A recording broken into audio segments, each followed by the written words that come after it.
late in deep autumn in a fine drizzle and slanting wind. The rain, as soft as silk, was swept up by the autumn gusts and turned as sharp as needles striking the roof. Very soon it gathered into small droplets and slipped along the cracked tiles, dripping into the house below. Dong dong dong. The falling water landed precisely in the center of the room and finally dripped into an iron basin, producing a crisp, ringing sound. Beside the basin, a young man sat slumped on a bamboo stool, his expression vacant as he stared at the water in the basin. His name was Ning Feng. He had once been a self-media worker on the Blue Planet, already in his late 30s, with no girlfriend, no children, no car, and no house. His meager income barely sufficed to keep him alive. He had originally planned to take out a loan and switch careers to start a small business, but a sudden plague abruptly cut his life short. When he opened his eyes again, he had already arrived in this world. The faint chill carried by the raindrops made Ning Feng feel a sudden, inexplicable headache. At that moment, he sensed unfamiliar, fragmented memories merging into his mind. I'm alive again. In his previous life, he had occasionally read online web novels, and combined with these strange memories, Ning Feng was certain he had transmigrated into the body of a foreign world youth who shared his name. This was a world where the weak were prey to the strong. There were common mortals who cultivated martial arts, and there were also those who walked the immortal path. Powerful cultivators could ride their swords across the vast heavens, and with a single palm startle the very thunder itself. Some went even further, shedding their mortal shells, sprouting wings to ascend as immortals, enjoying longevity and ageless sight. Yet such beings were all cultivators at or above foundation establishment and golden core, standing at the very apex of the cultivation world's pyramid. As for the body's original owner, his cultivation was merely at the third level of chi refining. In this world, the third level of chi refining was practically the very bottom rung. Though the realm is low, at least the body is still young. Ning Feng took a deep breath, stood up, and moved his limbs to loosen his joints. He was quite satisfied with this new body. Flowers may blossom anew, but youth once gone never returns. In his previous life, he had been over 30, but now he was 16. Gaining 20 extra years of youth was pure profit, no matter how he looked at it. Yet after surveying his surroundings more carefully, Ning Feng realized things might not be so simple. This house was broken, old, and small, so crude it could hardly be called a home. The cramped room contained only the most basic furniture, a single narrow bed, a bamboo chair, and an old paint-peeled wooden table on the verge of falling apart. The walls were mottled and shabby, riddled with cracks. When he looked up at the roof, he could even see the sky directly. Yet that was no skylight, but a gaping hole. Perhaps due to years of neglect, several tiles on the roof had been blown away by the wind. Whenever it rained, water from outside would ride the wind straight into the room. The iron basin before him was something the original owner had hastily placed there to catch the rain. To call it an iron basin was generous. It was in fact a chamber pot. The single room the original owner rented did not even come with its own latrine. Having a chamber pot was without doubt far more convenient. When nature called, one could resolve it on the spot. Ning Feng's gaze brushed over the rickety wooden table by the wall, and fragmented memories surged up from within. He remembered now. This table had been the original owner's work desk. The former Ning Feng had been an enthusiast in drawing talismanic seals. Yes, he could only be called an enthusiast. Only by successfully drawing a complete usable talisman could one be qualified to call oneself a talisman master.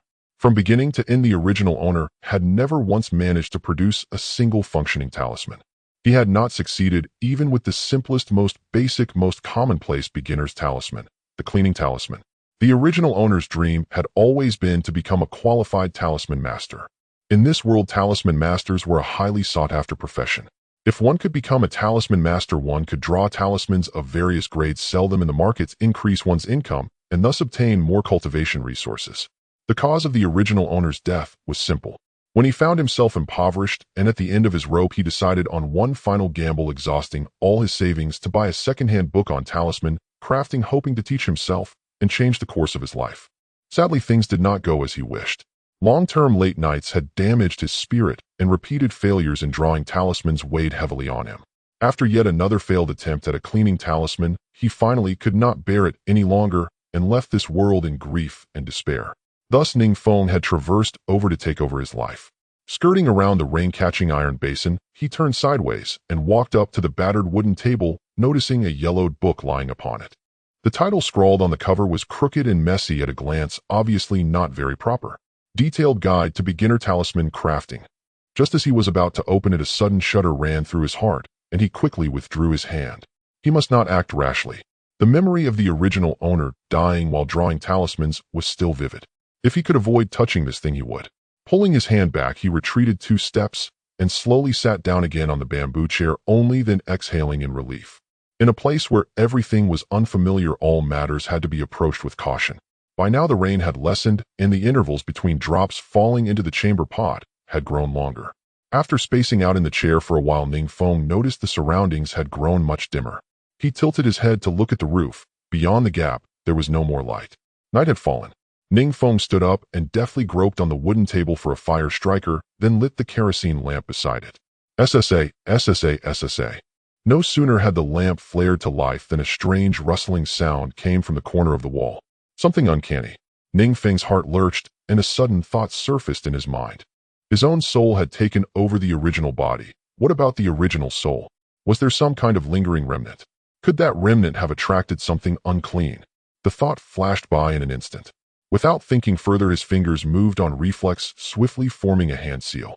Mountain cleaving art. A streak of light shot out from his fingertip at high speed, lancing toward the corner. He felt it apparently strike something, and then the streak of light vanished.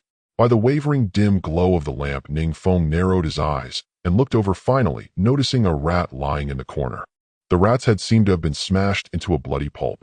It lay motionless, dead beyond any doubt. Ning Feng stared at the carcass for a long moment, dazed. His maneuver just now had been as fluid as drifting clouds, and flowing water incomparably smooth, his reaction astonishingly quick. There had been almost no impediment in his movements at all.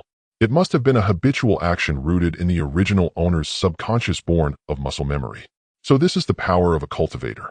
Having personally experienced killing a rat from a distance, Ning Feng finally felt a flicker of delight. Mountain cleaving art, Proficiency 1. At that very moment, a cluster of text, like drifting fireflies, appeared before his eyes. The writing was faintly translucent, yet clearly visible. Name: Ning Feng. Lifespan 1,635 years. Realm 3rd level of Qi refining 37,100. Cultivation method: spirit gathering art entry 25,100. Skills: talisman crafting, cleaning talisman, not entered 0-1. Mountain cleaving art entry 99,100. After those lines of text flashed past, an even larger virtual panel appeared out of thin air before Ning Feng. Strictly speaking, it appeared within his mind. Even without focusing on it, he could clearly perceive every piece of information displayed on this virtual panel. It was as though the panel had been implanted into his very being, becoming a part of his consciousness. A golden finger. Ning Feng's eyes lit up and joy surged within him. The taut nerves within him finally began to loosen, and he revealed the first smile he had shown since his transmigration. With the system in hand, his heart grew incomparably steadier. Forcing himself to quiet down, Ning Feng began to examine the information on the panel line by line. Yet after merely glancing at the very first entry, his brows knit together. Lifespan 1,635 years. Was it a coincidence? 35 was precisely the age he had been before crossing over. For a cultivator, a lifespan capped at 35 all but spelled an ill-fated premature death. From the memories he had inherited, he knew that cultivators in the Qi refining stage generally enjoyed close to a century of life. Most could live to 80 or 90. If one broke through Qi refining and successfully established their foundation without perishing along the way, a lifespan a little over 200 years was a commonplace affair. Skill: talisman crafting, cleansing talisman, not initiated 0-1. This line of information caught Ning Feng's eye. Although he himself was not yet a talisman master, the panel actually listed talisman crafting as one of his skills. It was the cleansing talisman. Moreover, the total progress required was only 1 point, and he was currently at 0. Why don't I give it another try? Ning Feng felt a hint of anticipation. It seemed completing this progress bar should not be too difficult. When he had used the mountain splitting art to kill the rat earlier, his proficiency had increased by 1 point. If things followed the same pattern, would drawing a cleansing talisman, once gaining a single point of proficiency, be enough to complete the progress and directly reach the initiated level? Of course, it might differ from how the mountain splitting art worked. Perhaps he would need to draw 100 talismans just to gain a single point of proficiency. I'll only know if I try. At worst, I'll draw 100 of them. Ning Feng rose to his feet with firm resolve and once more walked over to the battered wooden table. Beside the book titled Detailed Introduction to Beginner Talisman Crafting lay a talisman brush left behind by the body's original owner, its bristles somewhat ragged at the tip. There was also a small dish of dark red talisman ink exuding a faint metallic bloody scent. In addition, 3 sheets of talisman paper were spread on the table. They looked rather creased and far from crisp. Ning Feng did not so much as glance at the book. He had no need to touch it, for he had already fully mastered the method and structure of the cleansing talisman. Drawing in a deep breath, he began to steady his thoughts. Eyes to nose, nose to lips, lips to heart. Muttering under his breath, he began to chant the heart-clearing mantra. For a talisman master's state of mind was of paramount importance when crafting. Should one be swayed by emotion or troubled in spirit, the failure rate would rise dramatically. Even if one were lucky enough to succeed under such conditions, the quality of the talisman would be far from satisfactory. Once he felt his mood settling into serenity, Ning Feng lifted the talisman brush with practiced ease. He dipped it into the ink, his left hand pressed down on the talisman paper as he began to move the brush. At times his strokes were light, at times heavy, sometimes swift, sometimes slow. The red ink was like a blade seeping into the fibers of the talisman paper. Half a minute later, the talisman was completed, and he lifted the brush from the paper. Ning Feng let out a long breath. At the spots where the ink had just been laid down, runes rippled into existence, faintly glowing red, before finally converging toward the very center of the talisman.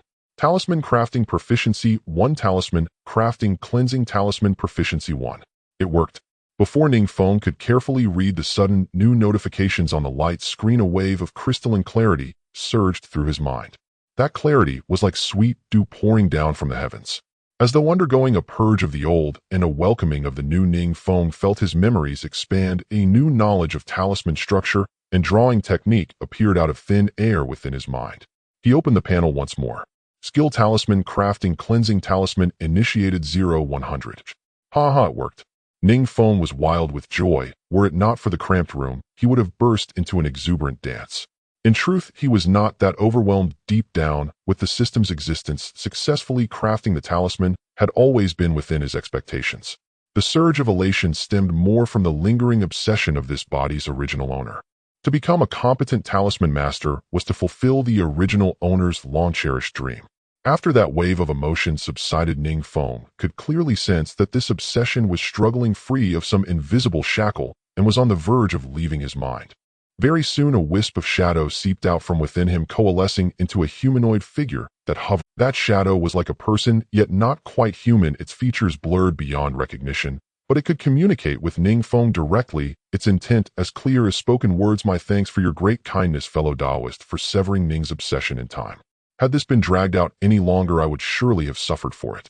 Please accept this bow from Ning in repayment for the karma I bore in this world. The shadow then bowed deeply to Ning Feng and was about to disperse when it seemed to recall something, sending yet another thought. The Ning clan of my mortal birth is in Yunlin Prefecture among the common folk. Though the immortal and mortal paths are now long parted, and there are no ties remaining, should you fellow Taoist forge any bond with the Ning clan in days to come by virtue of inhabiting my body, whether that brings fortune or calamity, you may decide as you see fit. It has nothing to do with me. Before Ning Feng could respond, the shadow scattered and vanished without a trace. Cultivation truly is a thing of wonder. Back on Earth, this would practically count as bumping in. Ning Feng remained stunned for quite some time before returning to his senses. At the same time, he felt his mind grow much lighter, and the fragmented memories that had fused into him earlier now seemed far more coherent and clear. There were still 2 talisman sheets left on the table, and Ning Feng decided to strike while the iron was hot and draw the remaining 2. As he worked on these cleansing talismans, he could distinctly feel how much he had already improved. He was also keenly aware of how many flaws in the first cleansing talisman could now be corrected. This, he realized, was the true difference between having entered the doorway and standing outside it. Very soon, the remaining 2 cleansing talismans were completed, and the speed was much faster than with the first one. Ning Feng gently blew the ink on them dry, then stacked them together with the first talisman and hid the bundle beneath his pillow. The innate physique of this body isn't bad at all. If I can secure enough resources, my cultivation speed has every hope of leaping to a higher level. Lying on the bed with an easy expression, Ning Feng once more examined his own status. Realm Qi refining 3rd layer, 37,100. The original owner had discovered his spiritual root at the age of 8 and begun cultivating then. He was now 16, and in those 8 years he had reached the 3rd layer of the Qi refining stage. Such cultivation speed could not be called that of a prodigy, but it was far from worthless. In some sects or clans rich in resources, 8 years would be enough for many disciples to reach mid-stage Qi refining. That the original owner was still stuck at the third layer had much to do with the scarcity of cultivation resources. After all, he was but a lone rogue cultivator of mortal birth. He had no background and lacked the backing of any sect or clan. For the time being, I can only continue cultivating the spirit-gathering art. There are no other options. Purchasing a new cultivation technique outside would cost a fortune. As for skills for self-defense, I only have the mountain-splitting art. Talisman crafting is not a combat skill and cannot be used to directly fight others. Ning Feng quickly came to a conclusion: in the long run, the greatest problem was still money. I seem to have a bit of private savings. Ning Feng rolled off the bed, remembering the little secret stashed beneath it. It was necessary to take stock of his resources. He rummaged under the bed for quite a while, before finally discovering a small hole near one of the bed's legs. A thin layer of yellow earth had been spread over it as camouflage. If not for the prior knowledge provided by his inherited memories, an outsider would hardly have been able to find such a tiny hidey hole. It seemed the original owner had been a cautious person. Inside the hole was only a small animal hide bundle. He unfolded it and laid out its contents one by one. The family property was meager; it could be counted at a glance. Gazing at the pitifully few items on the ground, Ning Feng once again furrowed his brows. Spirit rice 1 pound 4 ounces. Pickled beast meat 7 ounces. Low-grade spirit stones 2 pieces. Spirit stone fragments, several roughly equivalent to half a piece of low-grade spirit stone. Wandering cultivator identity token 1 piece. Rental contract 1 copy. Talismans 50 sheets. Talismans ink 2 small bottles. Tranquility pills 8 pieces. Basic sword technique half a volume. It is the end of the month, and there are only 3 days left until the rent is due. This small house was rented, and the landlord is from the Lin family. The Lin family is a foundation establishment family. Several hundred years ago, an ancestor established the family here, and through continuous development, they have occupied over 100 miles of territory. To promote commerce in the market and increase revenue, the Lin family built many houses on the outskirts of the main city, hoping to attract more wandering cultivators to settle here. Therefore, compared to other places, the rent is relatively low. The houses are rented monthly, and the rent varies depending on the location. The original owner had been drifting around. Once passing through here, he found the rent surprisingly cheap and decided to stay, just like many other wandering cultivators. Due to financial constraints, the original owner chose the cheapest house when renting. The monthly rent required only 2 pieces of low-grade spirit stones. Gazing at the 2 spirit stones on the ground, Ning Feng fell into deep thought. These 2 spirit stones would belong to someone else in 3 days. If he purchased food with the spirit stone fragments along with spirit rice and pickled meat, it could last him 7 or 8 days. But this is under the premise of eating only 1 meal a day. Gurg, gurg, gurg. At that moment, Ning Feng heard a rumble from his stomach. He had been busy earlier and only just realized that this body was already starving. How could he be hungry again so soon? Ning Feng clearly remembered eating just yesterday. Wait, no, hadn't he eaten today? After recalling carefully, Ning Feng felt speechless. 2 months ago, the original owner made a bold decision to save money on talisman paper. He decided to eat only 1 meal a day. This was completely unacceptable for Ning Feng, who came from the 21st century. Forget it, let me eat first. The body is the foundation of cultivation. No, it is the essence of cultivation. It was around 7 or 8 o'clock in the evening. His eating habits led Ning Feng to decide to eat first and fill his stomach. He took out a small clay pot from under the table. He put in about 2 ounces of spirit rice, scooped some water from the storage bucket with a wooden spoon, and poured it in, then placed it directly on the makeshift stove made from 2 bricks in the corner. He lit a fire and began cooking. Soon the pot lid started to emit smoke, and the pot began to bubble and gurgle. Seizing the opportunity, he tossed in a few slices of pickled beast meat. Before long, a unique aroma gradually filled the entire room. So fragrant. When the meal was ready, Ning Feng filled a large wooden bowl to the brim and began to devour it along with the crystal-clear jade-like slices of beast meat. The rice was fragrant and the meat tender. This meal made Ning Feng feel it was more delicious than any meal he had eaten in his past life. Although he remembered the taste of spirit rice and beast meat, that was merely the original owner's perception, as he viewed spirit rice and beast meat only as resources for cultivation. But for Ning Feng, personally tasting it, he felt it had a unique flavor. Even the dead mouse corpse nearby did not diminish his appetite. After finishing the rice and meat in the pot, Ning Feng satisfiedly let out a burp. He then discovered with surprise that a warm current was slowly flowing throughout his body. He knew this was the spiritual energy contained within the spirit rice. Spirit rice is a special ingredient in the cultivation world different from the ordinary rice that mortals consume. If cultivators consume spirit rice regularly, it will increase the spiritual energy in their bodies, allowing for faster cultivation. However, spirit rice and beast meat are not cheap, which is why they were treated like treasures and hidden under the bed. In fact, the original owner typically only consumed ordinary rice and vegetables. Only during festivals would he occasionally splurge and eat spirit rice. What a waste. Ning Feng looked at the leftover spirit rice in the pot, feeling quite distressed. This meal had nearly consumed the original owner's food supply for 3 days. It was his first time cooking, and he hadn't expected the spirit rice to be more filling than regular rice. If he had cooked the usual amount, the spirit rice in the pot would have been too much to finish. Well, the weather is cool now, so leaving it in the pot shouldn't spoil. Tomorrow it can still be breakfast. Soon he let go of these concerns. The troublesome issue at hand was not the rice in the pot, but the dead. Leaving the mouse corpse in the house would always be psychologically unpleasant. Logically, a dead mouse could simply be thrown outside. However, it was already night and Ning Feng could not possibly go out again. His subconscious warned him that the outside security was indeed poor but was bearable during the day, but far too chaotic at night. Although the outer rental area was also part of the Lin family's property with patrols by security teams, the Lin family primarily focused on the city center. Fighting, injury, and even murder are common occurrences here. In the residential rental area, the Lin family only symbolically manages the overall situation. Most of the time, they let things take their course. As long as it does not directly affect the Lin family's interests or the smooth collection of rent, the Lin family would not intervene in many security-related incidents. A few nights ago, a 5th-layer Chi refinement cultivator returned home late and was killed right at his doorstep. Though Ning Feng was not familiar with that cultivator, he was a neighbor. The next day, when he passed by their home, he saw the wife and daughter of that cultivator crying inconsolably, a sight etched in his memory. A 5th-layer Chi refinement cultivator was killed in an instant, reportedly split in half by a blade with entrails and guts spilled everywhere. Just thinking about it was terrifying. The Lin family security team merely sent someone to the scene to inquire, then classified it as a revenge killing. After that, there were no further developments. Ning Feng felt it was completely unnecessary to risk his life to throw out a dead mouse. He could wait until daylight. At worst, he could endure one night. After all, it's just a dead mouse. If there were windows, he could directly throw it out. However, looking at the window sealed with wooden boards, Ning Feng felt somewhat helpless. The original owner sealed the window for safety reasons. This wooden board is still a bit thin.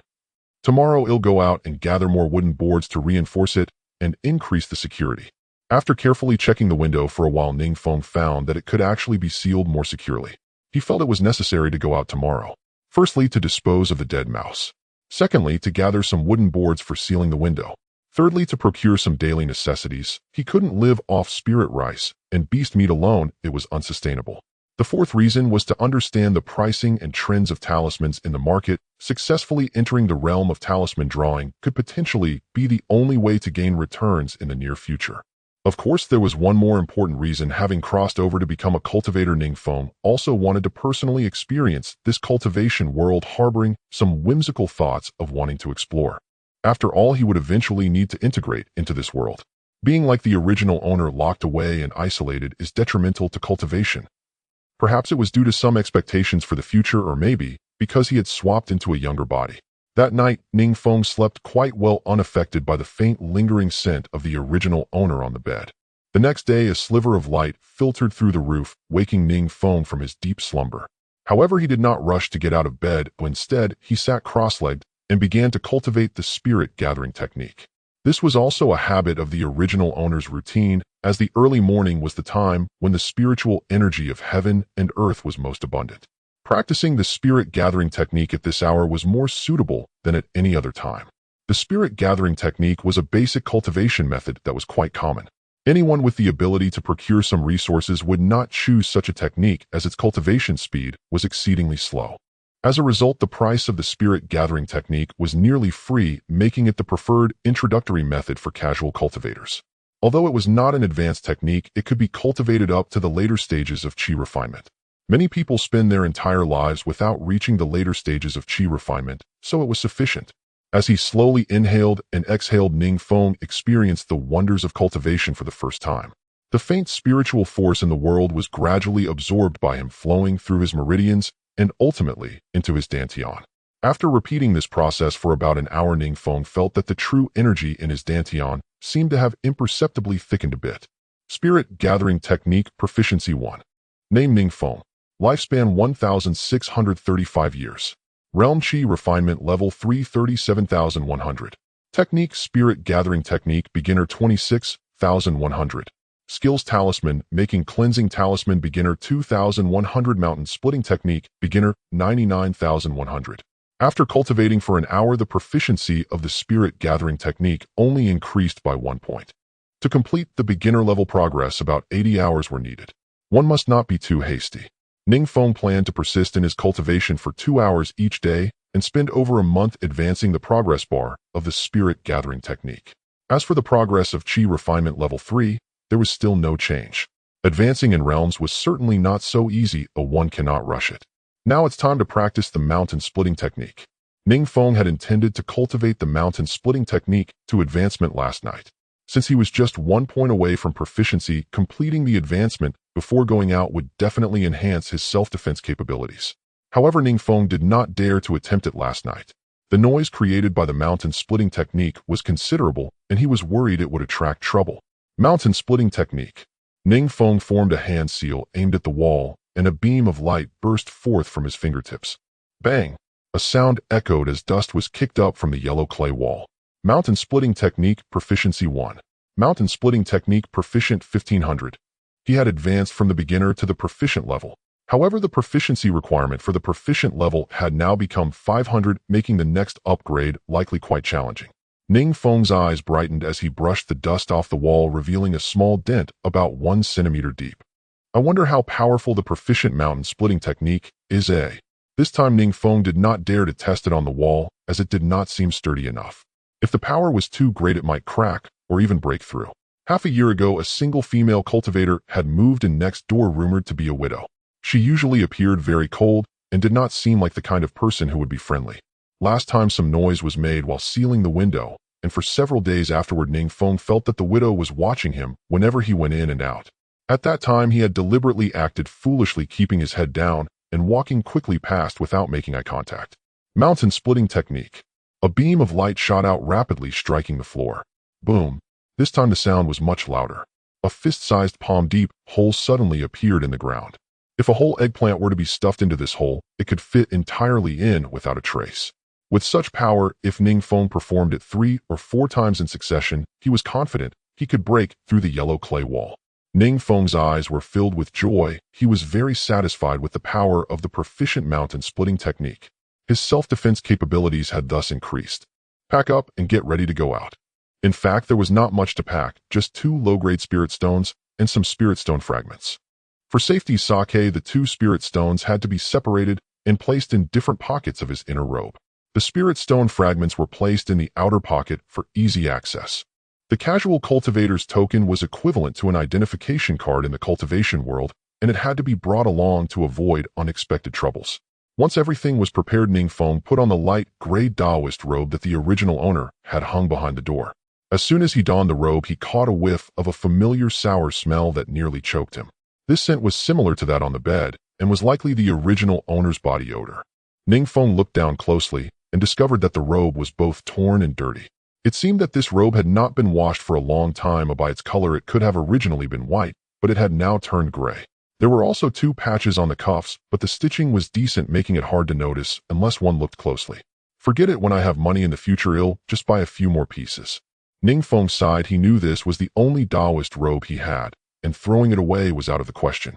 A cultivator could be without a handy magical artifact, but could not be without a fitting Taoist robe. This was the most basic form of respect.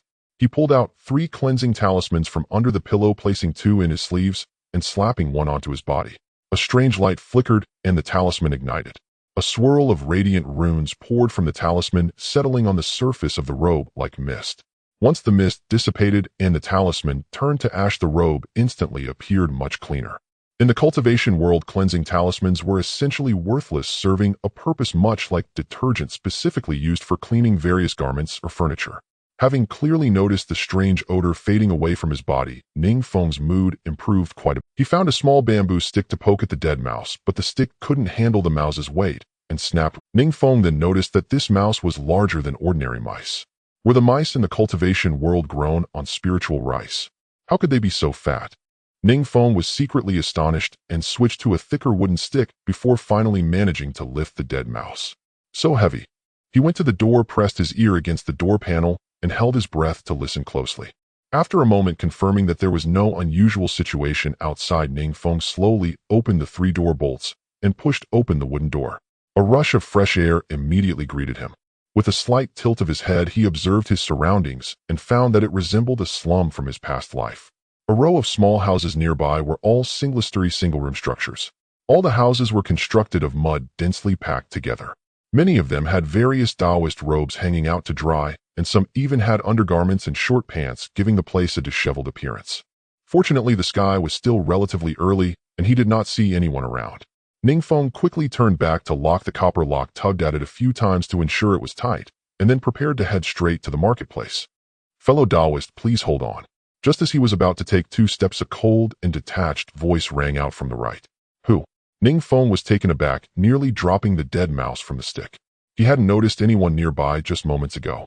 Could it be that the matter of his crossing over has been discovered? In the cultivation world, there is a similar concept to crossing over known as possession. Possession is an act prevalent in the demonic path where one takes another's body and discards their soul. Such an outrageous act stirs the wrath of both gods and men, and anyone can take up arms against it. Ning Feng felt a chill run down his spine, and trembling secretly formed a hand seal. Fortunately, his mountain opening technique had already advanced, and he did not expect it to come into play so soon. He was mentally prepared to fight at any moment. If he were to lose, he would have no choice but to flee, though it was regrettable that the original self lacked any escape skills. Clenching his fingers, he fought to suppress his shock and turned to look, only to find that the speaker was a female. A beautiful and statuesque female cultivator had somehow leaned against the pillar beside the door of the adjacent room, staring at him with a frosty expression. The female cultivator appeared to be in her 20s. While her beauty might not be world-shattering, her fair skin and long curvaceous legs exuded the allure of a mature woman. Especially her figure, which was absolutely stunning. Standing still, she radiated an enchanting charm that could spark endless fantasies with just a glance. Even with over 30 years of life experience, Ning Feng found himself momentarily dazed, and the fingers forming the hand seal loosened involuntarily, his mind wandering. The ample bosom of the female cultivator was not inferior to that of certain heroines from the islands, filling her light blue Taoist robe to the brim. As his gaze quickly swept over the female cultivator's chest, Ning Feng seemed to sense something, and memories of her identity and background began to resurface. Lady Zhou, the neighbor next door, currently living alone. Her cultivation level is higher than Ning Feng's at the 4th level of Qi refinement. Ning Feng's wariness immediately diminished. In his recollection, Lady Zhou was usually low-key, much like the original self, rarely interacting with other neighbors and appearing not very easy to get along with. However, she did not seem like the unreasonable type. With neighbors around, it was unlikely that a direct life-and-death conflict would occur in broad daylight, unless there were deep-seated grievances. "Good morning, Taoist friend Zhou." Ning Feng quickly concealed the dead mouse behind him, forcing a smile onto his face, trying his best to maintain a natural expression as he slightly bowed. In the treacherous world of cultivation, he did not intend to forge deep connections with anyone, but he also did not want to make enemies. Since they were neighbors, basic courtesy was still necessary. Etiquette must be observed. Scoundrel. Lady Zhou, feeling Ning Feng's gaze sweep over her, inexplicably felt a slight warmth in her chest and could not help but snort coldly. Her expression turned even colder. "No need for so much courtesy, Taoist friend. Could you return my belongings that you took previously?" Ning Feng was momentarily taken aback. "I took your belongings." What belongings? He could not recall any interaction between the original self and Lady Zhou. Could it be that the original self had borrowed money from her? It wasn't impossible. As the saying goes, close neighbors are better than distant relatives. Perhaps the original self, in a desperate situation, owed the neighbor a little money. Blaming the cursed fragmented memories, Ning Feng slapped his forehead, feeling quite a headache. He didn't even know how much was owed. Why does Taoist friend Ning play dumb? We are all neighbors. It's not uncommon to see each other every day. Lady Zhou observed Ning Feng's dazed and contemplative expression, suspecting he was feeling guilty. Then she coldly laughed and said, "A few days ago, that belly band I hung on the bamboo pole to dry. If you return it to me, I will pretend nothing has happened." Stealing a belly band. Ning Feng almost thought he had misheard. He looked up and saw that like everyone else, Lady Zhou also had a bamboo pole for hanging clothes in front of her door, and there were indeed several garments hanging on it. Many cultivators habitually clean their clothes with water and dry them in the natural wind. While cleaning talismans are convenient, they are generally only used when one is out. But why was he being accused of stealing her belly band? Stealing a woman's clothing is not the mindset of a normal person. The original self should not be that type of person. There must either be some misunderstanding or Lady Zhou was trying to extort him. Upon considering this possibility, Ning Feng's expression darkened. He said seriously, "Taoist friend, please speak carefully. How could your belly band possibly be with me?" After saying this, he couldn't help but glance around, checking if anyone else was nearby. After all, if others heard Lady Zhou's words, it would be a big deal. How could he continue to exist in this world if he faced social ruin on his first outing? Lady Zhou revealed a trace of disdain, coldly saying, "Are you daring to do it, but not daring to admit it?" She continued, "That day I had just hung up my clothes, and when I went inside I heard some noise outside. I went out to take a look and just happened to see you sneaking in through the window. I thought it was strange, or why would you climb through the window when there's a front door? So I checked around. I found that the belly band I had just hung up, the one in a bright peach color, had disappeared. You usually seem rather honest, or I never expected you to be this kind of person." Lady Zhou glared at Ning Feng fiercely, her eyes filled with unyielding frost. Ning Feng couldn't help but shiver, realizing this was the pressure stemming from her higher cultivation level. Climbing through the window. Wasn't that the original self sealing the windows? Ning Feng remembered that during those days the original self needed to measure the length of the window frame to cut the wood for sealing, which required him to climb in and out. The reason for climbing through the window was that the door had several bolts secured, making it somewhat troublesome to enter and exit. Moreover, the window was only about a meter high. When the original self measured the dimensions, he had not left the window at all. He looked up at the bamboo pole in front of Lady Zhou's door, which was indeed quite close. If he stood on the windowsill of Ning Feng's room, he could easily reach it. He hurriedly said, "Taoist friend Zhou, you've misunderstood. I climbed through the window that day to seal it, but I did not take your belly band." Lady Zhou seemed convinced it was Ning Feng's doing, her chest rising and falling slightly as she raised her voice to pitches. "If it wasn't you who took it, then why did my belly band disappear in less than 10 breaths? At that time, there was not a single person outside. 10 breaths means 10 inhalations, which is less than a minute. Could it be such a coincidence?" Ning Feng began to panic. The morning was relatively quiet, and Lady Zhou's voice seemed to have disturbed some neighbors. He vaguely sensed eyes around him were falling upon him. Some nearby houses had opened a crack in their doors, and behind the door seems there were flickering gazes that scanned over towards him. Ning Feng whispered, "Taoist friend, everything requires evidence. May I ask how you concluded that I stole your belly band? Did you perhaps see it with your own eyes?" Lady Zhou, appearing even angrier, showed no concern about being overheard by others, loudly proclaimed, "This isn't the first time. I have lost several pairs of undergarments before. And that night you sealed the window. What were you hiding in your room, afraid I might catch you in the act? The neighborhood has respectable partners. If it wasn't you who stole it, then who else could it be?" Ning Feng found himself at a loss for words. He threw away the stick with the dead mouse and approached his door, saying, "Now I will open the door for you to search. If you find your belongings in my room, you can report me to the guards." He was determined to prove himself this way. Unexpectedly, Widow Zhou sneered, "It's been several days now. Who knows if you just played with my undergarment and then tossed it outside? Otherwise, how could you dare to let me enter? Huh?" At this moment, her tone abruptly halted, her eyes fixed on the dead mouse on the ground. Then Widow Zhou seemed to see something unbelievable, her expression changing constantly as she pointed at Ning Feng, gritting her teeth. You, what is it? It's just a dead mouse. You actually stole my pet mouse. And you killed it." Ning Feng felt a wave of pressure rising from Widow Zhou, nearly suffocating him. He took 2 steps back in shock, exclaiming, "Pet mouse? What do you mean by that? Many cultivators keep pets, so it's not unusual. But this mouse was found in my own room. How did it become Widow Zhou's pet?" Yet Widow Zhou's expression of grief and rage did not seem feigned. "If you don't believe me, check the mouse's belly. Does it have 3 golden stripes?"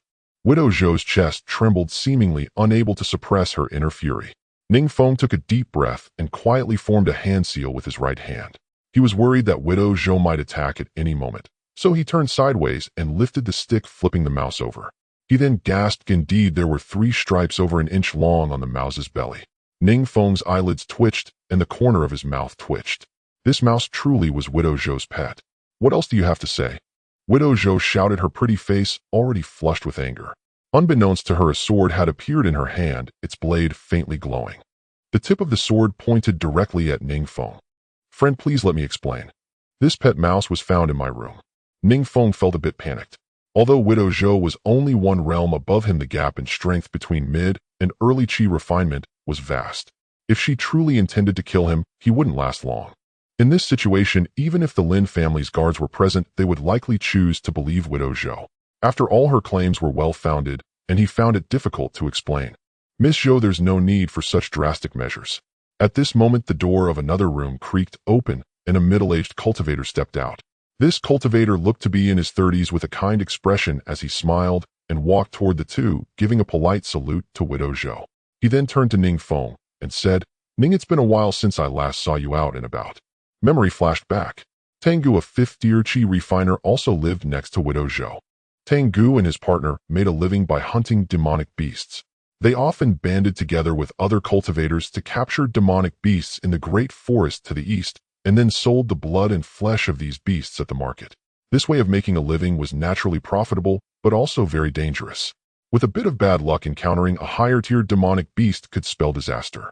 Ning Feng had moved here for over a year, but he hadn't interacted much with him. "I've met you before, Senior Tang," Ning Feng said, naturally putting on a respectful demeanor. In the cultivation world, strength was paramount, and Tengu was far superior to him in age, experience, and power, making it reasonable to call him senior. Moreover, it seemed that Tengu was trying to mediate the situation by stepping in. Sure enough, Tengu smiled at Widow Zhou and said, "Miss Zhou, I understand the matter you were just arguing about. However, we are neighbors, and there is no need for violence to resolve this. Moreover, even if you killed Ning, what good would it do you? How about I mediate this for you?" Widow Zhou snorted, letting out a cold laugh. She sheathed her soft sword, eyeing Tengu with suspicion, and asked, "Mediation? What does Senior Tang plan to do to mediate?"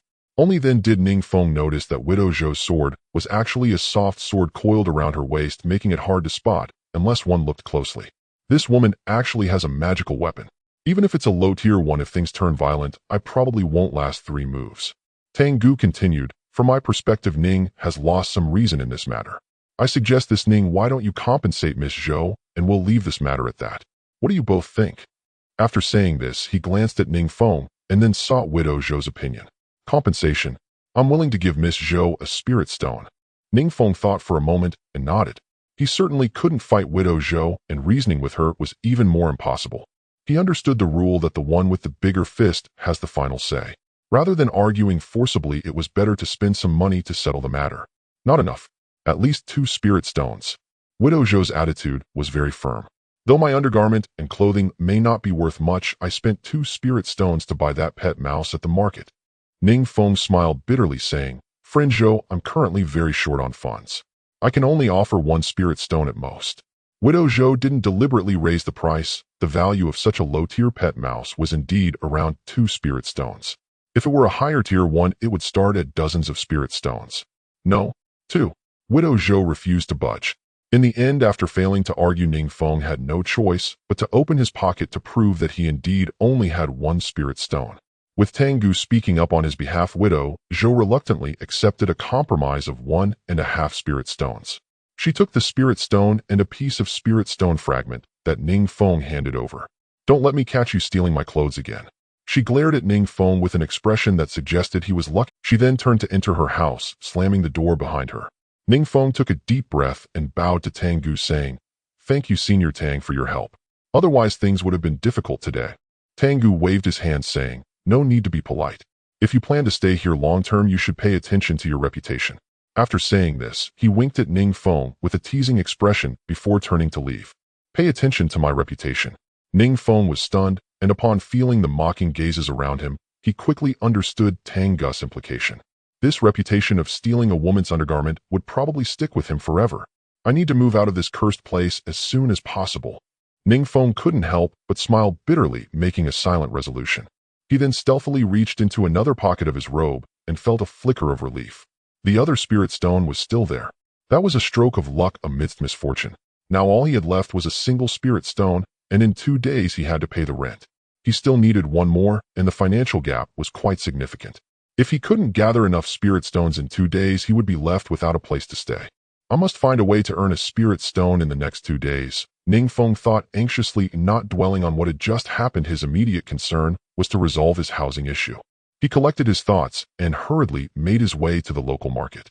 This rental area also had a small market where nearby cultivators traded resources, though the variety was limited. After much contemplation, Ning Feng decided to head to the large market within the city. After all the recent events made him instinctively wary of the local area. He was now somewhat afraid of encountering acquaintances. Although the large market within the city was a bit farther away, its scale was much larger, which was more favorable for someone like Ning Feng, who had just crossed over, whether it was for gaining insights or finding bargains. The main urban area where the Lin family resided was called Fengyao City. Following the direction from his memory, he passed through a large forest and cautiously walked through the spirit field area, finally seeing the city gate. Displaying his identity token as a wandering cultivator, he entered the city after passing through a thorough inspection by the guards at the gate. He finally felt a bit more at ease. Once he had money, the first thing he would do is move into the city. The bustling sights within the city made Ning Feng envious. The streets were filled with shops and taverns, with patrolling guards occasionally passing by, and the calm and relaxed expressions of the cultivators on the road. All of this proved that the city was much safer than the outside. After all, the city was the Lin family's own stronghold, and the principle of safety was not to be challenged. In the city, as long as one didn't seek their own demise, there shouldn't be too much concern about safety. Therefore, many cultivators with families who sought a stable life were trying every means to move into the city. Moreover, the spiritual energy in the city was much more abundant than outside, because there was a second-tier spiritual vein beneath Fengyao City. What cultivator wouldn't want to cultivate in a place rich in spiritual energy? This led to an increasing number of cultivators settling in the city, causing rents to soar. Previously, he had inquired and found that a simple single room in the city actually cost 8 spirit stones. That was 4 times more expensive than outside. Many mid-stage chi refinement cultivators with a skill set might not even earn 8 spirit stones in a month. After winding through a few streets, he arrived at the market. Although he had been there many times before, being there in person still greatly satisfied Ning Feng's curiosity. Here one could find almost everything: spirit, rice, beast, meat, cultivation manuals, robes, and magical tools. Anything commonly used in the cultivation world could be bought here. Selling goods here was different from the small market outside. Vendors had to pay fees here. There were stall fees, booth fees, and store fees. Thus the market had both fixed shops and areas for street vendors, along with mobile stalls weaving through the crowd. "Friend, would you like to buy some spirit-gathering pills?" A mobile vendor, seeing Ning Feng lingering at the entrance of a pill shop, brightened up, smiling flatteringly as he approached to strike up a conversation. In fact, Ning Feng was not there to buy pills. He was admiring himself. There was a bronze mirror placed in front of the pill shop, and as Ning Feng passed by, he couldn't help but stop and look. This was his first time seeing himself in this world. Despite feeling somewhat like he was gazing at a stranger, he was still captivated by the handsome young man reflected in the mirror. Wasn't this exactly the legendary beautiful man of a prosperous era? Dressed in a simple patched Dao robe with dusty and hole-ridden shoes, and even a fatigued expression, none of this could diminish the handsomeness of his face. His sword-like brows and starry eyes were merely standard, but his aura was undoubtedly captivating. In his past life, he had an ordinary appearance blending with the crowd, but he never expected to have such an outstanding facade now. After staring for a long time, feeling a mix of emotions, he finally snapped back to reality. "Spirit-gathering pills. How much are they?" Ning Feng casually asked. That single spirit stone in his pocket was his only capital for a comeback, and he wouldn't easily spend it on pills. However, it wouldn't hurt to learn more. Spirit-gathering pills were a common cultivation resource for early-stage chi refiners. Taking them daily would speed up the cultivation process. Although the effect wasn't substantial, it was better than nothing, so the price wasn't too steep. However, the key to using pills was persistence. If others took them daily and he didn't, he would fall behind in his cultivation progress. The vendor smiled and said, 3 bottles for 1 spirit stone. If you go to a store, you can buy at most 2.5 bottles for 1 spirit stone. "Oh, does your pill have any defects?" "None." "How could there be defects?" The vendor's expression turned serious as he shook his head. "The quality of our mobile stall is no worse than that of fixed shops. We just save on some costs with the stall rent here. I see you're at the second layer of chi refinement. Spirit-gathering pills are just right for you. Friend, listen to me. Never underestimate spirit-gathering pills. While you may not see immediate effects, if you take them consistently, over time, you will certainly reap the rewards. Moreover, if you buy from me regularly, I can offer you a discount." The vendor had a beaming smile and was skillful at reading the room. He was quite the businessman, even planning for their next transaction. If he found the right buyer, he might truly establish a steady stream of income. "Unfortunately, I have no money." Ning Feng smiled. You have good insight. I am indeed at the second layer of chi refinement. However, my family has stocked up on spirit gathering pills before, and I haven't finished them yet. If I encounter you next time I come to the market, I will definitely buy a few bottles. Then it's a promise, the vendor said, somewhat disappointed. He cupped his fists toward Ning Feng, and then turned to seek his next target. Ning Feng continued to wander around the market, not forgetting his purpose. Understanding the market for talismans was the most important reason for his outing this time. The only potential way to make money in the next few days was likely through talismans, although the possibility was slim. Cleaning talismans were hardly worth anything. Unless traded in large quantities, there was almost no chance for profit. He needed to find a breakthrough quickly. He arrived at a stall selling talismans, squatting down to examine them closely. This talisman stall only sold two types of talismans: soundproof talismans and communication talismans. Soundproof talismans were very common. They could be used during conversations equivalent to a barrier that isolated the outside world, allowing different ranges of people to not hear the conversation based on the quality of the talisman.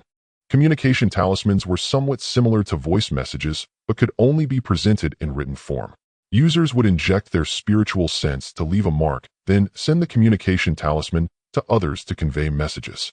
However, communication talismans had a limited range. If the grade was low, it was hard to exceed a few hundred miles. All these were low-grade talismans, quite ordinary, and one could say they were trash. Some cultivators, when using the restroom, if they didn't bring cleansing talismans, would typically use these two types of talismans to wipe themselves. After using them, they wouldn't even feel heartbroken. However, in terms of value, they were still slightly more expensive than toilet paper, and most of the talismans at this stall were of mid-grade quality, still worth some money. The levels of talismans are divided into primary, intermediate, and advanced. Each level is further categorized into superior, medium, and inferior. Although the stall owner has low cultivation and can only draw relatively ordinary primary talismans, he strives for perfection, and the quality is commendable. The stall owner is a middle-aged man sitting on the ground reading a book. When he sees someone approach, he lifts his eyes, glances at Ning Feng, then lowers his head to continue reading. Is he so unwelcoming? No wonder business is poor. Ning Feng paid him no mind and intended to pick up a communication talisman for a closer examination. He does not remember the method of drawing a communication talisman, but he recalls that the book, Detailed Guide to Beginner's Talisman Crafting, at home has it recorded. If he could observe a finished talisman, it would help him when he draws his own. At least he could grasp the weight of his strokes in advance. Just as he reached out his hand, he heard the stall owner say lightly, "Since we are fellow practitioners, you may look, but please do not touch." How sharp are his eyes? Ning Feng's hand paused in midair. He could tell that I am also a talisman master. Slowly retracting his hand, he forced a smile and said, "Friend, how much is this communication talisman? How many do you want? 10. No, 15. Ning Feng intended to buy a few to analyze carefully. Sold in batches of 100. How much for 100? Are you sure you want to buy? I. Ultimately, under the stall owner's slightly annoyed gaze, Ning Feng begrudgingly stood up. In the cultivation world, one cannot casually showcase skills to peers. Competition is too fierce. Teaching disciples only to starve the master is a common occurrence, and many have learned only to turn against their masters. As Ning Feng left, he couldn't help but turn back and ask, "May I ask, how did you know I am a talisman master?" The stall owner did not lift his head, replying indifferently, "Those who come to buy communication talismans do not need to look closely. You have been observing for so long. If you are not a talisman master, then what are you?" "I see now," Ning Feng admitted, feeling convinced. "It doesn't matter. Such common talismans are not hard to come by." After wandering around the market, Ning Feng finally grasped the general pricing of talismans. Ordinary talisman paper costs about 1 spirit stone for around 1,000 sheets, depending on the material. The talisman ink made from the blood of ordinary beasts costs half a spirit stone for 3 bottles. 3 bottles of talisman ink can normally draw over 1,000 talismans. An inferior communication talisman costs about 1 spirit stone for around 300 sheets. An inferior soundproof talisman costs about 1 spirit stone for around 200 sheets. As for cleansing talismans, they are basically considered a small freebie in the market. Ning Feng personally saw someone buy a few bottles of pills, and the vendor gave away a thick stack of cleansing talismans, looking to have at least 100. Occasionally, some shops also sell cleansing talismans, but they require a minimum purchase of a bundle, which is about 1,200 sheets. 1,000 cleansing talismans cost merely half a spirit stone.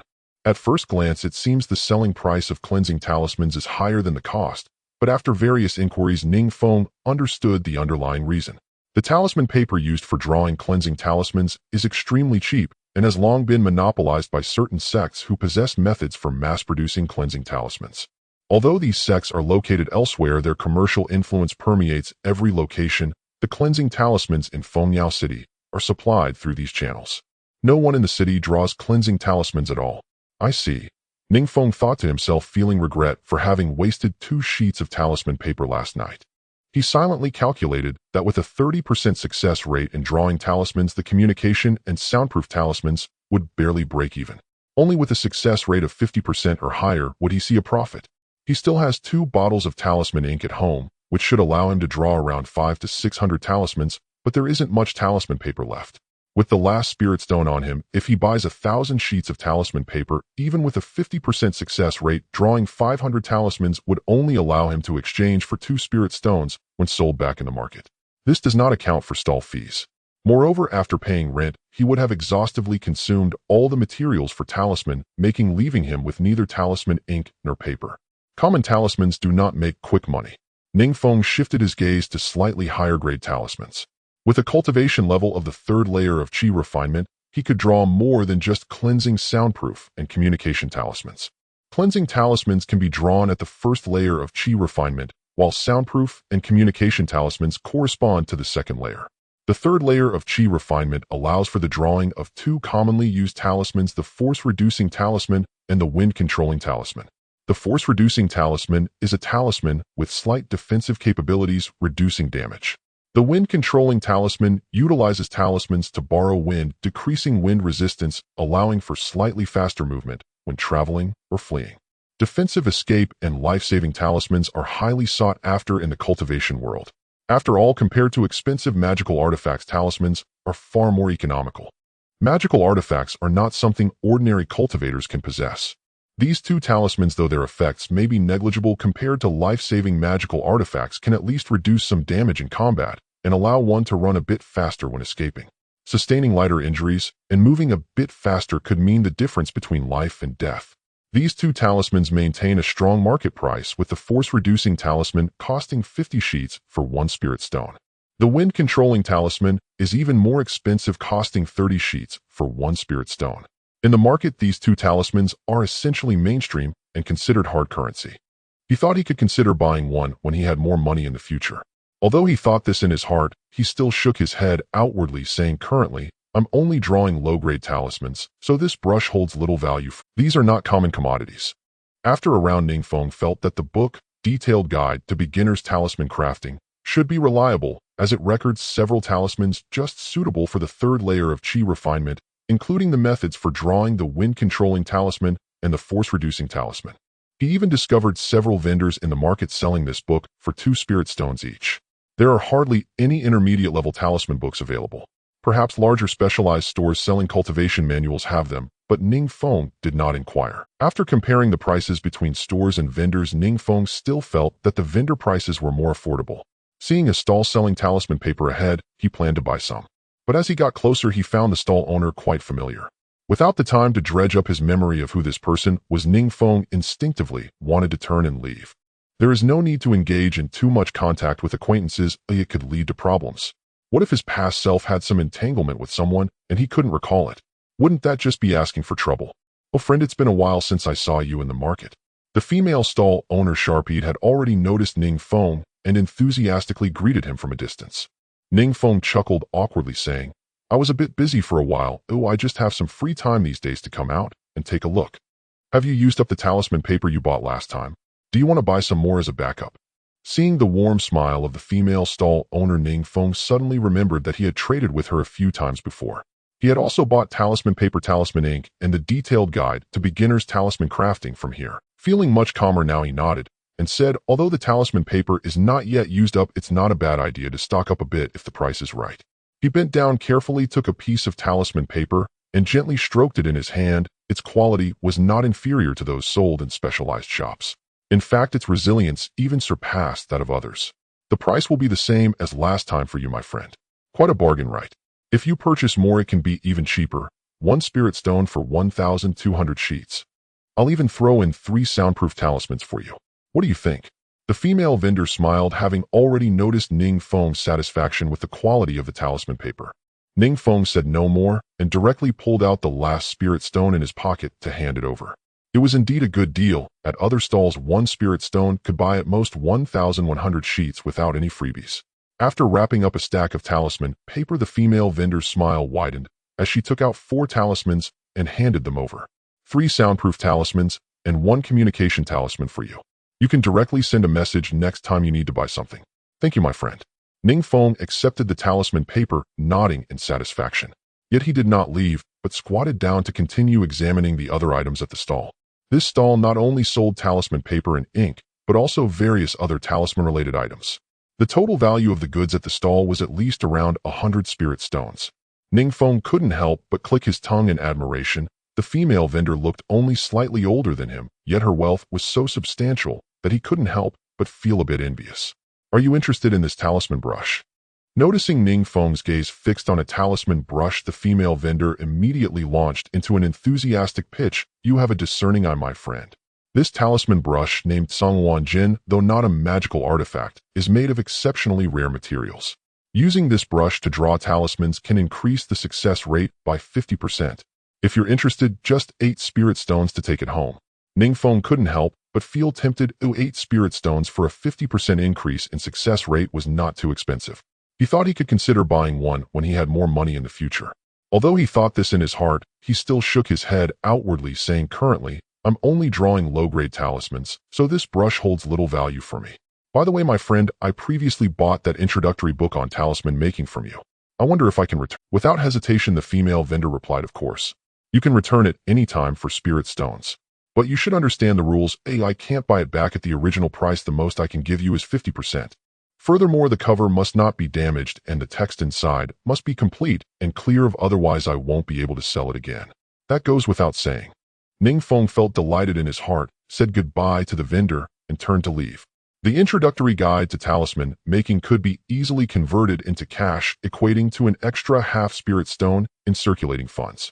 If his talisman drawing plans over the next few days didn't go well, that half spirit stone could be After exiting the market, Ning Feng headed straight for the grain store. He spent 3 soundproof talismans and the 2 cleaning talismans in his possession, bargaining with the shopkeeper for quite a while before finally exchanging them for 1 jean of ordinary rice. The soundproof talismans didn't serve him much use. It was better to exchange them for rice, since he was particularly tight on funds these days. He also decided not to touch the over 1 jean of spirit rice at home, saving it for later. Who knows, one day, when he found himself destitute, he might be able to trade it for some spirit stone shards, preventing him from being completely broke. Oh, how I have fallen on hard times. Ning Feng shook his head with a sigh, gathered himself, and picked up the talisman paper and rice, preparing to leave the city. He needed to return and draw talismans as soon as possible to ensure he could gather enough for the rent in the next couple of days. As he walked down a less bustling street, Ning Feng was deep in thought when suddenly a fragrant scent wafted by. It felt as if a smooth hand had grasped his arm. Unable to resist, he turned to look. He was taken aback to see a delicately made-up woman in revealing clothing holding on to him. My friend, do not be alarmed. This humble girl comes in peace. The charming woman released Ning Feng's arm and performed a slight bow, revealing her fair neck. Following her line of sight, Ning Feng could almost see much more than he should. Taking a sharp breath, his heart raced suddenly. He forced himself to remain calm, stepping back half a pace. This lady, may I ask what you wish to discuss? The new branch of Wanhong Pavilion opened today in the west of the city, and all transactions are at a 60% discount. Would you be interested in coming over for some enjoyment? Enjoyment? Wanhong Pavilion, such an extravagant name. Though I do not know what kind of establishment it is, I can imagine it won't be cheap. Ning Feng had no intention of joining such festivities, not to mention a 60% discount. He didn't even have 1% to spare. He clasped his fists and shook his head, saying, no need, my friend. Perhaps another day. I still have matters to attend to. However, the charming woman was undeterred and continued to cling to him, sweetly coaxing, come on, just for a little while. Won't take long. Today there are many new girls, very obedient and well-behaved. You absolutely cannot miss such a good opportunity. Ning Feng suddenly realized. These were the courtesans of the cultivation world. Farewell, farewell. Ning Feng turned to leave. The charming woman clung to him for a while longer, but when she noticed he was truly uninterested, she finally shifted her attention to another target. On the way, he saw many other women dressed lightly gathering in groups to lure passers-by. The pedestrians on the roadside seemed unfazed. It appeared that such behavior was considered a legitimate livelihood, which was quite normal. laughing at the poor yet not at the courtesans. It's the same everywhere, and the cultivation world is no exception. Ning Feng took the opportunity to observe discreetly, as he was already there. Gaining more insight into the city's life was far from a bad thing.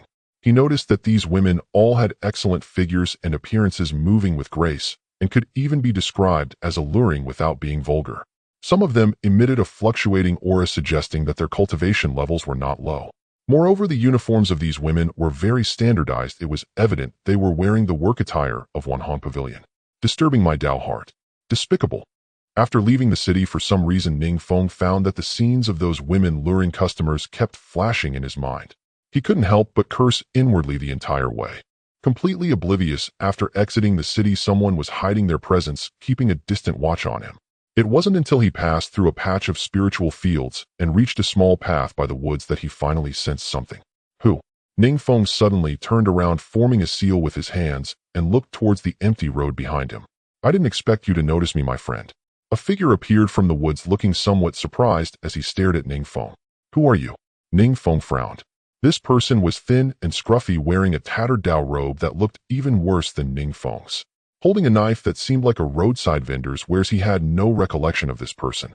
The cultivator's face broke into a sinister grin. Hand over everything you have and place it on the ground, then you may leave. Robbery. What if I refuse? Ning Feng felt a pang of panic. His attribute panel clearly displayed a lifespan of 35 years. Was he already facing life and death so soon? Then you seek your own demise. The cultivator snarled, fierce and menacing, then suddenly raised his blade and lunged forward.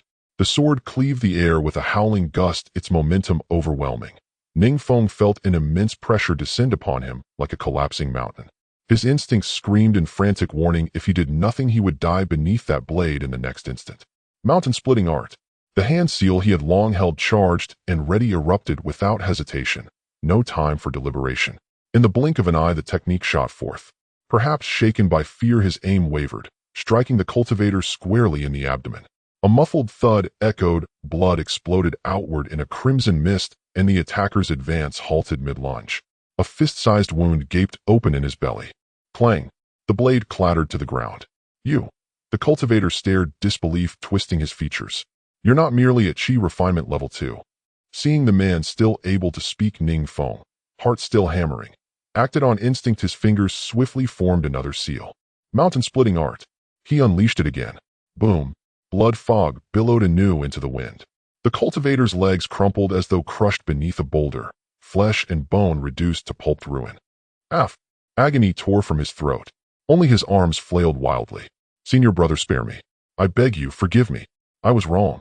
Mountain-splitting art Proficiency 1. Mountain-splitting art Proficiency 1. The panel only registered the events now. Too fast for real-time feedback. Ning Feng himself stood stunned by his own feat. At the mastery level, the mountain-splitting art proved devastatingly potent. Name: Ning Feng. Lifespan 1,635 years. Cultivation Realm Chi Refinement Level 337,100. Primary Art Spirit Collecting Art Beginner 26,100. Skills Talisman Crafting. Purification Talisman Beginner 1100. Mountain Splitting Art Mastery 3,500. He had no time to scrutinize further. Calming his breath, he kept his hands poised, seals tightly held, and spoke coldly. Where are your accomplices? He couldn't be certain whether others lurked nearby. Through gritted teeth and writhing pain, the cultivator gasped, Senior, I am alone, no accomplices. Alone? Do you think I don't know? Ning Feng feigned authority, raising his hand, as if preparing to unleash the technique once more. The cultivator pleaded desperately, Senior, mercy. I truly am alone. I began tailing you from the market district. I watched you browse for ages, and even asked others about the price of purification talismans. So I deduced you were an uninitiated talismanist. Then I followed you, saw you buy talisman paper, then rice, and assumed you carried a substantial sum of spirit stones. I planned to ambush you beyond the city walls. Never imagined your cultivation was so formidable. Ning Feng was speechless. Didn't you see my Taoist robe is patched? Robbing me. Besides, the rice had been bartered, not bought, and weighed barely 1 gene. Was it truly worth robbing? Had cultivators fallen so destitute? Ning Feng scanned the road, deserted. This cultivator means me harm. To ensure safety, I must eradicate him utterly. The cultivator, seeing murder gleam in Ning Feng's eyes, nearly fainted. Tears streamed as he sobbed, Senior, spare me. I acted only out of desperation. Desperation. I lived outside the city walls, until last month when I ran out of spirit stones and could no longer pay rent. They cast me out. Now I sleep beneath the eastern city wall. These past days I've survived only by seizing spirit stones from others. His bleeding worsened, his voice grew ragged, fragmented. Oh, do your family dwell beneath that same eastern wall? Ning Feng probed cautiously. Detecting a softening in Ning Feng's tone, the cultivator brightened. Senior, I am alone, no family. Before he could utter the word family, a streak of light flashed across. It struck his skull. He emitted no sound, just collapsed, his Tao extinguished in an instant.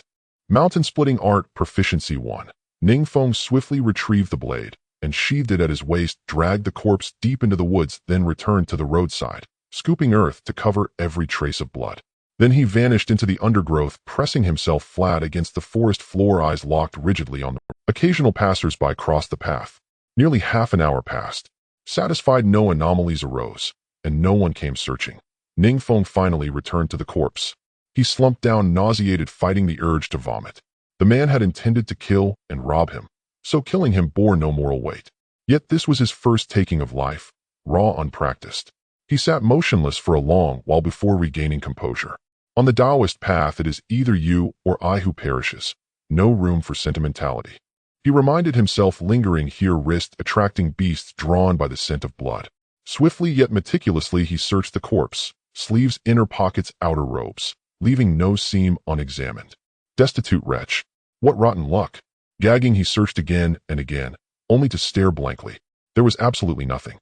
Yet it made sense. The cultivator was little more than skin and bone. Anything of value had likely been traded for rice. No wonder he'd coveted that single gene Ning Feng carried. Starvation had driven him mad. With no choice, Ning Feng hoisted the rice and talisman paper, threaded silently through the woods, and re-emerged onto the road from the opposite side. Gripping the blade thrust diagonally through his Taoist robe, he broke into a near-constant jog, glancing warily left and right all the way. Only when his small earthen cottage appeared in the distance, strange yet familiar, did his shoulders finally relax. Home at last. He ducked beneath his neighbor's curious, uneasy glances, unlocked the door, slipped inside, and bolted it with 3 heavy bars. Only then did he realize his back was drenched. Stripping off his robe, he sank into a bamboo chair and stared numb at the chamber pot for a long, silent moment. Thump, thump, thump. A knock at the door. Ning Feng sprang from the chair, his heart leaping back into his throat. Who is it? Knife in hand, he edged toward the door and whispered, "Young Master Ning, it's me, Granny Zheng. Open up, please." The door's gaps let her voice slip. Granny Zheng. Vaguely familiar. Though called Granny, she was barely over 40, still in the full bloom of middle age. She often chatted with neighbors, well-liked and sociable. She rarely interacted with Ning Feng, merely nodded when they passed on the street. Why she'd come knocking now he couldn't fathom, yet he decided to open the door. "Senior Granny Zheng, how may I help you?" He greeted her politely upon opening the door. Uncertain of her cultivation level, he addressed her as senior, safe given her age. Granny Zheng wore a festive dark-red Taoist robe and peered briefly into the room before smiling. "Young Master Ning, won't you invite me in for tea?" "My apologies, senior. I'm remiss. Please come in." Ning Feng stepped aside immediately to usher her in. Over 40, and still so well-preserved. Noticing only the faintest hint of crow's feet at her eyes, and skin still supple dewy, he murmured inwardly. Zheng Pozi did not hold back, sitting straight on the bamboo chair, her gaze landing on Ning Feng's face, smiling for quite some time. "I hadn't noticed before, but Ning Xiaoge is quite handsome. This is wonderful." Zheng Pozi's eyes sparkled, her smile growing more pronounced, as if she had discovered some treasure. Could it be that she has taken a liking to me? A strange thought suddenly arose in Ning Feng's mind. Many handsome male cultivators sell their good looks for cultivation resources, which is quite common in this world. To be honest, this morning in front of the bronze mirror at the pill shop, he was struck by his own stunning appearance. A beauty like himself is most appealing to women of a certain age. If she were to offer to keep me, how could I politely decline? So how should I put it, she is still quite a bit older. That mental barrier I fear I cannot overcome. Ning Feng's mind raced, seeking the best way to articulate his thoughts. Then he pondered that if he were forcibly kept, it might not be such a great loss after all. Setting aside everything else, just the rent should be resolved immediately. Caught him thinking too far ahead. Ning Feng reined in his thoughts and humbly smiled, saying, "Senior, you flatter me, just a mere shell of flesh, not worth mentioning, not worth mentioning." He waved his hand in resignation and asked Zheng Pozi, May I ask what you are looking for me for? I am a matchmaker. What do you think I would want with you? Matchmaker. So she is a matchmaker. Ning Feng felt less surprised this time. Indeed.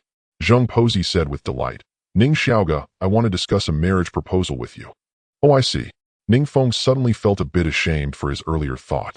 Zheng Pozi noticed Ning Feng's flushed face and comforted. Ning Xiaoge need not be so shy of finding a partner, and starting a family is nothing to be ashamed of, is it? Moreover, you are not young. Your body is just right for growth, and with such abundant energy, one must have a place to release it. No. Ning Feng's mouth dropped open. He stammered a couple of times thinking of what to say, but ultimately found himself speechless. Zheng Pozi lowered her voice, revealing a mysterious expression, and said to Ning Feng, do you think what I said makes sense? What good is a widow's apron? Finding a proper partner is much better, isn't it? Ning Feng's facial muscles couldn't be controlled, twitching slightly. Senior, there seems to be a misunderstanding. Ooh, it's not as you think. All right, I know it's a misunderstanding. Hee. Zheng Pozi seemed to think of something. Her eyes narrowed lewdly as they roamed between Ning Feng's legs, and she chuckled in a somewhat lascivious manner. Ning Xiaoge, you must take care. If you harm yourself and damage your essence, it could be detrimental to your cultivation. Ning Feng's mouth twitched, and he sighed inwardly. After pondering for a moment, he said, Senior, who do you wish to matchmake me with? Do share your thoughts. Ning Feng did not want to offend his neighbor, wanting to hear her out before finding a way to send her on her way. From the beginning to the end, Ning Feng had never considered the idea of marriage. Even in his past life, remaining single at the age of 35 was based on the same thought. He believed that if his financial capabilities were not strong enough, hastily seeking a partner would lead to many complications for both parties. Here, without strength, it is not merely troublesome, it could very well mean the safety of one's family is at stake. With his cultivation at the 3rd level of chi refinement, let alone starting a family, it would be a miracle to live until a natural death. If he cannot protect his family, well, why bother starting one? Being alone is far more pleasant, isn't it? I can come and go in the brothel like a tiger, and outside I can enter and exit like a dragon. Isn't that better than hanging myself on a single tree? All right, listen to me. Zheng Pozi did not forget her main purpose here, chatting on and on to Ning Feng. Ning Feng noticed that although Zheng Pozi was of advanced age, she truly took good care of herself.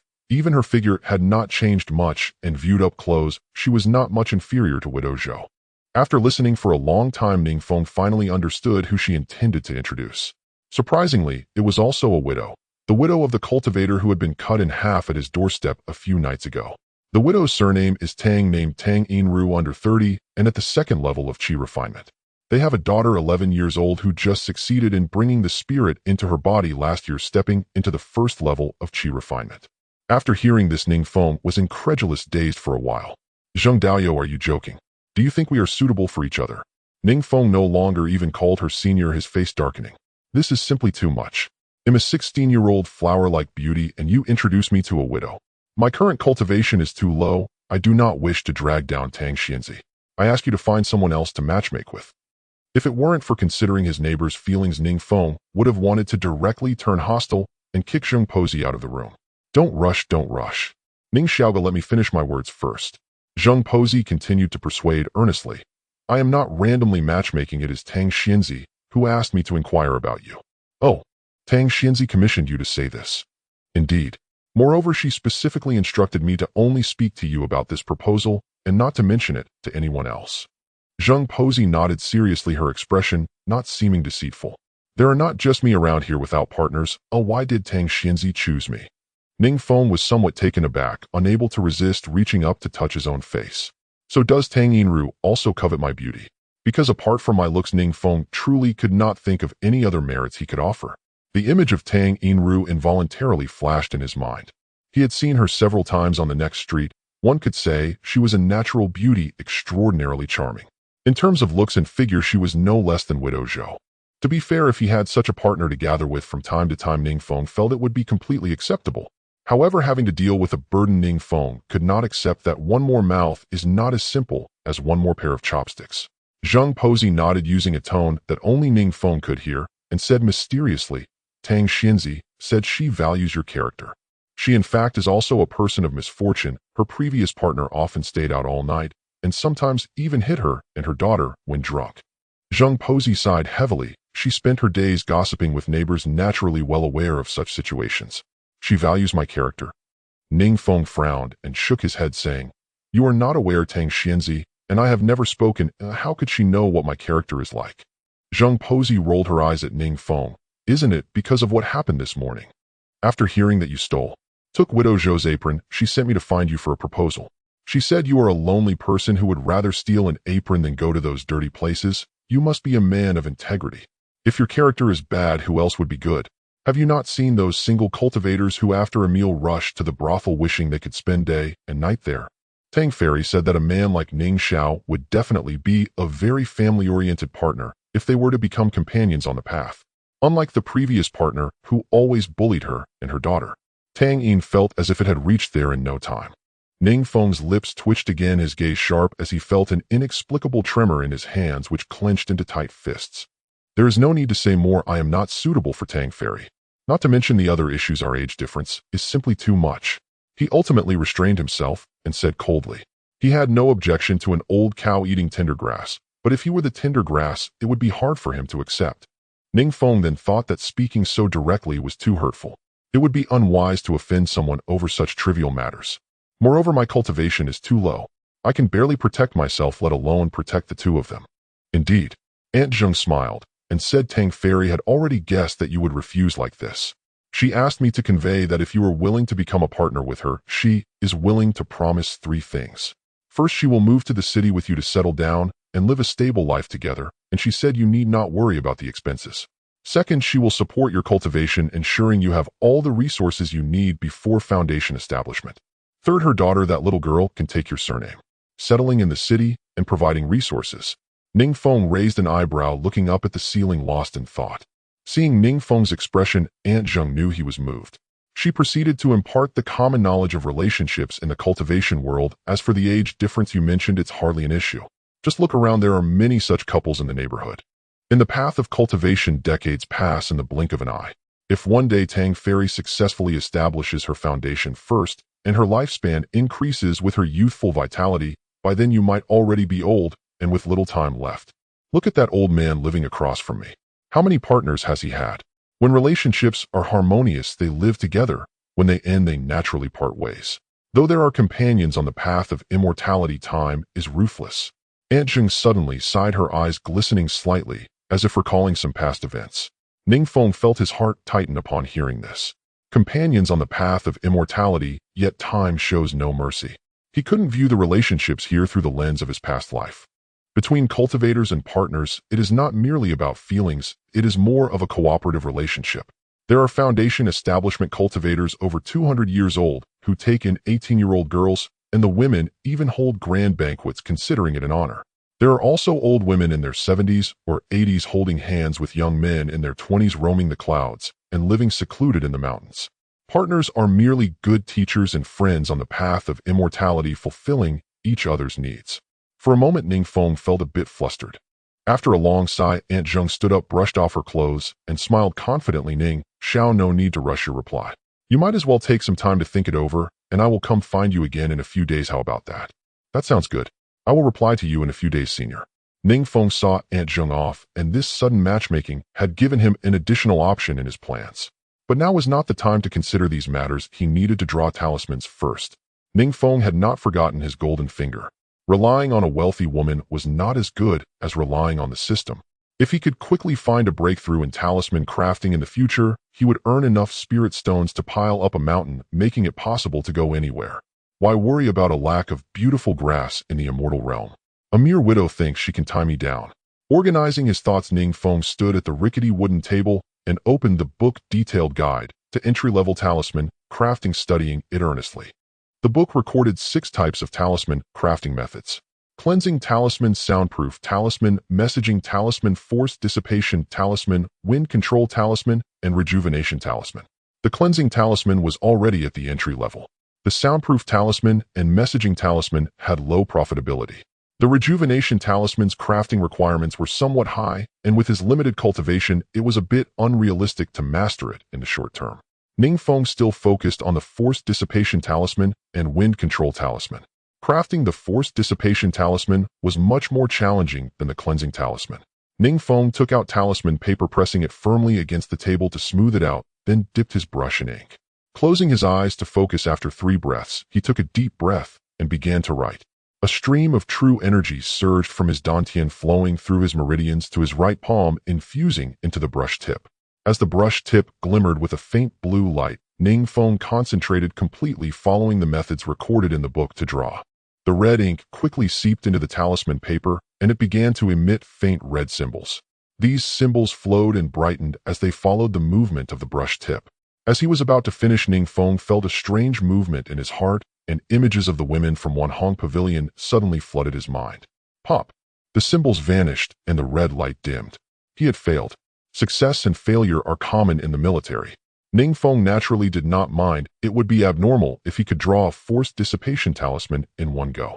Currently, he was akin to drawing a talisman at a higher level, and a success rate of 3 out of 10 was quite good. If 7 out of 10 talisman papers failed, that was within a reasonable range. He dipped his brush in ink again. The symbols appeared, and the red light flickered. Pop! Another failure. Ning Feng felt a bit of pain in his heart, gritted his teeth, and tried again. After repeating this several times, he failed again at the last stroke. The reason was simple. Each time he finished, his emotions fluctuated. It was as if his mind was enchanted, frequently recalling Tang Fairy or images of the women from Wan Hong Pavilion. Once he even remembered the apron of Widow Zhou, even though he had never seen what that apron looked like. Looking at the 7 or 8 failed attempts on the table, Ning Feng slammed his brush down. Sigh. Women disrupt my focus deeply. He sat on a bamboo chair holding the book and thought for a long time. Ning Feng finally understood that the events of today had disturbed his mind. With unstable emotions, it was natural for his talisman crafting to fail. Truly a group of despicable women. With no women in my heart, my strokes will naturally be divine. Ning Feng remembered that there were a few calmness pills under his bed, so he moved the bed and dug out the bundle from the hole in the ground. He took a calmness pill and swallowed it without hesitation. Indeed, he soon felt a cool sensation entering his body, gradually spreading out. This coolness flowed through his meridians and eventually gathered at the top of his head, clearing his spiritual platform, leaving an empty void. The restlessness inside him immediately dissipated without a trace. Ning Feng half closed his eyes, slowly breathing in and out, feeling his heart calm as water, while everything outside was empty. Approaching the table once more, he raised his brush, dipped it in ink, and began to draw talismans again. The symbols glimmered again, the red light following along. After a few breaths, the symbols spiraled into the talisman, and the red light suddenly shone like the sun, illuminating the room. The first forced dissipation talisman successfully completed. Talisman crafting Proficiency 1, Forced Dissipation Talisman Proficiency 1. Ning Feng picked up the force release talisman, a smile curling at the corners of his mouth. Thanks to the calming pill he took, he wasn't overly excited. Taking advantage of the pill's effects, he continued to sketch at his desk. After several hours passed, he finally stopped when he felt a rumble from his stomach, realizing he was somewhat hungry. This time his eyes shone even brighter. There should be at least a 35 success rate. Ning Feng eagerly organized the completed force release talismans and began counting. He consumed a total of 475 sheets of talisman paper, successfully creating 183 talismans and failing 292. The success rate was close to 40. This was not far from his estimate. If only the success rate were 40. Ning Feng thought excitedly. But he quickly shook his head. Such thoughts were unhelpful, too eager for quick results which would affect his mindset. Maintaining a good mindset was essential to improving the success rate.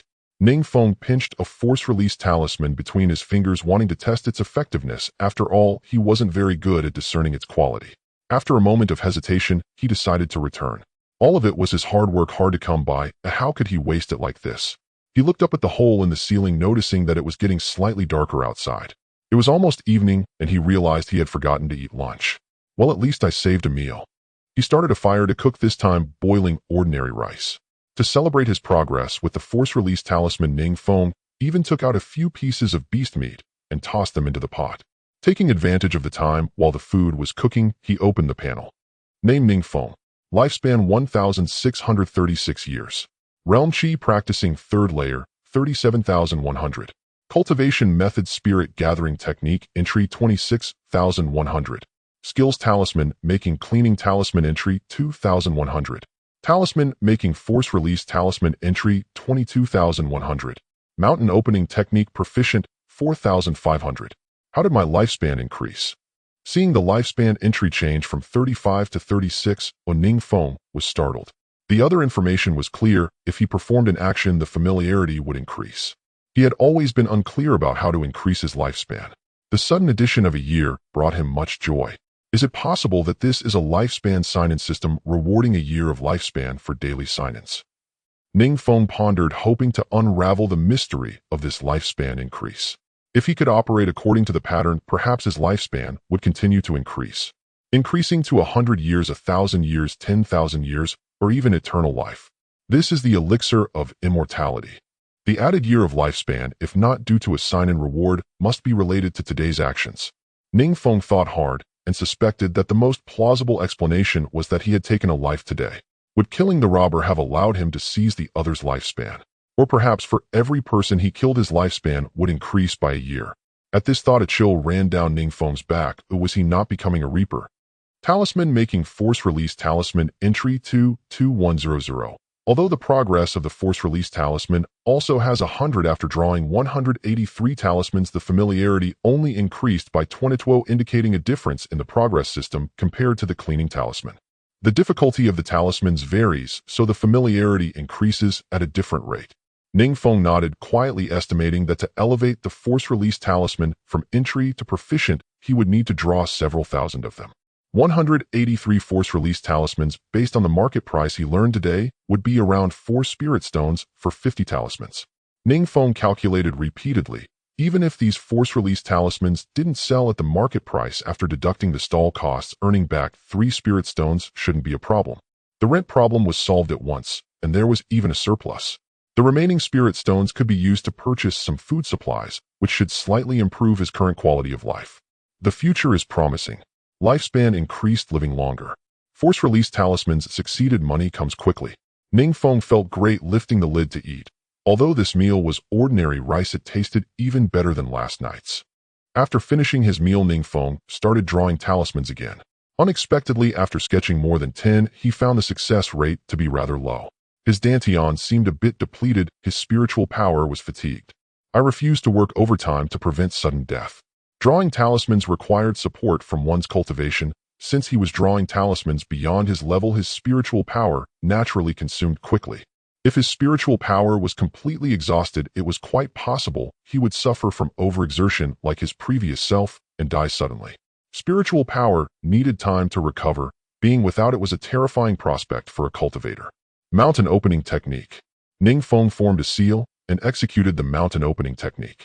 Sure enough, a stream of light shot out from his fingertip, wriggling like a worm. It fell to the ground like a wilted melon, soft and silent. The difference between this and the mountain opening technique he executed earlier against the robber was like heaven and earth. Seeing this scene, Ning Feng was greatly alarmed. He quickly sat cross-legged on the bed and began to circulate the spirit gathering technique. After half an hour of breathing and circulating, his spiritual energy finally recovered a bit, but the familiarity did not increase. Practicing this technique at night was far less effective than in the morning. With nothing else to do, Ning Feng sat in the bamboo chair, staring blankly at the night pot. After nightfall, the outside was already quiet. Even through the window, he could hear the sound of clothes on the clothesline of Widow Zhou next door being buffeted by the wind. There was no nightlife here, only a profound loneliness. Ning Feng's mind stirred as he recalled the black knife he picked up today. He found a cloth and began to carefully wipe the knife. The knife was quite ordinary, with a simple black wooden handle that had some cracks. The handle was stained with blood, densely covered with dark red spots, indicating that the robber had quite a bit of blood on his hands. The blade was made of ordinary iron, though it was sharpened quite well, with a few small nicks likely from combat. Being so poor that he had to rob for a pound of regular rice, it was no surprise the knife was a common tool. Ning Feng felt no delight, but it was better than having nothing. After all, buying such a knife at the market would likely cost 20 to 30 spirit stones. He raised the knife and couldn't help but swing it left and right a few times. Basic knife technique familiarity 1. The panel flashed with a line of text. Ning Feng was taken aback. Basic knife technique. The previous owner left behind a book on knife techniques, but it was only half a volume, which Ning Feng hadn't examined closely. Just by the name alone, Ning Feng felt that this basic knife technique was at most equivalent to a warm-up exercise. He never expected it could also increase familiarity. If he practiced a bit harder, it might even become a skill to protect himself. He couldn't just rely on past accomplishments. The spiritual power consumed by knife technique skills was much less than that required to activate the mountain opening technique. Moreover, during today's confrontation with that cultivator, if the mountain opening technique and knife techniques supported each other, the attack power should increase significantly. He pulled out the book on basic knife technique. Looking at the contents, there should be a total of 10 techniques, but the latter half of the volume was missing. With only the first 5 styles, it was sufficient for Ning Feng. He had seen this sword technique book in the market today, and finding the latter half would be too simple. However, it wasn't needed at the moment. He would practice the first 5 moves for now. The basic sword technique, as the name suggested, could be learned by even elementary students after just one read. The first 5 moves included 2 defensive and 3 offensive techniques. Their names sounded: magnificent dragon, lying on the southern mountain; wild goose, staying by the autumn river; fierce tiger, returning to the mountain; pure lotus, borrowing a boat; and wind, sweeping autumn leaves. But in reality, it was just that simple. To put it plainly, it involved blocking, thrusting, slashing, chopping, and slicing. Under the dim light of the oil lamp, Ning Feng mimicked the figures drawn in the book with his blade. Basic sword technique, proficiency 1. Basic sword technique, proficiency 1. Basic sword technique, proficiency 1. Basic sword technique, proficiency 1. Basic sword technique, proficiency 1. 2 hours later, Ning Feng was drenched in sweat, panting heavily. He opened the panel. Basic sword technique, beginner, 23,100. Ning Feng calculated that the increase in proficiency was somewhat strange, as sometimes it would increase after 8 or 9 swings, but other times it would not increase even after more than 10. Although there was a delay with the information panel, Ning Feng estimated it was still his own issue. He often felt that each sword move had rigorous standards for its execution, and there was a clear process for the trajectory of the sword. If he deviated even slightly, the system would not recognize it as proficiency. Nevertheless, Ning Feng felt that advancing to mastery level would not be difficult. He just needed to keep swinging the sword. Too simple. Ning Feng shook his head, thinking that once he had money, he would buy some advanced sword techniques to practice. However, with his entry into basic sword techniques, he could feel his movements becoming increasingly proficient. Moreover, as he swung the sword, an aura of energy emerged, and a few times he nearly extinguished the oil lamp. Unfortunately, practicing the sword techniques consumed quite a bit of physical strength, and Ning Feng surprisingly felt hungry again. The poor are learned in literature, the rich in martial arts. The ancients do not deceive me. Reluctantly, he grabbed another handful of rice and tossed it into the pot to cook, but this time he didn't spare any beast meat. While waiting for the rice to cook, Ning Feng suddenly heard a commotion outside the window. The window pane was thin, and he could vaguely hear a knocking sound. Knock, knock, knock, knock, knock. The rhythm was quite pronounced, as if it were a kind of code. However, it wasn't knocking on his door, but on Widow Zhou's next door. Ning Feng had a look of curiosity as he walked to the window, straining his ears to listen quietly. A secret meeting late at night, furtive and stealthy. If nothing unexpected happened, the visitor was likely to be Widow Zhou's lover. He didn't expect that Widow Zhou, who looked so cold and indifferent, would be burning with passion inside. Ning Feng smiled to himself, fully understanding. Having been single for a total of 51 years, 35 years in his past life and 16 years in this one, he naturally understood the loneliness and bitterness of such solitude without needing to say much. Creak. He could hear the door opening. The two seemed to communicate with their eyes, with no spoken words exchanged. Soon after, the sound of the door closing followed, indicating that the knockers had slipped inside. Ning Feng sat back down on the bamboo chair, a trace of envy on his face, as the image of Tang Yinxiu floated involuntarily in his mind. Go to bed, there's everything in dreams. Ning Feng murmured to himself, deciding to go to bed. He would head to the market early tomorrow. Perhaps due to the fatigue from practicing sword techniques, or because the rent issue had been resolved, Ning Feng fell into a deep sleep shortly after lying down. But soon he awoke, disturbed by a faint sound of impact.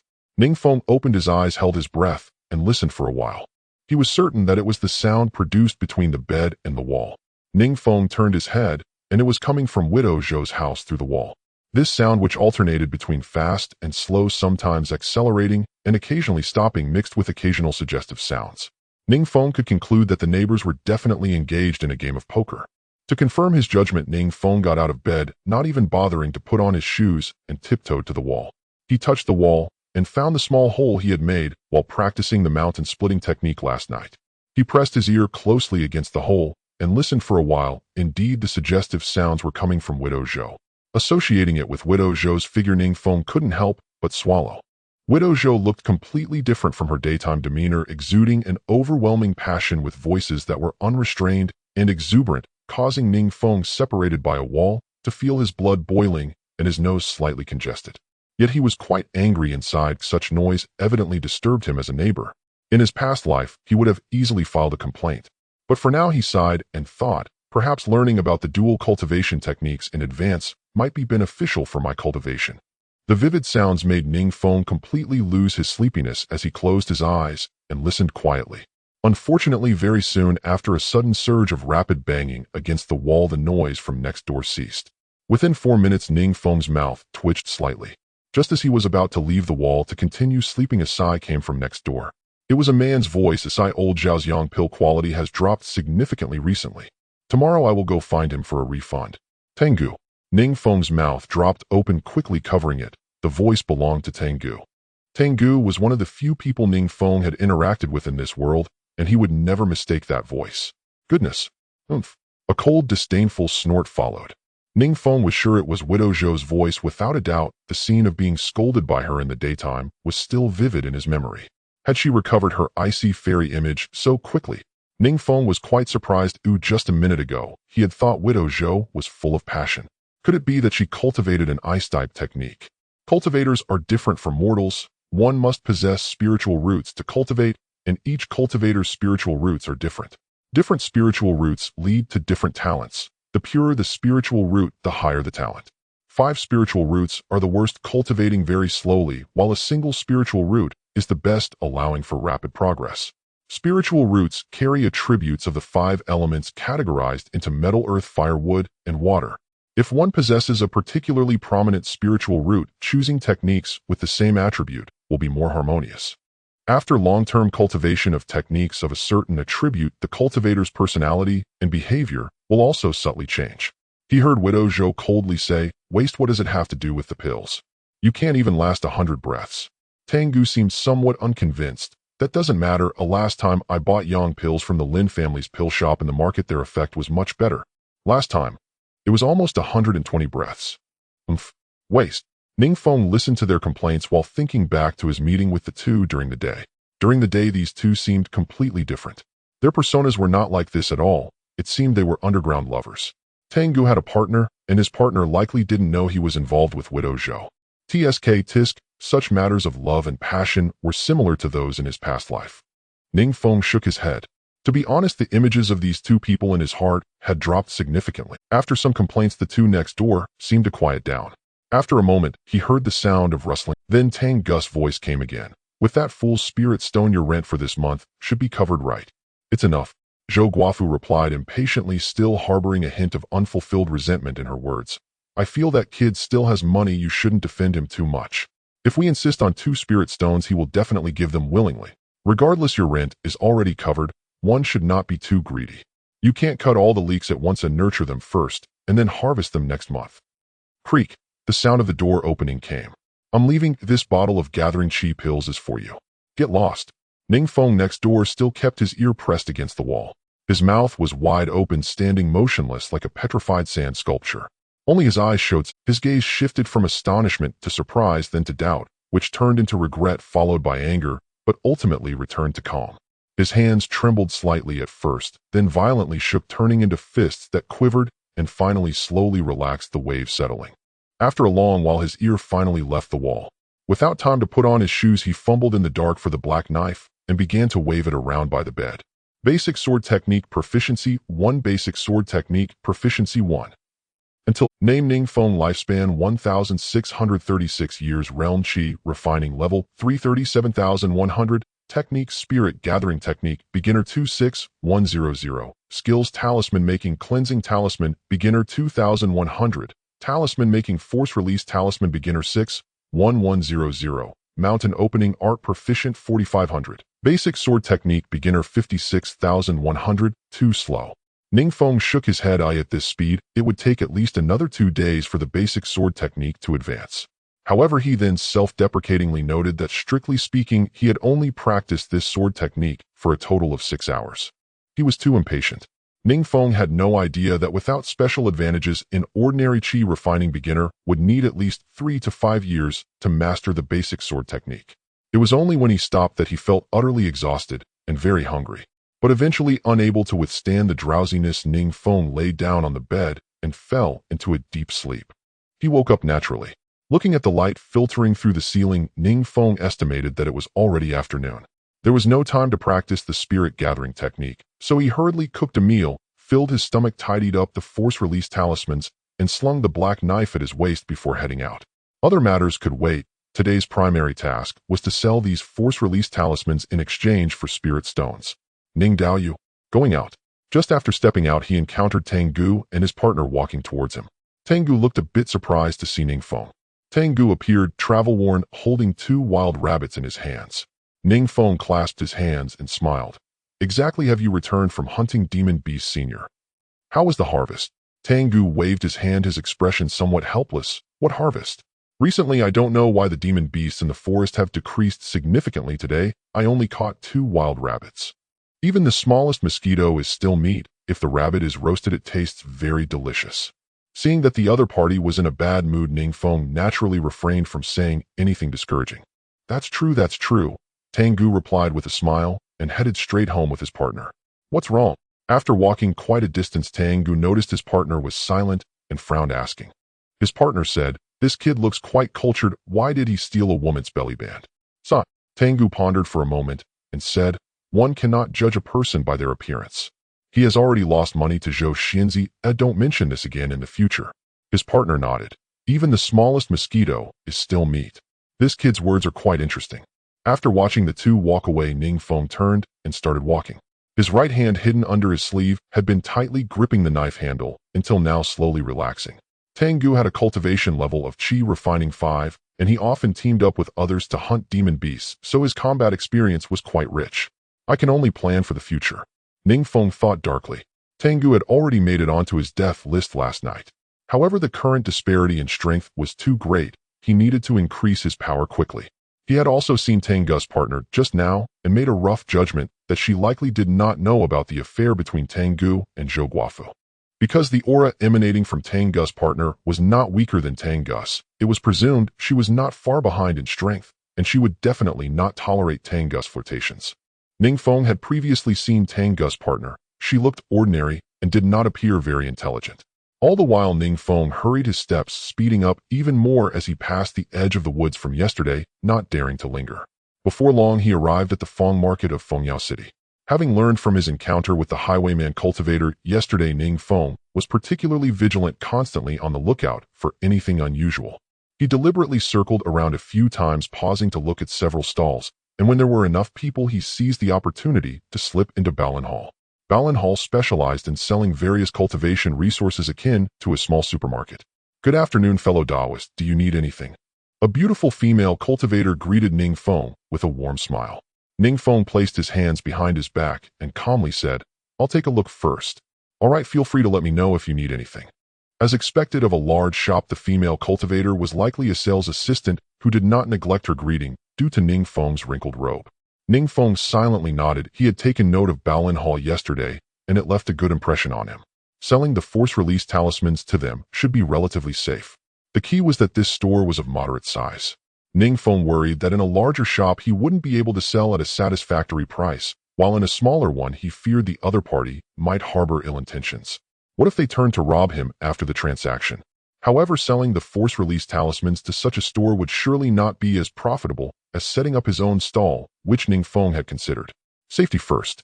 Setting up a stall might attract the attention of unscrupulous individuals, and it would consume too much time. Wasting time here was not as good as going home to practice his sword techniques.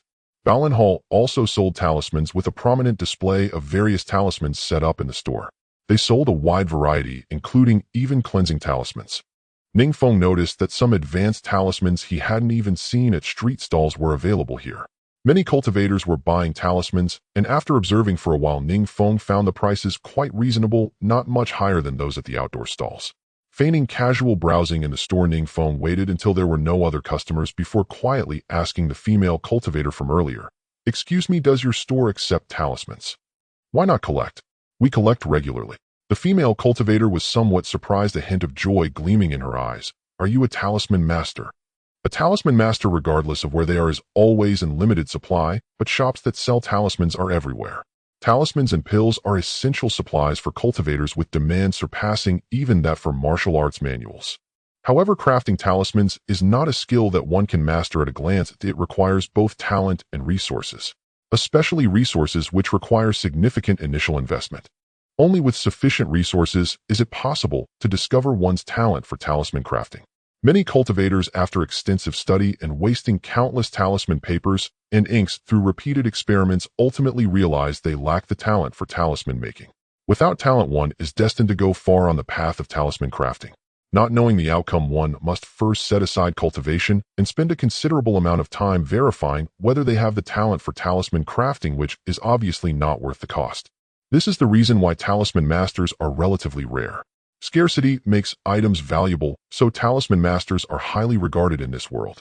Many families and sects even spend large sums to recruit nearby talisman masters, firstly for their own needs, and secondly, to hope to monopolize the talisman market within their sphere of influence. Exactly, Ning Feng nodded. Based on his limited memories and experiences in this world, he was not clear about the intricacies involved. The female cultivator quickly asked, "What talismans do you intend to sell?" Ning Feng replied indifferently, "Only one type, the force-release talisman." Force-release talisman. The surprise in the female cultivator's eyes diminished slightly. "How many do you have?" "About 100. What is your shop's price for talismans?" "About 100. The female cultivator's eyes lit up again. "May I see your talismans first?" "Of course." Ning Feng took out a force-release talisman and handed it over. Even talismans of the same batch and grade crafted by the same talisman master may vary significantly in quality. This involves various factors: the emotional state of the talisman master, the flow of spiritual energy, the quality of the talisman paper and ink, and even the weather, all of which can affect the final quality of the talisman. Even among low-grade force-release talismans, the quality can differ. Different qualities lead to different powers of the talismans and consequently different prices. The female cultivator picked up the talisman with her slender jade fingers, examined it closely for a while, and said, "The quality indeed meets our store's purchasing standards." She put down the talisman and smiled at Ning Feng. "However, the force-release talisman is a hard currency with a relatively stable price. I believe you are aware of this." Ning Feng nodded, his expression unchanged. He naturally knew this from the previous day and understood that the other party was trying to negotiate for a lower price.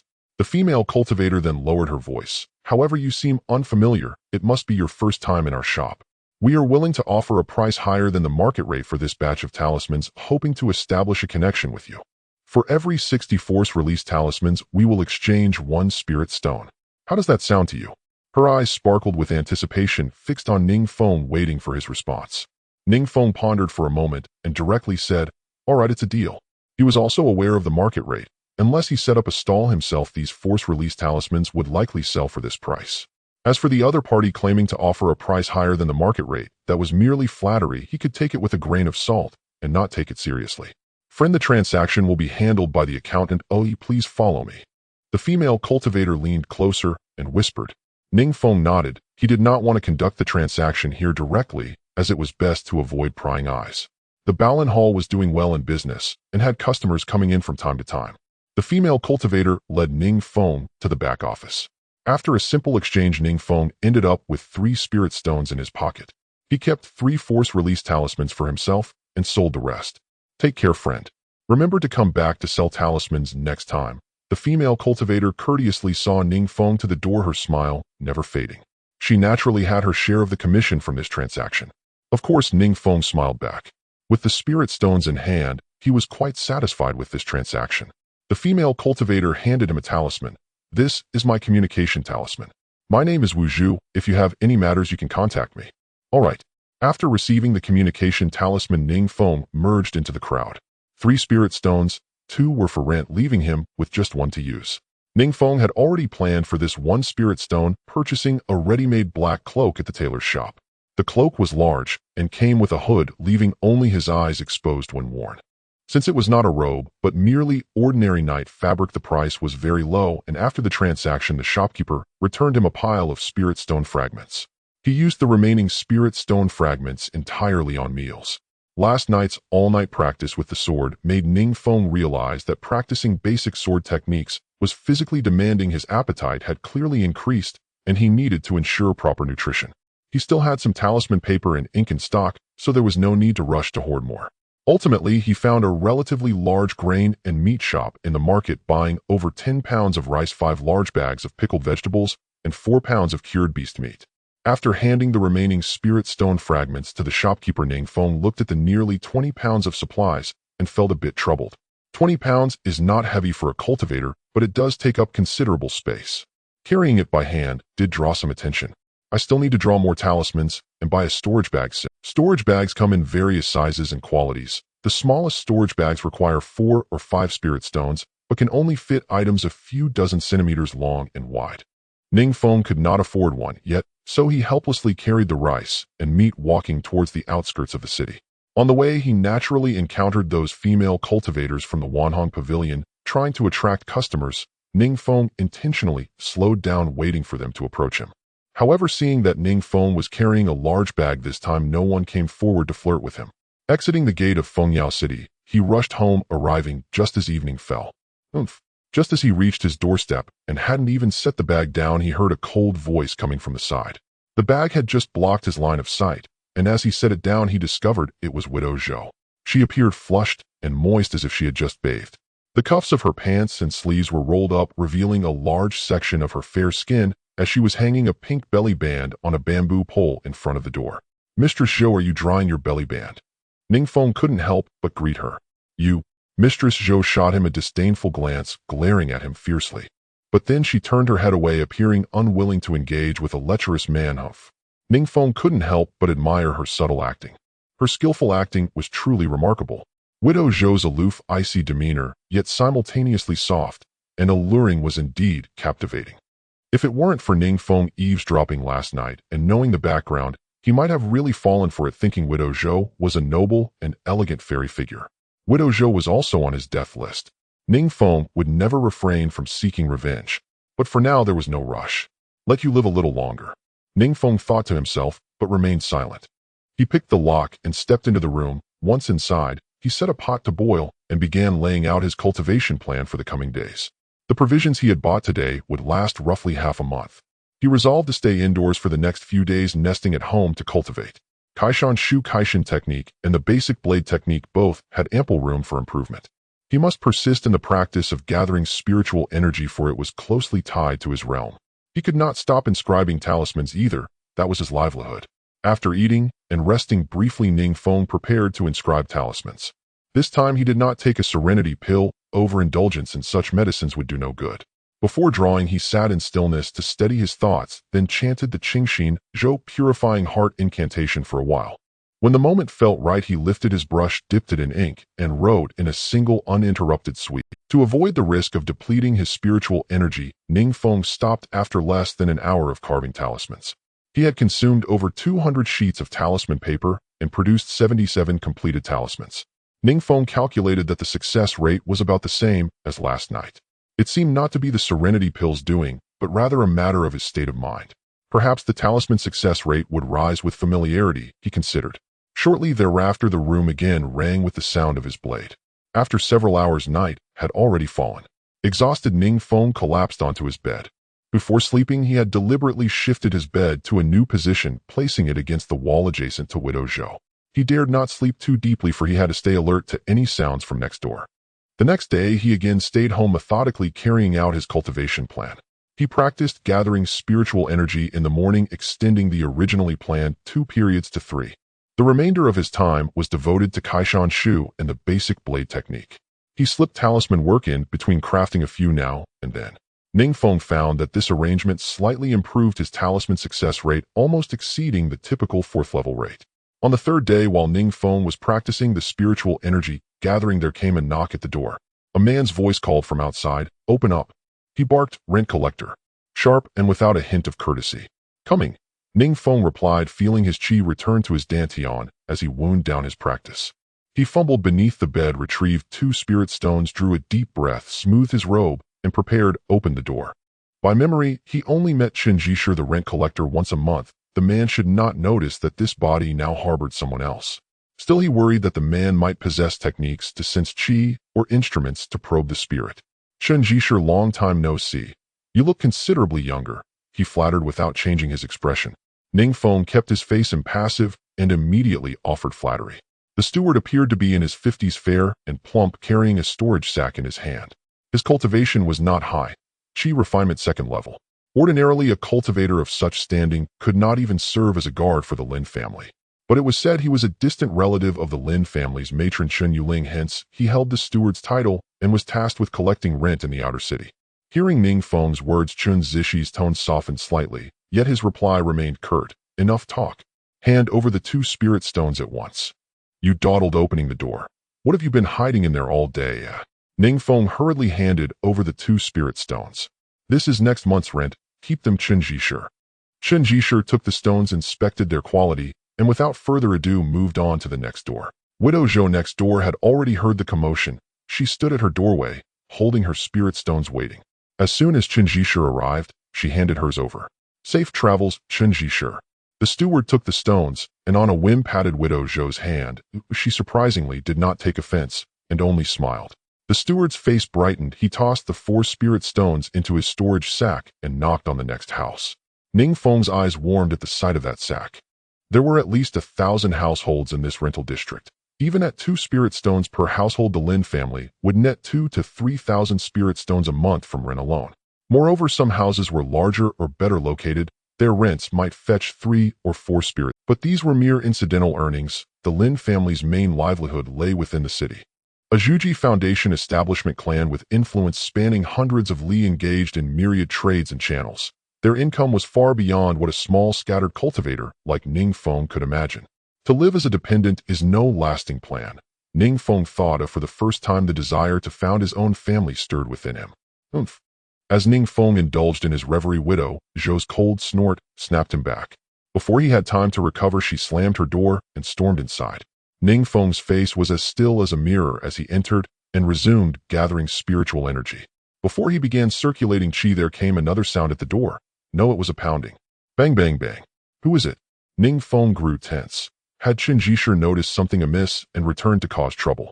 He opened the door in a fluster and saw a cool, slightly angry, pretty face. It was Widow Zhou. Ning Feng was surprised. Zhou Xianzi, do you need something? She sneered. So you actually had money to pay the rent? Return the spirit stone you owe me. Didn't we already settle this the other day? 1 spirit stone was already compensated to you then. Ning Feng's hand could not help but drift toward his blade. Widow Zhou snarled. You cheated me. I insisted on at least 2 spirit stones as compensation, but you lied and said it was only 1. My beast pet, a rat, cost 2 spirit stones. Now give me 1 spirit stone back, or else. Humph. Who had cheated whom? After eavesdropping on Tang Gu and Widow Zhou's conversation, that night Ning Feng had already suspected they would come back to cause trouble sooner or later. He had not expected it to happen so quickly. Not even 2 days had passed. The way they harvested their profits was like nothing had seen. They pressed him relentlessly, seemingly unafraid of driving him to desperation. A pressure rose from Widow Zhou fixed upon Ning Feng. 1 question, will you pay or not? Ning Feng replied without expression. If Zhou Xianzi doubts me, there is nothing I can do. The 2 spirit stones I just gave for rent were borrowed from a friend in the city. If you doubt me, feel free to search the room. If you find a spirit stone, take it. Search away. Widow Zhou lowered her aura and strode in with a poised step. The place was plainly sparse. Black pot gray walls, nothing much. Her gaze fell on the black knife, and she scoffed. You, wielding a blade. She cast it a glance, and then looked away. The knife's worth was obvious to anyone who was not blind. After a thorough search, Widow Zhou left carrying several pounds of demon beast meat and over 30 Dispel Force talismans, staring fiercely at Ning Feng. This settles us for now. If there is a next time, 2 spirit stones will not resolve it so easily. Fine, we're even, Ning Feng said very calmly. What Widow Zhou had taken was worth about 1 spirit stone. There were still Dispel Force talismans on the table, but she had not taken more. Ning Feng of course understood her thinking. One must not harvest all the chives at once. Let them grow and cut them when they are fat. Widow Zhou returned to her room, set down the demon beast meat, and murmured, I didn't expect this kid to be a talisman master after all. Her pretty face flickered between worry and ruthless resolve, as if weighing possibilities. After a moment, she produced a communication talisman, spoke a few words, and watched the rune vanish and flame to ash. She was completely unaware that there were ears beyond the wall. Oh, every word she uttered was heard by Ning Feng next door, not a single syllable lost. Tonight at the usual time, come over. We have matters to discuss. Ning Feng's eyes sparkled like fireflies in the night sky. But he quickly regained his calm. Instead of practicing the chi gathering technique, he picked up his knife again. As evening approached, Ning Feng suddenly felt a surge of spiritual energy rising from his dantian and flowing into his hand as he swung the knife. It seemed that with just a slight intention, he could directly infuse this spiritual energy into the knife. However, Ning Feng did not attempt it easily. Instead, he put down the black knife and opened the panel. Name Ning Feng. Lifespan 1,636 years. Realm Qi Refining Level 339,100. Technique Qi Gathering Technique Beginner 31,100. Skills Talisman Making Cleansing Talisman Beginner 2,100. Talisman Making Strength Release Talisman Beginner 76100. Mountain Opening Technique Proficient 34,500. Basic Knife Technique Proficient 1,500. Upgraded. Just now Ning Feng sensed the change while swinging the knife as expected. However, completing the Proficiency progress bar would likely not be as easy as before. Looking at the gap in the window, it was getting dark. Ning Feng walked to the window, pried loose the wooden board sealing it, and after trying a few times with his hand to confirm it could be pushed open effortlessly, he was satisfied and went to cook. After eating, Ning Feng did not practice, but began drawing soundproof talismans. With the familiarity gained from the strength release talisman, the soundproof talisman was quite easy to master, and after drawing a few he succeeded. Then he drew a few cleansing talismans. Talisman Making Proficiency 1. Talisman Making Soundproof Talisman Beginner 1100. Talisman Making Cleansing Talisman Beginner 5100. Ning Feng then drew about 10 more, achieving a success rate similar to the Strength Release Talisman, resulting in 6 completed talismans. However, Ning Feng did not plan to sell these talismans, he intended to keep them for himself. After upgrading the basic knife technique, the sound of swinging the knife had increased significantly, making quite a commotion, especially at night. Next, Ning Feng did not continue drawing talismans, but lay down on his bed, closing his eyes. But he did not fall asleep, nor did he feel sleepy. It should be about time. He did not know how long had passed when Ning Feng suddenly opened his eyes. He jumped out of bed, threw on the black cloak he bought at the market today, hiding the black knife beneath it. Taking a few soundproof talismans and cleansing talismans, he gently pried open the wooden board of the window and quietly climbed out, silently placing the board back down. In the deep night, Zhou the widow had just finished soaking her feet and lay half awake in bed. The dim light of a kerosene lamp illuminated her pretty face, which was flushed and radiant. Having just soaked her feet made her feel slightly warm, so she uncovered half of her quilt, revealing a pair of fair legs. Just then a familiar knocking sound rang out. The knocking was very faint but rhythmic. Knock, knock, knock, knock, knock. Is Tengu here? Zhou the widow let out a soft grunt, muttering in annoyance, that scoundrel coming so early. Not even afraid of being discovered by his partner. She uncovered the quilt, too lazy to put on clothes, and directly draped a loose nightgown to go open the door. When the door opened, it revealed a gap of more than a foot, which was sufficient, and then Zhou the widow sidled aside, waiting for Tengu to enter the room. As soon as the door cracked open, a figure wrapped in a black cloak flashed in, quickly entering the room, turning its back to Zhou the widow.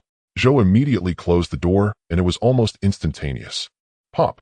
A faint rune flickered to life. The soundproof talisman had been activated, instantly isolating the entire room. Who are you? Zhou the widow became terrified, her aura rapidly increasing. This person was definitely not Tengu. She instinctively wanted to draw the soft sword from her waist, but at this moment the sword was by the bed.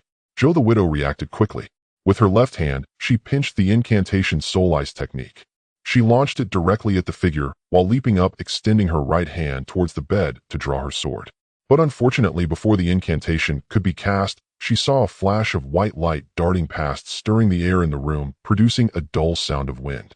It was the sound of a blade. Zhou the widow felt a chill at her neck, and the scene before her blurred. She seemed to see her own body slowly collapsing to the ground, her outstretched right hand stopping in midair. Then her consciousness began to fade, and she felt her head spinning in the air, even hitting the wall. When rebounding, she caught sight of the knife. It was a black knife. She also saw the pair of bright eyes beneath the cloak, feeling a sense of familiarity. You, it turns out. It's you, this kid. These were Zhou the widow's last words. But in reality, she could not utter them at all. Her lips were too weak to move. These were merely the final perceptions of her consciousness. Ning Feng watched coldly as her head fell to the ground, feeling Zhou the widow's life force rapidly fading away. From the moment Zhou the widow opened the door to her head falling, it was less than 3 breaths in total. Zhou the widow died very thoroughly, as she did not see Ning Feng's expression at that moment. Ning Feng's expression at this moment was quite unexpected. He had not anticipated that the power of the proficient level knife technique would far exceed his expectations. One strike to behead despite it being a sneak attack. Originally, Ning Feng's plan was to wait until he broke through to the mid-level of Qi refining before settling accounts with the two. However, Zhou the Widow had pushed him today, forcing him to implement his plan ahead of time. Ning Feng had even prepared to flee if he could not defeat them. He knew that at Qi refining level 3, even a sneak attack on someone at Qi refining level 4 had a very slim chance of success. The difference in strength between Qi refining level 3 and level 4 was not merely a matter of one realm, it was a gap between two completely different tiers. Looking at Zhou the Widow's head, Ning Feng tightened his grip on the knife, and suddenly a bolder idea emerged in his heart. Before taking action, he had deduced various possibilities. If he successfully killed Zhou the Widow, he planned to sneak back to his own house. Then he would push all the subsequent mess onto Tengu. When Tengu arrived and discovered Zhou the Widow had been killed, he should logically not dare to make it public. After all, Tengu was not foolish enough to expose the sordid affair between himself and Zhou the Widow. If afterward the guards questioned him, Ning Feng could even hint to them, guiding their suspicion towards Tengu. With his weak strength at Qi refining level 3, it would not be difficult for Ning Feng to extricate himself from this matter. But there was a significant drawback to doing so. If Tengu were to be targeted by the guards, and they handled the matter perfunctorily, this incident might very well end up unresolved. If that were the case, Tengu would likely eventually follow the lead of the guards and deduce that it was Ning Feng who set the trap. Once Tengu suspected Ning Feng, he would surely kill him to silence him. Rather than putting himself in a perilous situation, it was better to strike first. The most reliable method was to deal with Tengu tonight as well. Experiencing the power of the proficient level knife technique led Ning Feng to decide to take another gamble.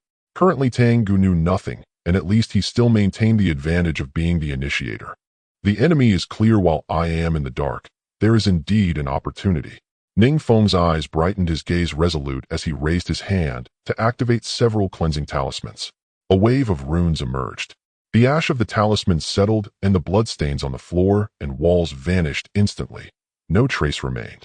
He swiftly lifted the widow Zhou's body onto the bed, carefully repositioned her head, then drew the quilt up to cover her entirely, leaving only her forehead exposed. Yet it still felt unsatisfactory. He abruptly stripped off her trousers, pulled back half the quilt, and revealed her long, slender legs, making her appear at first glance like a ripe peach awaiting plucking, lying in wait for her lover. Having finished, Ning Feng opened the door gently, then closed it, but left it slightly ajar unsecured. He took a deep breath, tightened his hooded cloak, clenched a talisman in his left hand, gripped his black blade in his right, and slipped beneath the bed, waiting in utter stillness for Tengu. Soon enough, the expected knocking came. Thump, thump, thump, thump, thump. No one answered. Outside, hesitation lingered for several heartbeats. Then Ning Feng saw the door crack open just a sliver. A figure darted inside. At once, Ning Feng recognized Tengu by his silhouette. Tengu let out a soft, curious hum, his tone laced with teasing amusement. He had surely noticed the widow Zhou lying on the bed. Ning Feng held his breath, motionless, not daring to stir even a whisper. Tengu beamed with delight, striding across the room in 2 quick steps. With lecherous glee, he murmured, "My darling. So you left the door ajar on purpose, already lying here ready and waiting." Without delay, he shrugged off his outer robe and tossed it toward the foot of the bed, then yanked back the quilt, preparing to slip beneath it as he added, "Today, I even traded with old Zhao for a special bottle." His words died mid-sentence. Now, Ning Feng hesitated no longer. This was the perfect moment to strike. To miss it would cost him his life. Pop. Slash. In an instant, the talisman flared and the blade flashed. A gale-force wind erupted, fierce and unrelenting, leaving no trace of hesitation or delay. The sound-dampening talisman's glyphs shimmered outward, enveloping most of the chamber. A streak of white light, like a meteor arcing across the Milky Way, blazed straight for Tengu's legs. At the very moment the blade sang through the air, Tengu was pulling back the quilt and caught sight of the widow Zhou's head rolling off the pillow. Horror, dread, disorientation, and palpitation surged through Tengu all at once. His mind in that instant was razor-sharp and utterly focused. He was completely unprepared. From the moment he entered, his attention had been fixed solely upon the bed, never once considering that someone might lie hidden beneath it. Blood did not spatter wildly. Instead, it coalesced into a crimson thread drawn along the white streak, striking the wall beside the door with uncanny precision. Its height unchanged, leaving behind a vivid red line across both wall and doorframe.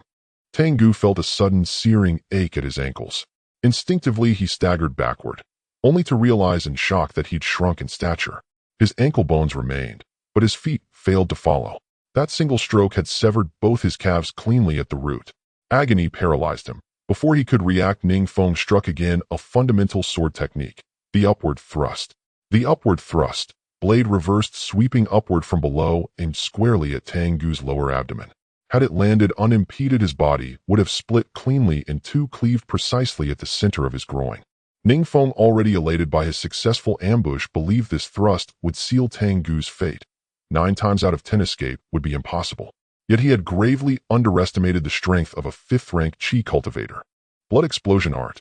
A low guttural cry escaped Tang Gu. His right palm blazed with crimson light, flooding the entire room in a suffocating bloody radiance.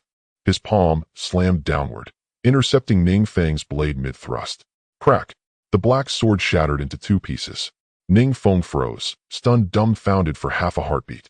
In that fleeting half-beat, Tang Gu's blood-reddened palm swelled to twice its size and crashed down toward the bed's underside. Ning Feng felt an overwhelming pressure descend, pinning him immovably to the floor. Desperate, Ning Feng flung up his left hand, activating 2 force-dissipating talismans. The crushing weight eased slightly. Without hesitation, he rolled sideways. Mountain-splitting art. He sealed the incantation and unleashed the technique. A streak of luminous energy shot toward Tang Gu. With both legs severed, Tang Gu could not evade. It struck him square in the right eye. "Oh!" Tang Gu cried out in agony, clutching his ruined eye. Yet blood still sprayed violently between his fingers. "So it's you. You dare die? You murdered Madame Zhou." Tang Gu roared, his remaining left eye at last locking onto his attacker. Ning Feng's roll had carried him clear from beneath the bed. His black hood had fallen away, leaving him disheveled and exposed. He had no time, and no need, to reply. Many who died did so simply because they spoke too much. Ning Feng was no such fool. He continued weaving seals, launching successive mountain-splitting arts. Indeed, Tang Gu, true to his 5th-rank cultivation, now demonstrated his battle-hardened expertise, turning experience into decisive advantage. Blood explosion art. Though grievously wounded, Tang Gu steadily regained composure, calmly deflecting blow after lethal blow from Ning Feng. At one point, a palm strike struck Ning Feng's waist. Only his swift deployment of multiple force-dissipating talismans lessened the impact. Had he not, his spine would surely have snapped. Even so, his waist buckled under strain. With a choked gasp, he vomited several mouthfuls of blood. Seeing Ning Feng wounded and unable to press the attack, Tang Gu cackled, "A 3rd-rank cultivator dares challenge death. Whose arrogance gave you such courage? Today I shall leave you no grave to fill." Their furious exchange had drained the sound-dampening talisman's power rapidly. Tang Gu, sensing its weakening effect, casually activated several more. Like Ning Feng, he wished no outsider to learn what transpired here. Only one of them would walk out alive. Tang Gu flipped his palm, and a blade materialized within it. "Let me show you what true swordsmanship looks like." The words had barely left his lips when a wave of liquid light surged toward Ning Feng's skull. Ning Feng recoiled in alarm. He sensed an inexplicable aura emanating from Tang Gu's swing, locking his entire body in place, rendering him utterly immobile. Yet his hands still obeyed. He hurled every remaining force-dissipating talisman he possessed. The oppressive aura waned sharply. With one final roll, he narrowly evaded the killing stroke. Tang Gu's blade sheared directly into the bed, splitting it cleanly in 2. The widow Zhou's head rolled once more to the floor, her wide-open eyes now staring straight into Tang Gu's. Tang Gu stared stunned at the severed head. Then, snapping back to awareness, felt a streak of light hurtling straight at him. Mountain-splitting art. This final mountain-splitting art was launched at terrible personal cost. Ning Feng risked spinal fracture to force it forth. It struck Tang Gu's temple with a muffled boom. A gaping hole opened in Tang Gu's skull. His body swayed, rigid, hollow like a wooden puppet, then collapsed lifelessly to the floor. Clang! His blade clattered beside him. Ning Feng crawled forward, seized the fallen blade, and drove it deep into Tang Gu's heart. Fearing he might yet live, he stabbed again, and again, 12 times in all, before sinking cross-legged onto the floor, breathing ragged and deep. This place is no longer safe. Without time for regret, Ning Feng struggled to sit cross-legged, adjusting his breath before operating the Kai Ling Gong, for a while, finally regaining his composure. After some adjustments, he could barely move his waist, but his injuries were too severe, forcing him to support his waist with his hands as he moved slowly. Cleaning up the scene would take time. Ning Feng first found the several pounds of beast meat that the widow Zhou had taken during the day, along with a force-release talisman. These items which he had a connection to must not be left behind. Then he began the process of searching the bodies. He didn't search the widow Zhou as she was wearing a negligee with no pockets. Ning Feng searched her Taoist robe and quickly found a storage bag within it. He didn't have time for a detailed inspection and directly stuffed it into his pocket. Next, he drew the soft sword from the waist of the widow Zhou. Ning Feng had seen this sword before and didn't know its worth, but he could be certain it was more valuable than his black blade. Unfortunately, his black blade had been broken by Tengu. However, he still needed to take the broken blade with him. He could not let Tengu off easily.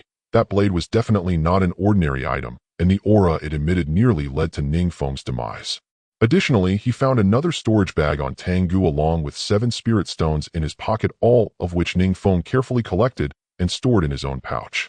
After thoroughly searching the room, he discovered a wooden box under the widow Zhou's bed, which surprisingly had a compartment inside. This should be the widow Zhou's small treasury. Ning Feng's heart raced as he nearly trembled while opening this compartment. However, like his own treasury, it contained only a few pounds of spiritual rice and some beast meat. Broke.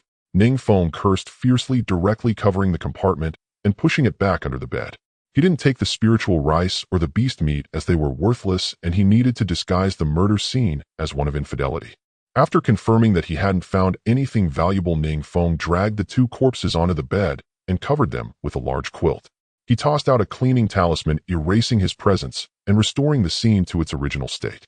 Supporting his waist, he approached the door and listened carefully for a while before quietly exiting the room and gently locking the door. He quickly scanned his surroundings. Everything appeared normal, and he tossed out another cleaning talisman by the door. Turning around, he lifted the wooden board of his window and climbed inside, then slowly lowered the board back down. Lucky this time. I will never take such risks again in the future. Sitting on a bamboo chair, Ning Feng felt a sense of survival after a disaster. To be honest, facing Tengu, he had sensed the faint smell of death several times. At that moment, he couldn't afford to think too much. There was no escape route available. This was the closest he had come to death since crossing into this world. Ning Feng had overestimated himself and underestimated others. He thought that mastering a high-level sword technique would allow him to kill his opponent by taking advantage of surprise, but the reality was different. That ordinary black blade couldn't withstand such a level of battle. No matter how strong the sword technique was, it was useless without a suitable weapon. In confrontations among cultivators, the details that determine success or failure are far too many. Ning Feng secretly resolved that he would never actively challenge someone of a higher level again.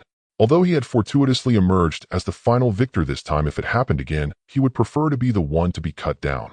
As dawn approached, Ning Feng began to wrap things up. He removed his black cloak and stuffed all the spoils, including the broken blade, into the hole under the bed. He carefully covered the hole outside with yellow mud, leveling it, and then rubbed it several times until it was indistinguishable to the naked eye. These items really shouldn't be hidden inside the house. The risk was too great. However, if he went out at night, he would still need to find a place to dig a pit for concealment, which Ning Feng also felt was unsafe. Even so, why seek a far solution when a nearby one was available? A beam of dawn light pierced through the roof's gap, indicating it was already morning. Ning Feng took a deep breath, sitting cross-legged on the bed, and began to cultivate the Kai Lingong. 2 hours later, Ning Feng opened his eyes and flipped over the panel. The panel had actually been refreshing and scrolling all night, but he hadn't had time to look at it. Name: Ning Feng, lifespan 1,638 years, realm Qi, refining 3rd layer, 40100, cultivation method Kai Lingong, entry 35100, skills talisman making, cleaning talisman, entry 2100, talisman making, force release talisman, entry 76100, mountain opening technique mastery 45500. Basic sword technique mastery, 4,500. Lifespan has unexpectedly increased by 2 years. It seems that the previous speculation was not wrong. Killing people extends lifespan. Ning Feng was somewhat speechless. It appears that the system is indeed guiding him towards a path of slaughter. However, the ones he killed in these past few days were all deserving of death. They either aimed to take his life or plot against his wealth. Ning Feng was not a saint, so he naturally felt no guilt. The path of cultivation is inherently about fighting and killing, vying for resources and spirit stones. There is no concept of law here.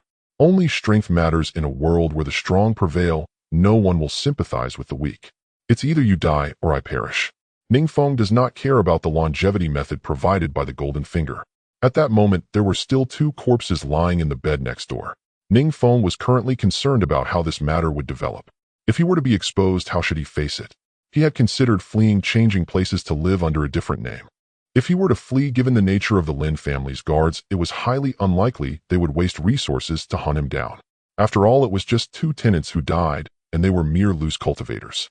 But fleeing was only a last resort. If he ran now, it would be equivalent to telling others he was a suspect. At present, it was far from that point. In fact, it wouldn't matter where he ran. The strong preying on the weak happens everywhere. Without sufficient strength, one could easily die on the road, even while fleeing. Only by increasing his strength and becoming powerful could he grasp others and fundamentally solve all problems. Ning Feng calmed his mind, carefully analyzing various possibilities. Currently, he couldn't change his lack of strength. He could only use his mind more and try to keep himself out of the matter. The widow Zhou rarely interacted with others and seemed to have no close friends nearby. In over half a year, he had never seen anyone visit her. Therefore, the likelihood of someone noticing something was off with the widow Zhou in the short term was quite low. Because normally the widow Zhou also seldom went out. When she did, it was just to hang out some clothes, and she rarely greeted anyone. It is extremely normal for cultivators to close themselves off for several days or even months without going out. As for Tangu, the first to notice his disappearance should be his Dao partner. At most 1 or 2 days later, his Dao partner would discover Tangu's absence. Tangu must have secretly met the widow Zhou, certainly, without informing his Dao partner, and may have concocted a story about hunting beasts to explain. Ning Feng knew that many hunting teams preferred to act at night, as some beasts are slower to react at night, making them easier to hunt than during the day. Thus, when Tangu's partner realizes he is missing, determining whether he is dead and ultimately finding the widow Zhou would take a considerable amount of time. I must quickly recover from my waist injury. Ning Feng hoped that before Tangu's partner found this place or someone discovered the corpse next door, he would have healed his waist injury. Otherwise, it would easily raise suspicions, and if any unexpected events occurred, he would have to surrender. There were healing pills for sale in the market, but in this current situation, Ning Feng couldn't go out with his waist supported like a pregnant woman. I'll just lay low for a few days. In the following days, Ning Feng often leaned by the door listening to the movements outside. Fortunately, everything seemed normal. With his waist injured and movement hindered, he couldn't practice his sword techniques or the mountain opening technique, and even his talisman making efficiency was affected. Therefore, he spent almost all his time cultivating the Kai Ling Gong. That afternoon, as Ning Feng was practicing the Kai Ling Gong, someone knocked on the door. Knock, knock, knock. Zheng Po's voice called out, asking whether Ning Xiaoge was at home. So soon. She must be here to ask whether Ning Feng has made up his mind about the matter concerning Tang Yinru. Ning Feng ended his cultivation, rose from bed, and donned his Taoist robe. He had not truly intended to consider it. His earlier reluctance to refuse Zheng Po's was born of courtesy and a desire to leave himself an exit. After all, the rent problem had not been settled back then. Now everything was different. The rent was taken care of, and Ning Feng had successfully drawn several unburdening talismans. With this skill, he need not worry about income in the short term. Besides, he still had 7 spirit stones seized from Tangu. There was no need to lower himself to attach to a wealthy woman. Ning Feng was not one to swallow his pride easily. In his former life, that very stubbornness had kept him from getting ahead even into his 30s. When he opened the door, Zheng Po stood outside beaming. Ning Feng cupped his fist in greeting. He did not intend to invite her inside, planning instead to settle the matter with a few words at the threshold. Seeing him, Zheng Po smiled all the more and remarked that Ning Xiaoge looked even handsomer than before. Ning Feng returned a polite smile and told the fellow Taoist not to jest. He allowed a trace of apology to surface on his face and said that regarding Immortal Tang, after much reflection over the past days, he believed they were truly not well suited. Hearing such a straightforward refusal, Zheng Po's smile did not fade. She seemed to have expected his answer. She suggested they speak inside. She spoke familiarly as she moved to step into the room. Ning Feng, with a helpless motion, gestured her in and made way. Zheng Po's sharp eyes immediately noticed something odd in Ning Feng's posture and asked about his waist. She stared at his midsection for a while, pondering, then suddenly wore an expression of realization. She frowned regretfully and murmured that the young often had their vital fire too exuberant, though she wondered whether it could be so extreme as this. Ning Feng felt speechless. He suspected she meant to lead him astray and quickly explained that he had overexerted himself in cultivation a few days ago and strained his waist, a trifling matter. Zheng Po shook her head in regret and looked at him with concern, chiding that Ning Xiaoge truly lacked restraint. She warned that such frequent excess would injure the waist, and in the long run, he would risk his lamp burning its oil dry. Sitting on a bamboo chair, she admonished him with an expression of chagrined concern. Ning Feng did not dare prolong the banter and hastily changed the subject, saying that he was resolute about the previous matter and asking the fellow Taoist to return and convey his apology to Immortal Tang. Hearing his earnestness, Zheng Pozi sighed and said that a forced melon is never sweet and that he could rest assured she would tell Immortal Tang upon her return. Still not entirely satisfied, she leaned closer and urged that Ning Xiaoga had surely seen Immortal Tang. Though Tang once had a consort, she kept herself exceedingly well, fair-skinned and youthful. Would he not at least meet her once before deciding? With eager eyes she added that if he preferred she could introduce someone younger another day, and asked what he thought of that. Ning waved his hand to interrupt. There was no need. He said plainly that his cultivation was too low and it would be unwise to establish a family now, though should he ever contemplate marriage in the future, he would trouble Taoist Zheng then. After speaking, Ning Feng produced several unburdening talismans and handed them over, saying that the fellow Taoist had worked hard and he felt ashamed to be of no help, requesting she accept this small token. Having been through many blind dates in his past life, Ning Feng well understood social etiquette. Matchmakers were not philanthropists, but professionals who lived by their trade. Although Tang Yinru had surely given Zheng Pozi considerable reward, Ning Feng would not break propriety. A modest gift might prompt Zheng to offer a few courteous words later, so that Tang Yinru would not hold a grudge. A few talismans were not much, fitting a small lone cultivator like Ning Feng. The match had not succeeded, but the present was neither excessive nor insufficient. Zheng Pozi accepted the talismans without fuss and laughed that since Ning Xiaoga had no mind to marry, she would not press the matter further. She added, however, that he was still young and that his thoughts might well change as he grew older. After all, they were free cultivators. Their means could not compare with sect prodigies or the core disciples of powerful families. If resources were lacking when one grew older, the desire to marry and propagate the family would only strengthen. Ning Feng nodded in agreement. He found Zheng Pozi's words persuasive. Most cultivators became free cultivators because their spiritual roots were poor. They could not be accepted into sects, could not secure masters, and received little family investment, leaving their cultivation starved of resources. Constrained by their roots, free cultivators advance painfully slowly. Many spend their entire lives in the late qi refining stage, that is the 9th level, and the prospect of breaking into foundation establishment is dim. After completing the 9th level of qi refining, attempting to ascend to foundation establishment confronts a great bottleneck. Relying merely on one's own spiritual energy to breach it is extraordinarily difficult. Only if aided by a fortuitous opportunity can the odds improve. For example, a foundation establishment pill, which is not only exorbitant in value, but also rare and hard to come by. Moreover, breaking foundation demands extreme physical and meridian conditions. If one cannot attempt it before 50, the hope of success becomes even more remote. Thus, most free cultivators upon reaching their 30s or 40s realize they cannot be sure of attaining the 9th level of qi refining before 50. Or they face the sober truth that they lack the means to purchase a foundation pill before 50. If foundation is unattainable, then why toil so tirelessly? After all, the lifespan at the qi refining stage is short. Rather than persist alone in cultivation, better to find a few Taoist mates, enjoy the remaining years, and produce descendants, placing hope in the next generation. Two cultivators with spiritual roots mating yields a high chance that their offspring will possess roots. If one pairs with Immortal, the probability that the child is root endowed drops greatly. Having several Taoist mates and many children increases the odds of producing an exceptional child who can be accepted into a great sect. If that child becomes a core disciple, the parents' retirement and security are ensured. Spreading one's lineage is the aspiration of most free cultivators. Seeing Ning Feng deep in thought, Zheng Pozi remarked that every young free cultivator had been hot-blooded once, but by their 30s and 40s they all busied themselves finding mates. Those with means often took several. Those without means did not sit idle either. Unable to find Taoist mates, they married mortals and simply had more children. With many root-endowed children, the family produces more cultivators. In a few decades, as the clan grows strong and secures a domain, does it not become a local power? Zheng Pozi laughed that by that time, he would not be a free cultivator, but an ancestor. After saying her piece, she rose to take her leave. Ning Feng saw her to the door and bade the fellow Taoist farewell. As if remembering something, Zheng turned again and warned Ning Xiaoga that nights had not been safe recently, and he should avoid wandering about after dark if he could. Ning Feng felt a pang of unease and replied that had it not always been unsafe, he wondered why she... You know about Tengu, right? Zheng Pozi glanced around before locking her gaze onto Ning Feng's eyes. Ning Feng felt a bit flustered under her stare, yet he remained composed and nodded calmly.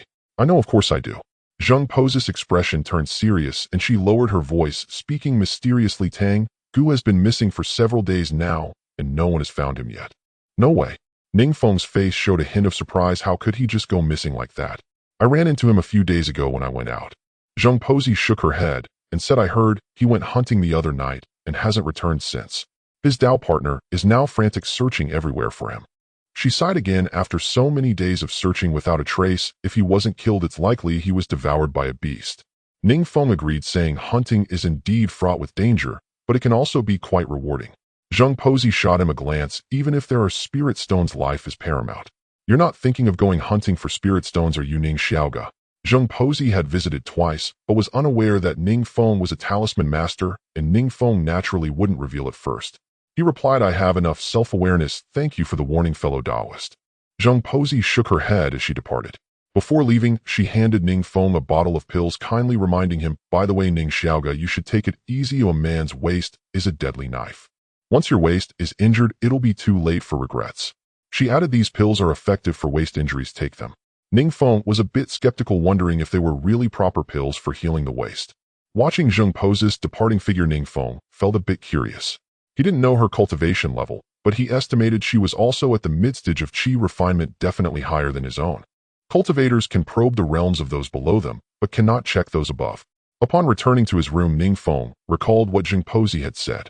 Indeed, the matter of Tang Gus's disappearance had been discovered, and his Dao partner was now searching for him everywhere.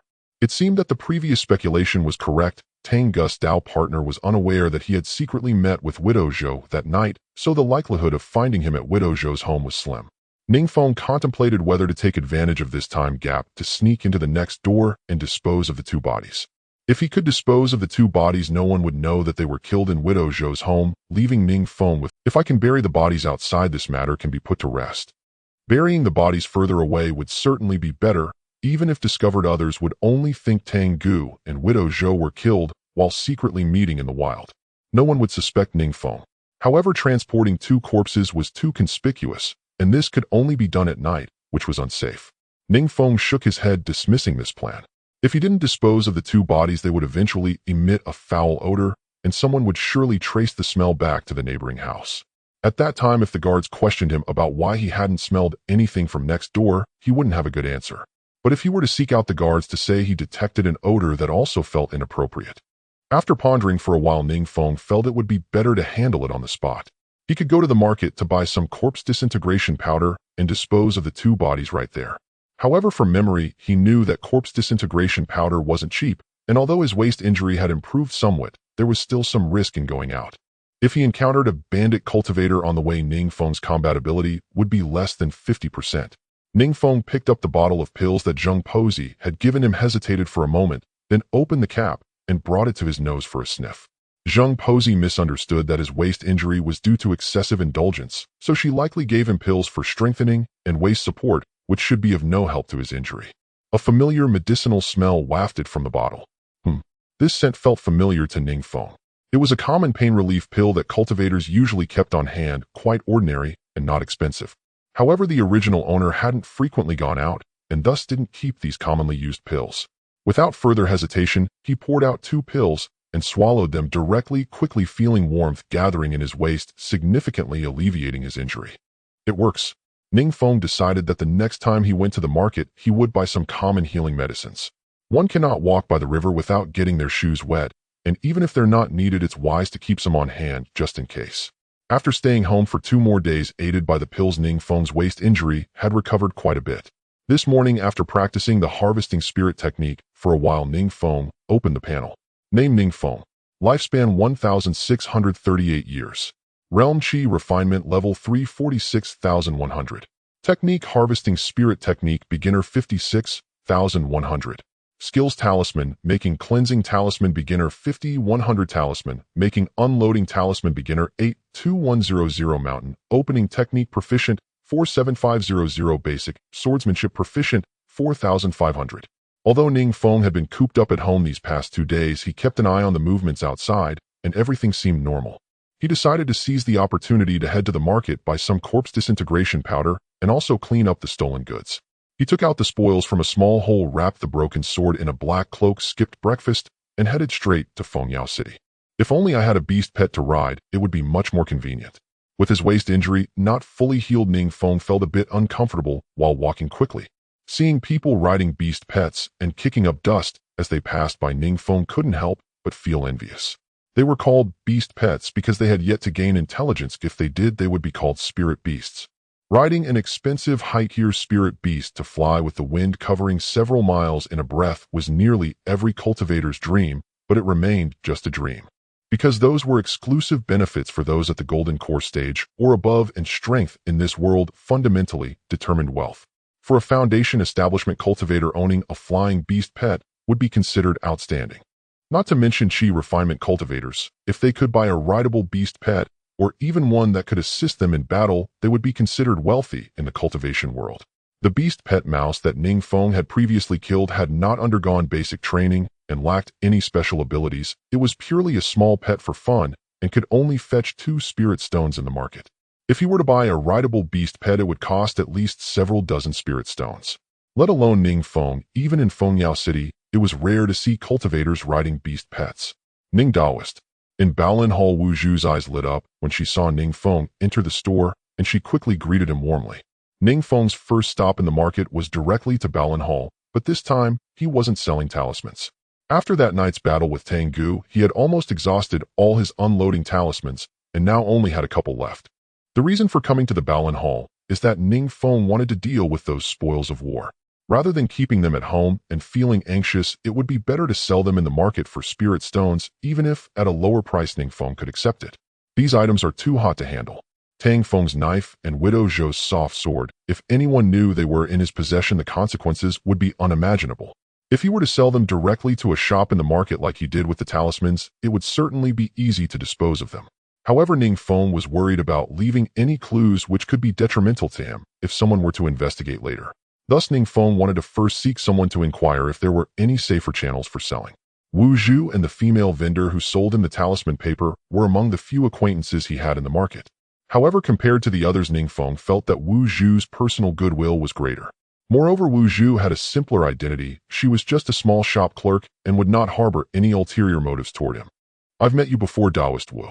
Ning Feng cupped his hands in greeting and casually glanced around the shop, noticing there were no other cultivators present. Wu Zhu asked, "Daoist Ning, are you here to sell the force reduction talismans again? So soon?" Ning Feng's reappearance at Baolin Hall indicated that the price she offered him last time was fair, and he was willing to continue trading with Baolin Hall. There were many talisman masters who came to inquire about prices, made a transaction once, and then disappeared. If Zhou Ning could engage in long-term transactions with Baolin Hall, it would mean a steady income for Wu Zhu, even if it was just from the force reduction talismans. Ning Feng shook his head, saying, "My cultivation is not high and my speed in drawing talismans is slow. How could I have stocked so quickly?" Wu Zhu nodded. Talisman masters needed spiritual energy to draw talismans.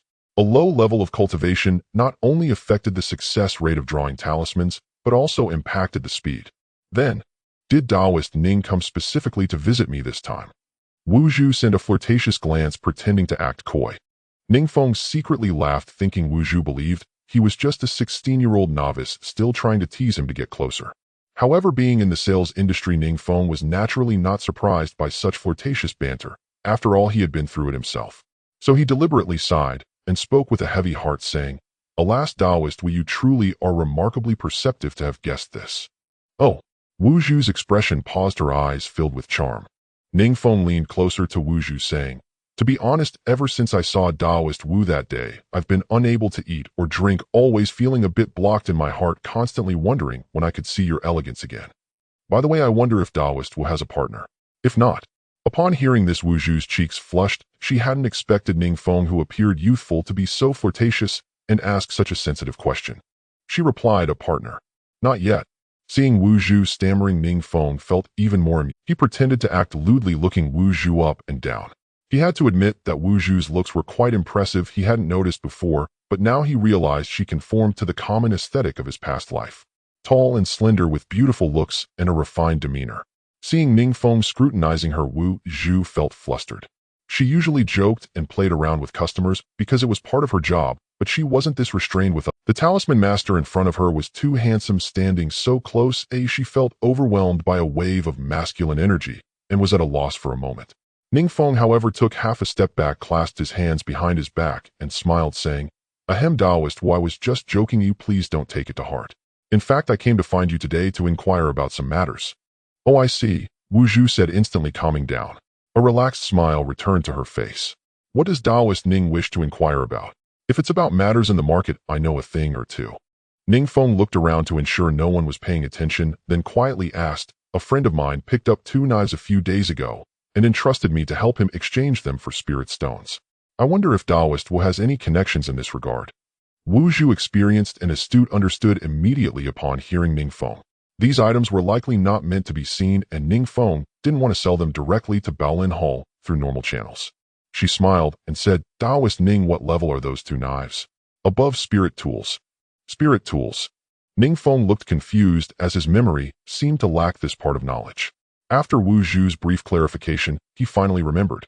In this world, weapon and equipment levels are categorized into ordinary mortal tools, magical tools, spirit tools, immortal tools, and divine tools. Each level of weapon is further divided by quality into low grade, mid grade, high grade, and top grade. Mortal tools are still considered weapons because many loose cultivators in this world cannot afford magical tools and still fight with ordinary mortal tools.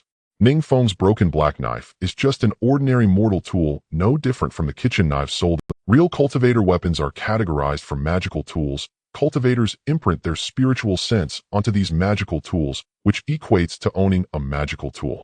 During combat, infusing spiritual energy into a magical tool greatly enhances combat power, and magical tools also possess 5 elemental attributes. If they align with the cultivator's spiritual root attribute, their power is maximized, otherwise their power diminishes. It is already quite rare for a chi refinement stage cultivator to possess a magical tool, let alone spirit tools or immortal tools. Divine tools are even more elusive, existing only in legends, and no one has ever seen one. "I see." Ning Feng recalled the terrifying aura emanating from Tang Gust's knife, indicating it should not be an ordinary mortal tool. Wu Zhu then smiled and said, "Taoist Ning, you are overthinking it." She understood Ning Feng's concerns, but in her view, they were unnecessary. Magical tools are produced in bulk during forging, and there are countless similar styles in the market. There is no need to worry about troubles arising from transactions. This market alone recycles countless magical tools daily. We collected more than 10 just yesterday, and the original owner's spiritual imprint will be completely cleared after the transaction. Unless you are selling spirit tools or higher, and they are custom-made personal models only, then should you worry about the original owner tracing them. Otherwise, you need not be concerned. Ning Feng, upon hearing Wu Zhu's words, felt uncertain, his mind wavering. He asked, "What is the recycling price for magical tools?" "That depends on the quality of the magical tool. If it's a low-grade magical tool, it's at most a dozen spirit stones, with better ones going for 20 or 30. With such little money, does Taoist Ning still need to worry about someone keeping an eye on you?" Such little money. Ning Feng couldn't help but glance at Wu Zhu. He had seen people robbing others for a pound of rice. How could he consider a dozen spirit stones as just little money? However, upon reflection, it might be due to the different circles he and Wu Zhu interacted with, leading to a disparity in perception. Wu Zhu dealt with businesses worth dozens of spirit stones daily in her shop, so her perspective was naturally different from that of a small loose cultivator like him. So perhaps he was the one thinking too small. Maybe those 2 weapons really weren't much in the eyes of ordinary people. Ning Feng no longer hesitated and said to Wu Zhu, "Can you help me take a look at these 2 weapons?" "Of course, Taoist Ning, please follow me to the inner room." "Please." Upon entering the inner chamber, Wu Zhu felt a bit of joy. If this deal with Ning Feng went through, their cooperation would surely deepen. In the future, Ning Feng would likely supply talismans to Baolin Hall. Therefore, not only did he need to help Ning Feng keep an eye on things, but he also had to offer him a price slightly higher than the market buyback price. Earning a little less was acceptable, as it could be seen as an investment. Ning Feng took out Tang Gust's knife and the soft sword belonging to Widow Zhou from under his robe and placed them on the table. His own broken black knife was worthless. Even as scrap iron, it probably wouldn't be wanted. So on his way here, Ning Feng had taken advantage of no one paying attention to throw it into the small woods. Ning Feng took out Tang Gust's knife and the soft sword belonging to Widow Zhou from under his robe and placed them on the table. His own broken black knife was worthless. Even as scrap iron, it probably wouldn't. Then she picked up Tang Gust's knife and examined it closely, saying, "This knife is a magical tool of low quality, quite ordinary." "Ordinary?" Ning Feng exclaimed in surprise. He believed in Wu Zhu's judgment.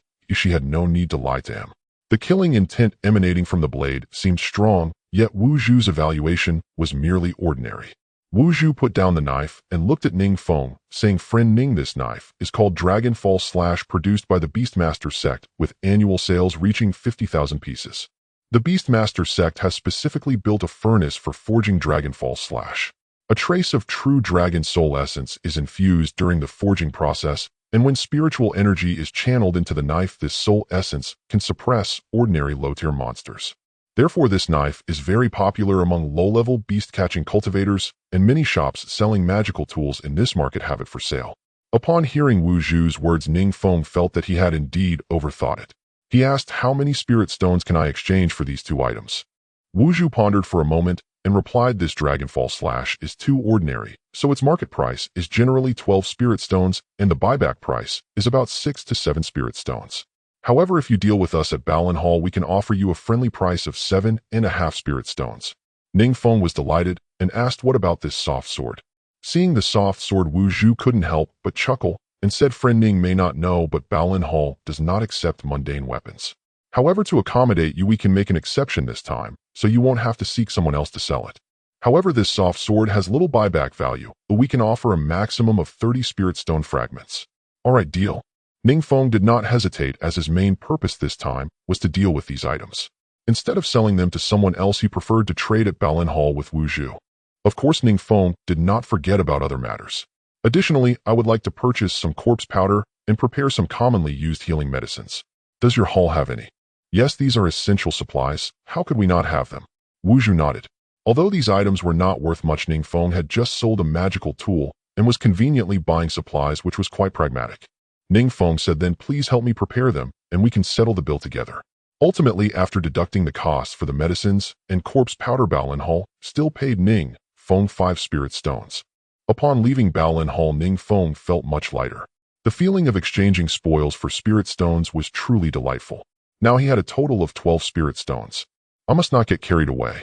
Ning Feng suppressed the joyous excitement in his heart. He knew that although 12 spirit stones seemed like a lot, it was merely a matter of his perception. 12 spirit stones could only buy a talisman brush at most in the market, and he couldn't even afford a low-tier magical tool. Previously, he dared not handle the 2 storage bags in Balan Hall. They were too conspicuous. The 2 storage bags were beyond Ning Feng's current cultivation level. He could not open them at all. Widow Zhou's storage bag required the strength of a 4th layer qi refining stage to erase her mark. As for Tang Gu's storage bag, it required the strength of a 5th layer qi refining stage.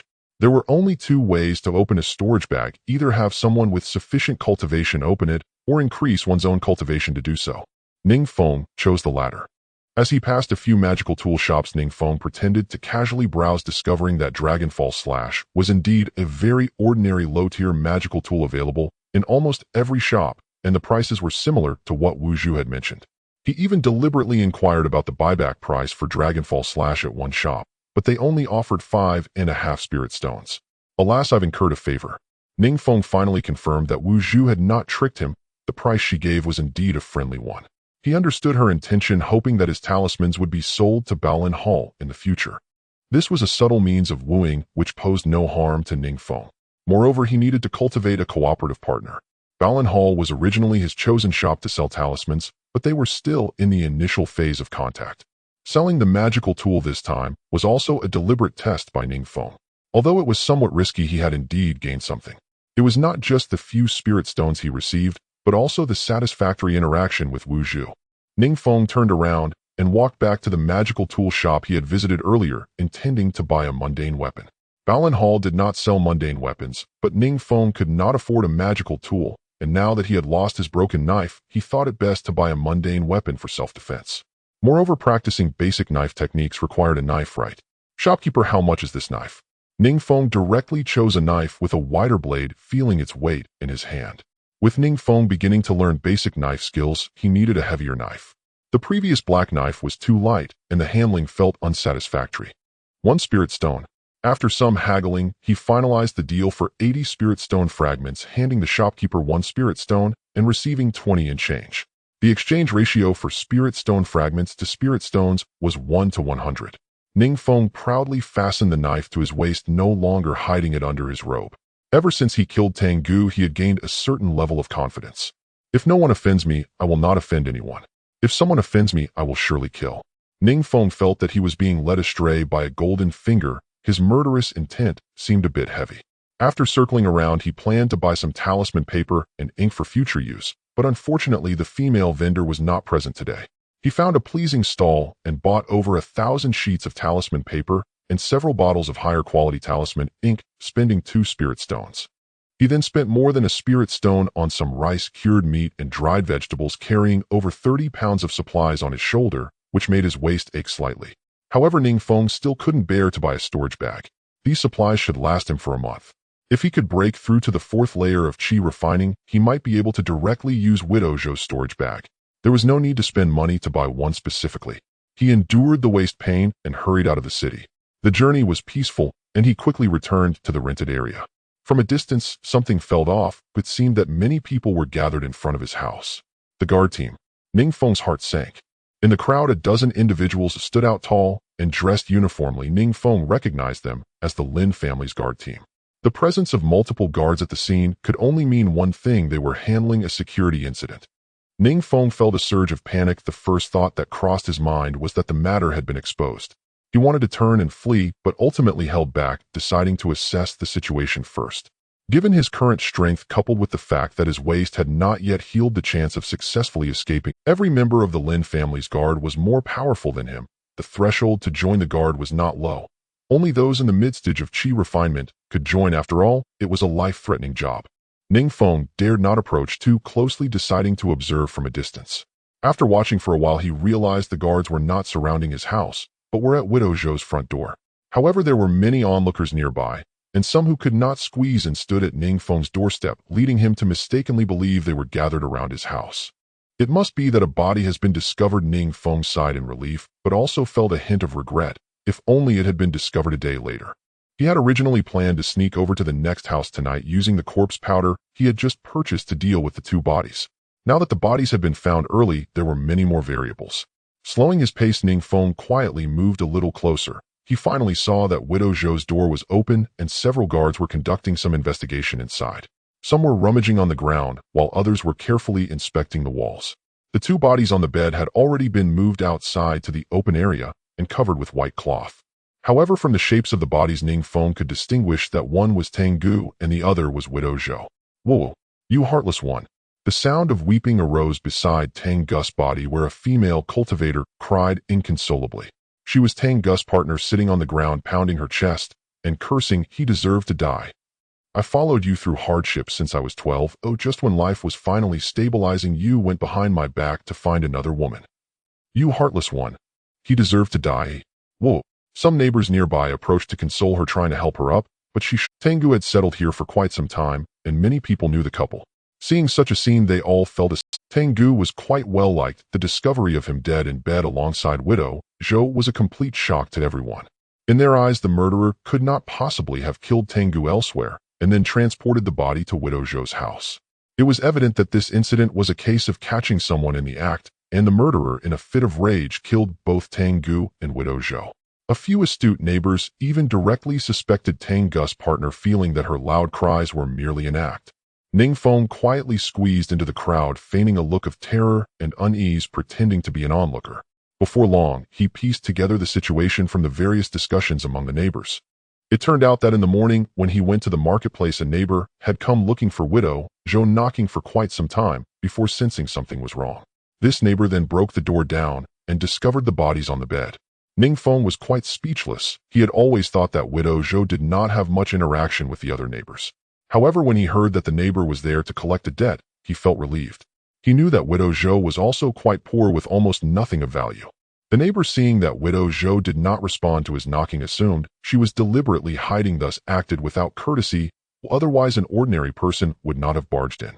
Upon discovering the 2 bodies inside, the neighbor immediately reported it to the guards. At that time, Ning Feng was still chatting with Wu Zhu about prices at Balan Hall. Ning Feng estimated the time. It had been about 3 hours since he left home this morning. This meant that the guards had also arrived at the scene for over an hour. Ning Feng felt a bit flustered, unsure if the questioning phase had already ended. His house was merely a wall away from the crime scene. If there was any questioning, he would definitely be the first suspect. If during the questioning the guards discovered he was not home, but had gone to the marketplace to buy corpse powder. It was normal for cultivators to carry corpse powder, but Ning Feng's persona was that of someone who rarely stepped out. Going to buy corpse powder at this time would seem quite suspicious. Thinking of this, Ning Feng felt a chill running down his back. He reached into his pocket, preparing to discreetly toss the corpse powder on the ground. Suddenly, a shout rang out, startling Ning Feng. He looked up to see a guard standing in front of his house, pointing at the door and shouting loudly. Quickly retracting his hand from his pocket, he jogged forward, waving his hand. "It's me, it's mine. Open the door, we need to conduct a routine check." "All right." Ning Feng set down his items, swiftly found the key, and opened the door. The guard held a pen and paper, entering the house, looking around and occasionally jotting down notes. After inspecting, he glanced at Ning Feng and asked, "Are you at the third layer of Qi refinement?"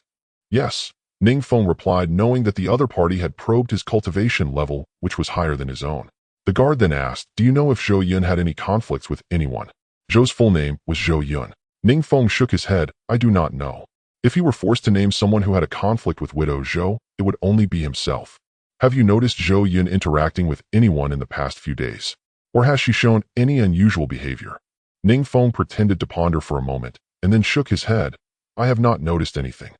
The guard then asked, "Do you know the relationship between Tang Gu and Zhou Yun?" Ning Feng shook his head again. "I do not know." However, he soon furrowed his brows, hesitating to speak. But what?" The guard's eyes lit up. Ning Feng pretended to recall for a moment, and then said, "But sometimes at night it seems there are some noises coming from Zhou's side." "What kind of noises?" "It sounds a bit like the bed frame hitting the wall." "Oh." The guard's eyes brightened, even more, showing an expression of interest. He then checked Ning Feng's loose cultivator identification badge and recorded Ning Feng's name along with the earlier questioning content on paper. He clasped his fists at Ning Feng, saying, "You live closest to the murder scene. If you remember anything unusual, feel free to report it to us at the guard team." "It should be so," Ning Feng replied, bowing as he sent the guard out. At the door, he saw several other guards talking to some neighbors nearby, presumably gathering useful information. The questioning soon concluded, and the two bodies were taken away by the guards in a cart. It was unclear if Tang Gu's partner was considered a suspect, as the guards took her as well. The onlooking neighbors discussed a few things before dispersing. Ning Feng carried the items he bought from the marketplace inside, closed the door, and carefully recalled if there had been any slip-ups during the questioning. Knock, knock, knock. During midday, as Ning Feng uncovered the pot to prepare for his meal, someone knocked on the door. Was it Zheng Pozi? Ning Feng frowned, put down his bowl and chopsticks, and got up to open the door. To his surprise, standing outside was not Zheng Pozi, but a young man. He appeared to be of similar age to Ning Feng, dressed in snow-white robes with long black hair cascading over his shoulders. In terms of looks and demeanor, he was not at all inferior to Ning Feng. Behind him stood two bodyguards, one of whom had questioned Ning Feng earlier that morning. "My surname is Lin Chao Yuan, acting captain of the bodyguard team." The young man's expression was natural, and his tone exuded an air of authority. "Greetings, Captain Lin," Ning Feng replied with composure. The moment he opened the door, he sensed that Captain Lin's divine sense had already swept across him. The other party's divine sense was far superior to that of the bodyguard standing behind him, indicating a high level of cultivation. No wonder he was the captain of the bodyguard team at such a young age. Lin Xiaoyuan slightly nodded and said, "We are here to gather more clues regarding the recent murder cases." Ning Feng stepped aside, saying, "Please, Captain Lin." Lin Xiaoyuan walked into the room with his hands behind his back, surveying the surroundings. His gaze quickly fell upon the foot of Ning Feng's bed, where hung the knife he had bought at the market today. "You practice the blade?" Lin Xiaoyuan asked casually. Ning Feng replied, "I am a talisman master, not a blade practitioner. The knife is merely for self-defense." "Self-defense?" Lin Xiaoyuan drew the knife from its sheath with a smirk and said, "You just decided to buy a knife for self-defense today, eh?" The knife looked too new. Ning Feng replied unhurriedly, "I was previously short on funds, but fortunately I recently advanced to talisman master, sold some talismans for spirit stones, and went to the market to buy some rice and meat, and happened to buy a common knife as well." Lin Xiaoyuan silently nodded, glancing at the large bag of rice and pickled meat on the ground. With a clang, he sheathed the knife, showing no further interest. It was just a mundane item. If one had some spirit stones, they wouldn't be buying such a kitchen knife. Ning Feng felt a weight lift from his heart. He had been careless. Buying a knife today was a mistake. The two corpses next door were still unprocessed, and anyone with eyes could see the wounds on them were inflicted by a blade. However, given the difference in strength, Ning Feng was not overly worried about Lin Xiaoyuan suspecting him. But then Lin Xiaoyuan asked a question that shocked him even more. How did you get the injury on your waist? Ning Feng paused for almost 2 breaths before replying, "A few days ago, I encountered a rogue cultivator on my way back from the market and was injured during a scuffle, so I've been resting at home these days. I was worried that the waist injury might leave hidden concerns, so I specifically went to the market today to buy medicine." Saying this, Ning Feng took out the medicine he had bought from Balan Hall. Lin Xiaoyuan glanced at it, nodded, and then asked, "I heard that you have had conflicts with Zhou Yun." Conflicts? Ning Feng was taken aback. He quickly realized that the day Zhou the widow tricked him into stealing her apron, many neighbors had witnessed the entire incident. Today, during the bodyguard team's questioning, it was likely someone would mention it. Ning Feng replied, "It can't be called a conflict, just some small misunderstandings, and I compensated Zhou Xianzi afterward." Lin Xiaoyuan nodded again, and the bodyguard team naturally knew about Ning Feng compensating Zhou Yun with a spirit stone. "Why have you been standing here?" Lin Xiaoyuan suddenly looked at Ning Feng's feet. Oh no, Ning Feng thought. He had been unconsciously standing over the small hole in the ground after entering the room, trying to cover it up, always worried that someone might see the yellow mud above. It was not natural enough. Lin Xiaoyuan was indeed astute for a captain. Just a few glances, and he noticed something unusual about the floor. "Someone, dig this place open." The 2 bodyguards who had accompanied Lin Xiaoyuan had been waiting outside. Hearing the captain's command, they immediately entered, taking out their magical tools to start digging. In just under 20 breaths, a small hole, over a foot wide, was dug open. Unfortunately, inside there were only a few bottles of talisman ink, over 1,000 sheets of talisman paper, a few tranquil pills, about a pound of spirit rice, and several pieces of monster meat. In total, it was only worth a few spirit stones. Oh, was it worth hiding in a hole? Lin Xiaoyuan felt it was not that simple. Squatting down to rummage through, he found 2 books. Detailed Guide to Basic Talisman Making and Basic Blade Techniques. "So you practice this blade technique?" Lin Xiaoyuan picked up the basic blade techniques and flipped through a few pages. His expression seemed somewhat incredulous. This could be considered a blade technique. In the Lin family, even an 80-year-old child practicing the introductory blade technique would be 10 times better than this. No, 100 times better. Ning Feng's eyelids twitched and said, "What else could it be?" Lin Xiaoyuan put the book down, stood up, and clapped his hands, signaling the bodyguard to restore the hole to its original state. From the various clues reported by the bodyguard team, Lin Xiaoyuan discovered that Ning Feng was the biggest suspect in this murder case. However, now Lin Xiaoyuan was certain that Ning Feng had no connection to the murder. With a cultivation level of only the 3rd layer of qi refining and a shabby street-style blade technique, there was not a single item in the small hole that could be considered valuable. Could such a person have killed Zhou Yun, who was at the 4th layer of qi refining, in a single strike? Could he have killed Tengu, who was at the 5th layer of qi refining, in a single blow? Absolutely impossible. Lin Xiaoyuan had examined the corpse of Zhou the widow, whose head had been cleanly severed. With such a wound, Lin Xiaoyuan could confirm that even if he gave Ning Feng a spirit weapon, Ning Feng would not be able to accomplish it. After the team members covered up Ning Feng's small hole, Lin Xiaoyuan said to Ning Feng, "As a talisman master, why didn't you report it?" Report it? Ning Feng was unaware that talisman masters needed to report anything, as he had no memory of such a requirement. Lin Xiaoyuan explained, "When talisman masters arrive near Fengyao City, they can report to the Lin family within the city to enjoy certain conveniences provided by the Lin family according to their level. If you find it troublesome, you need not report it." So there was such a benefit. Ning Feng understood, surmising it must be a tactic of the Lin family to garner favor with talisman masters. He planned to check it out when he had time, who knew there might really be some benefits, and missing out would be a pity. Lin Xiaoyuan and the 2 bodyguards left quickly, and as they were leaving, one of the guards cupped his hands to Ning Feng, a gesture of apology. Ning Feng turned and entered the room, contemplating for a long time before finally breaking into a smile. He believed this matter had come to an end, and what would happen next should not involve him, as he had successfully distanced himself from it. Lin Xiaoyuan had rushed to find him, undoubtedly harboring suspicions, believing he had a motive and was a... But after various tests and clarifying Ning Feng's cultivation level, Lin Xiaoyuan should have crossed Ning Feng's name off the suspect list in the end. Fortunately, Ning Feng had kept the 2 storage bags with him at all times. If he had left them in the hole, or if they had forced a search, he might have exposed himself. This person is formidable, Ning Feng thought, as the image of Lin Xiaoyuan surfaced in his mind. Lin Xiaoyuan had noticed his waist injury at a glance, which surprised Ning Feng, and he held a high position despite his youth. With the surname Lin, could he be a member of the Lin family? However, whether or not he was a member of the Lin family had little to do with him. Ning Feng did not dwell on it further, picking up his bowl and chopsticks to eat heartily. Even though the rice had already frozen, it still tasted particularly good due to his cheerful mood. For the next half-month, Ning Feng remained steadily holed up at home. He practiced diligently every day, and his waist injury had completely healed. Of course, he did not confine himself indoors entirely. He still needed to empty his night pot occasionally.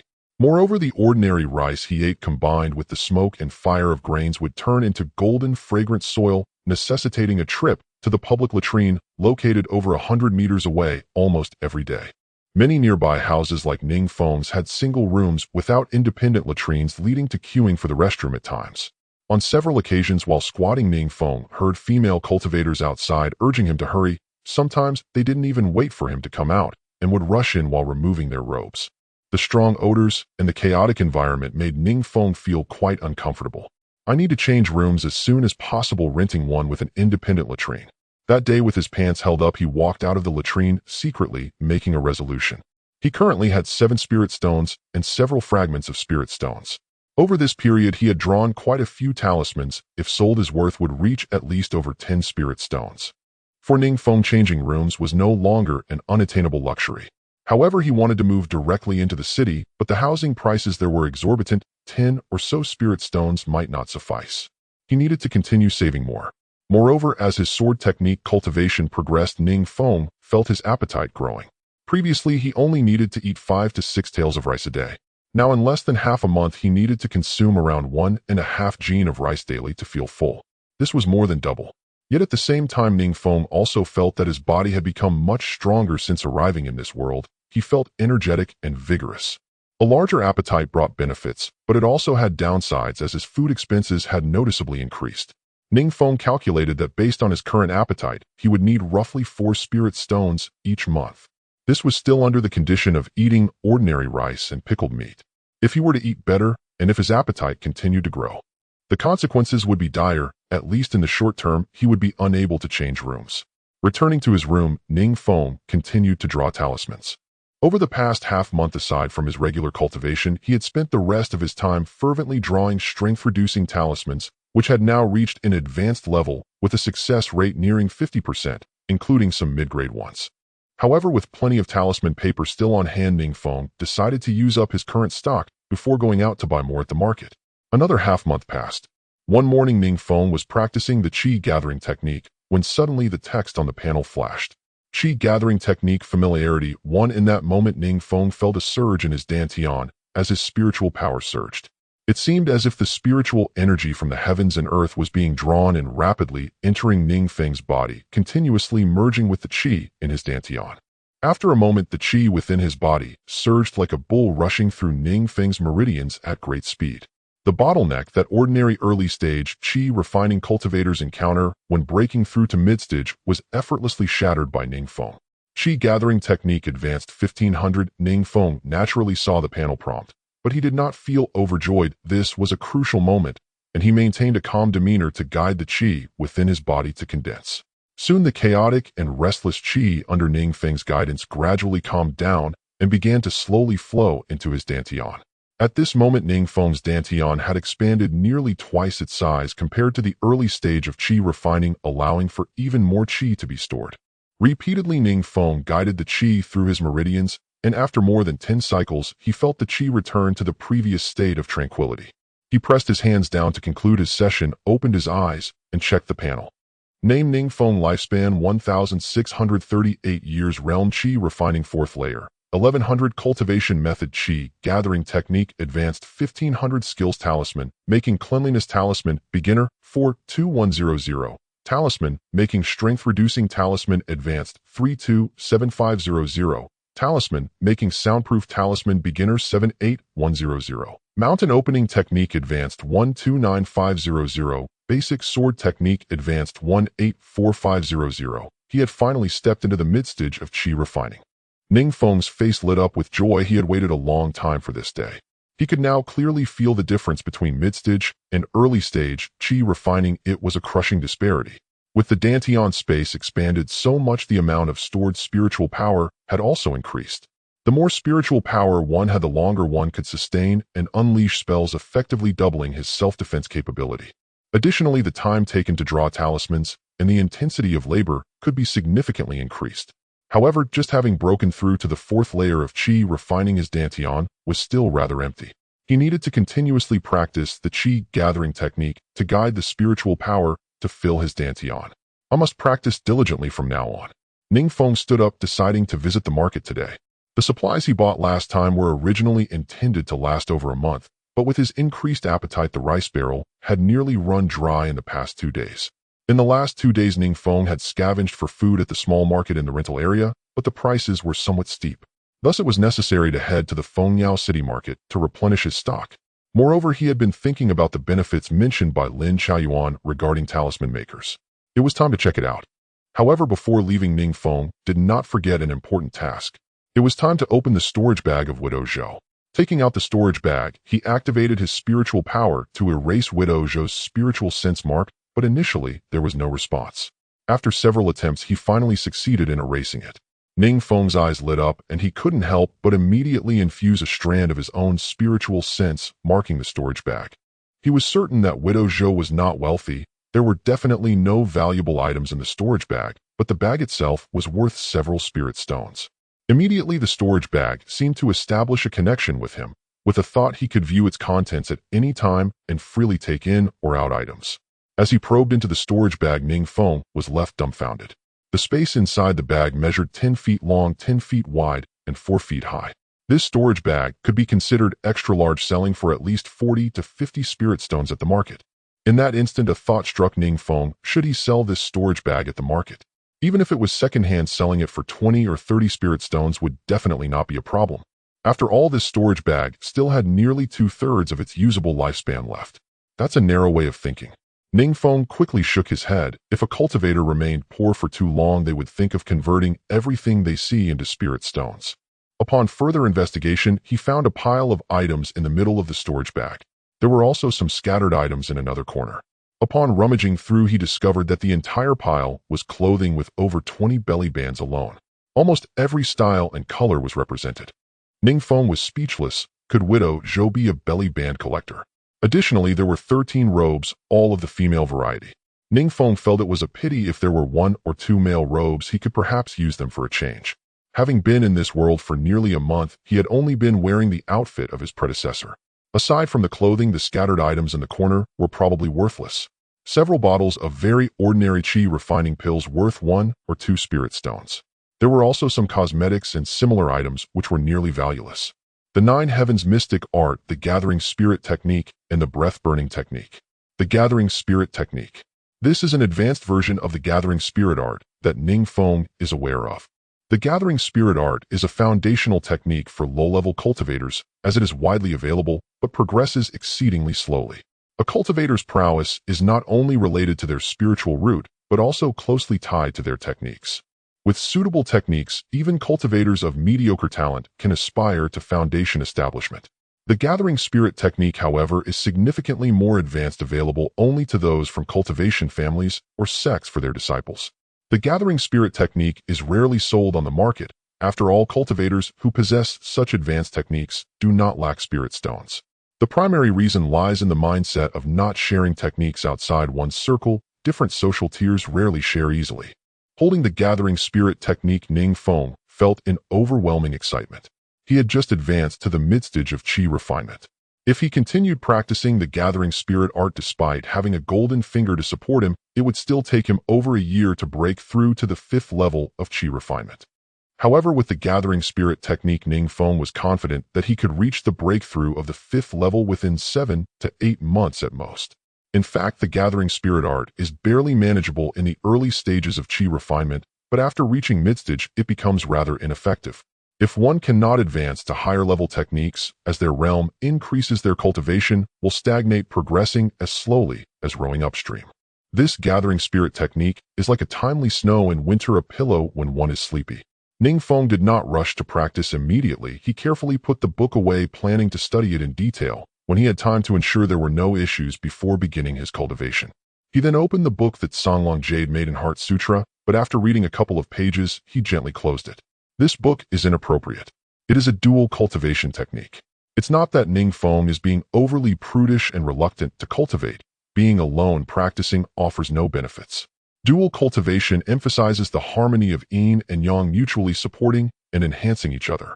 If practiced alone, the yang will become excessively dominant, leading to certain death. When I have a partner in the future, I can appreciate the wonders of this book. Ning Feng thought quietly. He then picked up the breath-burning technique, flipped through a few pages, and closed the book again. Breath burning enters the body, making one as cold as ice. This is an ice-type technique. This should be the technique practiced by Widow Zhou. No wonder her heart burns like fire while her exterior is as cold as ice. Widow Zhou likely has a strong ice-type spiritual root, making this technique suitable for her. However, it is not suitable for Ning Feng. He had already found his talent information in his memories. 3 spiritual roots with a heavier weight in the earth type. His talent is actually not too bad, but earth-type techniques are relatively rare. If he could cultivate an earth-type technique, Ning Feng's combat power would undoubtedly increase significantly. After tossing all his belongings into his storage bag and hiding it securely, Ning Feng went out to prepare for a trip to the market. Ning Daoist friend going out for a stroll. Upon seeing Ning Feng come out, old Zhang, who was lounging on a bamboo chair in the next door, greeted him with a sidelong glance. Good morning, Zhang, Daoist friend. Ning Feng greeted back with a smile. Old Zhang had just moved in next door and was also a solitary person.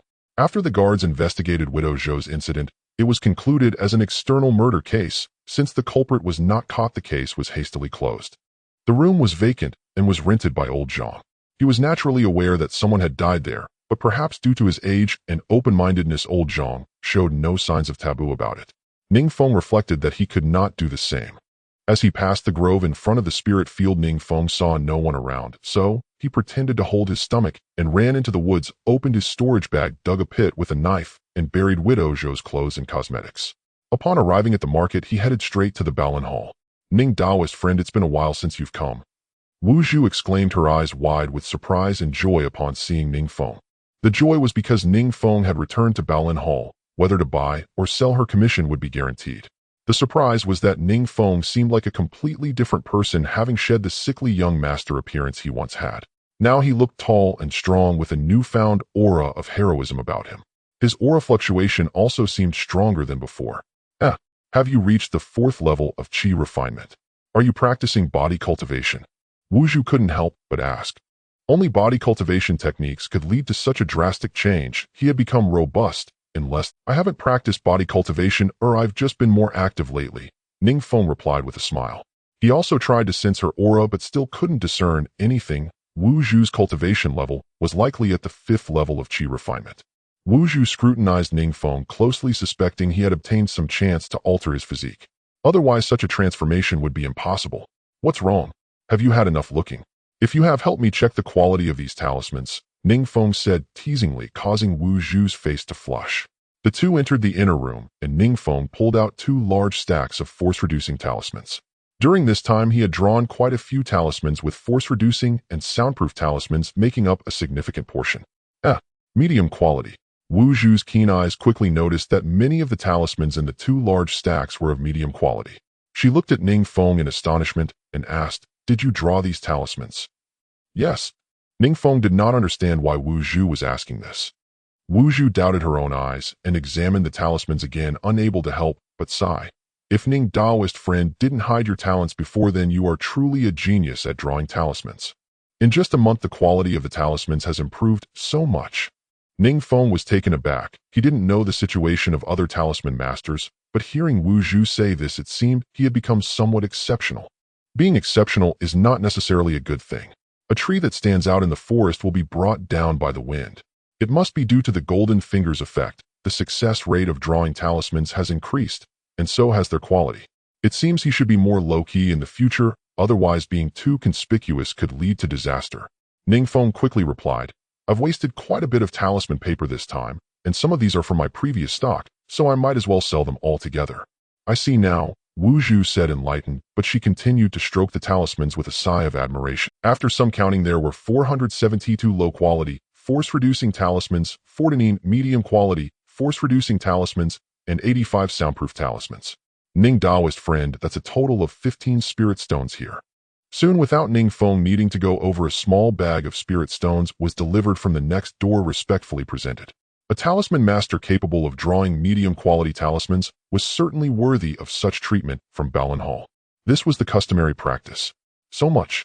Ning Feng exclaimed in surprise, but as soon as he said it, he regretted it. His perspective was still too narrow. A dozen spirit stones making such a fuss. What kind of demeanor is that?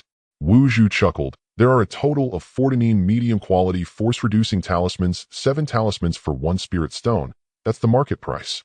In fact, she was somewhat surprised that Ning Feng had only sold talismans at Baolin Hall twice before the first time, merely for 3 spirit stones, and less than a month later the second time had increased 5-fold. This is extremely rare among talismans masters. Generally, due to the limitations of their own cultivation, it is quite difficult for ordinary talismans masters to significantly improve their talisman drawing skills in a short period. However, Ning Feng was clearly different from others. There were only 2 possibilities. Either Ning Feng had an extraordinarily high talent for drawing talismans, or he had obtained some sort of opportunity.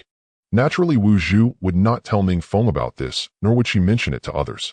If her guess was correct, what she needed to do was to actively cultivate a relationship with this talented talisman's master. I see. Ning Feng's understanding was refreshed. He actually knew which talismans were of middle quality when he succeeded in drawing them, but he was unaware of their prices, so he had not paid attention to how many middle quality ones he had drawn. He knew that middle quality force-release talismans were somewhat expensive, but he did not expect the recovery price to be 7 talismans for 1 spirit stone, which was 8 times that of lower quality force-release talismans. The disparity was too great, but it also indicated that his ability to make money had increased. Ning Feng suddenly had as many as 22 spirit stones at hand, and even renting a house in the city was no longer an unattainable dream. After bidding farewell to Wu Zhu, he left Baolin Hall. He found a female vendor in the street market he often traded with, and bought some talisman paper and ink. He then went to a grain store and purchased 100 pounds of ordinary rice, and according to the nutritional recipes from later times, he prepared enough monster meat, dried vegetables, and even some fruits.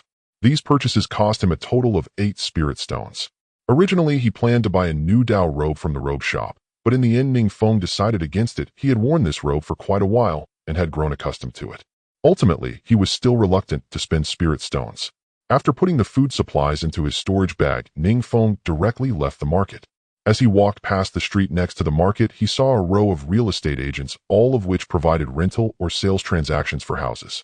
In front of each was a large wooden board filled with information about properties for sale. Ning Feng approached and looked for a while.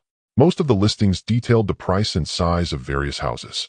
This piqued Ning Feng's strong interest, as his next goal was to settle down in the city, which would align perfectly with his plans.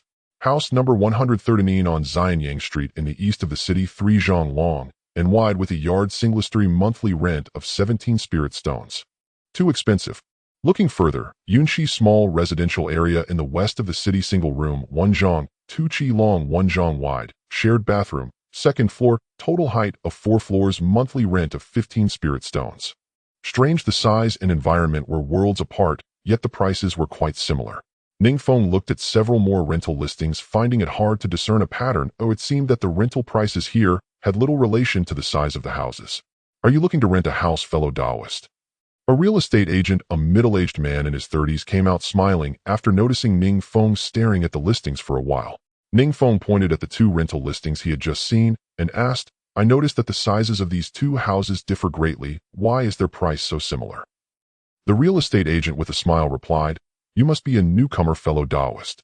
You may not know that the prices of houses in this city are not determined by size, but by the levels of spiritual energy.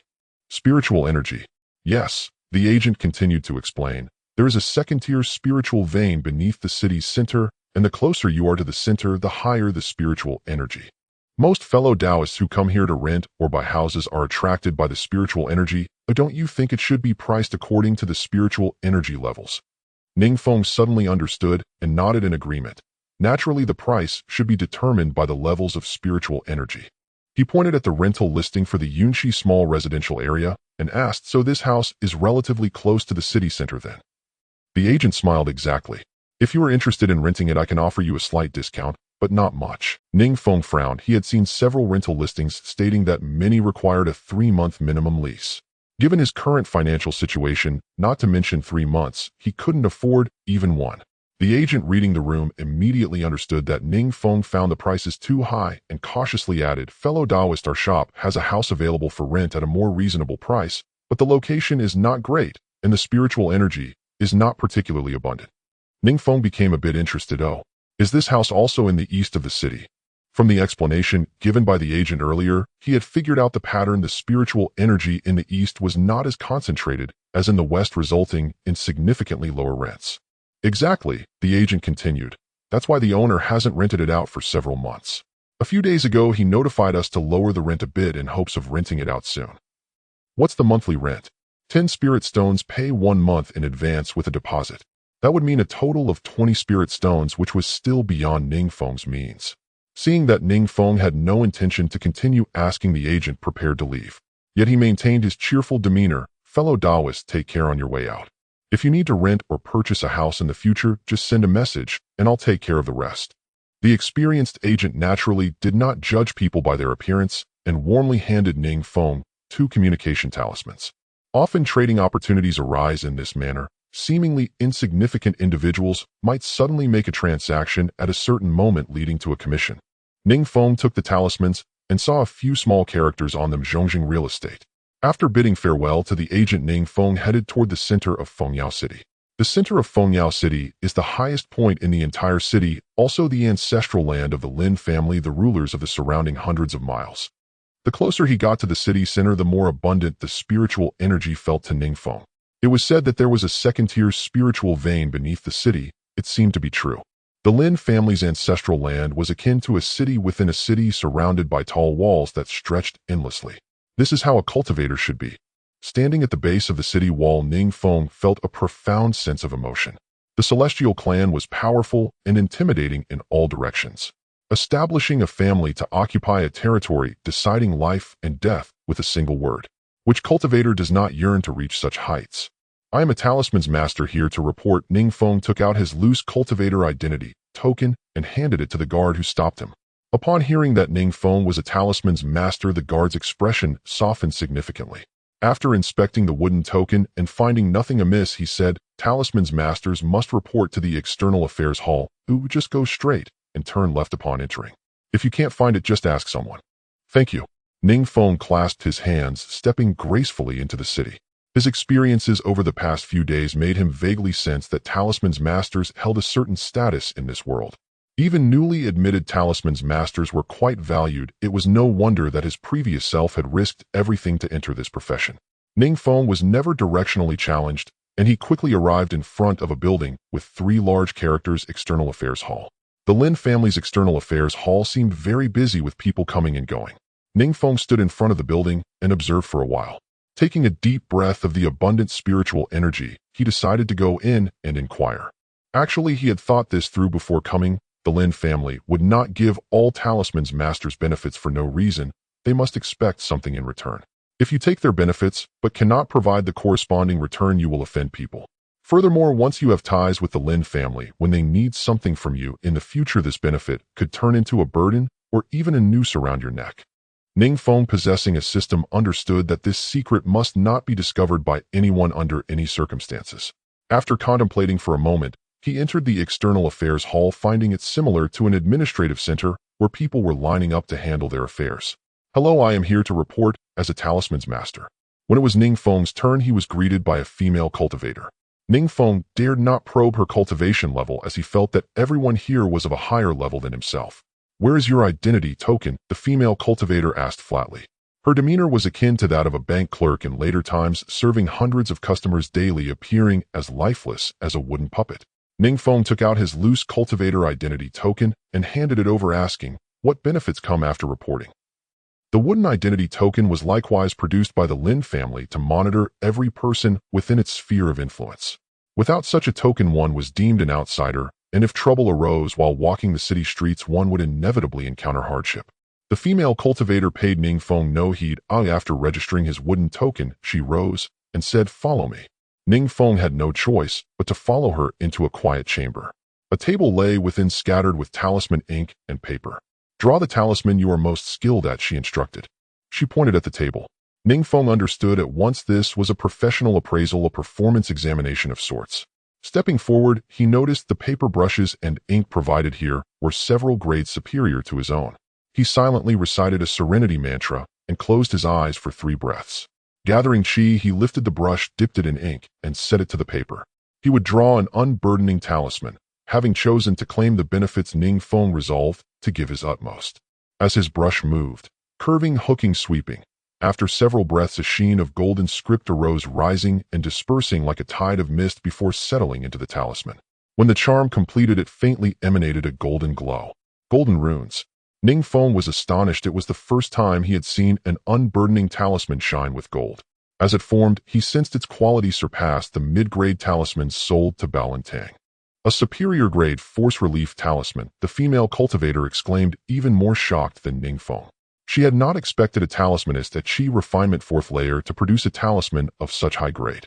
Although this talisman belonged to a basic class, if its quality reached superior grade, it could nearly withstand a full strike from someone at Foundation Establishment. One talisman able to absorb a Foundation Establishment's full blow. Its significance was self-evident. Superior grade. Ning Feng stood dumbfounded. Such talismans were not entirely absent from the market, but they were exceedingly rare. Talismans that could resist a Foundation Establishment strike had long been in desperate demand. When sold, they commanded exorbitant prices, no less than 15 spirit stones apiece. Thus, the vast majority of lowly impoverished cultivators could never afford them. Ning Feng was stunned. Just a casual drawing, and it became superior grade. Yet he did not indulge in pride. He replied modestly, merely luck. The quality is decided by your hall's brushes, ink, and paper, not by my merit, he added. The female cultivator nodded. Of course. The Lin family's talisman brush alone could increase success rates by 30% and was worth nearly 100 spirit stones. Not to mention the paper and ink. Talisman paper was made from the hides of beasts at Foundation Establishment, and the talisman ink was brewed from the heart's blood of such beasts. A small vial of that ink was worth tens of spirit stones. Ning Feng had already spent several spirit stones on materials for this single talisman. Fortunately, it became superior grade, otherwise he would have been out of pocket. The Lin family naturally cared little for such petty sums. These materials were standard issue for them. Even freshly initiated talismanists within the Lin family used paper, ink, and brushes of this specification. The identification read Ning Feng, Qi Refinement 4th layer, De Zhao Xiangui 3rd rank talisman. The female cultivator handed Ning Feng a verdant jade plaque and said, "This is an Immortal State's jade token. Bearing it allows free entry and exit to the major cities and certain special locations within De Zhao Xiangua. Talismanist Ning, you should wear this on your person. It will spare you much trouble," she advised. She then produced a sheet of paper and gave it to him. In Fengyao City, the Lin family provides additional benefits to talismanists. The details are all listed here. Read it when you return. I will not enumerate them now.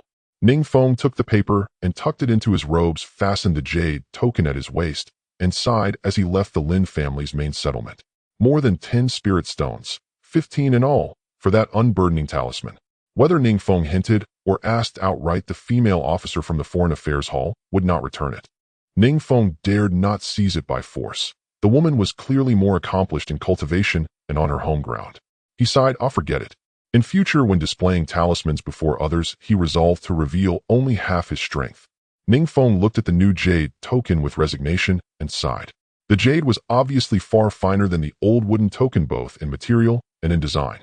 The original wooden token had been Lin family issued, but this talismanist jade token was an official state-level professional credential.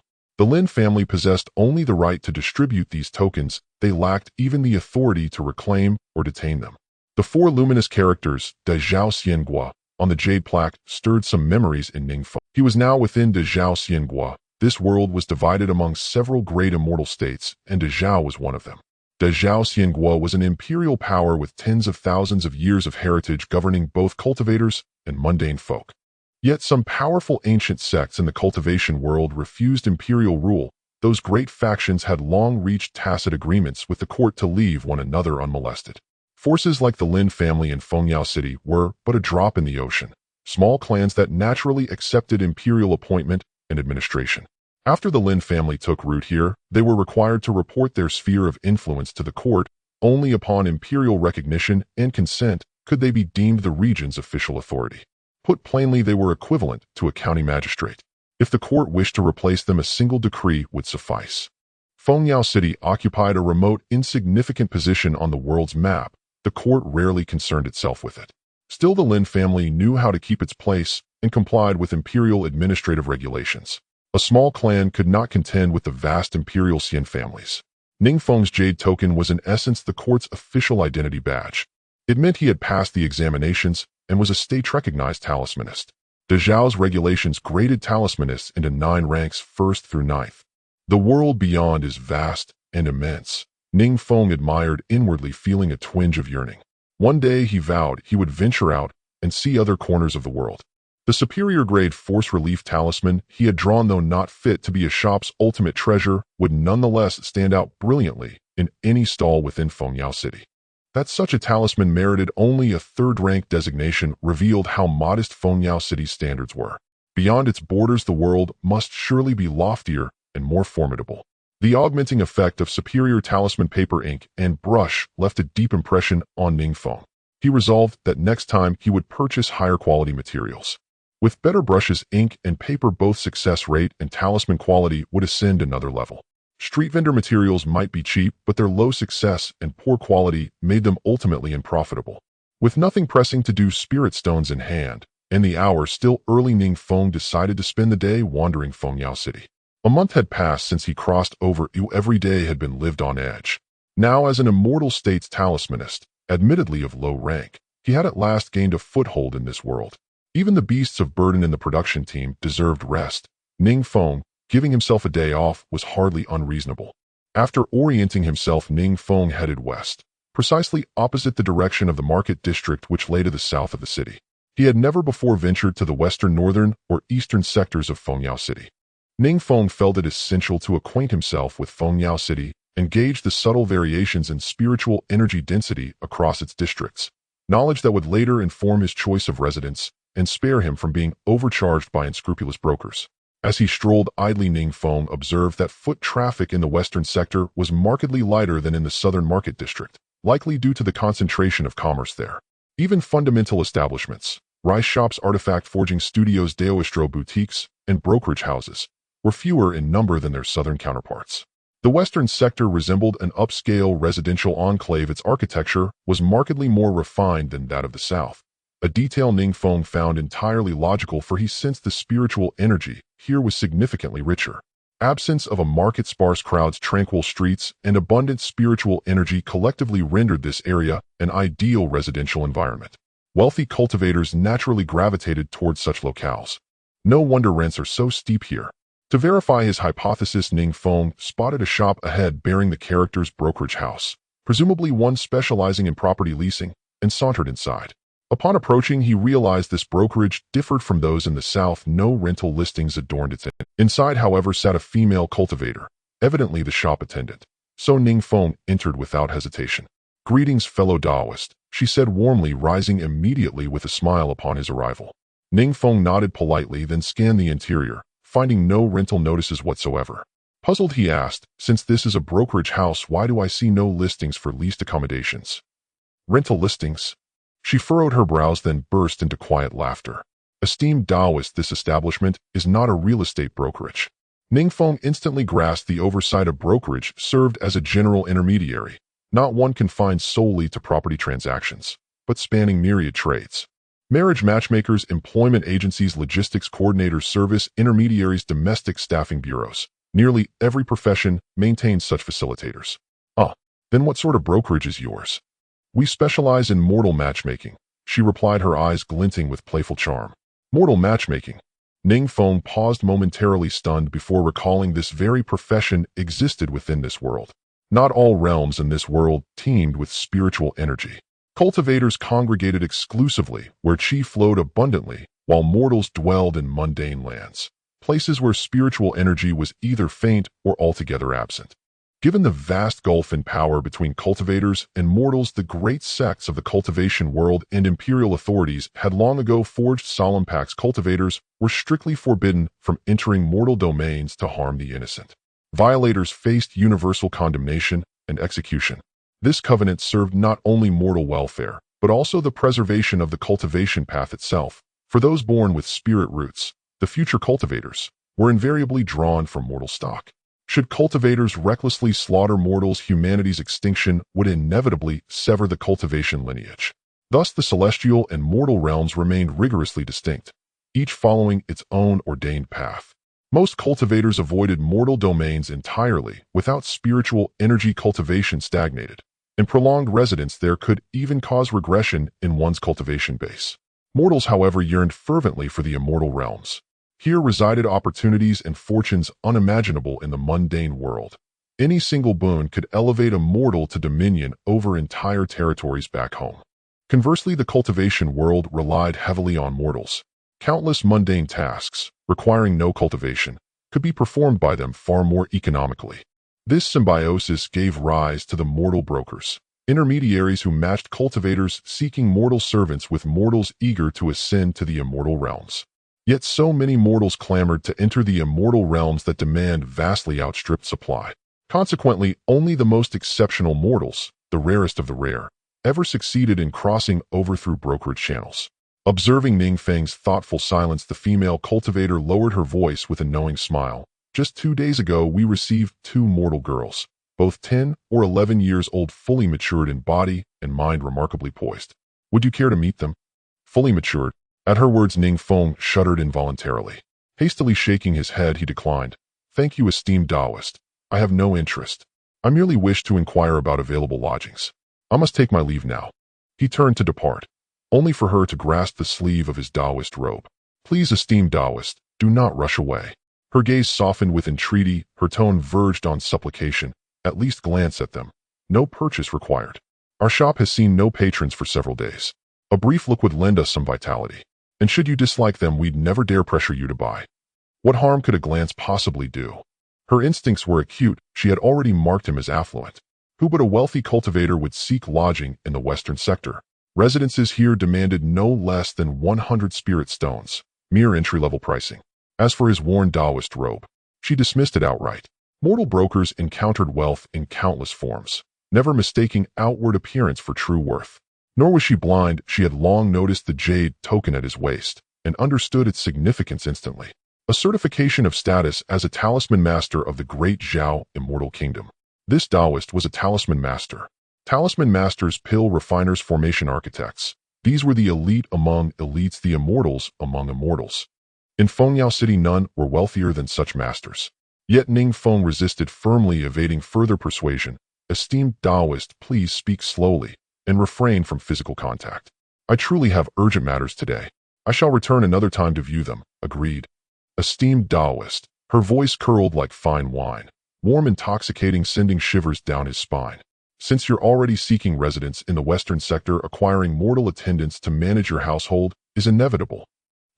Hesitating, Ning Feng felt a flicker of reluctant consideration. Indeed, her logic held weight. Seeing him no longer resist, she gently tugged him deeper inside. With resigned acquiescence, he allowed himself to be led into the inner chamber. A glance cost nothing.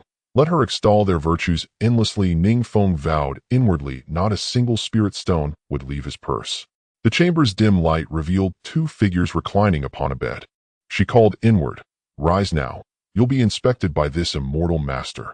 If fortune favors you, you may secure lodging here today." "Yes, sir." 2 clear, youthful voices chimed in unison, immediately revealing their tender age. Swiftly stirring, 2 exquisitely beautiful young women emerged into view. "We greet the immortal master," they intoned together, bowing deeply. Both appeared 14 or 15. Beauty so transcendent that even among immortals they ranked among the rarest gems. Ning Feng stared, genuinely astonished. Such peerless beauty would easily secure them positions as concubines in wealthy mortal households, lifetimes of ease, comfort, and leisure assured. Yet here they stood, willing to serve as slaves in the immortal realm. It defied comprehension. For mortals arriving here forfeited all prior status. No matter how noble their origins, they became forever subordinate. Mortals could not cultivate. Their lifespans were finite, youth fleeting, decades passing like heartbeats. They bore no comparison to cultivators in longevity or power. Within the immortal realm, mortals were little more than ants, insignificant, expendable. The fortunate might become retainers in a cultivator's clan, serving as ceremonial stewards, commanding modest respect from outsiders, earning monthly stipends, and retaining limited personal freedom. But misfortune brought darker fates. Cruel masters might reduce them to playthings, subjected to relentless torment, their lives hanging perpetually by a thread. In the immortal realm, strength alone dictated hierarchy, and mortal weakness sealed their fate. No one intervened, no one cared. Ning Feng extended his divine sense. Neither girl emitted the faintest trace of spiritual resonance. Undeniably, they were mortals. Friend, what do you think? The female cultivator had been observing Ning Feng's expression. When the two women came out earlier, she could clearly see Ning Feng's eyes suddenly brighten. Although he quickly regained his composure, the female cultivator was certain that he was definitely interested. A trading opportunity was right in front of them. Even if the other party did not need it, being interested indicated a chance for a deal. If it feels right, 6 spirit stones can take them away together. The female cultivator did not hesitate, directly stating the price and whispering to Ning Feng. Business had been poor recently, and the number of mortal cultivators had decreased significantly. If they didn't make a deal soon, they might have to starve. 6 spirit stones. So few. Ning Feng could hardly believe his ears. However, with memories flooding back, he recalled that this price was indeed about right. A low-level cultivator might not earn even 1 or 2 spirit stones in a month, let alone a mortal without spiritual roots. In the mundane world, spirit stones were treasures hard to come by. Many mortals spent their life savings just to obtain a single spirit stone to fulfill their cultivation dreams. In mundane society, a single spirit stone was worth 1,000 taels of gold. And 1,000 taels of gold was enough to take in 100 beautiful concubines. The female cultivator asked Ning Feng if he thought it was too expensive, and said, "At least 5 spirit stones. If any less, we will have to ask them if they agree." She then gave the two women a glance. "Are you willing to follow this immortal master?" The two mortal women hurriedly exclaimed, "Manager Jiang, I am willing." "I am also willing. Please, Manager Jiang, intercede for us." They had already noticed Ning Feng and had been focused on this immortal master since they appeared. Although the clothes of this immortal master were not as luxurious as those of Manager Jiang, he was young and handsome, with an extraordinary appearance exuding the aura of a young noble. Ning Feng had a dignified appearance, clearly not the kind of sinister and cruel person. Even if they followed him as servants, the chances of being beaten or mistreated were greatly reduced. To be chosen from among the many mortals eager to enter the immortal realm, the individuals selected by the tooth merchant were undoubtedly outstanding in appearance, intelligence, and vision. They had naturally seen the jade token hanging from Ning Feng's waist. Since they were interested in coming to the great Zhao immortal kingdom, they had prepared extensively, learning the knowledge that many families had gathered about the immortal realm, especially regarding some important common knowledge about the great Zhao immortal kingdom. They understood that the immortal master before them was a talisman master, an officially recognized talisman master of the great Zhao immortal kingdom. How could these two women not know that following Ning Feng would be far better than following those old and lecherous cultivators or bloodthirsty demonic cultivators? They were all direct descendants of affluent families in the mundane world. The family head had invested countless resources and wealth to establish relations with the tooth merchant. The purpose was to give them a chance at a fateful encounter with immortals so that they could later assist their mundane families. Essentially, this was an investment, albeit one with a very low chance of success. In most cases, such investments would go to waste, resulting in a futile effort.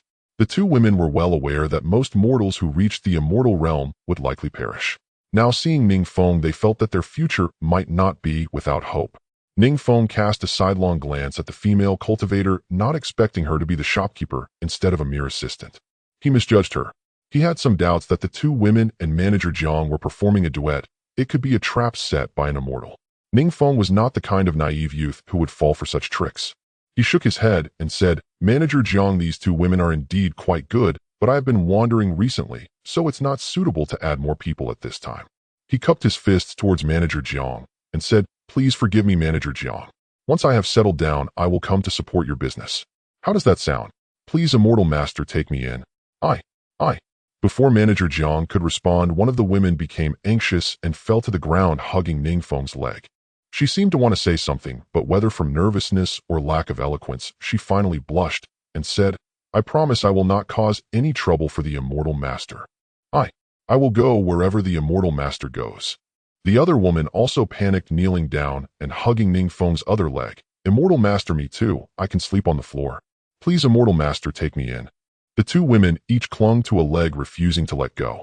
They knew that they could not miss this opportunity no matter what. Ning Feng was dumbfounded, feeling as if two little rabbits were hopping on his legs, rubbing against him and making him feel a bit warm. Witnessing this scene, Manager Jiang's eyes gradually revealed a smile. "Friend, everything has its fate. It seems you and these two women have some connection. Why not take them back with you first and let everything else happen naturally?" In the future, their life and death gains and losses, whether they are noble or lowly, will be their own choice, and you need not bear the consequences. What nonsense. I'm worried about bearing the consequences. I'm worried about how the three of us will fit in a small room outside the city. Ning Feng was internally complaining. But he said, Manager Zhang, to be honest, I bought a lot of supplies at the market this morning. Right now actually I don't have enough spirit stones. He deliberately showed a hint of embarrassment, just enough. No money, so the other party would have no way to proceed, right? They surely wouldn't just give two beautiful women to Ning Feng without any payment. Who would have thought that before Manager Jiang could respond, the two women jumped in to speak? They looked at him with eager eyes. Immortal Master, how much more do you need? We also have a little spirit stone. They were incredibly happy realizing that the Immortal Master wasn't rejecting them for other reasons, but simply because he lacked spirit stones. This made things much easier. Before they left, their family had given them the spirit stones they had gathered over the years, instructing them to use them only at the most critical moment. In their view, this was indeed the most critical moment. Since they had the spirit stones in hand, they should invest them now. This moment might be the best opportunity to invest in this Immortal Master. If they waited until he soared to greatness to invest, it would just be adding flowers to the brocade. Manager Jiang was also surprised to hear that the two women were willing to contribute spirit stones to Ning Feng. You actually still have spirit stones. One spirit stone is equivalent to 1,000 taels of mundane gold. In the mundane world, spirit stones are treasures that are hard to come by. For these two women's family to be willing to give such valuable items to them for a chance at an extremely low probability of an ethereal fate with immortals is quite remarkable. Just based on this courage, it's impressive. Ning Feng was also surprised, unable to help but twitch the corners of his mouth. This is possible. This doesn't seem like a trap by an immortal. Well, Ning Feng hesitated, unsure how to respond. No place to stay, and the other side said they could sleep on the floor. No spirit stones, and they said they could provide their own spirit stones. Manager Jiang twisted her slim waist and turned around, feigning anger. Friend, you have seen everything. Why must you keep rejecting them? Do you really have the heart to let some lecherous cultivators take them away to be humiliated day and night? Or do you have the heart to let some cultivators use them as cauldrons, only to have their blood drained, their flesh withered, and their souls scattered? Ning Feng closed his eyes, falling silent. Shopkeeper Jiang merely sought to evoke his sympathy. But Ning Feng could never easily sympathize with others. In this world, compassion held no value at all. Or perhaps Ning Feng himself questioned whether he even had the right to feel compassion. As a small cultivator at the fourth layer of Qi refinement, merely surviving in this world was akin to walking on thin ice. Was there still time to sympathize with others? However, although shopkeeper Jiang's words did not fool Ning Feng, they frightened the two mortal women. The two women glanced at Ning Feng's expression only to find him utterly unmoved. Instantly, their hearts were in turmoil, tears brimming in their eyes. The two women exchanged glances and simultaneously recognized the determination in each other's eyes. They almost immediately understood each other's thoughts and subtly nodded in agreement. They were all in. They reached into their bosoms, retrieved their money pouches, and each took out 3 spirit stones to hand to shopkeeper Jiang. They did not put the money pouches back, but respectfully held them above their heads, presenting them to Ning Feng. We are willing to follow the esteemed immortal life and death at your command, and will never drag you down. We implore you to establish a contract. Ning Feng did not extend his hand to accept. To do so would mean entanglement and fate. But the two women directly shoved the money pouches into his hands, leaving no room for refusal. The money pouches felt heavy in his hands. Each pouch should contain at least 4 or 5 spirit stones. On the other side, shopkeeper Jiang had already gleefully stashed 6 spirit stones into her storage bag, her brows raised with delight.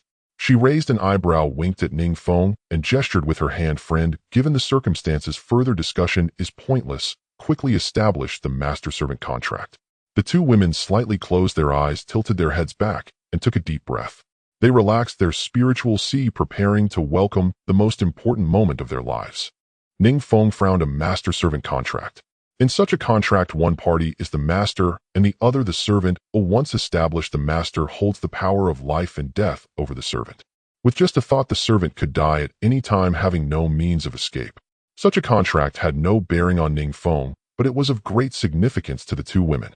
The two women would essentially lose their freedom, not only physically, but almost entirely in spirit as well.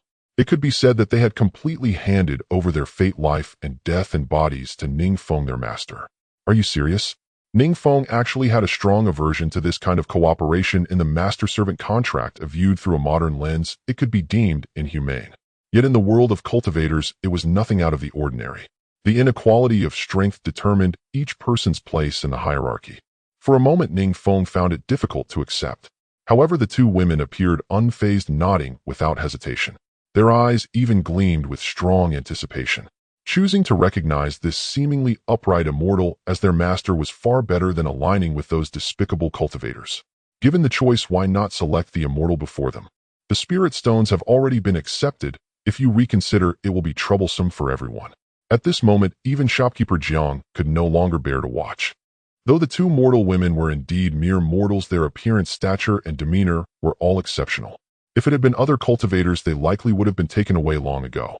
This little talisman master was still hesitating here, seemingly afraid of making a huge loss. However, shopkeeper Jiang was quite surprised by the two women's audacity. They were willing to pay out of their own pockets. Ning Feng held the two money pouches, and shopkeeper Jiang stole a glance. Based on her experience, there were no less than 10 spirit stones inside. This was the result of decades of hard work from their entire family, a gamble for a bright future. Was there still a need to hesitate? Shopkeeper Jiang looked at Ning Feng with astonishment. His face was truly handsome, but she wished she could slap him awake.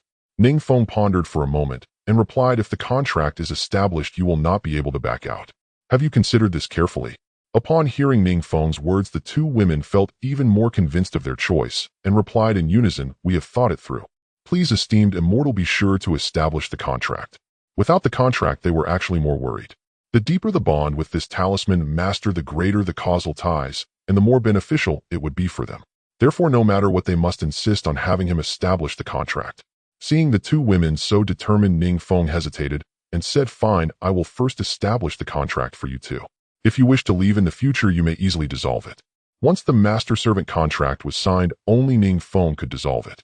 With a wave of his hand, a strand of divine sense entered the bodies of the two women, planting a master-servant contract within their spiritual seas.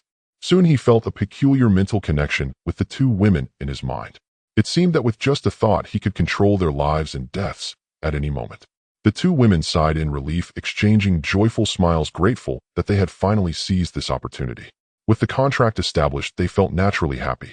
Shopkeeper Jiang, having profited from the spirit stones, cheerfully remarked, "Congratulations, friend, on acquiring two beautiful maids." Only Ning Feng remained entirely disinterested. In his eyes, two burdens had suddenly appeared. As merely a small cultivator in the chi refinement stage, having two burdens was quite inconvenient. But just as the two women had said, they willingly chose to be maids and servants. In life and death, the ensuing causal ties had nothing to do with Ning Feng. If a life-or-death situation truly arose, he would ensure their safety to the best of his ability. However, if the situation became untenable, Ning Feng did not intend to risk his own life to save them. At all times, his own safety was of utmost importance. As for other matters, he would do his best. Shopkeeper Jiang escorted the three out, then asked, "My name is Jiang Yuqian. Oh, may I ask how you are addressed, friend?" Ning Feng replied, curtly, not intending to provide his full name. Offering just a surname was already quite good. He held little fondness for Jiang Yuqian, having a nagging feeling that he had walked into a trap. However, the smile on Jiang Yuqian's face did not wane as she said, "Friend Ning, if you have free time in the future, do stop by my little shop. If you need more mortal maidservants, I will try to offer you a friendly price. Even if it's female cultivators, we have many connections. Friend Ning, if you need. We can talk about it later." Ning Feng waved his hand, interrupting Jiang Yuqian's words. He did not plan to return to this shop again. It was too strange. He had come in looking for rental information, but now he was leaving with two burdens. However, Jiang Yuqian's implications were very clear. She was probably in the same line of work as Granny Zheng outside the city. They were both in the same business. "Take care, friend Ning." Jiang Yuqian was very enthusiastic. This enthusiasm was not merely surface level. After surviving for many years in Fengyao City, she had long learned to read people. Ning Feng appeared to be only 16 or 17 years old, yet he was already an officially certified talisman master in the Great Zhao Immortal Kingdom. Such a person held immense potential for the future. Earlier, Ning Feng was still looking for a house in the city, and now he was leaving with two mortal maidservants. Jiang Yuqian estimated that Ning Feng would likely settle nearby. If he later developed in Fengyao City, he could very well become her benefactor. How could Jiang Yuqian possibly give up such an opportunity? She hurriedly handed over a few of her communication talismans, watching as the three departed. Ning Feng naturally did not accept them, but the two mortal women understood and took them willingly. Jiang Yuqian's character was actually not bad. During their stay, they had not been troubled at all and had even received some consideration from her. Ning Feng walked aimlessly with a helpless expression while the two women carefully followed him at a distance of about 2 meters. They dared not raise their heads too high, nor did they dare ask where Ning Feng was headed.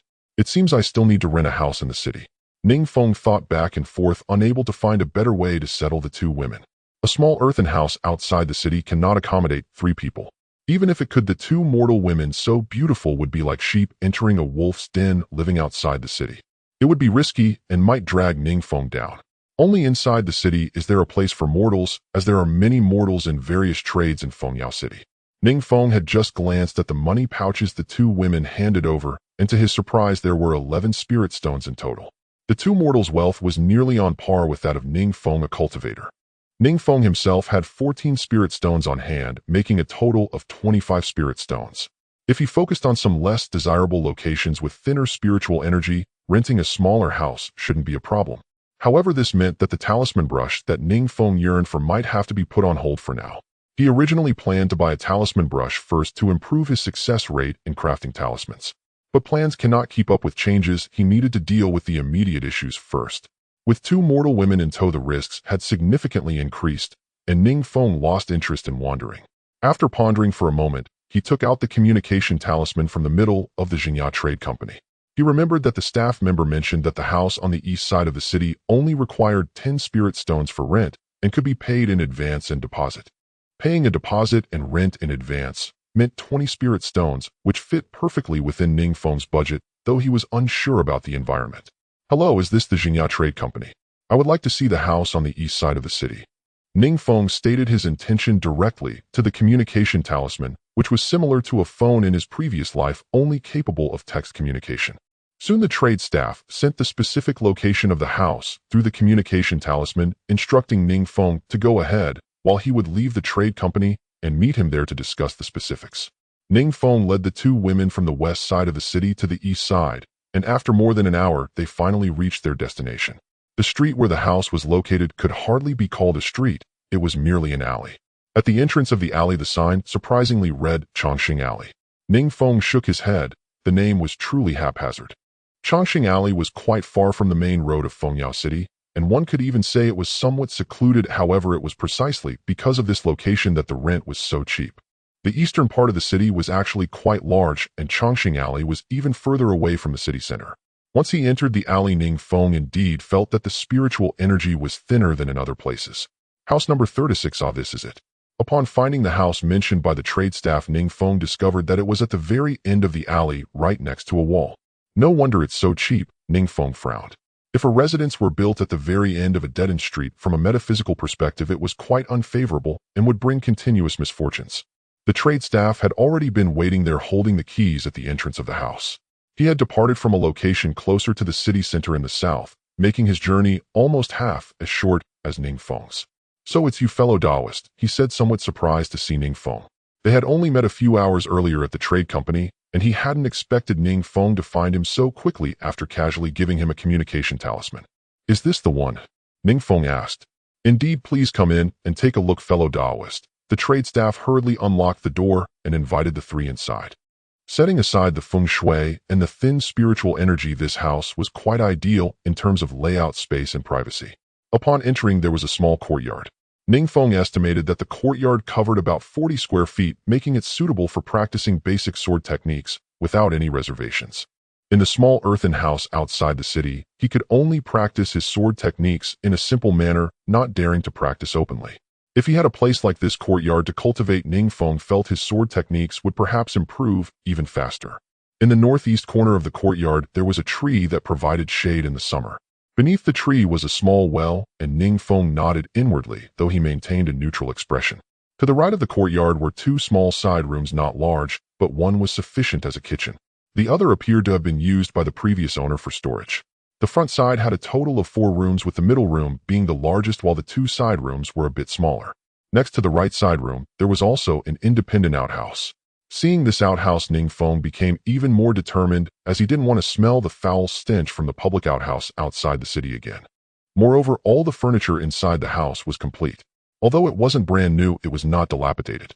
After a thorough cleaning, it would be hardly inferior to the furniture stores in the market. In his previous life, it would be equivalent to a self-built villa in an urban village. Ning Feng was actually quite satisfied. This house was hundreds of times better than his small earthen house outside the city.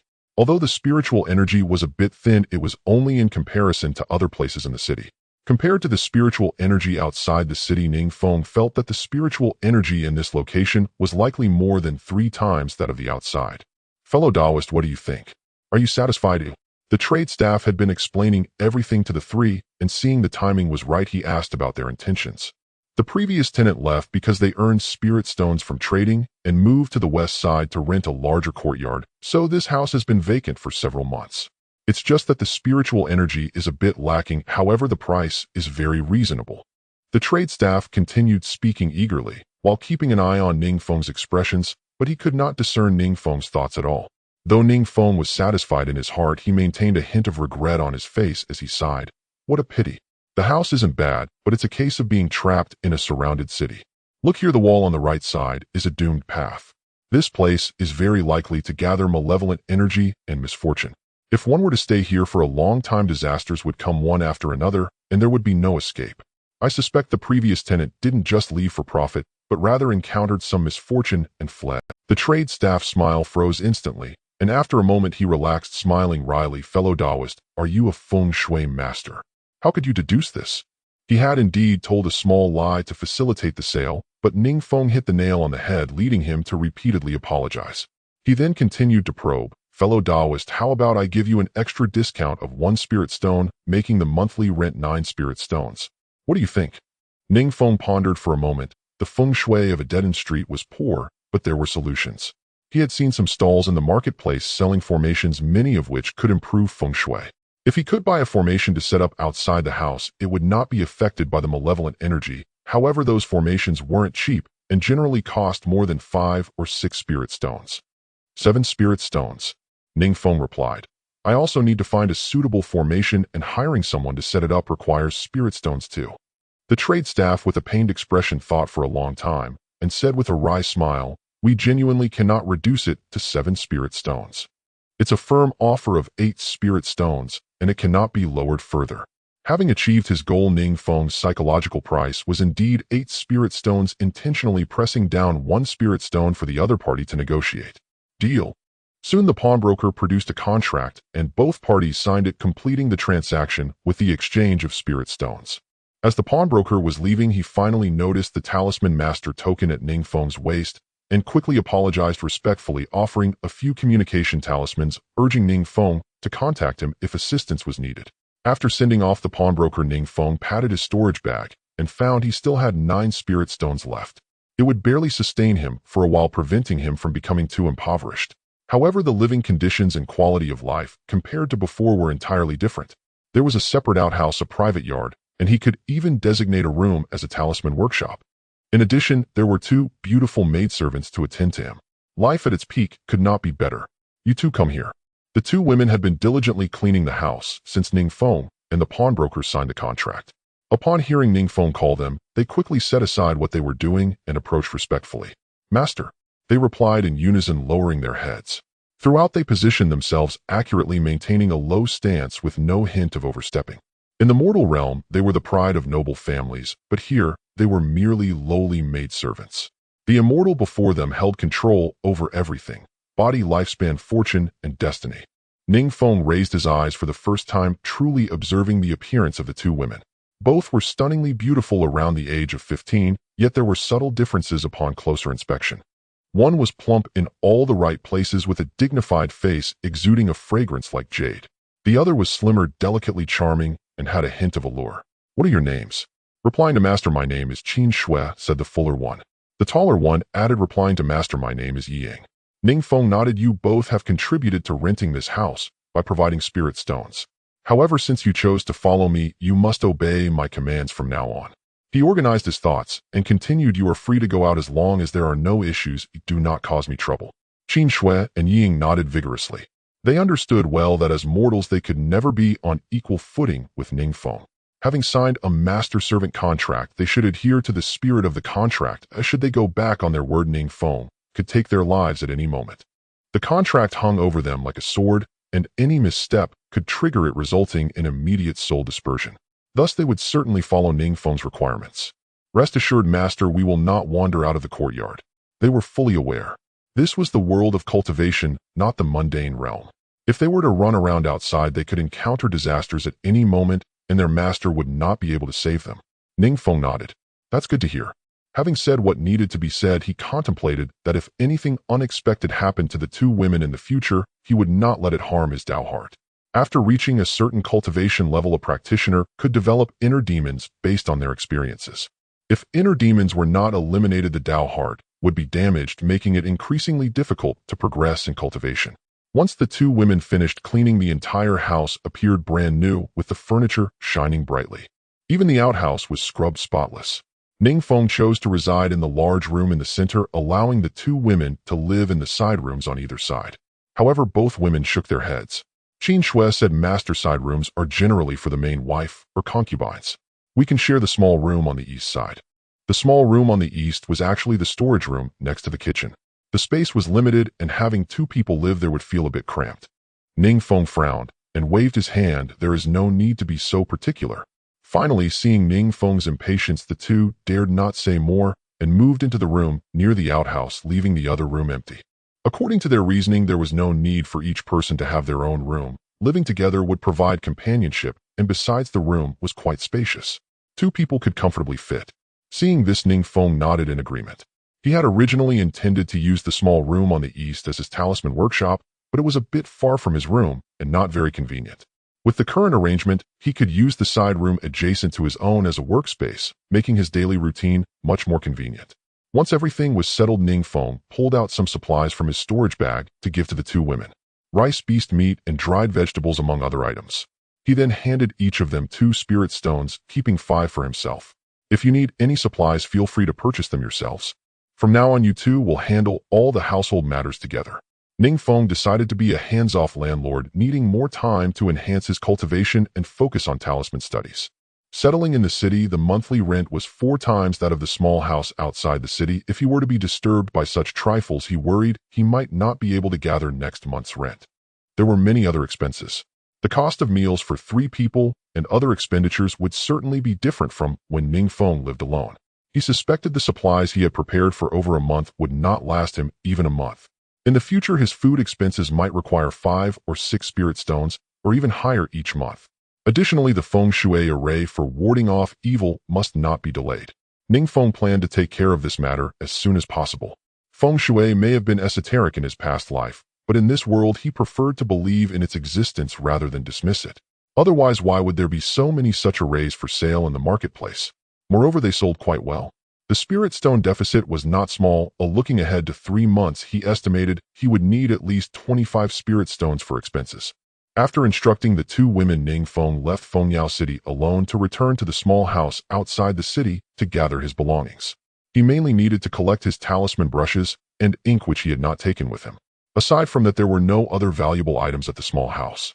When he left, he hadn't anticipated renting a house in the city today, so he left the talisman paper and ink behind. Other items, such as night pots and cooking pots, could easily be replaced with new ones, making it unnecessary to bring them to the city.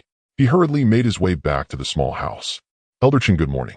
In front of the small house, Ning Feng noticed Elder Chen standing at his door, and he remembered that today was the day for rent payment. Good morning, my foot. It's almost dark. Elder Chen had just finished collecting rent from the old man next door and was knocking on Ning Feng's door, frustrated at having received no response for a long time. Seeing Ning Feng, he couldn't help but scold. Where have you been, brat? Don't you know today is rent day? Do you know how long I've been waiting here? What a waste of time. Elder Chen said, disdainfully, speaking without a hint of politeness, as he felt no need to show respect to these small casual cultivator tenants. Ning Feng didn't bother to argue and replied calmly, I won't be renting from next month, so why should I pay rent? By the way, the 2 spirit stones deposit I paid when I rented the place should be refunded to me, Elder Chen. After saying this, he took out a copper key and opened the door, then tossed the key to Elder Chen. Elder Chen was somewhat surprised by the words, and after a moment of thought, he sneered with a dark face. Humph, when did I ever collect a deposit from you? Ning Feng directly opened the underground chamber, took out the beast skin rental contract, and waved it in front of Elder Chen. The black characters on the beast skin clearly state that it is a deposit first rent second 2 spirit stones rent paid first, and you can vacate anytime with the deposit refunded upon vacating. When the previous owner rented this small earthen house, a contract was signed with the Lin family's outer affairs hall. If the 2 spirit stones deposit were refunded, Ning Feng would have a bit more leeway. When the previous owner rented this small earthen house, a contract was signed with the Lin family's outer affairs hall. If the 2 spirit stones deposit were refunded, however, to his surprise, Elder Chen didn't even glance at the contract and coldly snorted, "You go find whoever collected your deposit to get your spirit stones back. I'm only responsible for collecting rent. Refunding deposits is not my duty." After saying this, he actually waved his sleeve and turned to leave. Ning Feng frowned. All rental matters outside the city, including rent deposits or breach fees, were handled solely by Elder Chen. He was the spokesperson for the Lin family's property business outside the city. Moreover, Ning Feng clearly remembered that when the original owner rented the house, both the deposit and rent were handed to Elder Chen. If he couldn't get the deposit back from him, who else could he ask? It seemed that Elder Chen was deliberately making things difficult for him, wanting to pocket the deposit himself. Are good horses ridden and good people bullied? Elder Chen continued on his way to the next tenant, seemingly unconcerned. Although he only had the cultivation of the second level of qi refining, he did not regard Ning Feng at all. Elder Chen was quite clear about Ning Feng's situation. Among the tenants outside the city, Ning Feng was inconspicuous, merely a third-level qi refiner, a useless person who stayed at home all day. Sometimes he couldn't even produce a full spirit stone for the rent and had to mix in some spirit stone fragments to make up the difference. Now that he didn't intend to continue renting, it was likely due to a lack of money to pay the rent, so he simply decided to vacate. This kind of useless person, even if Elder Chen embezzled his spirit stones, was certain that Ning Feng wouldn't dare to retaliate. Moreover, he had done this many times before. Which tenant outside the city dared to speak up? Tired of living. As Elder Chen reached the door of the next house, he was suddenly hit by a powerful pressure from behind, causing him to lose his balance and tumble to the ground. Then he heard a cold voice behind him. "Elder Chen, better think carefully about who collected my deposit when I rented the house back then." It was Ning Feng's voice. Elder Chen's heart sank. Although his cultivation was at the second level of qi refining, he shouldn't have been overwhelmed by the pressure of a third-level qi refiner, yet he fell to the ground. This was not the pressure of a third-level qi refiner. Could it be that this kid broke through to the mid-qi refining stage? Elder Chen staggered to his feet, his face flushed, his gaze filled with disbelief, and he turned to point at Ning Feng. "You, did you eat a leopard's gall?" Ning Feng had always given him an impression of being meek, even stumbling over his words when paying rent, yet now he was so bold. After all, he was the person in charge of this area of rental properties outside the city, and yet he was confronted by a small tenant using pressure, making him look foolish in front of everyone. What would his authority be in the future? After all, many tenants around were waiting to pay rent, all watching closely. But when Elder Chen finally took a proper look at Ning Feng, he felt something was off. This kid seemed different from before. No, it wasn't just a little different, he was completely unrecognizable. Previously, he remembered Ning Feng as being very thin with lifeless eyes, somewhat fragile looking, as if he hadn't had a proper meal. Yet now the Ning Feng in front of him was tall and robust, his facial features more handsome than before, calmly meeting his gaze, but his eyes were exceptionally bright, seemingly carrying a hint of killing intent. "Someone, take him down." Elder Chen, unable to contain his anger, shouted loudly. He intended to teach a lesson to this group of low-level loose cultivators to strike fear into them. Yes. 2 Lin family guest elders who had been observing the situation from a distance hurriedly approached. Every time Elder Chen went outside the city to collect rent, the Lin family assigned 2 guest elders to accompany him to prevent anyone from maliciously defaulting on rent or causing trouble. In name, it was to protect Elder Chen and maintain order, but the main purpose was to safeguard the spirit stones on Elder Chen. After collecting the rents, Elder Chen at least carried several thousand spirit stones with him, and given his low cultivation, the journey back to the city might not even be safe.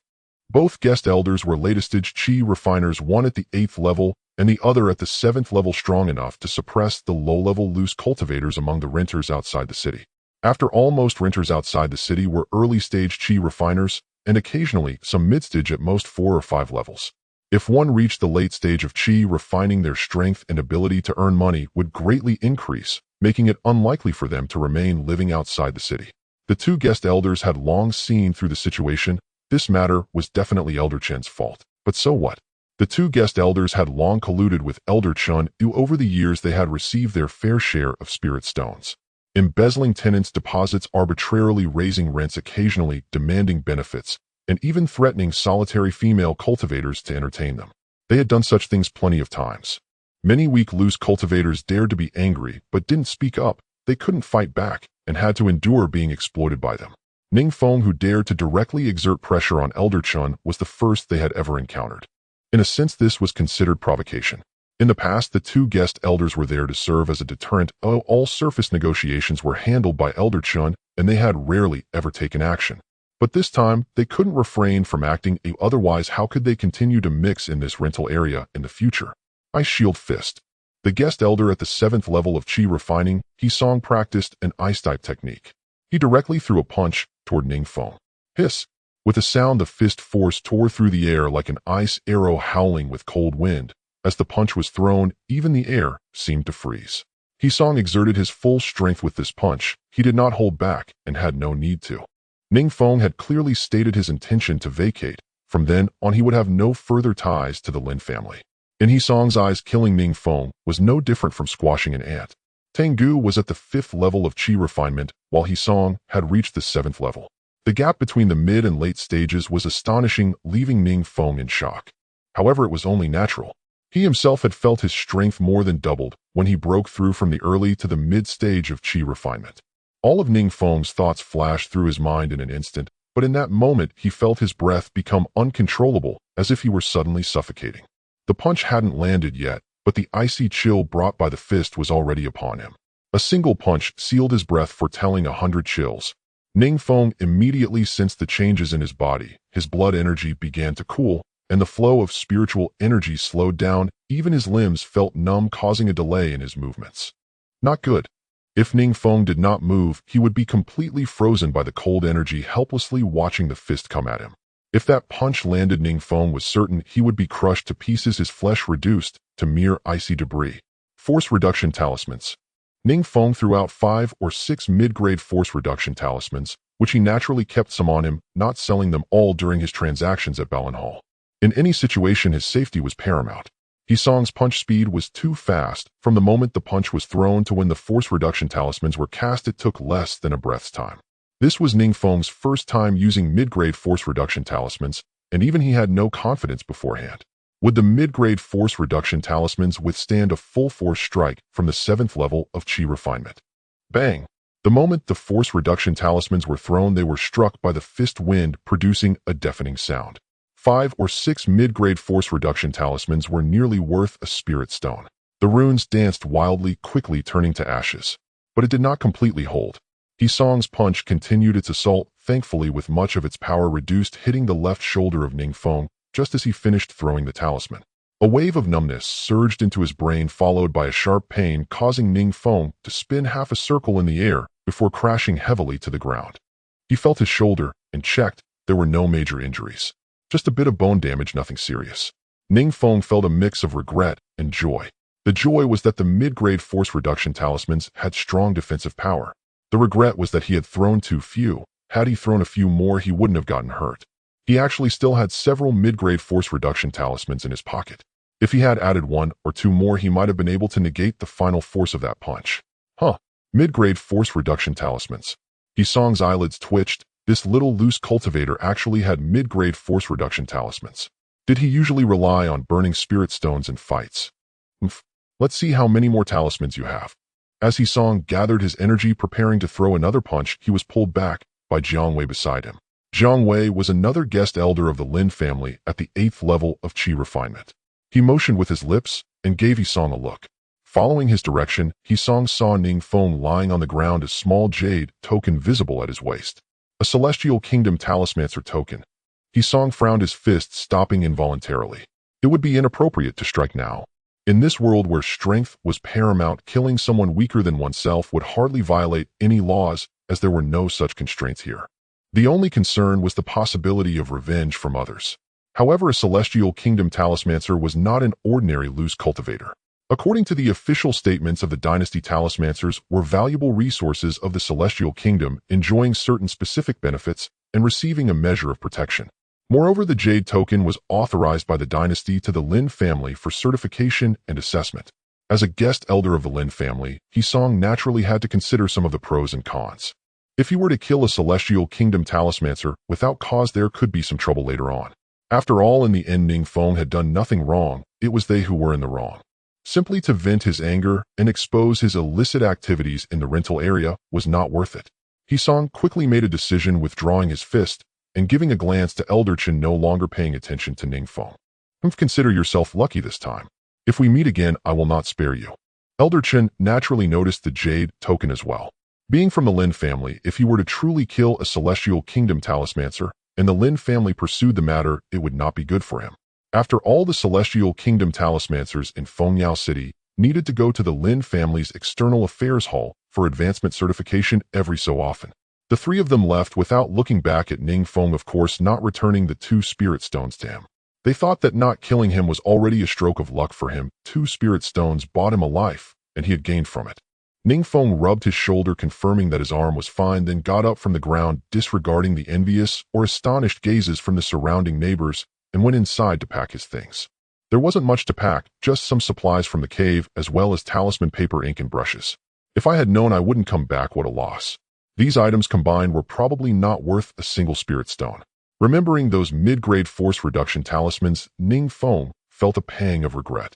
However, thinking about how Elder Chen had swallowed those 2 spirit stones, Ning Feng's eyes blazed with fury. He would remember this. It wasn't over. Once he finished packing, as soon as he stepped outside, Ning Feng heard the old man Zhang next door exclaim, "Congratulations, Taoist Ning. You've become a celestial kingdom talismancer without making a fuss." Ning Feng politely smiled and replied, "Just lucky." After saying this, without waiting for the old man to speak again, he quickly left the door left ajar, without looking back. In this rental area outside the city, there was nothing worth his nostalgia. To him, he was merely a passerby, and to others he was the same. He needed to quickly return to the city because it was getting dark soon. Along the way, Ning Feng remained vigilant of every cultivator he encountered while carefully recalling what had just happened. Hisong's punch had been intended to kill. Moreover, after missing his strike, Hisong still wanted to continue attacking Ning Feng. However, it seemed that the presence of the Celestial Kingdom Jade token ultimately deterred Hisong from killing him. He was grateful he had listened to the suggestion of the female cultivator from the Lin family's external affairs hall to wear the jade token.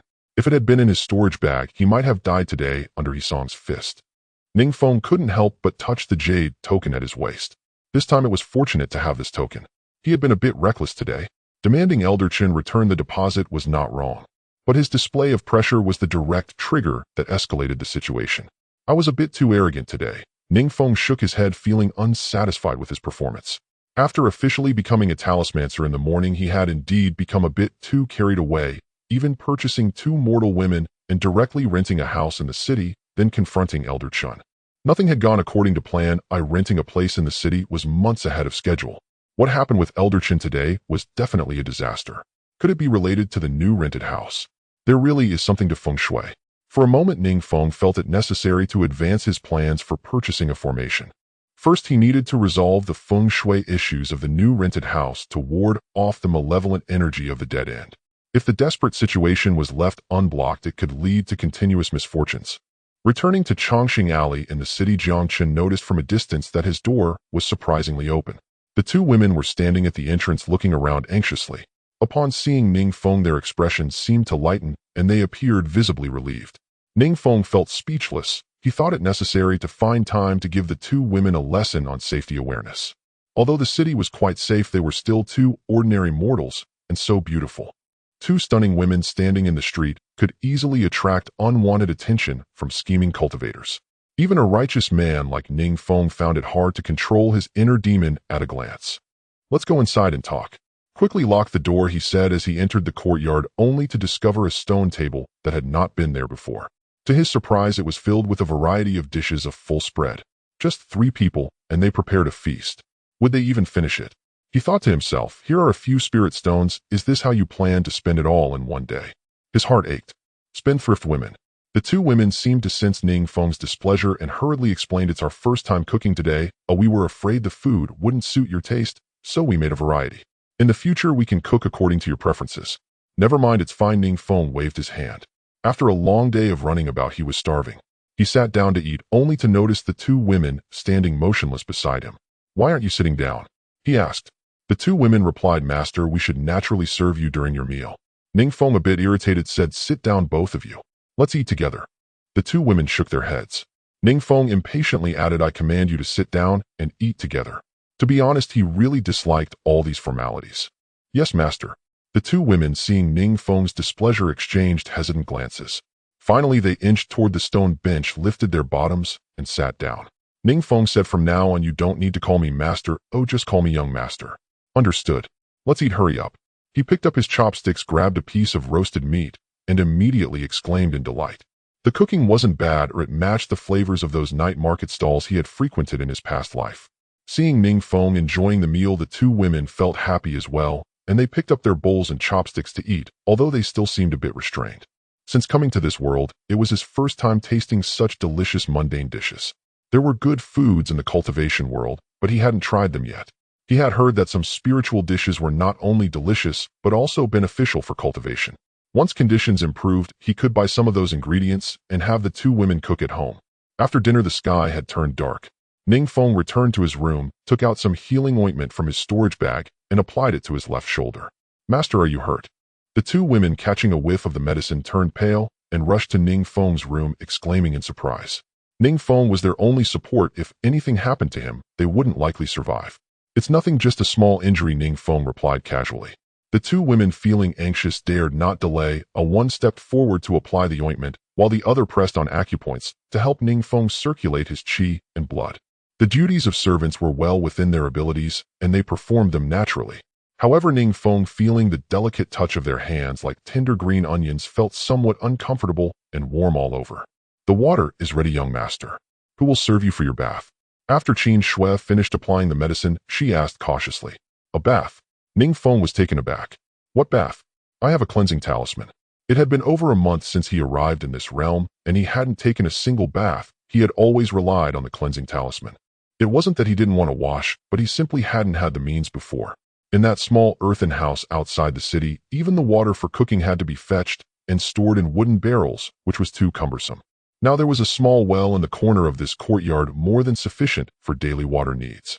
It had become much more convenient to use water.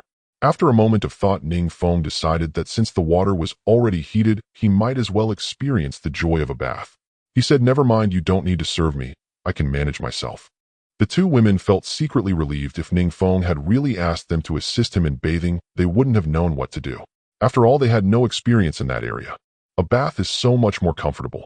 After soaking in a large wooden tub for nearly half an hour, Ning Feng felt warm and refreshed. Although the cleansing talisman could also make his body clean, it was hard to satisfy such psychological needs.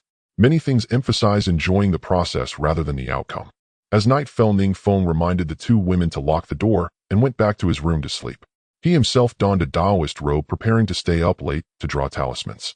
Fortunately, it was his left shoulder that was injured during the day, otherwise drawing talismans and practicing sword techniques would have been severely affected. He silently recited the heart-calming incantation, adjusted his breathing, focused, and lifted his brush.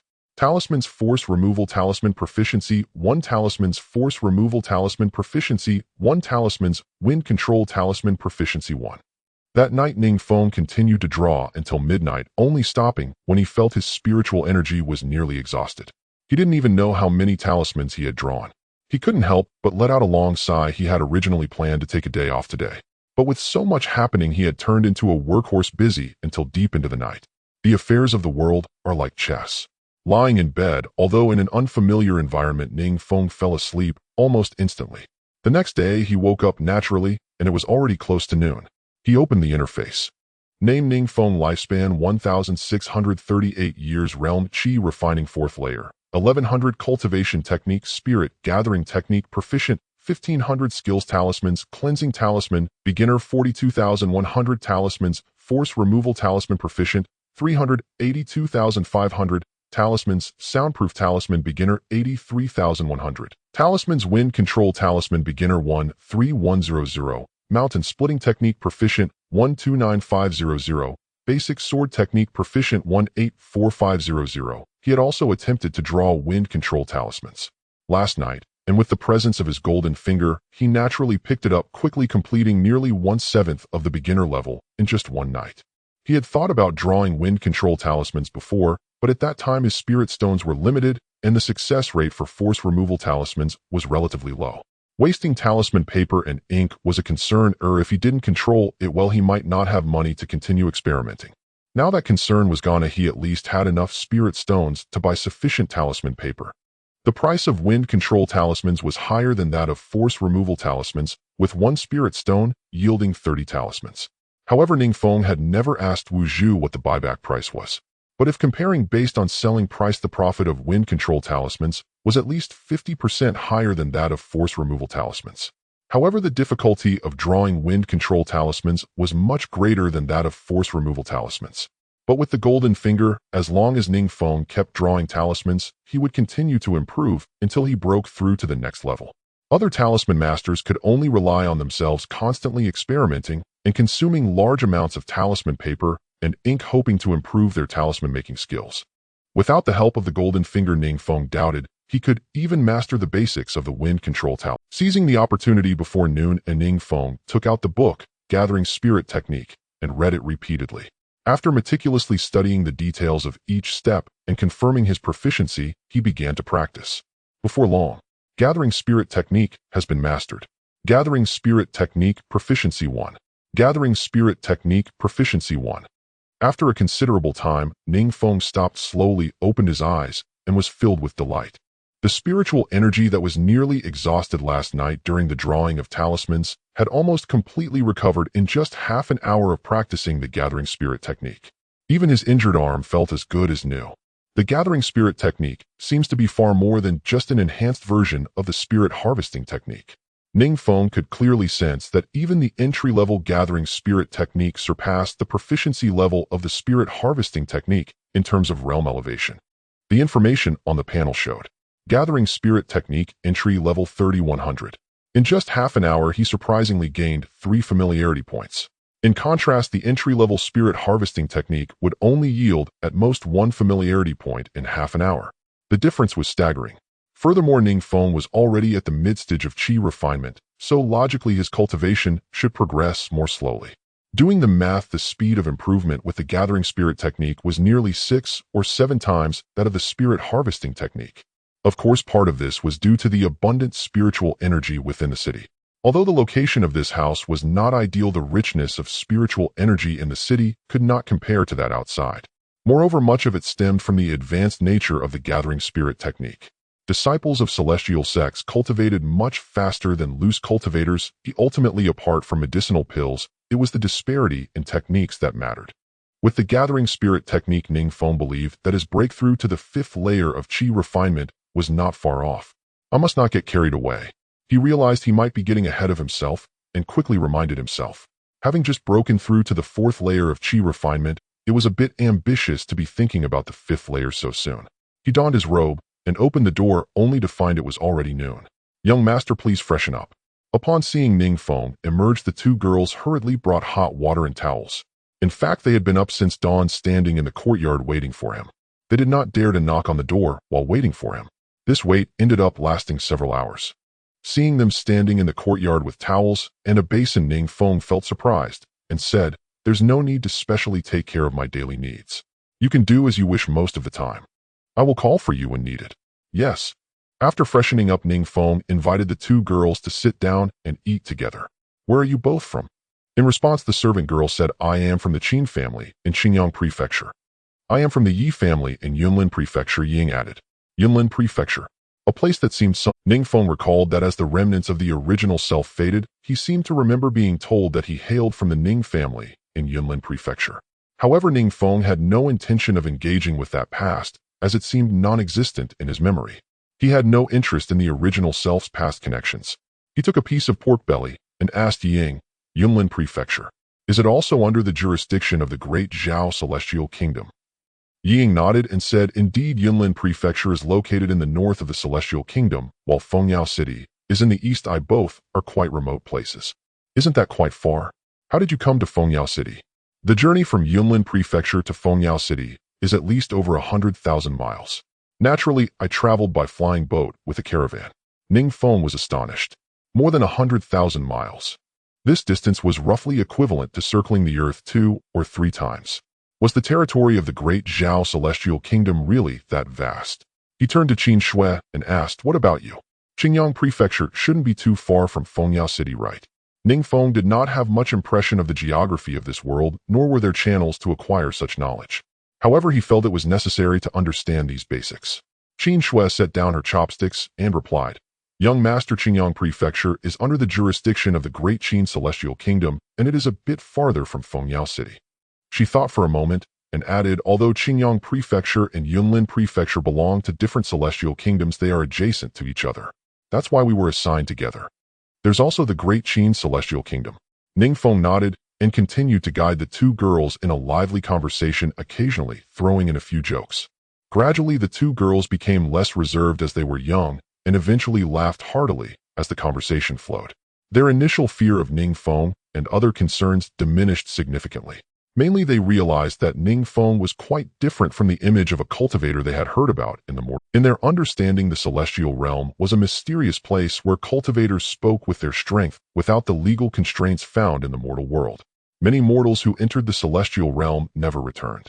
Only a few were fortunate enough to gain resources in the celestial realm and return to the mundane world, dominating a region. As for those who disappeared without a trace, they believed they had been killed by the cultivators of the celestial realm. The impression celestial cultivators left on mortals was one of aloofness, capriciousness, and a disregard for mortals, treating them like ants able to kill or torment them at will. In fact, the reality was similar. However, Ning Feng was entirely different. Although he was their master, he had never scolded them or harmed them. Ning Feng treated them more like friends, or more accurately as partners. After finishing the meal, he returned to his room. As Qin Shui and Ying tidied up the dishes, their eyes met, and they both noticed a slight redness in each other's eyes. They felt fortunate for their choice. If they had a different master, many terrifying things might have happened at any moment. Ning Feng returned to his room, sitting on a chair to digest the conversations from earlier at the table. From the two girls, he learned that the Great Zhao Celestial Kingdom was much larger than he had previously thought, spanning at least over 100,000 miles. Besides the Great Zhao Celestial Kingdom, there were also the Great Chu Celestial Kingdom, Great Qin Celestial Kingdom, Great Han Celestial Kingdom, and Great Tang Celestial Kingdom. These were all top-tier nations in this world. There were countless smaller nations and areas where mortals gathered. This world was so vast that it surprised Ning Feng. Each nation had many celestial cities, all located above spiritual veins. Cultivators mostly gathered in and around these celestial cities, as cultivation required spiritual energy. Fengyao City was essentially a small celestial city situated in a remote area with no ties to other forces. Moreover, as long as one did not maliciously harm mortals, celestial cities could engage in legitimate conflict. The stronger one's power, the more they could occupy other celestial cities and rightfully govern that area. This world forever judges heroes based on success or failure. Of course, such actions needed to be reported to the Celestial Kingdom's dynasty and recognized by it to legally manage a celestial city. Establishing a family occupying a celestial city and legally earning spirit stones within one's own territory is the most seamless way to survive in this world. Ning Feng couldn't help but envy the Lin family. They established a marketplace, built rental areas, and then did not have to do anything but maintain some order, allowing them to collect taxes and rent while occasionally exploiting the cultivators within the city. What other way could earn spirit stones faster than this? Sigh, I'm thinking too much again. Ning Feng shook his head, removed his robe, and continued drawing talismans. Only by continuously drawing talismans could he align with his current situation. The proficiency of the wind charm technique has increased by 1. After drawing for a long time, he felt that the spiritual energy in his dantian was nearly 1/3 depleted. Ning Feng paused, opened the panel, and found that his familiarity with the wind charm had increased by 9. He then continued to cultivate the gathering spirit technique, and soon the spiritual energy in his dantian gradually filled up again. This balance of work and rest was much better than before. Moreover, Ning Feng noticed that even though it was already afternoon, his cultivation of the gathering spirit technique was not affected. This indicated that the gathering spirit technique had no time restrictions. In contrast, the spirit gathering technique could only be cultivated in the early morning, making it clear which was superior. This realization made Ning Feng feel much more at ease. Previously, he had no choice but to stay up late drawing charms. He had to wait until the next morning to practice the spirit gathering technique to replenish the spiritual energy consumed in charm drawing. If his spiritual energy was exhausted from drawing charms, it would take a long time to recover on its own. If any situation arose during that time, he wouldn't even be able to activate his mountain splitting technique, putting him in a very dangerous position. Now he could draw charms at any time, and after finishing, he could meditate for a bit. The gathering spirit technique quickly restored his spiritual energy. With spiritual energy in his body, he felt much safer. For cultivators, spiritual energy represented power and vitality. A cultivator without spiritual energy was no different from an ordinary person. Feeling that his spiritual energy had nearly recovered, Ning Feng felt invigorated and picked up his knife heading into the courtyard. Though it was an ordinary knife, Ning Feng found its grip quite satisfactory. However, both the material and style were very average, at most just low-grade among ordinary tools. Since Ning Feng bought this knife at the market, he hadn't had the time to practice with it properly. After a brief warm-up, he began to swing the knife. Wind sweeps autumn leaves. Lotus leaves borrowing a boat. The proficiency of the basic knife technique has increased by 1. With each swing, the air surged, and the sound of cutting through the air echoed. The two women were busy in the kitchen when they were startled by the sudden noise and hurried out. They saw Ning Feng wielding a steel knife, swinging it continuously in the courtyard. The sound of the knife was accompanied by a gust of wind that swirled around. The courtyard was suddenly filled with a wild wind, stirring up a cloud of dust, nearly lifting the skirts of the two women. They could not care to hold down their skirts, staring wide-eyed at the center of the courtyard. This was their first time witnessing a cultivator practicing martial skills. The techniques of the immortal realm were incomparable to mundane martial arts. After seeing Ning Feng effortlessly swing his knife, they could only stare in astonishment as the wind and thunder erupted. This one swing, if done in the mundane world, could easily slay a group of ordinary people. Ning Feng had already taken off his robe, while practicing wearing only a tattered inner shirt with his sleeves rolled up. His well-defined muscles were fully exposed, and swinging the knife consumed considerable energy. Seeing Ning Feng's flushed face and beads of sweat pouring down, the two women stared in a daze. The proficiency of the basic knife technique has increased by 1. He wasn't sure if it was due to his advancement to the 4th level of Qi refinement, or because of the spacious courtyard that allowed for better technique execution, but Ning Feng felt that the increase in proficiency was faster than before. Although his basic knife technique was still at an expert level, the increase in familiarity revealed some changes to Ning Feng. The response speed of his spiritual energy during knife swings had improved slightly. Previously, it felt like the spiritual energy lagged a beat behind whenever he struck, but now he could almost achieve a seamless connection with the swing. With timely infusion of spiritual energy into the blade, its power undoubtedly increased. After swinging for more than half an hour, Ning Feng began to sense a new situation. The increase in familiarity was starting to slow. Every time he swung the knife, his spiritual energy could directly follow the blade, but there was a slight feeling of sluggishness. Ning Feng frowned, stopped swinging the knife, and stood in the courtyard deep in thought. The knife can't keep up. After a long time, he realized that his knife skills had reached a critical point. Below this threshold, ordinary weapons could still barely keep pace with his technique. However, above this threshold, ordinary weapons became an obstacle to the full manifestation of his knife skills. Ning Feng raised the knife and stared at it for a while. This ordinary knife, after its first use today, was already starting to hold him back. If he wanted to continue improving and unleash greater power from his technique, he had to change knives. There was no other way. At the very least, he needed a low-grade magic tool to match his current skill level. A low-grade magic tool started at over 10 spirit stones. Ning Feng silently put away the knife and stopped practicing. Continuing would yield little increase in familiarity and would be a waste of effort. Turning around, Ning Feng saw the two women standing at the kitchen door, staring blankly. Feeling a bit puzzled, he asked, "Is the food ready?" "I'm hungry." They snapped back to reality and replied, "It will be ready soon. Just a moment." They turned and hurried back into the kitchen. Practicing the basic knife technique was extremely exhausting. Moreover, with the spacious courtyard, Ning Feng had nearly gone all out in his posture while swinging the knife. Each strike was pushed to the limit, resulting in even greater physical exhaustion than before. This is why they say the literary is poor while the martial is rich. Soon the food was prepared and placed on the stone table.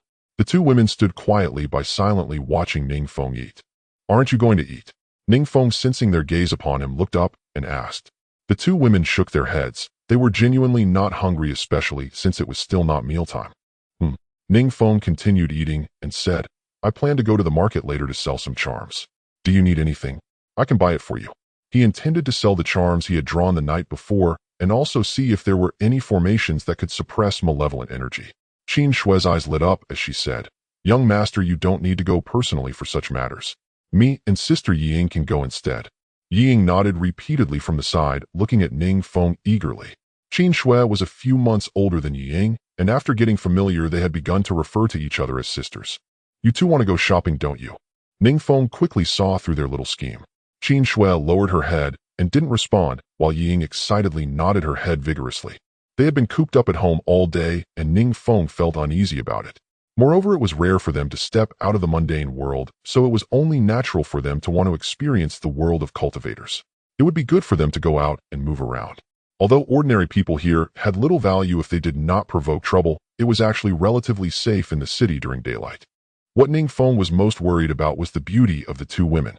In this world, the relationships between men and women were somewhat chaotic and quite different from his past life, lacking many moral constraints. However, there were plenty of beautiful female cultivators in Fengyao City, and one could easily find many on the streets. Beauty here was not a rare commodity. The beauties of the Wan Rainbow Pavilion were openly soliciting customers in the streets, seemingly without a care, and passers-by were not surprised. It seemed unlikely that anyone would try to abduct the two women in broad daylight just because of their beauty. After some thought, Ning Feng nodded and said, "All right then, I'll leave it to you to handle." After finishing his meal, Ning Feng took out a large stack of charms he had drawn and handed them to the two women. After explaining the direction to the market and the specific location of the Baolin Hall, he emphasized the safety issues one more time. Once everything was ready, the two women left with cheerful expressions. Watching their excited backs, Ning Feng shook his head. He crossed his arms behind his back and stepped out, surveying the area in front of his house. The wall on the right side in front of my house marks the end of this longevity alley situated at the innermost part of the dead end. Standing quietly in the corner, Ning Feng listened for a while, but heard no noise. It could possibly be a private place. There are no houses directly opposite, and generally there wouldn't be anyone around here, so Ning Feng felt that this area at the entrance almost belonged to him. Once the feng shui formation is set up, this place might be utilized. If I were to open a small window in my wall, I could completely turn this into a small shop facing the street. If I were to open a talisman shop, the profits would definitely be higher than selling to Baolin Hall. Moreover, there would be no shortage of staff to watch over the shop. The two girls could take turns. The only drawback is that Longevity Alley is too secluded. Even if I open a small talisman shop, it would be at the deepest part of the alley. It wouldn't be conducive for publicity, and I'd only be able to attract some regular customers. The fragrance of wine is not afraid of being deep in the alley. Ning Feng glanced around and felt it was worth planning a bit. After all, I am a talisman master. Having a place and a venue to draw talismans and sell them. Doesn't that sound appealing? Furthermore, since Ning Feng practiced the gathering spirit technique, his spiritual power recovers faster, and the amount of talismans he could produce would increase over time. Selling to Baolin Hall means they would take a cut of the profit. Though that cut may seem small, it adds up over time. Eventually, when the customer base stabilizes, the seclusion won't matter. However, running such a shop requires paying spirit stones, and Ning Feng wasn't sure how much he would need to pay. Opening a shop in Fengyao City seems simple, but there are many subtle rules involved that he was not yet aware of. Running a shop and drawing talismans are two different matters. It's hard for an outsider to grasp the depths involved. While opening a shop to sell talismans may yield higher profits, it's certainly safer to sell directly to Baolin Hall. Ning Feng was well aware of this. In any business, there are risks and profits. Both coexist, but also counterbalance each other. If profits are high, the risks are greater. If risks are minimized, profits naturally decrease. You'll find out more later. There's no rush for Ning Feng. Creak. At that moment, he heard a noise nearby. Ning Feng turned his head to look. The door of the house directly opposite his was being pushed open. However, it was only open halfway, and then stopped. Then a head poked out, appearing to be a middle-aged cultivator in his 30s who looked around cautiously. He resembled Ning Feng when he first arrived in this world. It seemed that after confirming there was no one at the entrance, the middle-aged cultivator was about to step over the threshold and come out. But suddenly, he sensed someone at the end of the alley and turned to see Ning Feng. The middle-aged cultivator's face immediately showed signs of hesitation, and the foot he had extended quickly retreated. However, after a moment's hesitation, he once again extended his foot and ultimately stepped out. Shenping greets you, fellow Taoist. After closing the door, the middle-aged cultivator cupped his hands towards Ning Feng. His face looked haggard, covered in stubble, as if he hadn't groomed himself in quite some time. His complexion was somewhat pale, but he still had a decent appearance. The middle-aged cultivator seemed quite guarded, avoiding eye contact with Ning Feng while speaking. Ning Feng quickly returned the greeting. So it's fellow Taoist Shun, I am Ning Feng. He then pointed to his own front door and said to the cultivator, I live directly opposite you, and I hope to rely on your guidance in the future. Since the other party came from diagonally across, Ning Feng guessed he was the owner of that house. To his surprise, Shun Ping's expression showed a hint of anxiety as he bowed again and clasped his fists, saying, "I see you are my neighbor. I just moved in less than 6 months ago and have been recuperating at home, so I haven't had the chance to visit. Please forgive me, fellow Taoist Ning."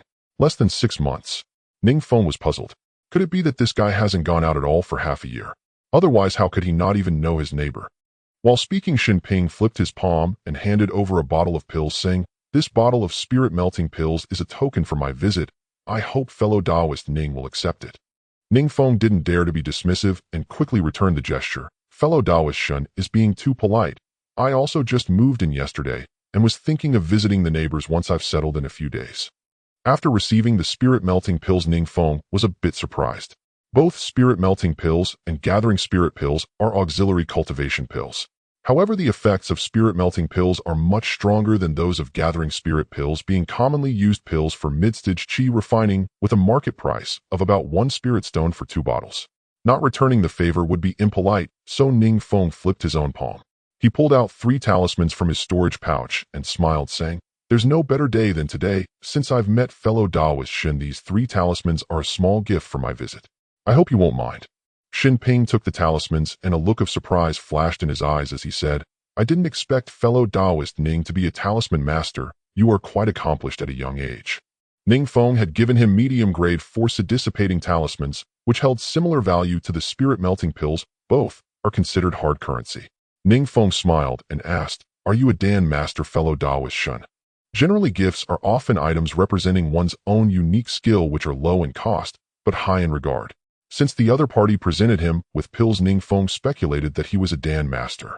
Indeed, Shin Ping nodded with a smile and said, "I'm ashamed, I am merely a second-tier Dan master." Ning Feng noticed the jade token at his waist, confirming his status. Shin Ping from the Zhao Immortal Kingdom is at the 4th level of chi refining, a second-tier Dan master. A second-tier Dan master's alchemy skills are rather ordinary within Fengyao City. No wonder he lives in the eastern part of the city. It seems the other party's situation may not be much better than his own. Perhaps realizing that Ning Feng was just a newly moved-in neighbor, Shin Ping's wariness diminished considerably. The two chatted idly in the alley for a bit before Shin Ping cupped his hands in farewell, hastily exiting Longevity Alley. Visiting neighbors. After watching Shin Ping's figure disappear outside the alley, Ning Feng pondered thoughtfully to himself. Shin Ping struck Ning Feng as the type who seldom goes out. He had been living in Longevity Alley for half a year, yet had never met his neighbor across the street. Still, he held the intention of visiting neighbors, believing that failing to do so in a timely manner was quite rude. Moreover, on their first meeting, he presented a visiting gift worth half a spirit stone to his neighbor. It seems that visiting neighbors is likely a customary practice in the city. Ning Feng contemplated whether he should prepare some force-dissipating talismans over the next few days to visit the surrounding neighbors. Outside the city, low-level scattered cultivators don't have such formalities. Tenant turnover is frequent, and many houses change hands every few months. However, cultivators living within the city generally purchase their homes. Even renting cultivators rarely withdraw due to lack of funds. Thus, cultivators in the city have more stable residences, leading to longer-lasting neighborly relations. Previously, Ning Feng did not want to get involved with too many people outside the city, primarily because the original owner had many acquaintances there and Ning Feng feared being discovered as a time traveler. But now within the city, he doesn't know a single person, which made Ning Feng less apprehensive. Although he didn't plan to deliberately befriend others, he also didn't want to offend his neighbors by lacking courtesy. Courtesy is never too much when it comes to visiting neighbors. I should think it over. Returning to the courtyard, Ning Feng took out a piece of paper from his pocket and began to read it while sitting at the stone table. This piece of paper was given to him by the female cultivator at the Lin family's External Affairs Hall when he reported in yesterday. The Lin family offers additional benefits to talisman masters with detailed explanations provided. Ning Feng had not had time to read it until now. After carefully looking through it, he couldn't help but give a thumbs up to the Lin family once again. No wonder the Lin family can dominate a region and monopolize the resources of Fengyao City. They have truly mastered the art of winning people's hearts. The benefits for talisman masters listed on the paper are simply too enticing. Even someone like Ning Feng, who had been brainwashed by countless marketing tricks in his previous life, couldn't help but feel tempted. From Ning Feng's perspective, these so-called benefits seemed more like a transaction. However, for the vast majority of talisman masters, such a transaction posed no drawbacks. Firstly, the first benefit: all talisman masters certified by the Immortal Kingdom can receive spirit stones monthly from the Lin family. This is akin to a free monthly salary, completely unrestricted in terms of the talisman master's freedom. The number of spirit stones received varies according to the rank of the talisman master. A third-tier talisman master like Ning Feng can receive 3 spirit stones each month. The key point is that there are no additional requirements.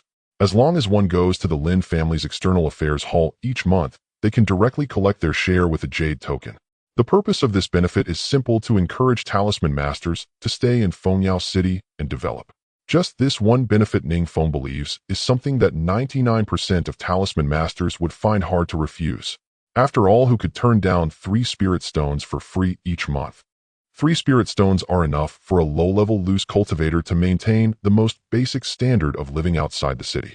Ning Feng lives in a small mud house outside the city where the monthly rent is only 2 spirit stones and the food expenses amount to around 1 spirit stone.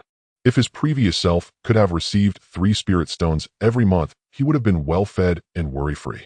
A third-tier talisman master relying solely on their own efforts might have to work tirelessly just to earn 3 spirit stones each month. If one's skills were even slightly lacking, they might not even earn 3 spirit stones. After all, drawing talismans requires a supply of spiritual power, and no talisman master can draw endlessly.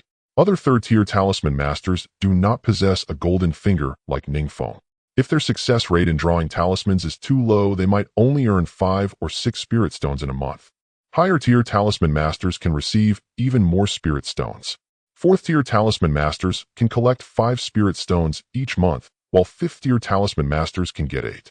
The number of spirit stones corresponding to each tier of talisman master is just right. It makes it very difficult for talisman masters to refuse, because where else would they cultivate if not here?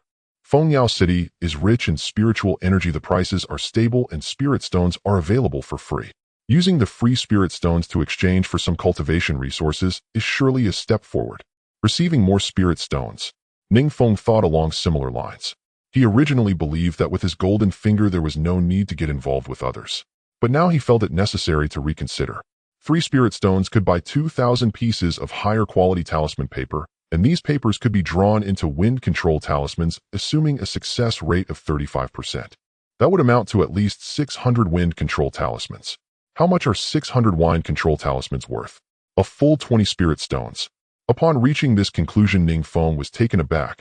The Lin family was spending so many spirit stones likely not just to retain talisman masters. By retaining a large number of talisman masters, these masters would naturally use the spirit stones provided by the Lin family to purchase materials for talisman drawing, thus producing a large volume of talismans. With a surplus of talismans flooding the market, it seems that Fengyao City has long been oversaturated. Where did all those talismans go?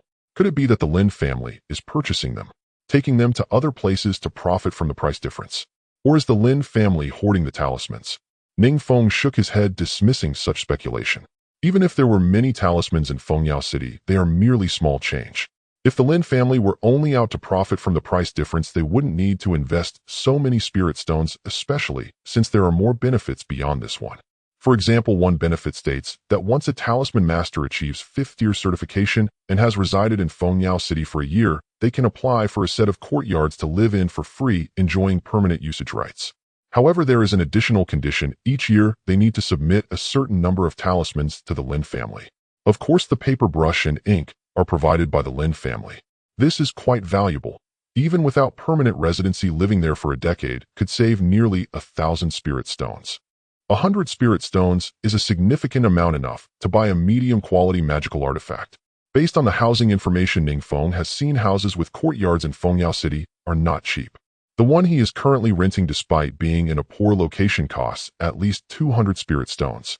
As for places close to the city center or the western area where spiritual energy is abundant, prices can soar to 500 or 600 spirit stones. In this world, buying a house is no less difficult than it was in Ning Feng's previous life. For a loose cultivator wanting to settle in Fengyao City, most are only able to rent. Very few can afford to buy a house, unless they are high-tier weapon refiners or alchemists. In addition, there are other enticing benefits, such as priority in selling the drawn talismans to the Lin family. After reaching a certain quantity, one can obtain the technique for advanced talismans. There is also a benefit that dazzles even Ning Feng. If a talisman master reaches 6th tier level, they can move directly into the Lin family's ancestral land. The Lin family's ancestral land is the place with the most abundant spiritual energy in all of Fengyao City. Just yesterday, Ning Feng spent a short time in the Lin family's external affairs hall and felt almost intoxicated upon exiting. Intoxicated by the spiritual energy. One can only imagine what it would be like to live long-term in the Lin family's ancestral land. Not to mention anything else, at least in terms of cultivation, the results would be like doubling the effort for double the results. However, there is a condition: the talisman master must form a partnership with a female cultivator from the Lin family. Isn't this akin to marrying in? Ning Feng's first thought was exactly that. Living in the Lin family and marrying a Lin family woman, isn't that marrying in? The Lin family is quite adept at this. The various benefits indicate that the Lin family desires to retain the talents of the talisman masters, not just the talismans. The presence of numerous talisman masters in Fengyao City will naturally lead to a continuous output of talismans. But what do they need so many talismans for? It is obvious there is only one possibility: to prepare for war. What the Lin family is after must be significant. Ning Feng's wariness heightened. Whether the Lin family initiates war or others come to wage war against them residing in Fengyao City would put him at risk. Lowly loose cultivators in such a grand war would be like ants suffering great calamities from even a slight ripple. The Lin family's benefits are essentially akin to boiling a frog in warm water, aiming to firmly bind all the talisman talents of Fengyao City to their war chariot. There is no such thing as a free lunch in this world. Ning Feng rubbed his temples, and the fleeting joy of receiving free handouts vanished significantly. He worried that taking advantage of others' good would eventually require him to pay it back. Rather than sewing clothes for others, it is better to invest in oneself. Becoming stronger is the true way forward. Returning to his room, Ning Feng picked up the book, Detailed Guide to Talisman Production for Beginners, and began to read it carefully. This book records 6 types of talismans, of which Ning Feng has yet to successfully draw 2. One is the communication talisman, which Ning Feng has never bothered to draw, as it holds little value. If he truly needed a communication talisman, it seems more cost-effective to simply buy one. Wasting spiritual energy on it would be unwise. The other type is the rejuvenation talisman. When he was at the 3rd level of Qi refinement, Ning Feng attempted to draw a rejuvenation talisman. However, due to the difficulty of drawing the talisman and the greater consumption of spiritual energy required, his abilities at the 3rd level made it quite challenging. After failing several times, Ning Feng felt a bit reluctant to waste the talisman paper and decided to give up. Now at the 4th level of Qi refinement, he could try drawing the rejuvenation talismans again. The rejuvenation talismans belong to the category of healing talismans. After a battle, when a cultivator's spiritual energy is exhausted, using a rejuvenation talismans can quickly restore a portion of their energy. The extent of the recovery depends on the quality of the rejuvenation talismans. The higher the quality, the more spiritual energy can be restored, though this is based on the same cultivation level. An ordinary low-grade rejuvenation talismans can restore about 1/3 of a Qi refinement period cultivator's spiritual energy. As for a mid-grade rejuvenation talismans, it can restore around 70%. In battles between cultivators, especially those at similar levels, aside from magical tools and spells, the determining factor of victory is often the persistence of spiritual energy. If everyone is at the 4th level of Qi refinement, and their energy is nearly the same, they will eventually run out of energy, unable to unleash even the most basic spells. At this point, if you suddenly use a rejuvenation talismans and restore 1/3 of your energy, you can be said to be almost guaranteed to win. Therefore, this type of special talisman can be a life-saving method in critical moments. Wealthy cultivators spare no expense to hoard these talismans for emergencies. Meanwhile, poorer cultivators will also find ways to prepare a few for themselves. This has led to a situation where rejuvenation talismans are somewhat in short supply in the marketplace. Therefore, the price of rejuvenation talismans has always been relatively high. Not only are they expensive, but they are also in high demand. Ning Feng had previously witnessed several transactions of rejuvenation talismans in various shops. The retail price for a low-grade rejuvenation talismans is 15 spirit stones each. The price is nearly 3 times that of a release force talisman. Ning Feng adjusted his thoughts, relaxed, and closed his eyes for a moment. When he opened them again, he prepared the talisman paper. Then he silently recited the clear heart incantation, emptying his mind and focusing. He channeled a surge of spiritual energy into his right finger, directing it into the tip of the talisman pen. He lifted the pen, dipped it in ink, and began to write. He began to draw the rejuvenation talismans. As soon as the first stroke was completed, the talisman paper began to stir. The runes swiftly spread, filling the upper part of the paper, greedily absorbing the spiritual energy he had directed to the pen tip. Immediately, Ning Feng felt that the spiritual energy in his dantian was completely uncontrollable, surging wildly like a tidal wave crashing around. Ultimately, his focus faltered, and the energy poured forth uncontrollably towards the pen tip, all absorbed by the runes. Helplessly, Ning Feng had to continue drawing. He had encountered this situation before when attempting to draw the rejuvenation talismans, but his spiritual energy could not keep up, causing a brief interruption. This led to the runes failing to coalesce into the talisman paper, resulting in a failed attempt.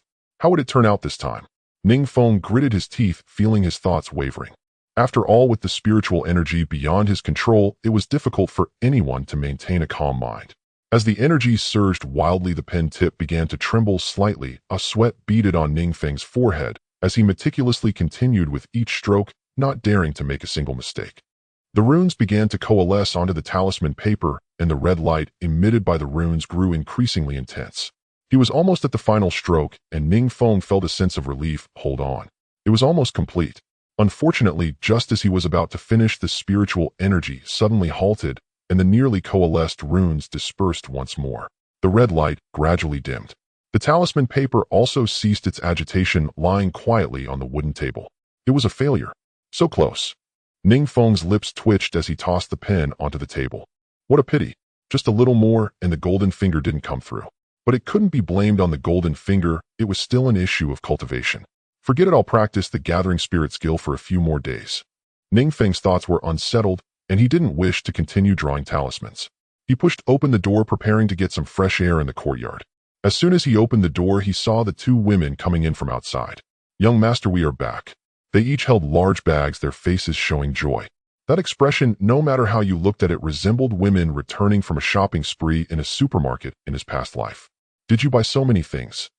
Ning Feng's eyelids twitched. These two must not have spent all the spirit stones meant for the talismans right. He had given the two women over 100 low-grade release force talismans, more than 10 mid-grade release force talismans, and over 30 wind control talismans. Selling them to Baolin Hall would at least bring back 5 spirit stones. Ning Feng planned to use those 5 spirit stones to set up formations in the house. Ying placed several bags on the stone table, sighed deeply, and rubbed her arms, saying, "Young master, we bought you a Dao robe and an inner garment." Qin Shui, while catching her breath, also placed the bag in her hand on the table. "Young master, the inner garment you wore while practicing swordplay today was torn, so we took the liberty to buy them without asking you first. After all, a Dao robe is not a magic robe. It only costs a few dozen spirit stones." Ning Feng had indeed planned to buy a new Dao robe, but had never been willing to spend the money. He always felt that although the one he wore was a bit old, it could still last for a while. Ning Feng had been wearing this Dao robe for over a month. The scent of the original owner seemed to linger, but he had grown accustomed to it. Since the two women had bought it for him, having an extra change of clothes wasn't a bad thing. Ning Feng waved his hand dismissively. "No worries. What else did you buy? So many bags." However, looking at the more than 10 bags of various sizes on the stone table, Ning Feng couldn't help but ask. Qin Shui replied, "Young master, these bags contain some food supplies we purchased." Ning Feng frowned. "Didn't I give you some rice and meat yesterday? Why did you buy more today?" "Young master, the rice and meat you gave us yesterday could only last for 3 or 4 days. So we simply bought some more." Ning Feng opened the bags to take a look. It was just some ordinary rice and jerky, enough for at most half a month. He nodded. "I forgot to mention I still have rice and meat in my storage bag. Ooh, I just didn't give you all of it yesterday. In the future, I will go buy these things. You can't carry them. Ordinary people without spiritual energy cannot use storage bags. Food items placed in storage bags can be preserved for a long time, whereas those left in the air will quickly spoil." Qin Shui took out 5 spirit stones from her bosom and handed them to Ning Feng. "Young master, we sold those talismans at Baolin Hall, as per your instructions, and they gave us 5 spirit stones plus a handful of spirit stone fragments, just as you estimated. We've already spent the spirit stone fragments. These are the remaining 5 spirit stones." Ning Feng took the spirit stones, nodding. "Next time you go out, buy yourselves a few sets of Dao robes as well. Don't keep wearing these mundane skirts." Since the two young women could not use storage bags and had emerged from the auction house without carrying any bundles, Ning Feng surmised they possessed no spare clothing. They wore ordinary skirts, garments unmistakably mundane. To any discerning observer walking the streets, such attire would instantly reveal them as mortals. and that was unsafe. Yet donning Taoist robes would conceal their mortal nature, unless someone deliberately probed with spiritual sense. Within Fengyao City and its environs, even female cultivators wore simple Taoist robes if they lacked the means for enchanted robes. Skirts might be worn at home, but few ever wore them outdoors, especially not cultivators. In combat, skirts hampered mobility, severely wind resistance, slowed movement, compromising both speed and agility. And thus safety itself was jeopardized. Yi Ying's eyes widened with delight. Truly, young master, may we purchase new garments? Qin Shui's gaze too shimmered with quiet joy. At the cusp of womanhood, 18 springs old, what maiden did not cherish beauty? The market stalls offered Taoist robes for women in every hue and style imaginable, far more elegant and refined than any common skirt. That day they had admired several garments, but dared not buy any. Ning Feng had earlier given each 2 spirit stones, explicitly instructing them to spend the funds only on daily necessities. Of course you may, Ning Feng replied. Granted his permission, the 2 girls were overjoyed. They had brought spare clothing when leaving home, but before boarding the flying vessel they were ordered to discard all non-essential belongings. Thus for several days in this cultivation realm they had worn the same skirt, its faint stale odor now unmistakable. Ning Feng withdrew a small sack of spirit rice from his storage bag and instructed them, cook this tonight. It had been a long time since he last ate spirit rice. Today's talisman sales had yielded modest income, yet the past 2 days' relentless talisman drawing had drained his spiritual energy excessively. He intended to nourish his body with spirit rice, and later test the efficacy of the spirit-gathering art during evening cultivation. Yes, young master. Qin Shui accepted the sack and immediately inhaled a breath of its pure crystalline fragrance. What is that scent? Yi Ying too sensed something unusual and leaned in curiously. Qin Shui opened the sack and both girls peered inside. Qin Shui lowered her head and drew a shallow breath. Her gaze instantly softened, her cheeks flushed faintly. Spirit rice. Yi Ying snatched the sack and pressed it to her nose, inhaling deeply, twice. Snap! The sack slipped from her fingers. Grains scattered like leaping pearls across the floor. Her limbs trembled, her body swayed unsteadily, arms flailing wildly. Then her eyes fluttered shut, and she collapsed backward, rigid as a fallen pillar. Trouble. Ning Feng's heart sank. He had utterly forgotten this. The spiritual energy within spirit rice struck with far greater force than wine's intoxication. Even he had tasted it only a handful of times, and each time he felt as though he had drunk deeply. Mortals lacked spirit roots. Their dantian could neither absorb nor convert the rice's spiritual energy into their own. Yet upon ingestion, or even inhalation, the spiritual energy still entered their bodies, surging violently through meridians, provoking reactions far more intense than those in cultivators. Qin Shui, having only inhaled once, fared better, but her limbs grew heavy and weak. She knelt to lift Yi Ying, yet found herself too limp to exert strength. Allow me, Ning Feng said, stepping forward. He lifted Yi Ying and laid her gently upon the stone table, then placed his palm upon her crown and guided a slender thread of spiritual energy into her. Under his gentle guidance, the excess spiritual energy within Yi Ying swiftly dispersed outward. Moments later she stirred awake. Her eyes fluttered open, only to see spirit rice strewn across the floor. Her face paled with shame. With a muffled thud, she slid off the table and dropped to her knees. Young master, this servant deserves death. In the mortal world, spirit rice was as rare and precious as spirit stones, both infused with celestial qi coveted by countless sages and seekers dreaming of immortality. 1 spirit stone equaled 1,000 taels of gold. 1 grain of spirit rice, 100 taels. Gold was abundant, immortal treasures were not. A single grain could alter a mortal's destiny forever. Even low-tier cultivators struggled to afford spirit rice daily. How much less a mortal? It matters not. Mere grains of spirit rice. Though inwardly pained, Ning Feng feigned nonchalance. Cook plain rice tonight instead. Hurry, I am hungry. Yes, young master. Qin Shui shot Yi Ying a swift glance. Yi Ying understood, instantly rose, and followed Qin Shui into the kitchen to prepare the meal. Ning Feng shook his head faintly and turned back toward his chamber. He counted his talisman papers. Over 700 remained. If all were used for unburdening talismans, perhaps 300 might succeed. Given his current success rate, those 300 would likely yield 20 mid-grade talismans. At most, selling them to Baolin Hall would fetch 7 spirit stones. Adding those to his current 10, he would possess 17 spirit stones total. After reserving funds for basic talisman materials, purchasing a feng shui formation, and hiring an artisan to install it, a modest surplus should remain. Such was his plan, but tonight he would not draw talismans. His reason was simple: to preserve his cultivation foundation. The 100 arts of cultivation: talismancraft, alchemy, artifact forging, beast taming. Each in subtle ways diverged from the path of pure cultivation. True cultivation resembled placing a wooden bucket upon the earth and steadily filling it with water, day after day until it brimmed full. But mastering the 100 arts was like carrying that bucket while running. However steady one's pace, water would inevitably spill. The farther one ran, the more water spilled. Hence few talisman masters or alchemists attained supreme realms. Each act of drawing or refining demanded spiritual energy. Though rest restored it, years of such expenditure inevitably eroded one's foundation. Depletion hindered replenishment, and progress stalled. Worse still, some chasing mastery exhausted themselves completely, then forced recovery with pills, damaging their primordial essence and halting advancement forever. Ning Feng knew well that haste bred failure. Though his divine advantage allowed advancement, through sheer diligence, prolonged exhaustion would break even him. To sacrifice foundational integrity for talismans, thus stalling cultivation, was a grievous imbalance. Talismancraft served only as livelihood. Cultivation, however, was the bedrock of existence. Next time, I must procure higher-grade talisman paper and ink, he mused, recalling the superior unburdening talisman extorted by the Lin family. A superior-grade talisman, worth over a dozen spirit stones. The paper used in the Lin family's external affairs hall bore no resemblance to the cheap street market stock he now employed. Strictly speaking, that material was no longer mere paper. It was talisman hide, genuine beastskin parchment. The Lin family's hide came from a height-eared demonic beast. Ning Feng resolved to acquire some himself next time. Even lower-grade hides, he reasoned, would elevate the quality of his talismans. Having tidied his belongings, he noticed dusk deepening beyond the window.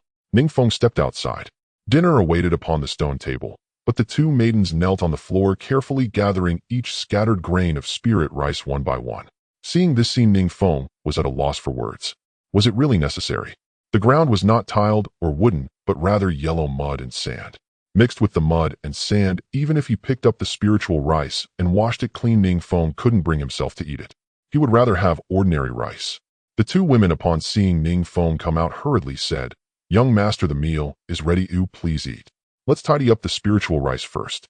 Ning Feng nodded, feeling a bit frantic from hunger.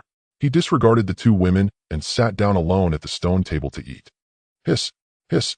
Just as he had taken a few bites of rice, he suddenly heard strange sounds coming from the sky. What was happening? Ning Feng quickly stood up, and the two women were startled, anxiously looking towards the sound. Soon they spotted a gigantic white flying creature approaching from the east sky towards Fengyao City. As it flew closer, they could see that it was actually a massive white bat.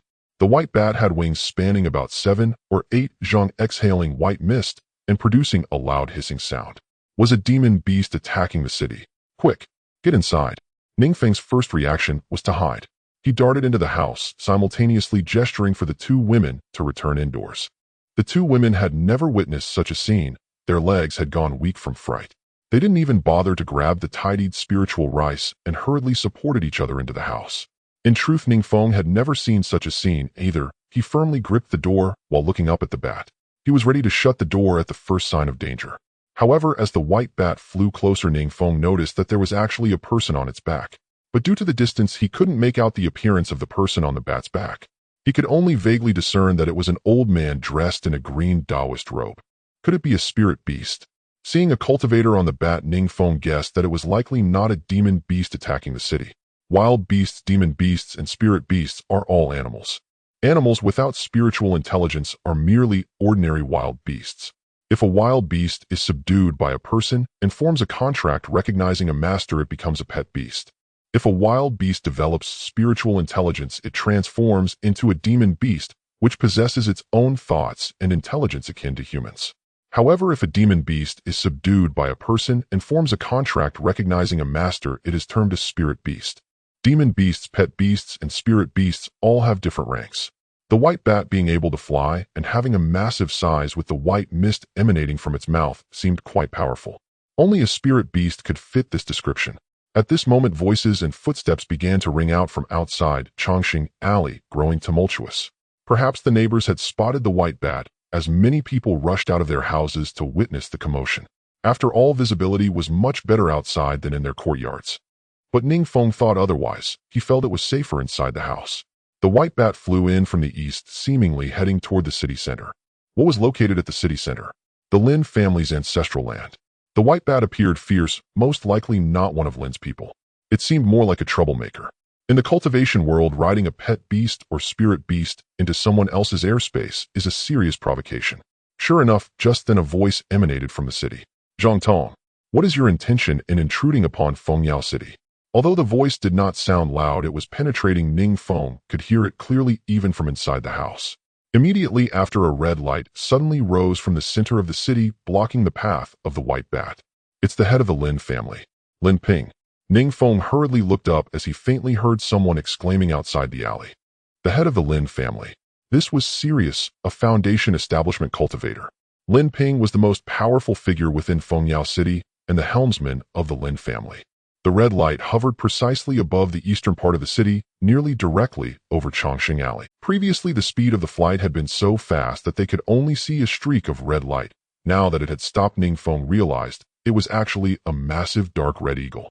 This eagle was even larger than the white bat, its entire body covered in dark red feathers except for its forehead, which was white. The eagle's eyes were like copper bells exuding a fierce aura, and its claws were sharp as blades with a trace of black mist swirling around their tips visible from a distance. On the eagle's back stood a middle-aged cultivator dressed in a black Taoist robe, arms crossed behind him. It was indeed Lin Ping, the head of the Lin family. So young. This was Ning Feng's first time seeing Lin Ping in person, and he was somewhat surprised. Although he had some impressions from hearsay, Lin Ping appeared to be around 180 years old. The lifespan of a foundation establishment cultivator is 250 years, so 180 years is roughly equivalent to middle age. His appearance did fit this stage.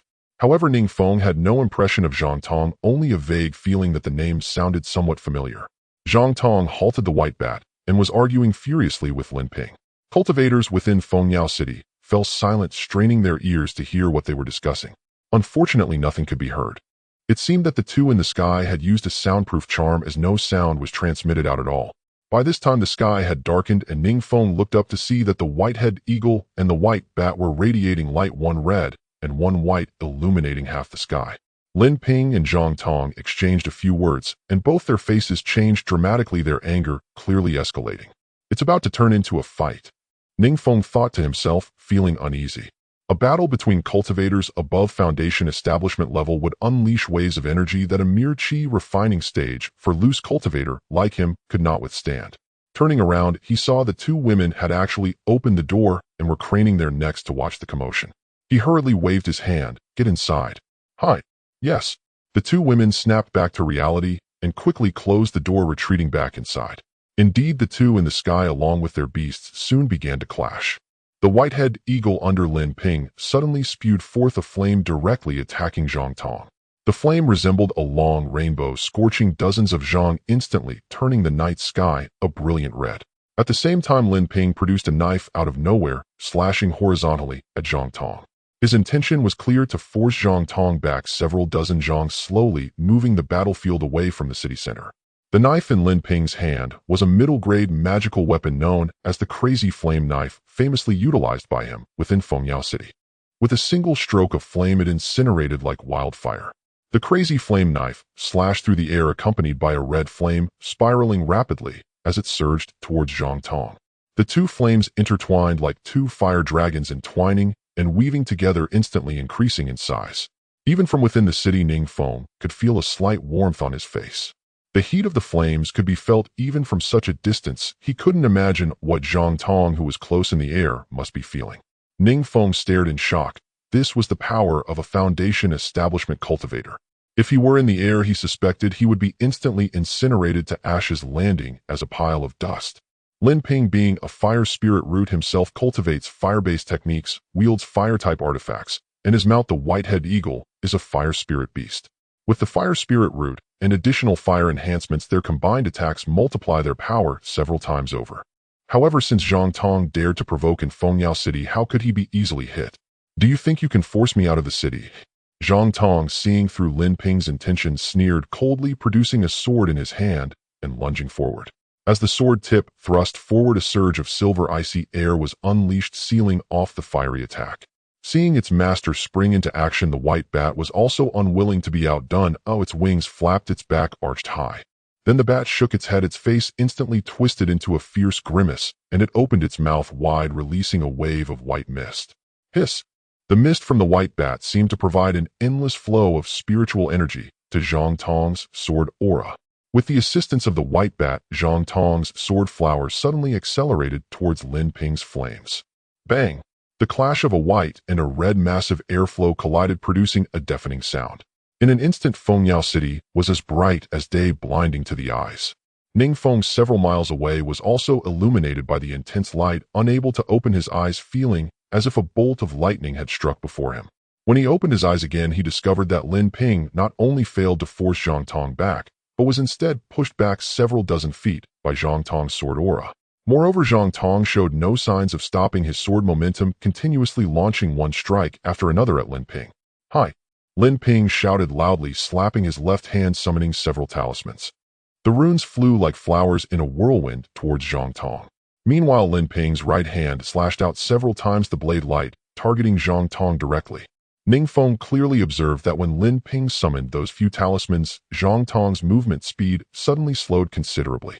Is it a stasis talisman? Ning Feng wondered. Any talisman capable of slowing down a foundation establishment cultivator must be of high grade. Such high-level matters were beyond the comprehension of Ning Feng, a newly promoted talisman master. However, this did not affect his ability to judge the battle, as he could still discern who was stronger. It was evident that Lin Ping was slightly outmatched compared to Zhang Tong. The two began to engage in aerial combat, their spirit beasts not idle, either clawing and roaring fiercely. The white-headed eagle occasionally spewed out red flame dragons, while the white bat continuously released white icy mist, its wings generating gusts of wind. However, Zhang Tong consistently held the upper hand, relentlessly thrusting his sword, and although Lin Ping managed to block each attack, he looked somewhat beleaguered. Fortunately, Lin Ping seemed to have an endless supply of talismans, continuously summoning various dazzling talismans, preventing Zhang Tong from taking him down directly. The back-and-forth combat made it difficult to determine a clear victor. Quick! Activate the city defense array. Lin Ping suddenly shouted towards the city, then threw out dozens of talismans to seal off Zhang Tong's assault. As a celestial city, Fengyao City naturally had a defensive array set up by the Lin family. However, activating the array consumed a massive amount of spirit stones, and it was not activated easily during times without major battles. Now that the opponent was formidable, Lin Ping had no choice but to issue orders to activate the array. With its aid, he was confident in turning the tide of the battle and capturing the opponent. How could the main city of a celestial clan allow outsiders to come and go freely? No matter the cost, it was worth it. Zhang Tong's movements immediately slowed down significantly, the phantoms trailing from his sword strikes abruptly decreasing. Boom! A dull sound seemed to emanate from the ground, followed by a gathering of essence light, and the center of the city emitted waves of pale blue light. The array began to activate. Ning Feng could distinctly feel the ground shake slightly as the array was activated. Not good. With Zhang Tong's speed slowing, he realized that if he didn't leave now, he would face great trouble. Go! Zhang Tong shouted, and his white bat spewed out several balls of icy mist, flapping its wings to turn and prepare to flee the city. Seeing this, Lin Ping shouted angrily, "Where do you think you're going?" He then hurled out dozens of talismans, this time aiming not at Zhang Tong, but at the white bat. The dozens of talismans formed a formation in the air, simultaneously emitting brilliant light. The golden runes danced throughout the sky, with the formation constantly shifting, eventually morphing into a gigantic character for prison. In the city, countless cultivators were watching the battle in the sky. At this moment, many exclaimed in shock, "High-grade prison talismans." The prison talismans are advanced attack-type talismans, and they are not counted individually, but in sect. A sect consists of 9 talismans, and when a talisman master draws these talismans, they must integrate them into a formation linking each one, and only upon activation can their full power be unleashed. The combination of the array and the talismans greatly amplifies their power. Activating just one set can directly bind a foundation establishment cultivator for 10 breaths of time. In those 10 breaths, they are immobilized and lose their combat capability, making them easy targets for slaughter. A set of high-grade prison talismans costs at least 150 spirit stones. There is simply no way to acquire them in Fengyao City.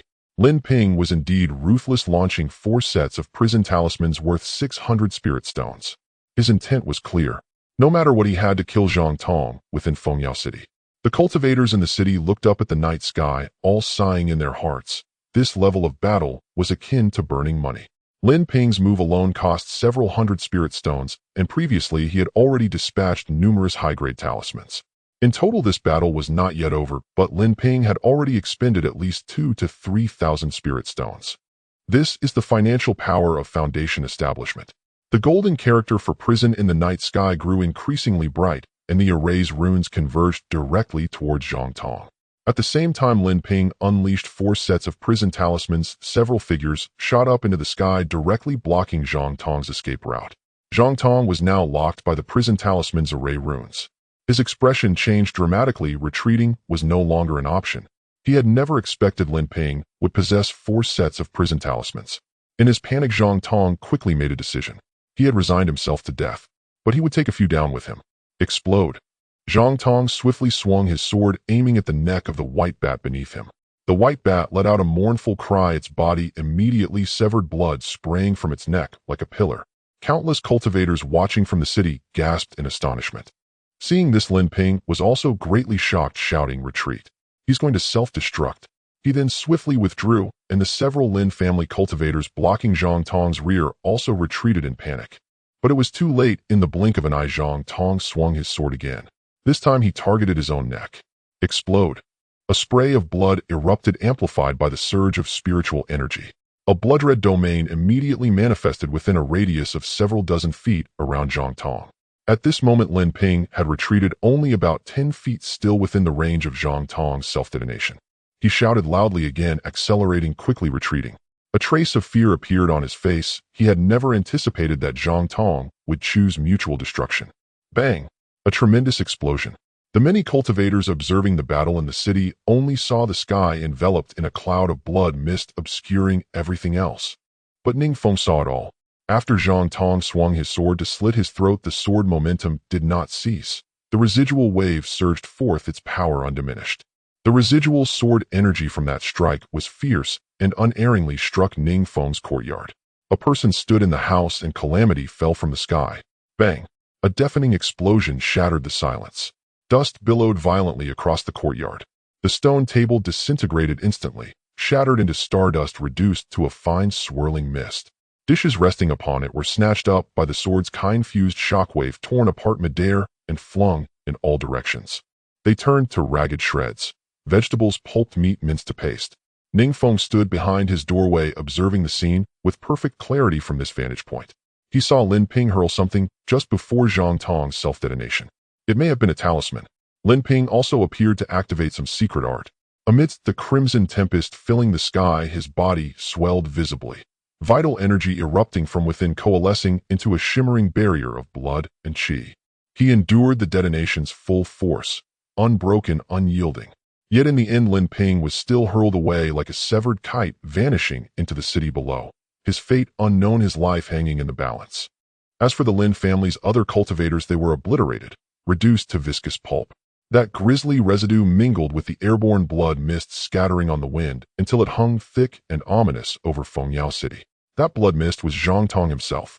Upon self-detonation, he exploded entirely into a crimson cloud. No flesh, no bone, not even ash remained. The sword's qi did not cease there. A colossal shockwave surged outward in all directions. Ning Feng hastily gathered spiritual energy to shield his body, but even so, a gale-force wind slammed into him, propelling him backward. His body crashed hard against the edge of his bed inside the room. A sharp crack echoed, wood splintered. The door trembled violently. The wooden windows rattled incessantly in their frames. Before Ning Feng could rise, cries of alarm pierced the air, the 2 young women. Then came the clatter of objects toppling to the floor. He quickly probed his own condition with spiritual sense. Thankfully, no serious injury. Only a dull ache lingered where his lower back had struck the bed frame. He rose, stepped outside into the courtyard, and heard the city already roaring with commotion, shouts, clamor, panic echoing from every street. Footsteps echoed relentlessly beyond Changxing Alley. Ning Feng spared no thought for them. He shot forward like an arrow toward the 2 women's chamber. Their earlier shrieks had made him fear they'd perished beneath the sword's lingering qi. Such residual force had felled even him. A 4th-stage qi condensation cultivator, So how could ordinary mortals possibly withstand it? Thankfully, though the two women lay sprawled on the floor grimacing in pain, they were unharmed. Furniture lay overturned throughout the room. Items stored on high shelves had tumbled to the floor. Ning Feng asked, "How are you faring? Are you injured?" Both shook their heads. Like him, they had been thrown down by the shockwave, suffering only minor abrasions and bruises. This was thanks to their chamber's greater distance from the courtyard. Ning Feng's main room faced the courtyard directly, exposed to far stronger impact. "You're safe. That's what matters. Stay indoors. Do not wander out." With those words, he hurried back into the courtyard. There at its center gaped a circular crater, 1 zhang wide. The northern earthen wall of the storage shed beside the kitchen had partially collapsed. Tiles lay scattered across the ground, but the roof beams remained intact, bearing structural integrity. The stone table was gone. Only a mound of powdered stone remained. A tree in the northeast corner of the courtyard lay strewn with fallen branches and leaves, yet its trunk stood firm and unscathed. He re-entered his own room and inspected it thoroughly. Few furnishings occupied the space, none damaged, though the bed required repair before use. Recalling the chaos moments prior, Ning Feng clenched his fists tightly. Foundation establishment cultivators, such devastating power. Chi condensation cultivators were truly but ants in this world. A single sword stroke, launched from miles away, had left him utterly humiliated. Fortunate indeed that the distance had blunted its fury. Had Zhang Tong detonated even slightly closer, Ning Feng doubted whether the rented house would have survived, not as shelter, but as rubble. Now several pieces of furniture lay broken as sections of the storage shed's wall had crumbled. Repairs would cost spirit stones. Even if Zhang Tong lived, he would never compensate. Tomorrow he would consult the local realty agency's clerks, seeking options. Likely he'd bear the cost. What rotten luck. Relief warred with resignation in his heart.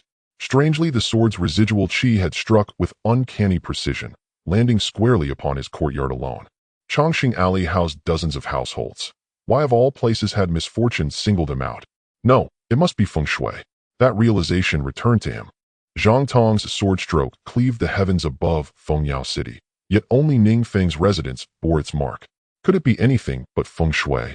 A dead-end alleyway, where calamity accumulates without escape. First nearly slain beyond the city walls, now nearly cut down unjustly within them. Twice death had brushed his throat. Mortal peril demanded utmost seriousness. Tomorrow, without fail, I must purchase a defensive formation, he resolved inwardly. Otherwise, should another crisis strike, he dared not trust his fortune twice. Had safety not been paramount, he might have ventured out that very night. After all, Fengyao City thrived after dark. Streets bustled, markets stayed open. But tonight chaos reigned. The Lin family had been attacked, the patriarch's fate uncertain. Even if Lin Ping survived, he was surely gravely wounded.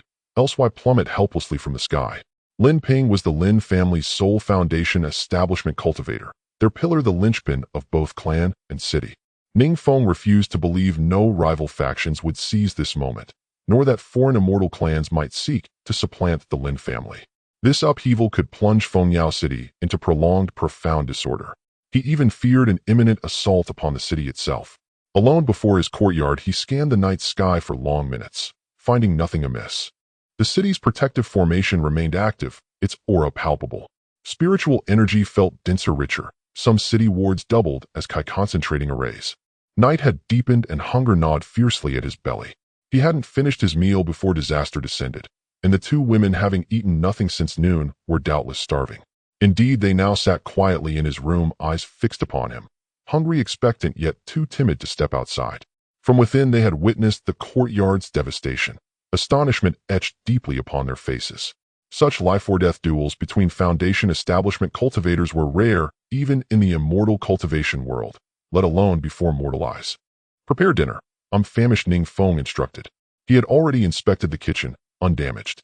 The shockwave's path had been intercepted by the adjacent storage shed. Cooking posed no difficulty. At his word, the two women slipped into the kitchen to prepare the meal, while Ning Feng kept his gaze fixed upward, vigilance unwavering. When the meal was ready with no table remaining, all three squatted before the courtyard entrance, devouring their food with hearty appetite. Master Ying could no longer contain her curiosity. Who were those battling in the sky? Ning Feng paused, then offered simply, "Immortals." For truthfully, he knew nothing of Zhang Tong's identity. That answer left the two women speechless. Though confined indoors, they had watched the entire aerial duel through their windows. True immortals, far surpassing even their master in power. A single stroke launched from miles away had cleaved a stone table as if it were parchment. No, cleaved was inaccurate. It had been pulverized, reduced to dust. And those two flying beasts, one white, one crimson, soared like celestial butterflies through the heavens. Alas, the white bat met its end, slain by its master's blade, its body dissolving instantly into crimson mist. Yet in its final instant no resentment stirred, only quiet resolve. Perhaps in its heart it had long prepared for this very moment, to live only as long as its master lived, to die before him, ever ready to sacrifice itself. Remembering the white bat, the two women exchanged sorrowful glances, eyes glistening with quiet. After finishing the meal, Ning Feng and the two women tidied up the courtyard a bit. Ning Feng asked the two women to go back inside to rest. He then began to draw talismans. Originally, Ning Feng had planned to focus on cultivating the gathering spirit technique tonight with no arrangements for drawing talismans. But fate had other plans as the situation urged him on. He wiped the dust off the table and laid out the talisman paper. Chanting the cleansing heart spell, he focused, dipped his brush in ink, gathered his energy, and began to write. Talisman creation wind control talisman proficiency 1. Talisman creation force release talisman proficiency 1. Talisman creation soundproof talisman proficiency 1. Talisman creation wind control talisman proficiency 1. Until the sky began to brighten.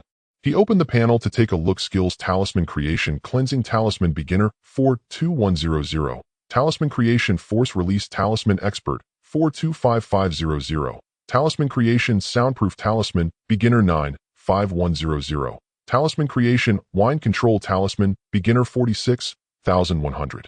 After counting the finished talismans, Ning Feng was somewhat surprised. The success rate of talismans has increased. It's close to 60%. It should be due to the imminent upgrade of the force release talisman. He had drawn a total of 483 talismans with 287 successful ones. The force release talisman accounted for more than half with a total of 215, including 23 mid-grade force release talismans and 192 low-grade ones. The success rate of mid-grade force release talismans has also increased a bit, Ning Feng remarked with a sigh. He initially wanted to exert more effort and draw a few more, but he felt his spiritual power was insufficient. There were a total of 62 low-grade wind control talismans. Additionally, he drew 10 soundproof talismans which he would keep for personal use. After organizing the talismans, Ning Feng, there were a total of 62 low-grade wind control talismans. Additionally, he drew 10 soundproof talismans which he would keep for personal use. After organizing the talismans, Ning Feng took off his robe, sat cross-legged on the bed, and practiced the Gathering Spirit technique. Gathering Spirit technique proficiency 1. Soon his spiritual power quickly recovered. Ning Feng felt his dantian fill up significantly, so he donned his robe, took his talismans and spirit stones, and hurried out the door. Seeing the collapsed half-wall of the storage room, Ning Feng frowned. After thinking for a moment, he couldn't help but take out a communication talisman. He sent a message directly to Liang Gao. Liang Daoyo, you know about the fight last night, right? Liang Gao was the assistant at the Zhongjing tooth shop. When he rented a room to Ning Feng, he left him a few personal communication talismans. Soon Liang Gao replied, of course, how could I not know? Liang Gao's tone was quite interested. He had lived in Fengyao City for many years, and such a high-level fight was indeed rare. From last night until now, almost the entire Fengyao City had been buzzing about the incident. As long as one had ears, they would know about it. Ning Feng said, the aftermath of the fight knocked down the wall of my room and damaged some furniture. What do you have to say about this? Shouldn't you find someone to repair it? Liang Gao seemed quite surprised. On the other end, such a thing actually happened. In Fengyao City, with so many houses, he hadn't heard anyone mention such a bizarre occurrence. Ning Feng pretended to be angry. If you don't believe me, you can come and take a look. When I rented the place, it was agreed that I could move in directly without needing to do any repairs. Now that this has happened, shouldn't you take care of it? Otherwise, how can I live here in peace? Liang Gao hesitated for a moment before replying. Ning Daoyo, you also looked over the fine print when you signed the contract. If such a thing truly happened, it falls under the category of force majeure, and our shop cannot bear this responsibility. How can it be force majeure? Isn't this within human control? You should find a way to resolve this. How about this, Ning Daoyo? He'll discuss it with the manager and then get back to you, all right? All right. As the runes dissipated, Ning Feng rubbed the ashes in his hands and headed straight to the market. He knew it was unlikely for the shop to repair the house and furniture. Complaining to Liang Gao was just a way of venting some of his habitual inclination to get something for nothing. In terms of benefits, many times they must be fought for. Maximizing benefits in everything helps to reduce future burdens. At this moment, Ning Feng saw this as an opportunity to expand his own benefits. He wanted to take a gamble and seize this chance. Last night, Ning Feng spent the night drawing talismans to have as many spirit stones on hand as possible. He needed to stock up on talisman-making materials before the prices of various items in the market rose. Ning Feng believed that barring any accidents, the price of talismans would likely increase in the near future. After last night's battle, Fenglong City would likely face a wave of turmoil. Even if Lin Ping did not perish, he would undoubtedly be injured. This would directly lead to a reshuffling of the power dynamics in Fengyao City. Various forces in the city would shift, and the conflict between the Lin family and outsiders might continue to escalate. War seemed inevitable.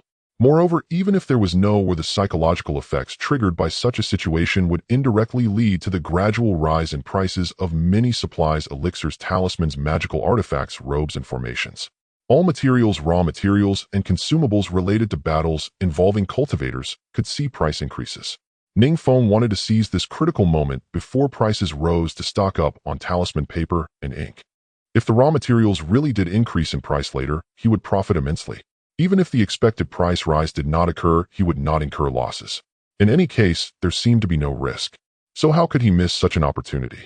However, Ning Feng could foresee this opportunity, and others could as well. Clearly, there were more people in the market than usual. Many cultivators hurried by, some even carrying bags. Ning Feng quickened his pace, heading straight for Baolin Hall. Greetings, Dao Wu. Ning Dao Yu. Please wait a moment. Inside Baolin Hall, Wu Zhu was trading with a cultivator. Ning Feng nodded and walked over to the area where talisman paper and ink were displayed, examining them carefully. Baolin Hall was a medium-sized shop in the market.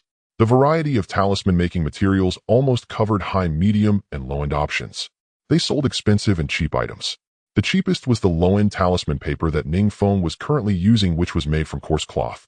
A slightly better option was talisman paper made from finer fabric. Ning Feng took one glance and knew that using this fine fabric for talisman making would directly increase the success rate and quality. This was because the stitching and texture of this talisman paper were much more delicate than the one he was currently using. Thus, when he wrote on it, the ink would flow more smoothly and the failure rate would definitely decrease. The materials indeed had a significant impact. Ning Feng's resolve to purchase high-quality talisman paper grew even stronger. The option that was better than the fine fabric talisman paper was made from ordinary beast hides. There were talisman papers made from pigskin, cowhide, sheep hide, and even talisman paper made from rat skin. These hide-based talisman papers had undergone multiple processes, making their surfaces very smooth and their quality a full grade higher than that of fine fabric talisman paper. Next up were high-grade talisman papers made from synthetic processed hides. From here on, they fell into the mid-range category and were no longer referred to as talisman paper, but rather talisman skins. Synthetic processed hides mixed with a certain proportion of demon beast leather had a quality far superior to that of ordinary beast hide talismans. This processing was quite difficult and resulted in higher waste, so the price was considerably higher than that of low-end talisman paper. As for high-end products, they were all made from pure high-grade demon beast hides, which Ning Feng currently could not afford. Therefore, he didn't look closely at them. Ning Daoyo, sorry to keep you waiting. After Wu Zhu finished her tasks, she noticed Ning Feng standing nearby and hurried over, her expression apologetic. There are quite a few customers today, I'm sorry. Ning Feng diverted his gaze from the talisman papers and looked at Wu Zhu, waving his hand with a smile. It's no trouble. I came today to sell some talismans.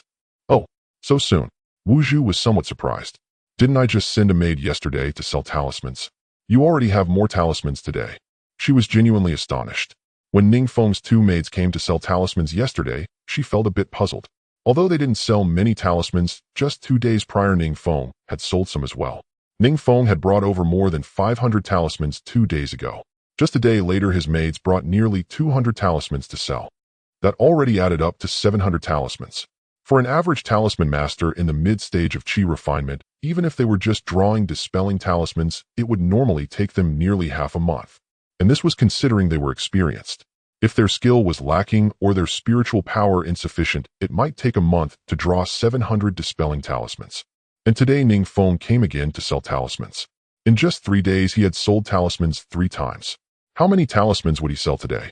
Ning Feng noticed the change in Wu Zhu's expression and guessed what she was thinking. He smiled and said, Actually, I had quite a few talismans stockpiled before. Recently, I needed some spirit stones for circulation, so I brought them to sell.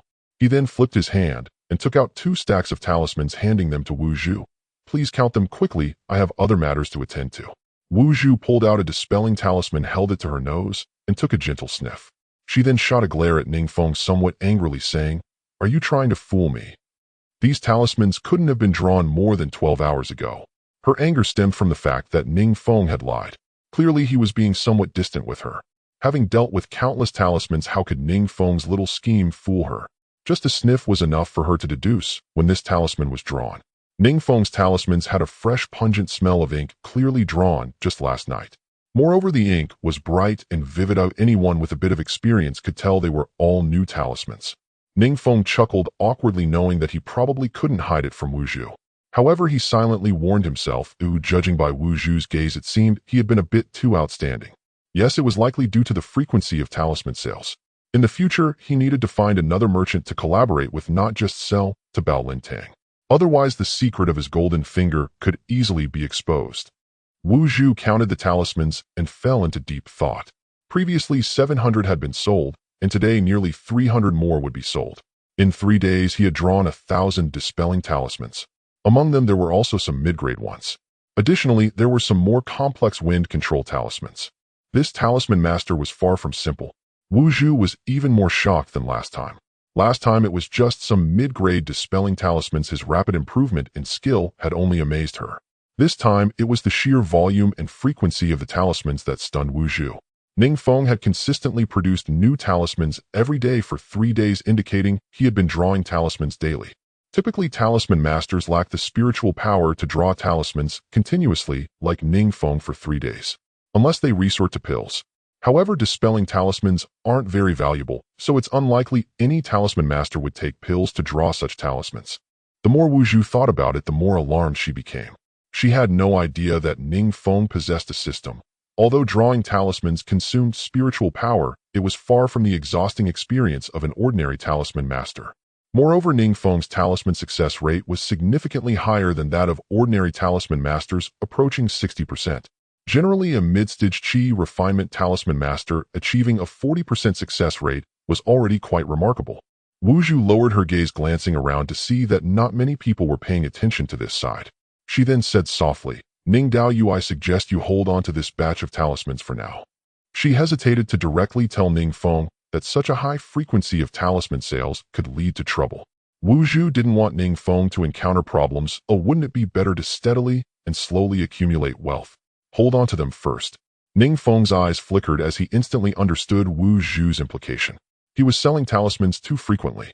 Wu Zhu wanted to protect him while also safeguarding Bao Lintang and their long-term cooperative relationship. Ning Feng actually knew himself that selling talismans 3 times in 3 days was definitely unusual. He hadn't planned to draw talismans last night, but circumstances forced him. He didn't know what consequences the fierce battle last night would bring. He needed to plan ahead. Wu Zhu nodded, lowering her voice further. "The price of talismans may rise soon. If you hold on to them and wait a while to sell, you might get a better price." Ning Feng exclaimed, "The price of talismans will rise. So soon? Had he arrived late?" "Ning Daoyu, I'm saying this for your own good. You should have seen the battle in the sky last night, right? Did you not notice that there are many more people in the market today than usual? According to our predictions at Bao Lintang, the market for talismans in the city will only rise, not fall. By tomorrow noon at the latest, the first wave of price increases will surely come." Wu Zhu gave Ning Feng a knowing look. Some kind words were not convenient to express directly. Saying too much or too plainly could backfire and make her goodwill seem overly hypocritical. Ning Feng nodded. "Indeed. I understand. That's why I'm in such a hurry to sell these talismans." He took a deep breath and asked, "What about the talisman paper and ink? Will they also rise in price?" Wu Zhu queried, "What do you think?" Saying this, she gently pushed those talismans back to Ning Feng. Naturally, without saying it, they would also rise in price. Anything useful to cultivators will increase in price. If chaos erupts, even spiritual rice monster meat and even basic living supplies like ordinary rice will see price hikes. In prosperous times, prices remain stable and businesses thrive. In chaotic times, a house might only be worth 3 pounds of rice. Ning Feng handed the stack of talismans back again, pointing at the artificial beast skin talisman papers in the shop, which were mid-range goods. He asked, "How much for these talisman papers?" Wu Zhu was taken aback and replied, "Ning Daoyu wants to buy talisman papers." After a moment, Wu Zhu suddenly understood. Looking at Ning Feng again, her gaze undoubtedly held more respect. So Ning Daoyu was also thinking of taking advantage of the chaos to stock up on raw materials. No wonder he was in such a hurry to sell talismans. He needed to liquidate them to stock up on more talisman papers. Then after the price increase, selling them again would surely yield greater profits. With this, Wu Zhu understood Ning Feng's actions. Any talisman master capable of predicting a price increase for talismans would naturally make such a choice. Wu Zhu took out a deep yellow talisman paper from the samples and handed it to Ning Feng. This type of talisman paper is made from 70% ordinary beast skin combined with some low-grade monster skin and mixed to create. The skin of the demon beasts comes from the low-level demon beasts in the dense forest at the border between Zhao and Qin. The spiritual energy in that location is particularly abundant, coupled with the excellent quality of the water source. Although they are merely low-level demon beasts, their skins can nearly rival those of mid-level demon beasts from other places. However, the suppliers have always categorized this type of leather as low-level demon beast skin. Therefore, the most cost-effective talisman paper in our shop is this kind. Wu Zhu chattered on, introducing the sample of talisman paper in her hand to Ning Feng. Ning Feng took a look and noticed that the craftsmanship and fabric were indeed quite different from those of other mid-range talisman papers.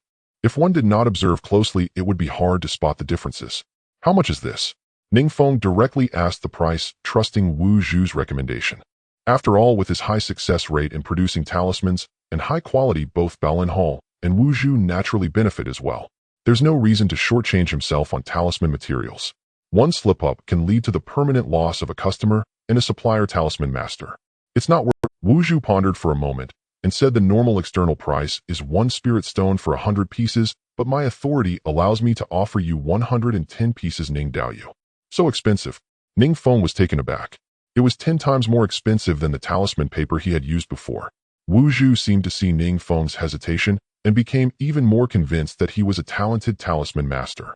Ning Feng's expression clearly indicated that he had never used this type of talisman paper before and was completely unaware of its price. Using ordinary fabric talisman paper, he could still produce nearly 1,000 talismans in 3 days. Wu Zhu decided to remind Ning Feng, Ning Daoyu, you get what you pay for. Good materials, although expensive, yield higher returns when crafting talismans.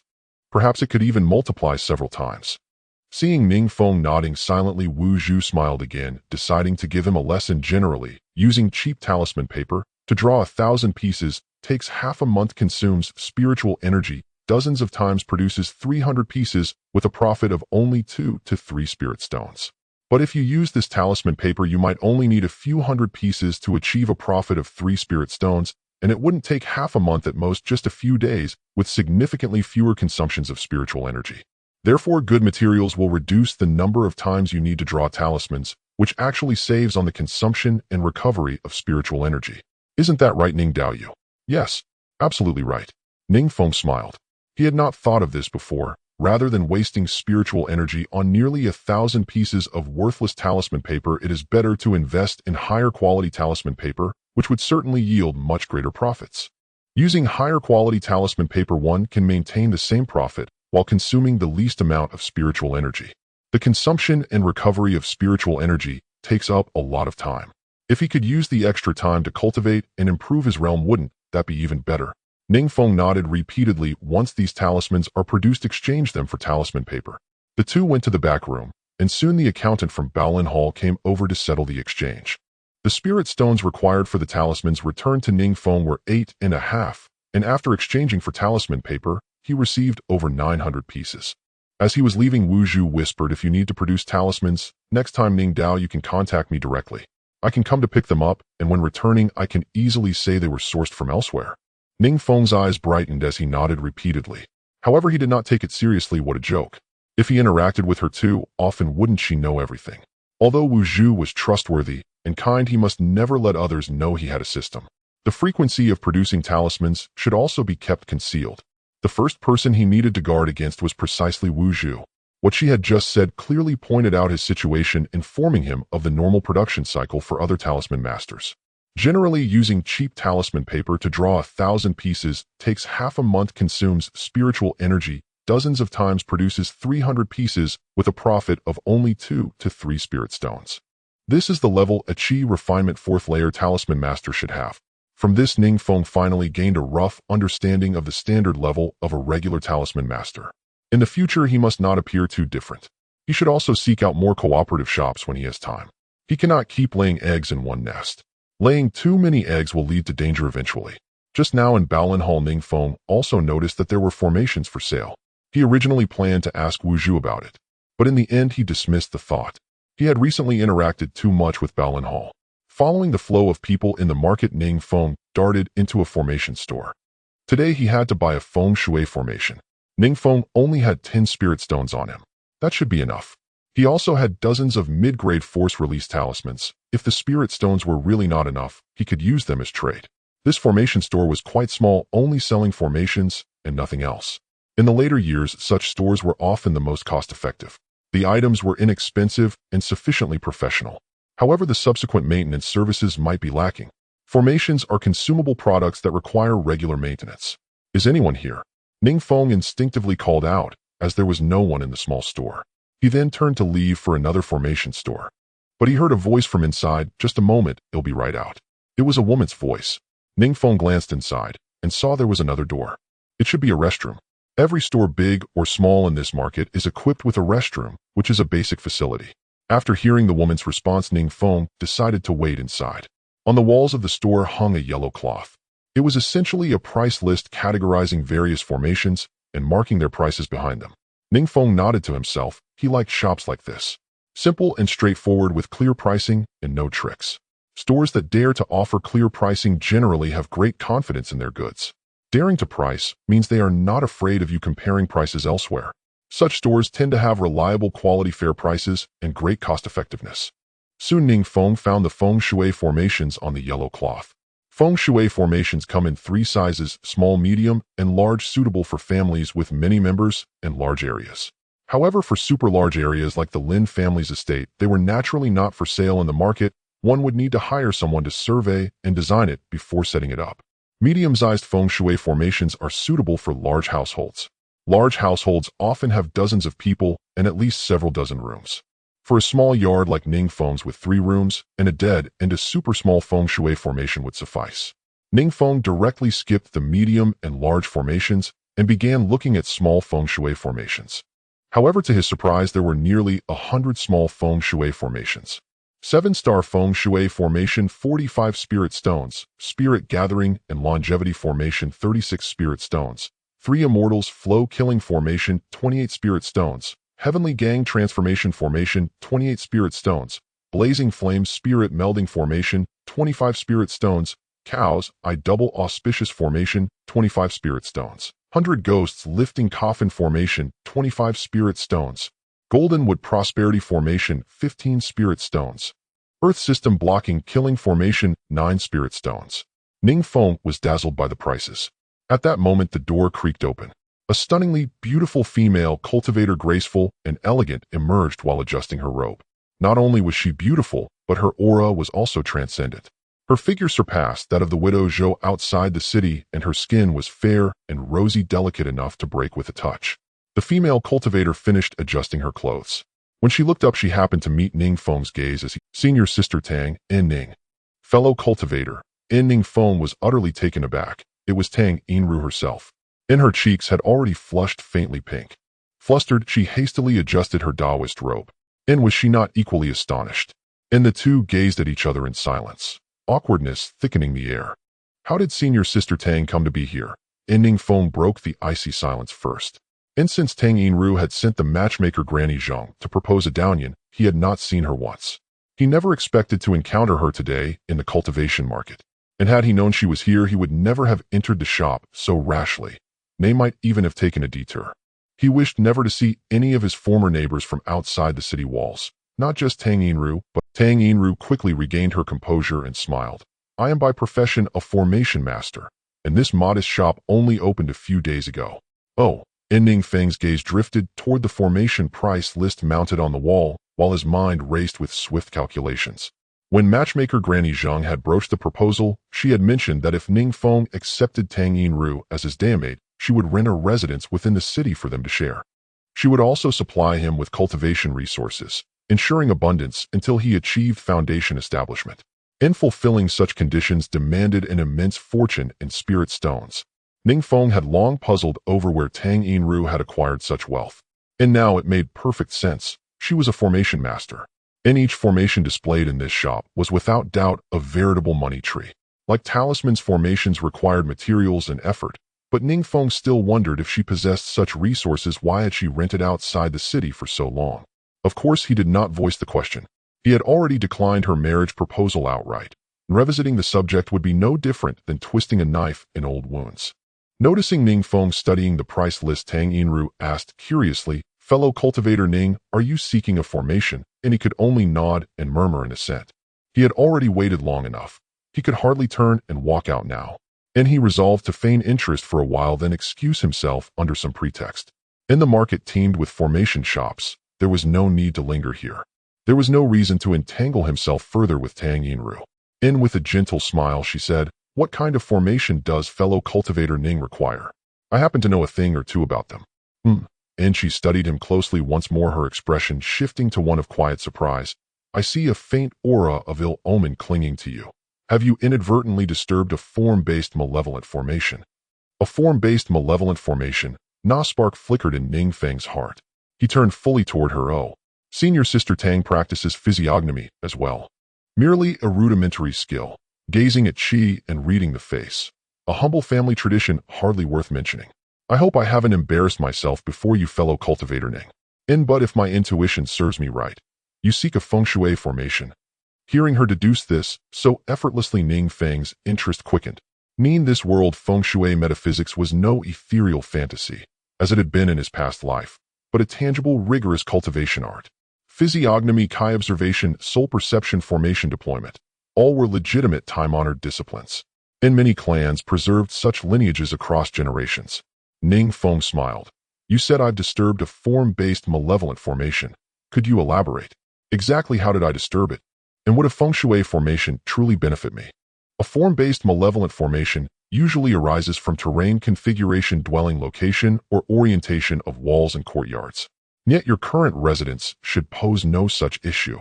In her delicate brows knitted in genuine perplexity. She had of course seen his humble earthen cottage outside the city. In that row of rental dwellings had been built uniformly by the Lin family. If any feng shui flaw existed, they would long since have commissioned corrections. To Tang Yinru, the surrounding geomantic configuration was perfectly sound, and he had only moved into the city 2 days prior. She knew nothing of it. Could it be? "You've relocated?" And almost instantly she grasped the truth. If his cottage held no defect, then only one explanation remained. He had changed residences. Only a new dwelling could generate such malignant energy. Ning Feng felt a jolt of shock. He had never intended to reveal his move to her. Yet she had discerned it anyway. Chilling indeed. And from now on he would tread carefully around formation masters and feng shui adepts alike. In this world held far too many unknowable forces. "Yes, I've moved into the city." And he nodded reluctantly, then asked, "I do wish to acquire a feng shui formation. Might senior sister Tang recommend something suitable?" A quiet calculation played in his mind. Let her introduce the formations first, and she would inevitably steer him toward the most expensive ones. And if his spirit stones fell short, the deal would collapse naturally. Then he could visit other shops to verify her diagnosis of the form-based malevolent formation. And if their assessments aligned, matters would be greatly simplified. He could simply purchase the appropriate formation outright. But to his astonishment, Tang Yinru gracefully flipped her wrist and presented him with a formation array in, "Fellow cultivator Ning, this is the Harmonian Purification Formation. It suits you perfectly. Please accept it as a congratulatory gift for your new abode." Formations were ranked by tier, from 1st tier to 9th tier, with 1st tier being the smallest and least complex, 9th tier the highest and most profound. Ning Feng stood frozen in disbelief. Tang Yinru had completely defied convention. And he hurriedly demurred, "This cannot be. I absolutely refuse." He must not accept it. Absolutely not. And he refused to incur obligation for a mere formation. Tang Yinru's cheeks flushed again, as she likely guessed precisely what stirred in his thoughts. She hastened to add, "It's merely a 1st-tier formation, of little value. I happen to have one left over from a recent commission. Just take it. The malevolent aura clinging to you is exceedingly faint. Though only 1st tier, this formation is fully capable of dispelling the form-based malevolent formation afflicting your new residence." So casually. Na formation was no common cabbage, yet she offered it as if handing over a Ning Feng hesitated, but did not reach for it. "Senior sister Tang, if this formation is truly effective, might I instead purchase it from you? What is its price?" A first-tier formation typically cost only a few spirit stones. Ning Feng was no ingrate. Her sincerity was unmistakable. Better to transact openly than linger in ambiguity. If the price proved reasonable, he would buy it outright. And after all, was it not all the same whichever shop he chose? Yet Tang Yinru steadfastly refused payment, and the two exchanged polite refusals. Seeing his unwavering resolve, Tang Yinru finally conceded. At market rate, this formation sells for 5 spirit stones. The craftsmanship fee alone would normally be 4. Fellow cultivator Ning, we are neighbors, even if only briefly. I'll install it for you free of charge. You need only pay for the formation itself. Agreed. An excellent arrangement. Ning Feng was genuinely pleased. The formation cost exactly what he'd expected, and the waived labor fee matched prevailing rates. Her reasoning was both fair and gracious. Assisting a neighbor with a small favor, like formation installation, was entirely reasonable.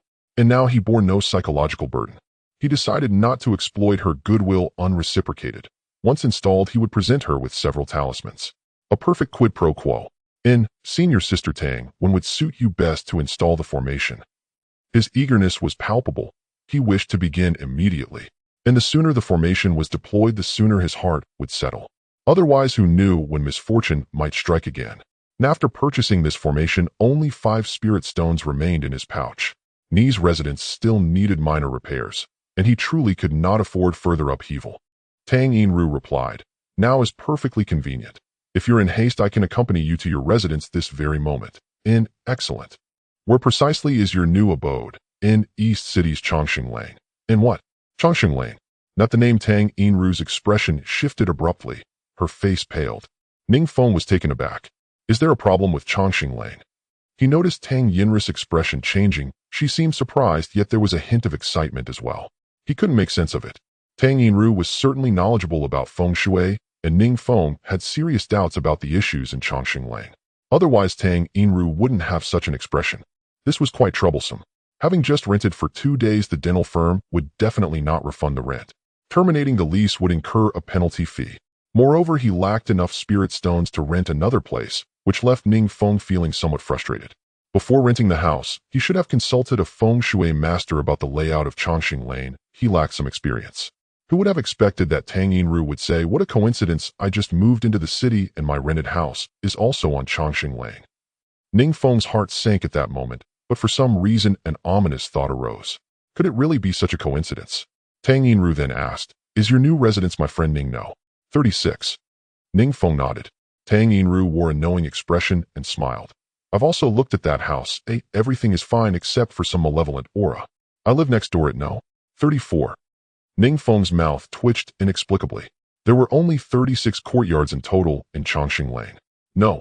34 was directly opposite to Xinping, who lived at No. 35. Ning Feng himself was at No. 36. No. 34 and No. 36 were separated by just a wall.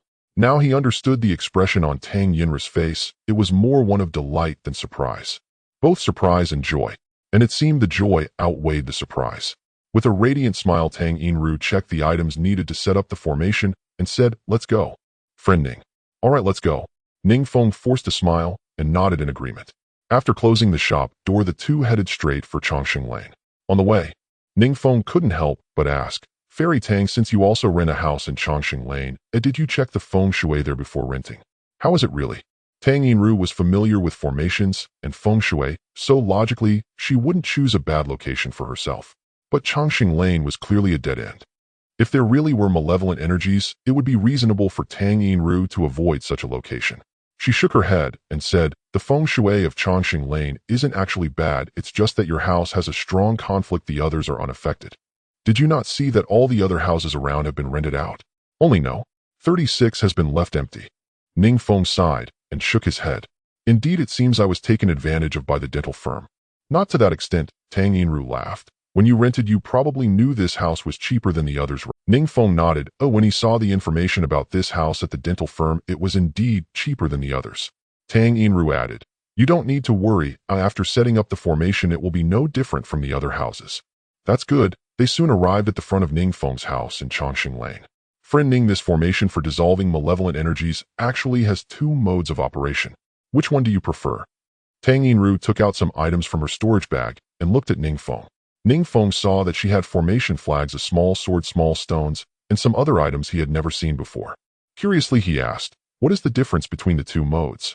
"My requirement is simple. As long as it can block the malevolent energies and keep me and my house safe, that is enough," Tang Yinru explained, dissolving malevolent energies and transforming them into spiritual energy. Either mode can meet your requirements. But there is a significant difference between the two. The first mode directly dissolves the malevolent energies in the alley, consuming fewer spirit stones. Ning Feng nodded. He knew that maintaining the operation of the formation could not rely solely on the spiritual energy from heaven and earth. Spirit stones needed to be placed manually into the formation. Furthermore, if the spiritual energy within the spirit stones was consumed, the formation would cease to operate. Essentially, it was akin to an endless pit. Tang Yinru continued. The second mode transforms the malevolent energies into spiritual energy and draws them into your house, so the spiritual energy in your house will become more abundant. However, this mode consumes quite a few spirit stones. Hearing this, Ning Feng's eyes brightened. This method was much better, as more spiritual energy was preferable. He asked, "How much more spirit stones are consumed for the two modes?" Tang Yinru carefully assessed the alley and Ning Feng's house, pondering for a moment before saying, "For a house of this size, if using the first mode, this formation would require only 1 spirit stone per month. The second mode would consume 2 to 3 spirit stones each month, but this depends on the strength of the malevolent energies, as they are not constant and can vary in intensity. Friend Ning, I suggest you choose the second option. Although it uses 1 or 2 more spirit stones, the spiritual energy will be much more abundant. Spending 2 spirit stones for a month's worth of spiritual energy, don't you think that's a good deal?" Ning Feng's eyes lit up again. Indeed, rent in the west of the city was so high precisely because of the abundant spiritual energy. The same type of house in the west cost more than double that in the east. If his house were rented out in the west, the starting price at the dental firm would surely be over 10 spirit stones. After setting up the formation, as long as the spiritual energy matched a third of that in the west, it wouldn't be a loss. Ning Feng no longer hesitated and clasped his hands to Tang Yinru, saying, "In that case, I would trouble you, Fairy Tang, to set up the second one." Tang Yinru nodded with a smile, saying, "All right, please open the door, as we need to set up the formation flags inside as well." Ning Feng knocked on the door, and after stepping outside, he had to let the 2 women inside lock the door. The 2 women had actually heard voices outside for a long time and had been standing by the door listening, naturally recognizing Ning Feng's voice. They quickly opened the door. "Is the young master back?" Seeing 2 beautiful women open the door from inside, Tang Yinru was quite surprised. "Who are these 2? "We are the young master's maidservants," Ying replied. Maidservants. There were many stories in the cultivation world about keeping beautiful women in gilded cages, often claiming to be maidservants who attended to their masters. But in reality, they were all warm bed companions. Tang Yinru looked at Ning Feng with an expression that said, "I understand everything," and Ning Feng, feeling helpless, could only nod. He knew the intricacies involved, but saw no need to explain it to Tang Yinru. Moreover, it was something that couldn't be clarified easily. Tang Yinru glanced behind the 2 women, noticing a large pit in the courtyard, and couldn't help but shake her head. "Friend Ning, you're truly fortunate." Earlier on the way, Ning Feng had mentioned to her about what had happened last night, and Tang Yinru didn't find it surprising at all. If the malevolent energies were not resolved, such incidents would continue to occur. Why else would I be so eager to set up a feng shui formation? "Fairy Tang, please." Ning Feng gestured. Tang Yinru stood at the door, her jade hand elegantly waving. 8 small blue formation flags floated into the air. 4 of them flew toward the dead end in Changsheng Lane, planting themselves in the 4 corners. The other 4 floated into the courtyard. 2 were placed at the northeast and southwest corners of the courtyard. The remaining 2 crossed the courtyard to land at both ends in front of Ning Feng's room. Tang Yinru sat cross-legged, her beautiful eyes slightly closed, her lips moving as she murmured incantations. Then her jade fingers flicked, forming several hand seals. 8 beams of blue light shot from her fingers, rushing toward the 8 small formation flags. The blue light merged into the flags, producing a sound of swoosh. The small flags shone brightly, and faint runes flickered and disappeared. After the flash, the small flags surprisingly vanished. The 2 women watching nearby had their delicate faces change slightly, their expressions astonished. This was indeed a celestial technique. Tang Yinru continued to whip out the 8 small formation flags, repeating this several times, ultimately placing down 32 small flags. Before each formation flag, she would seal a hand gesture. Her form suddenly flashed outside the courtyard, then darted in front of the house, as if threading these flags together. Ning Feng and the two girls watched in amazement. After a long while, Tang Yinru finally came to a slow stop and checked the firmness of the formation. She let out a long breath and clapped her hands. Daoist Ning, the formation is set up now. Ning Feng then noticed that Tang Yinru's complexion was even paler than before. Setting up this formation seemed to have consumed a great deal of her spiritual energy. It must be because her cultivation is at the second level of qi refinement. Her spiritual energy can't keep up. Ning Feng thought to himself. Indeed, like talisman masters, formation masters also expend spiritual energy in their craft. In a sense, it's a physically demanding task. Looking again at Tang Yinru's delicate face, Ning Feng couldn't help but be somewhat dazed. Not only did Tang Yinru's complexion appear pale, but she also seemed much weaker. This added an inexplicable touch of sickly beauty to her, making her appear quite ethereal. In terms of looks and figure, Tang Yinru was not inferior to the female cultivators of the Wan Rainbow Pavilion. Yet her otherworldly celestial aura was something those female cultivators could never hope to match. Daoist Ning, Daoist Ning. Tang Yinru thought that Ning Feng hadn't heard her and called out several times. When Ning Feng came back to his senses, Tang Yinru began to explain the Wansha Hua Ling formation to him in detail. She then taught Ning Feng the method and incantation to activate the formation, reminding him of several details to pay attention to in daily use before taking her leave. She then taught Ning Feng the method and incantation to activate the formation, reminding him of several details to pay attention to in daily use before taking her leave. Fairy Tang, you've worked hard today. He took out 5 spirit stones and handed them to Tang Yinru as payment for the formation. Then he rummaged through his storage bag and pulled out 10 force reduction talismans. Please accept these talismans, Fairy, as a small token of gratitude from me, Ning. Tang Yinru accepted the force reduction talismans, her expression brightening a bit. Medium-grade force reduction talismans. Then I won't be polite. I was thinking of buying some medium-grade force reduction talismans for self-defense these days. After last night's aerial battle, any cultivator with a bit of safety awareness would stock up on such defensive talismans in advance. After sending off Tang Yinru, Ning Feng returned to the courtyard, preparing to activate the formation. The center of the formation was arranged in the northwest corner, requiring 2 spirit stones to be placed in order to activate it. According to Tang Yinru, the initial activation of the formation required 2 spirit stones, after which the formation would absorb the spiritual energy within the stones to maintain its operation. As long as the spiritual energy in the spirit stones was not fully consumed, 2 more spirit stones could be added to keep the formation running. Ning Feng took out 2 spirit stones and without any hesitation directly placed them at the center of the formation. He then began to recite the incantation that Tang Yinru had taught him. This incantation was somewhat long. Tang Yinru had only taught it twice, and Ning Feng barely remembered it. Tang Yinru was actually quite surprised that Ning Feng could remember such a long incantation after just 2 repetitions. She herself had spent an entire day memorizing it when she first learned this formation. This was mainly because the incantation was a bit tongue-twisting. Ning Feng stumbled twice in the middle, and the formation did not activate successfully. It was not until the 3rd attempt that he successfully finished reciting the activation incantation. Clang! A slight sound emerged. The spirit stones transformed into a beam of light, seemingly being drawn into the center of the formation before vanishing completely. Ning Feng let out a sigh of relief without daring to hesitate. He immediately sealed a hand gesture and flicked his finger.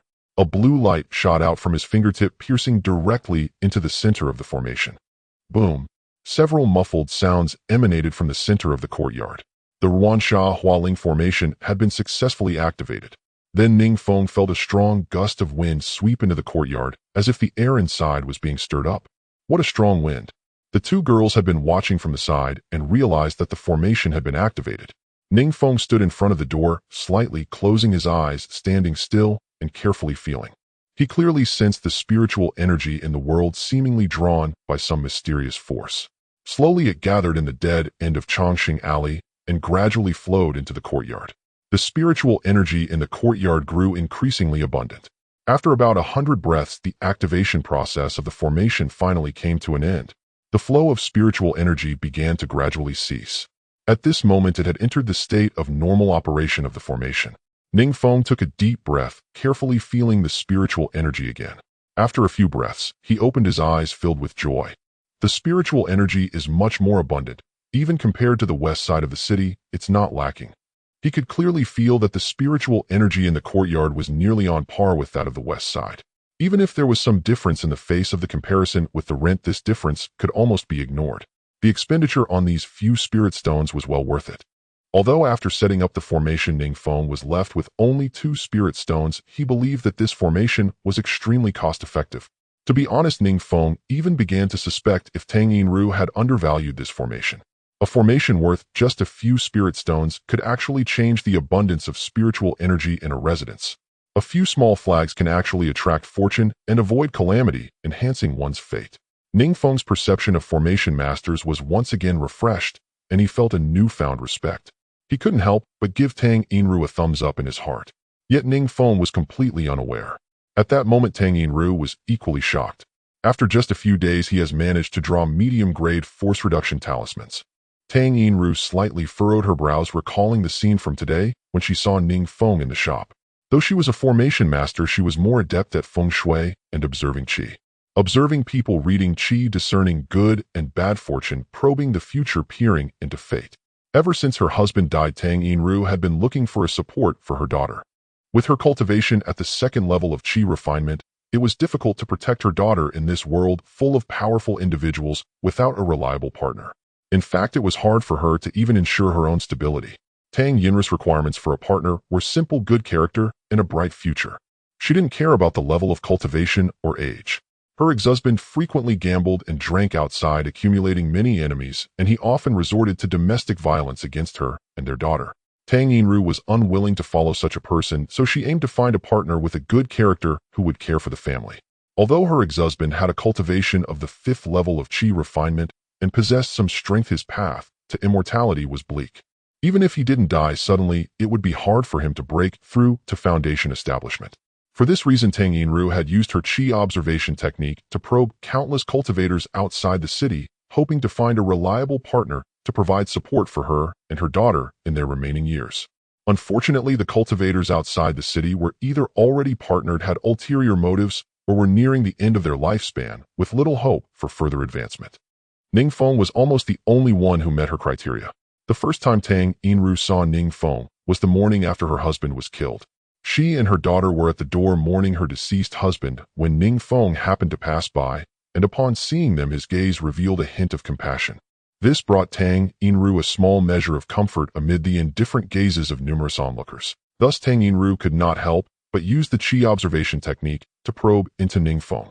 Ning Feng gave her the same impression as other young cultivators outside the city, being rather thin and perpetually looking like he was starving. However, after this probing, Tang Yinru was astonished to find that this reclusive young man living on the adjacent street was exuding the energy of death. He was left with only a few days of lifespan, a fate of early death. Thus, Tang Yinru merely took a glance and did not pay further attention to Ning Feng. But a few days later, when Tang Yinru saw Ning Feng again, she found that he was surprisingly alive. At that moment, Ning Feng was arguing with Widow Zhou about a bellyband in front of his little earthen house. Tang Yinru happened to pass by and watched for a while, unable to resist using the qi observation technique to probe again. This probing left Tang Yinru greatly shocked. She discovered that this young man's lifespan had not only increased, but even his previously dim and obscure fortune had become infinitely bright. His fortune was like brocade.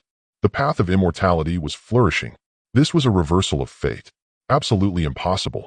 The first thought that crossed Tang Yinru's mind was that this young man had been possessed by someone else, or that he had some secret opportunity.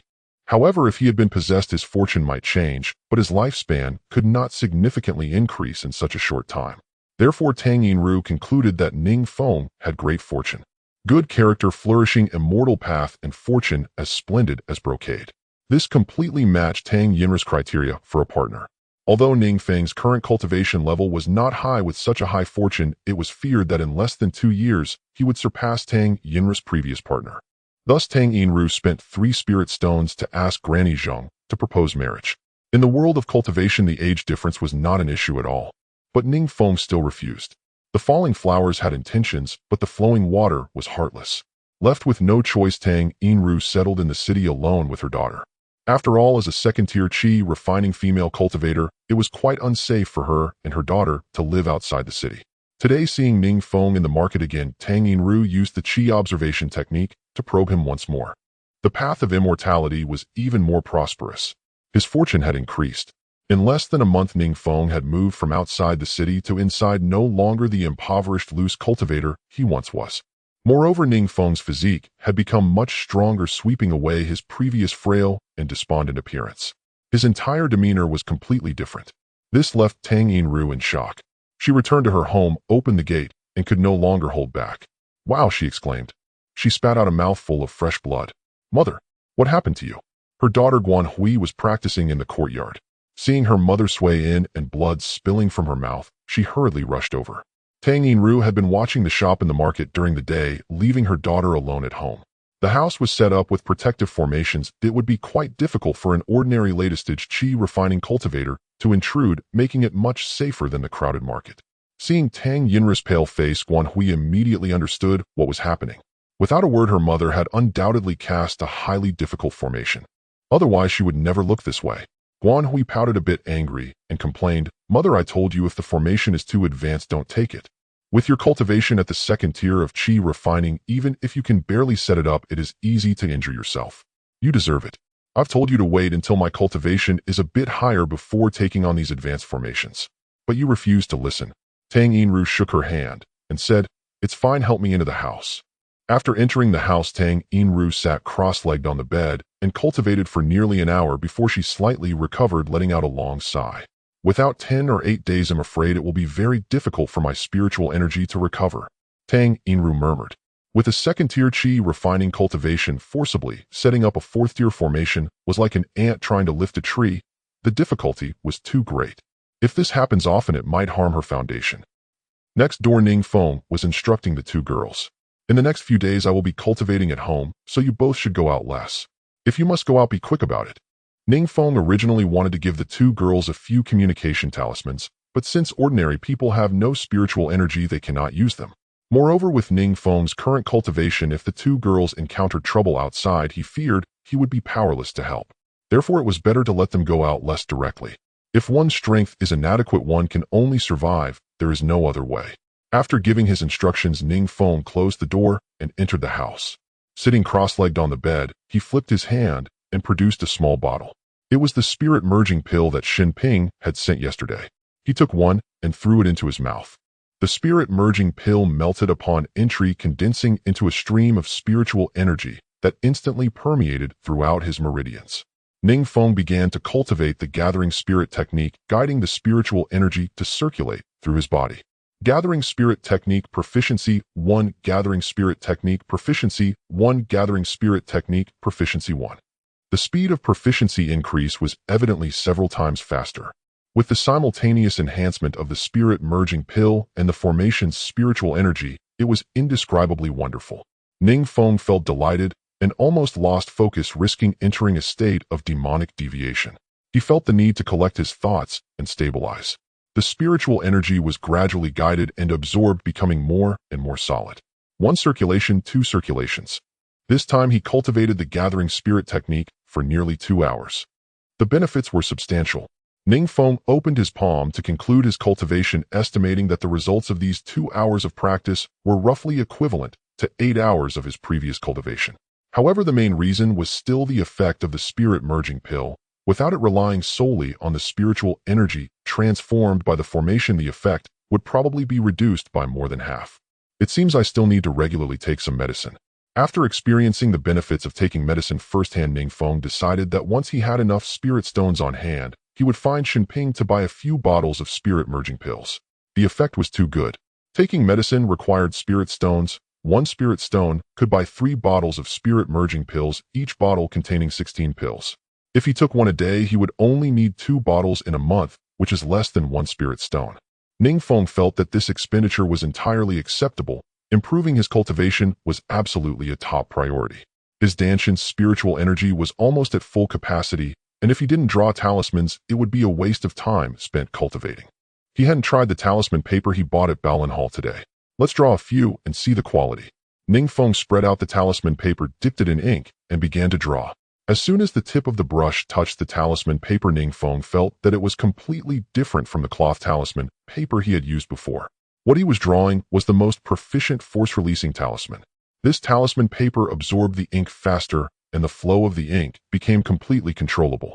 The previous cloth talisman paper would inevitably spill some ink around when turning the brush, which could affect the final quality of the talisman. Soon a surge of energy arose, and amidst the mist some golden light slowly emerged. Golden light. Ning Feng was excited, nearly dropping the brush in his hand, quickly stabilizing his mind, and continuing to move the brush. In just a breath the brilliance erupted, the runes emerged, and indeed they were golden runes. This was the same as the force-releasing talisman Ning Feng drew outside the Lin family's office last time. Golden runes, the symbol of a high-quality, force-releasing talisman. As the mist dissipated, the runes finally flowed into the talisman, and the entire force-releasing talisman radiated a burst of golden light. A high-quality force-release talisman. Ning Feng was overjoyed, picking up the talisman and gently stroking it in his palm, savoring it, as if he couldn't let it go. This is no mere talisman, it is clearly spirit stones. A whole dozen spirit stones. The previous guess was correct, if good materials indeed yield greater profits. Just this one high-quality force-release talisman exceeds the profit of drawing 1,000 sheets of talisman paper before. This time over 900 talisman skins were purchased from Balin Hall. If all are completed, assuming 10% are high-quality force-release talismans, that would be 90 talismans. 90 high-quality force-release talismans, each valued at 13 spirit stones, would amount to over 1,000 spirit stones. This doesn't include the recent price increase of talismans.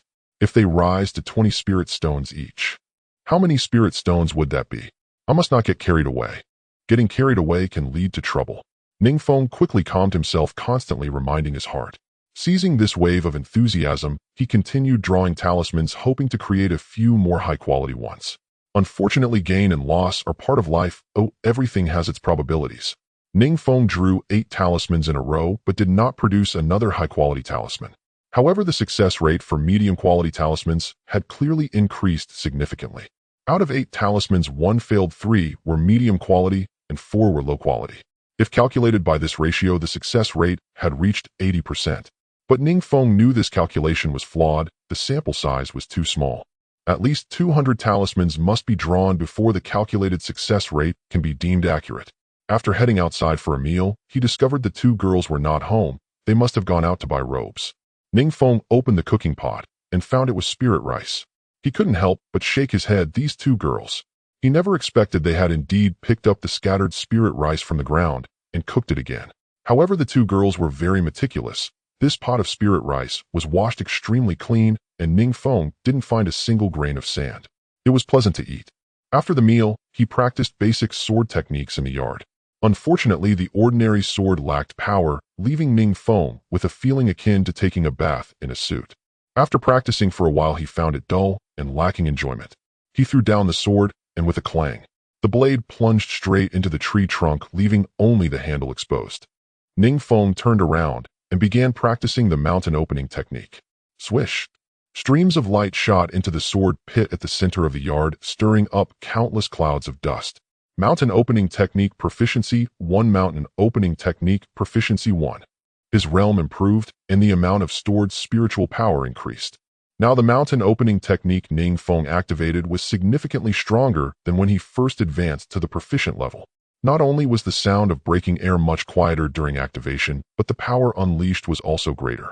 On ground as hard as wooden flooring, 1 mountain opening technique could create a hole nearly large enough to fit a human head. As for depth, it could reach as deep as an adult's arm. Moreover, the consumption of spiritual power was reduced, but this was simply Ning Feng's sensory misinterpretation. In fact, it was his Danshan's spiritual power that had greatly increased, making it seem that the consumption for activating 1 mountain opening technique had diminished. Additionally, perhaps due to the aid of the array's spiritual power, his familiarity with the technique increased rapidly. Swish! Ning Feng began attempting to draw the bow with both hands simultaneously. Gradually, his left finger also began to emit streams of light from time to time. However, it was not as proficient as his right hand, as he had always activated it with his right. If both hands could cross-activate, then the attack speed would double. Swish! Swish! Just as Ning Feng was getting into the practice, he heard someone knocking at the door. Who is it? It's me, Liang Gao. Is Taoist Ning home? The assistant from the dental shop had arrived. Ning Feng opened the door, and Liang Gao was startled upon seeing the large pit in the yard. His mouth agape, he was momentarily speechless. Ning Feng patted his shoulder. Taoist Liang, how can your dental shop dare to rent out such a place? Aren't you afraid of causing harm? Thankfully, I hid in the house last night. Had I stood out a foot, I would have surely turned into mush. Liang Gao regained his composure, showing an apologetic expression. Perhaps Taoist Ning rarely rents houses. Usually others who rent will have someone check the feng shui before moving in and then set up an array or something. Ning Feng feigned anger. You do bear some responsibility. At least before signing the contract, you should clearly inform me of the hidden dangers of the house. Otherwise, if someone else rents this place and doesn't have my luck, wouldn't they face danger? If someone dies, who will you collect rent from next month? What benefit is there for you? Ning Feng pressed on. If I were to terminate the lease now, wouldn't you still need to make repairs before renting it out? Otherwise, who would dare rent such a dilapidated place? He speculated that since Liang Gao had come to inspect, he must have received the permission of the shopkeeper and would likely offer some compensation. Taking the initiative to claim the moral high ground and exaggerating the situation, he might even gain some advantages. Indeed, Liang Gao smiled bitterly. This is indeed a shortcoming of our little shop. Our shopkeeper has said that you can either repair it yourself or hire someone to repair it first. Then he raised a finger and said, next month's rent will be reduced by 1 spirit stone. Taoist Ning, what do you think? That's acceptable. Ning Feng nodded. For the damaged areas inside and outside the house, a simple repair would probably cost less than 1 spirit stone. He had calculated this in advance. Liang Gao felt relieved upon hearing this. He cupped his hands and said, then it's settled. Taoist Ning, I shall take my leave now. Farewell, don't let the door hit you on the way out. Liang Gao stepped outside the yard, but suddenly retreated, taking a quiet, deep breath. Noticing his strange behavior, Ning Feng frowned and asked, what's the matter? Is Taoist Liang still concerned about something? Liang Gao showed a look of envy but said, nothing. Taoist Ning doesn't need to see me off. He hurriedly stepped out of the yard again, casually closing the distant door. Only then did he let out a sigh. Taoist Ning truly is a big spender. Liang Gao scratched his head and shook it slightly before leaving. He couldn't understand why Ning Feng, who had spent so many spirit stones to set up a 4th-tier protective array, demonstrated such financial strength. Yet why was he so stingy when it came to repairing the house? After all, such incidents were purely the tenant's misfortune, and if scrutinized, it actually had little to do with the dental shop. After Liang Gao left, Ning Feng practiced the mountain opening technique fiercely for another half-hour, until he saw the 2 girls return glistening with sweat, carrying dozens of bags, even more than the last time they went shopping. Additionally, they had 2 bamboo baskets. Young master, we are back, Qin Shui explained. Young master, we want to buy robes. The shopkeeper said many things in the market will increase in price, so we simply bought more rice and vegetables. That's why we came back late. Ning Feng nodded. No problem. But why did you buy bamboo baskets? He simply couldn't understand the purpose of such items. There was no need to spend spirit stones on such things. Ying said, young master, these 2 bamboo baskets didn't cost anything. We bought so many things at the grain and oil store that the shopkeeper gave them to us. Gave them to you? Well, then it's no issue. Ying smiled. In the storage room, there's a long pole. We noticed there was a lot of yellow clay behind Chongqing Alley, so we thought to take the bamboo baskets to collect some back to fill in this pit. She pointed to the large sword pit in the yard and added, this way we won't need to spend spirit stones to hire someone to fill in this pit. Ning Feng pondered upon hearing this. To fill this sword pit, it might take over 100 bamboo baskets. Good. Very good. It took him a while to realize that now he had 2 free laborers, and it was foolish not to take advantage of them. Why hadn't he thought of this earlier? Yet another bit of spirit stones saved. As for the small collapsed wall in the storage room, he could repair it himself. If it didn't work, leaving it as it is wouldn't matter much. In the following days, Ning Feng lived like a stray dog. Every day was a monotony of eating and cultivating the yard and the house. Aside from basic sword techniques, the training of other skills was fully scheduled, primarily focusing on the gathering spirit technique interspersed with talisman drawing, while in the afternoons he practiced the mountain splitting technique more frequently. Of course, he occasionally wielded his little mundane knife, although it severely hampered his speed. However, his familiarity with it still barely kept pace, allowing him to manage for a period. Every time he stepped out of the yard, Ning Feng felt that the pit had shrunk a little more. The 2 women had also been busy for a few days, taking turns carrying 2 bamboo baskets. Like the foolish old man moving the mountain, they continuously went in and out. The great sword pit visibly leveled day by day. The 3 were each busy, only occasionally gathering together during mealtime. The 2 women frequently visited Chongqing Alley during this time, gradually gaining a general understanding of the surrounding neighbors. There were over 30 households in Chongqing Alley, many of which had cultivators residing there for a long time, some for nearly 100 years. Many immortal cultivators had hired mortals as servants to handle household affairs. Seeing so many mortals in Chongqing Alley, not just the two of them, they felt their courage had grown significantly. The sense of worry from their initial departure gradually diminished. They often encountered the mundane servants of their neighbors, and since everyone shared similar social standing, they occasionally exchanged a few words, naturally becoming familiar over time. Thus, whenever they gathered for a meal, Ning Feng could often hear some gossip from around them. Young master, the family at number 15, had a baby girl the other day with 3 spirit roots. They sent some beast meat through their servants, which we placed in the wooden box in the kitchen.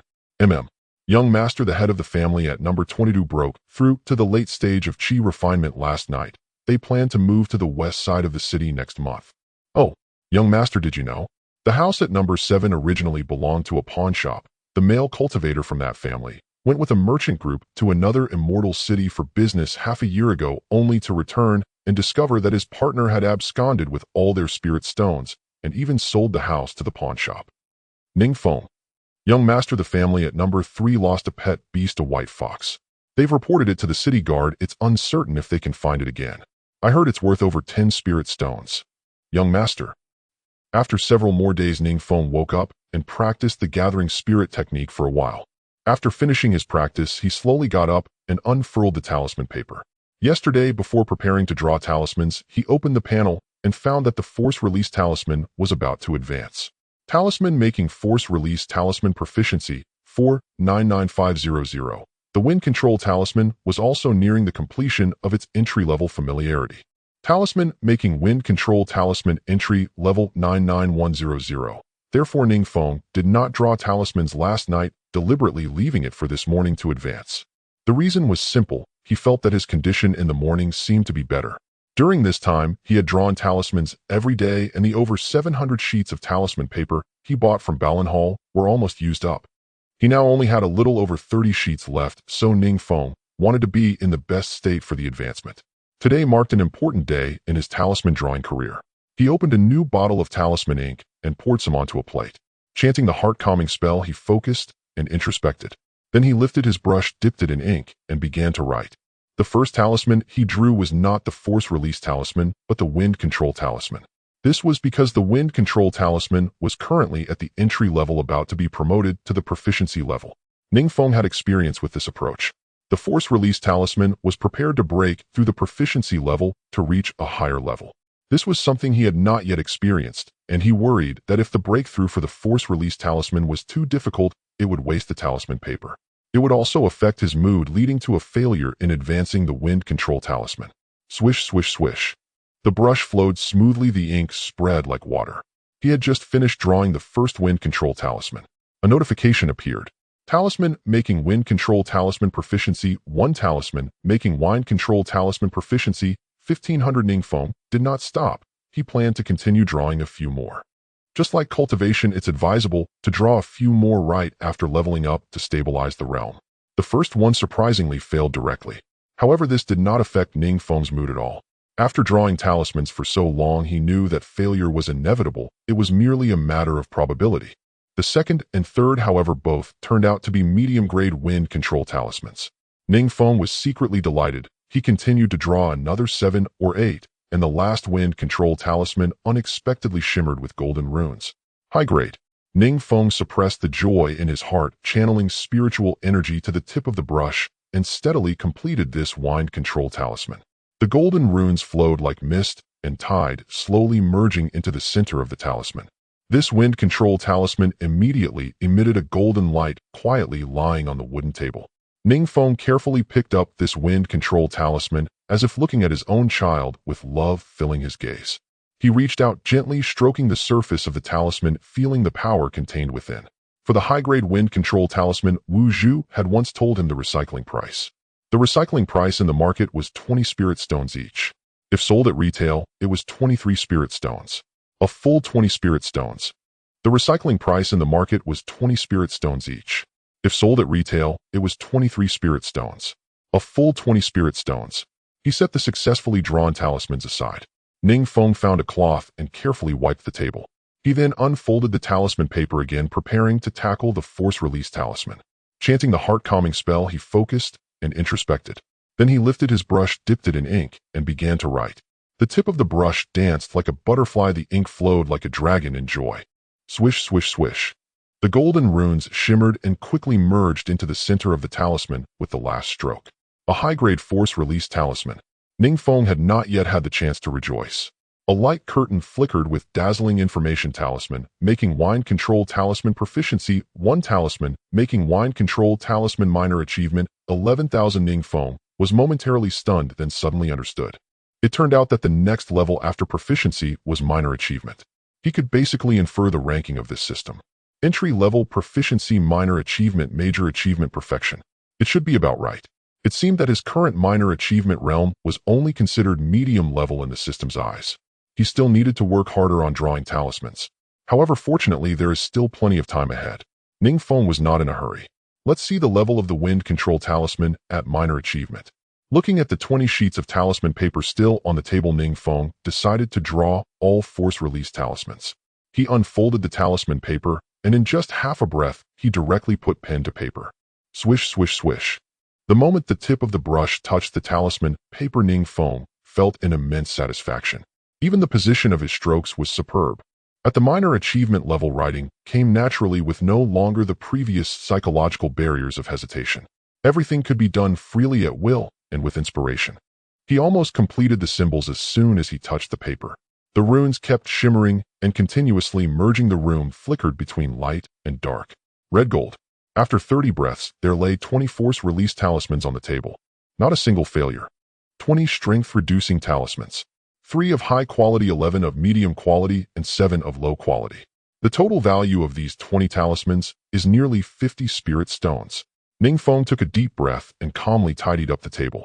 He rearranged various talismans and classified them before placing them into his storage bag. 3 high-quality strength-reducing talismans and 1 high-quality wind control talisman were placed in the most accessible location. He did not plan to sell these high-quality talismans for the time being. He wanted to keep them for his own protection. He then opened the panel named Ning Feng, lifespan 1,638 years, realm Qi, refinement level 4, 57,100, cultivation method, spirit gathering technique, proficient 1,500, spirit accumulation technique, entry 15100, skills, talisman making cleansing talisman, entry 62100, talisman making strength reducing talisman, minor success 151000, talisman making soundproof talisman, proficient 35500, talisman making wind control talisman, proficient 7500, mountain opening technique, proficient 429,500, basic sword technique, proficient 357500. The soundproof talisman has also reached the proficient stage. In recent days, Ning Feng occasionally drew some soundproof talismans. He did not intend to use soundproof talismans to earn spirit stones. With the profit potential of medium-quality strength-reducing talismans, even the proficient soundproof talismans no longer caught his interest. However, he had to draw a few for his own spare use. So he occasionally still needed to draw some, not rushing for rapid advancement, but allowing it to come naturally. Additionally, with the spirit melding pills and the spiritual energy provided by the formations, Ning Feng's progress in recent days was remarkably swift. Spirit accumulation technique, entry 275,500. If I take spirit melding pills daily and have ample time to cultivate, breaking through to Qi refinement level 5 is just around the corner. Ning Feng did not forget the storage bag from Tengu. Once he reached Qi refinement level 5, he would be able to open that storage bag. As a hunting cultivator, Tengu should have some wealth. Worrying too much was pointless. Ning Feng felt a bit hungry and pushed the door open only to see the 2 women setting the food on a small wooden table under the tree. It turned out that the stone table had been shattered by the residual force of sword energy, so the 2 women brought out the table from their room. However, this table was a bit small and not as comfortable and spacious as the previous stone table. What a coincidence, young master, it's just time for the meal, Ying said joyfully. Usually when Ning Feng was cultivating in the room, they could only eat first themselves, but as servants they dared not sit at the table to eat. They could only serve a little food and dared not serve too much, fearing that Ning Feng would not have enough to eat by himself. They had long noticed that Ning Feng had a large appetite. He often needed to eat 5 or 6 meals a day, so when they served themselves it was just barely enough for them. Recently they had been filling pits with yellow clay, consuming quite a bit of energy and often going hungry.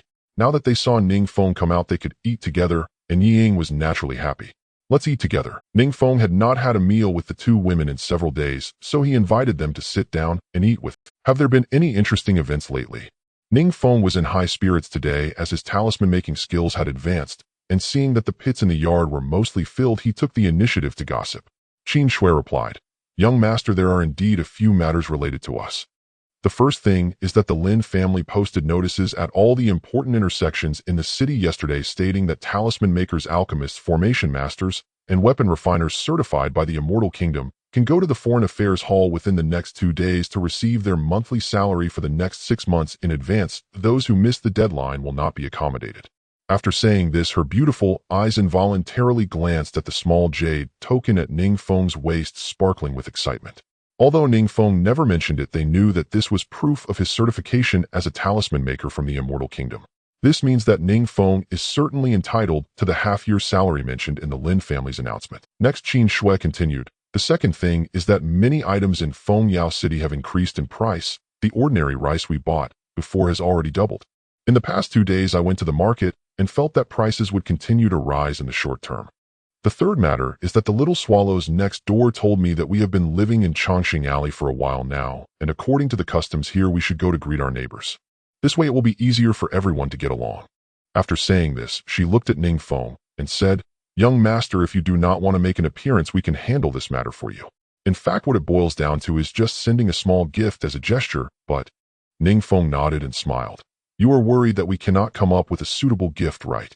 Qin Shui hesitated for a moment and nodded. They were naturally intelligent and had been with Ning Feng for quite some time. How could they not see that he was a destitute little loose cultivator? Otherwise, how could he have volunteered to gather yellow clay to fill the big pit in the courtyard? Such rough work is not something for girls to do, even if they were just ordinary servants. Ning Feng said, "I understand this matter, let's go greet." He felt it was necessary to go personally, allowing only the two ordinary women to greet them, while he, the master, did not show his face, would be somewhat disrespectful from the neighbor's perspective. There is a saying in later generations, it is better to be a poor person in a rich area than a rich person in a poor area. Even a small greeting can reveal the difference between the outside and the inside of the city. The loose cultivators outside the city are all at the bottom with a narrow mindset, and they hardly band together. Privately, they even engage in underhanded rivalry. There is no such thing as greeting. In contrast, the cultivators inside the city are clearly of a higher caliber, understanding the importance of cooperation and having a much broader perspective. Greeting is not merely to please others, but to establish connections in an environment of mutual. This is a very good beginning. Once goodwill is released, future interactions will become much easier. Therefore, Ning Feng was determined to go, feeling fortunate to have moved into the city. Standing alongside the strong will broaden his own perspective. That sounds excellent. The two women exchanged smiles. In fact, they also thought it better for Ning Feng to take the lead, as it showed more respect to the neighbors. Their identities were somewhat inappropriate. If they offended the neighbors over such trivial details, it would be unwise. Moreover, in recent days they had learned more about the neighbors. Cultivators, like ordinary people, come with all sorts of temperaments. If the etiquette is insufficient, it is indeed possible to offend someone, especially those small immortal clans who have settled here for a long time, having deeply rooted connections and greater strength. These small immortal clans naturally possess some superiority when facing other loose cultivators who are newcomers. This girl is quite capable, possessing some intellect and the ability to contemplate subtle thoughts. Qin Shui and Yi Ying are of similar age, yet their personalities are strikingly different. One is lively while the other is serene. Yi Ying is inherently vivacious, often carefree, and lacking in cunning. In contrast, Qin Shui presents a significantly more composed demeanor, her thoughts tightly woven, clearly understanding various interpersonal dynamics. If the opportunity arises to establish a small family in the future, individuals like Qin Shui might indeed be needed to help manage some trivial affairs. "I have my arrangements, so let's eat." Ning Feng did not directly respond to Qin Shui. His mind was already made up. During this time, Ning Feng had completed drawing over 900 talisman papers for the Baolin Hall. Currently in his storage bag, apart from a few high-grade talismans and some mid-grade talismans reserved for himself, around 600 talismans are ready for use. The success rate of talisman crafting has exceeded 60%. Soundproof talismans, 25 pieces. Low-grade force reduction talismans, 172 pieces. Mid-grade force reduction talismans, 139 pieces. Low-grade wind control talismans, 255 pieces. Ning Feng plans to use the mid-grade force reduction talismans as gifts for visiting. For the 36 households Xinping and Tang, he need not visit. For the remaining 33 households, if he gives 3 mid-grade force reduction talismans, each that amounts to 102 talismans. The 139 mid-grade force reduction talismans he has on hand are sufficient. From the Rongling Dan that Xinping provided 3 force reduction talismans should suffice as a courtesy fully presentable and might even be considered generous. After all, Ning Feng is just a small loose cultivator at the 4th layer of Qi refinement. It has been nearly half a month since he moved to Chongqing Alley. He cannot evade the matter of visiting. There is no better time than now. After eating, Ning Feng left the courtyard by himself. He walked to the intersection of Chongqing Alley, starting from the first household and visiting them one by one. At this hour it is lunchtime, so there should be people at home. Sure enough, after knocking, the first household quickly opened the door. Ning Feng greets you, fellow cultivator, Ning Feng said with a smile and cupped his fists. Seeing a stranger, the other party appeared slightly vigilant. May I ask which friend you are looking for? I have just moved into house number 36. Oh, I came to pay my respects today. Oh, I see. I am Hong Ryo. Please come in, fellow cultivator. The other party is a male cultivator in his 30s who immediately noticed the talisman master jade pendant at Ning Feng's waist and courteously invited him into the courtyard. Once inside the courtyard, Ning Feng saw that this house was much larger than his own. The courtyard was roughly twice the area of his own. However, it only left a narrow walkway in the middle with both sides enclosed, planted with numerous spiritual herb plants. Many of the spiritual plants had grown nearly to the height of a person, and as he approached, he could smell a strong aroma of medicinal herbs. Ning Feng curiously asked, fellow cultivator Hong, are you perhaps a spirit planter? This is similar to a talisman master. It is a profession that specializes in cultivating medicinal herbs or spiritual fields, nurturing plants with spiritual power. However, the status of a spirit planter is not comparable to that of talismans, refining, or alchemy, and does not qualify as a master. No matter how well the fields are cultivated, one remains a farmer. Spirit planters are generally cultivators with low talent who engage in this profession. These individuals often possess 5 spiritual roots, making it difficult to progress in cultivation, yet unable to abandon their aspirations of immortality. They refuse to return to the mundane world and remain in the immortal realm, forced to cultivate spiritual fields and herbs for a living. Occasionally, some who excel may specialize in other paths. However, due to the constraints of the field, spirit planters must spend most of their time guarding the spiritual plants. With inherently poor talent combined with limited time for cultivation, Ning Feng's previous self was nearly starving and unwilling to become a spirit planter. However, this fellow cultivator Hong is able to settle in the city, which must mean he has some skill. Ning Feng would never be foolish enough to underestimate anyone in Chongqing Alley. Hong Ryo smiled and waved his hand, saying, please, fellow cultivator Ning, don't mind it. Come have a seat. In front of the house was a tea table. The two sat down, and Hong Ryo poured a cup of tea for Ning Feng. Please. Ning Feng picked up the teacup, and before even taking a sip, he noticed a rich spiritual fragrance wafting from the cup. Above the teacup, a faint layer of green spiritual mist formed. A strong aroma of tea quickly filled the air, and just by inhaling he felt rejuvenated. Soon the spiritual energy contained within the tea was absorbed directly into his body with each breath. That fresh spiritual essence flowed through his blood in an instant, gradually permeating through the meridians of his body. Ning Feng felt revitalized. Spiritual tea. Ning Feng exclaimed in surprise. There is also spiritual tea for sale in the market, with the cheapest costing 3 or 4 spirit stones for a small bag. That little amount Ning Feng estimated to be less than 3 taels. Even the most ordinary spiritual tea is quite beneficial for cultivators if consumed regularly. As for high-grade spiritual tea, it is said to be able to mend innate defects in the soul, nurture the spirit's essence, and strengthen spiritual sense. Even mortals, though unable to absorb the spiritual energy contained in the tea, can still benefit from drinking it, as it refreshes the mind, strengthens the body, and promotes longevity. However, spiritual tea varies in quality and price. Hong Ryo chuckled as he looked at Ning Feng. This is spiritual tea that I cultivated myself. Oh, please have a taste and see if it suits your palate. Ning Feng took a small sip and felt as if the spiritual tea poured into him like a torrent from a spring, flowing straight into his dantian. The dantian immediately stirred like a storm, as if the bright moon hung in the night sky, causing a tumult. Ning Feng dared not slack off. He quickly adjusted his energy to guide the spiritual energy within the tea, steadily merging it with his own dantian's spiritual power. Just from that small sip, his spiritual power had noticeably increased by half a portion. Ning Feng's eyes sparkled with excitement. No wonder those elite clan or sect disciples who consume spiritual tea daily see their cultivation progress rapidly widening the gap with poorer loose cultivators. This is truly a marvelous thing. It is not merely tea, but a resource for cultivation. Excellent tea. Ning Feng exclaimed in admiration, giving a thumbs up.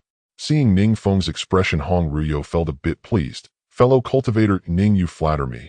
This is merely the lowest grade of spiritual tea. I am not skilled enough to cultivate higher grade tea trees.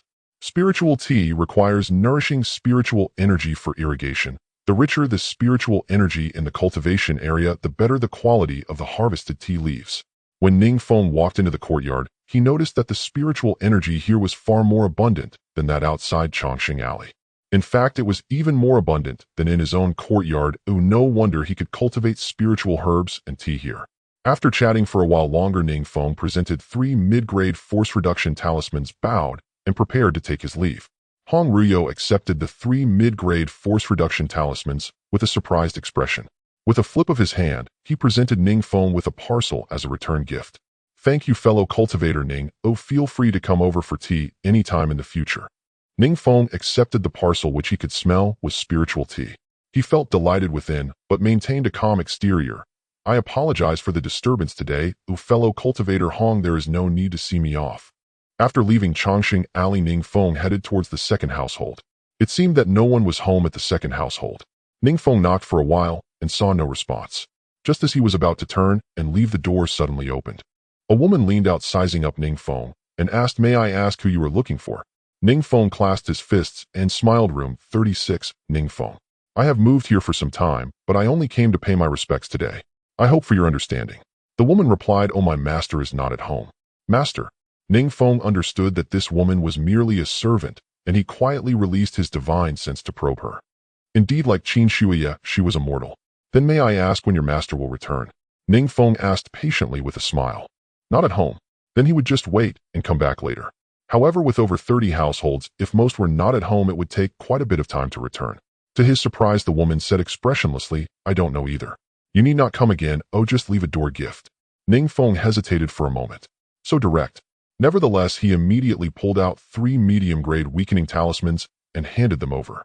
Directness was good. He disliked excessive social niceties in his past life. As long as the other party reciprocated what was wrong with being direct, he didn't want to waste too much time on meaningless social interactions.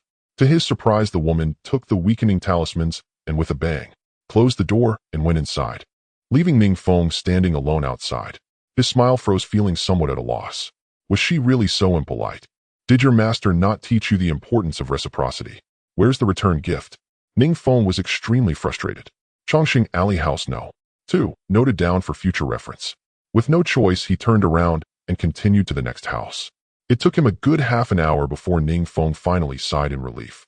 Out of 33 households, 12 masters were not at home, and he had met with all the rest. Most of those not at home had servants, and Ning Feng left 3 medium-grade weakening talismans at each, but he received almost no return gifts. However, Ning Feng realized that servants might not dare to reciprocate on their own, as it would be inappropriate. The matter of gifts likely had to be decided by the master. 3 households had no one at home. In the other 19 households, the heads were all present. Among them was a relatively large, small immortal clan with dozens of people living in one courtyard. Of course, their courtyard was much larger than Ning Feng's. These great immortal clans had 4 generations living together, with nearly 10 cultivators possessing spiritual roots, while the rest were either mortal servants or family members without spiritual roots. Additionally, there were several small families. These had settled here for dozens, even hundreds of years. There were not many scattered cultivator tenants like Ning Feng in Chongqing Alley. At most, there were about 10. Among the scattered cultivator tenants, Ning Feng, Tang Yinru, and Xin Ping were the newest arrivals.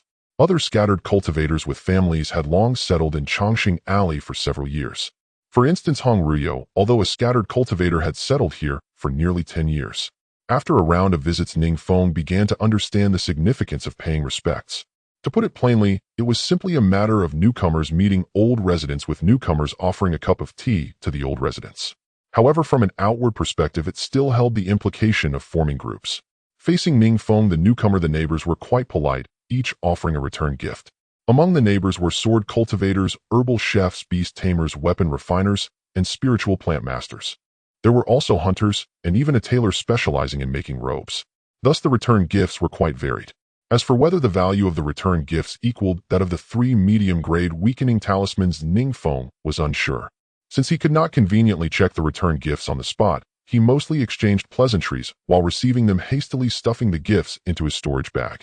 For this round of paying respects, he had actually prepared to take a loss. As a newcomer, it was quite normal to spend some resources to buy goodwill.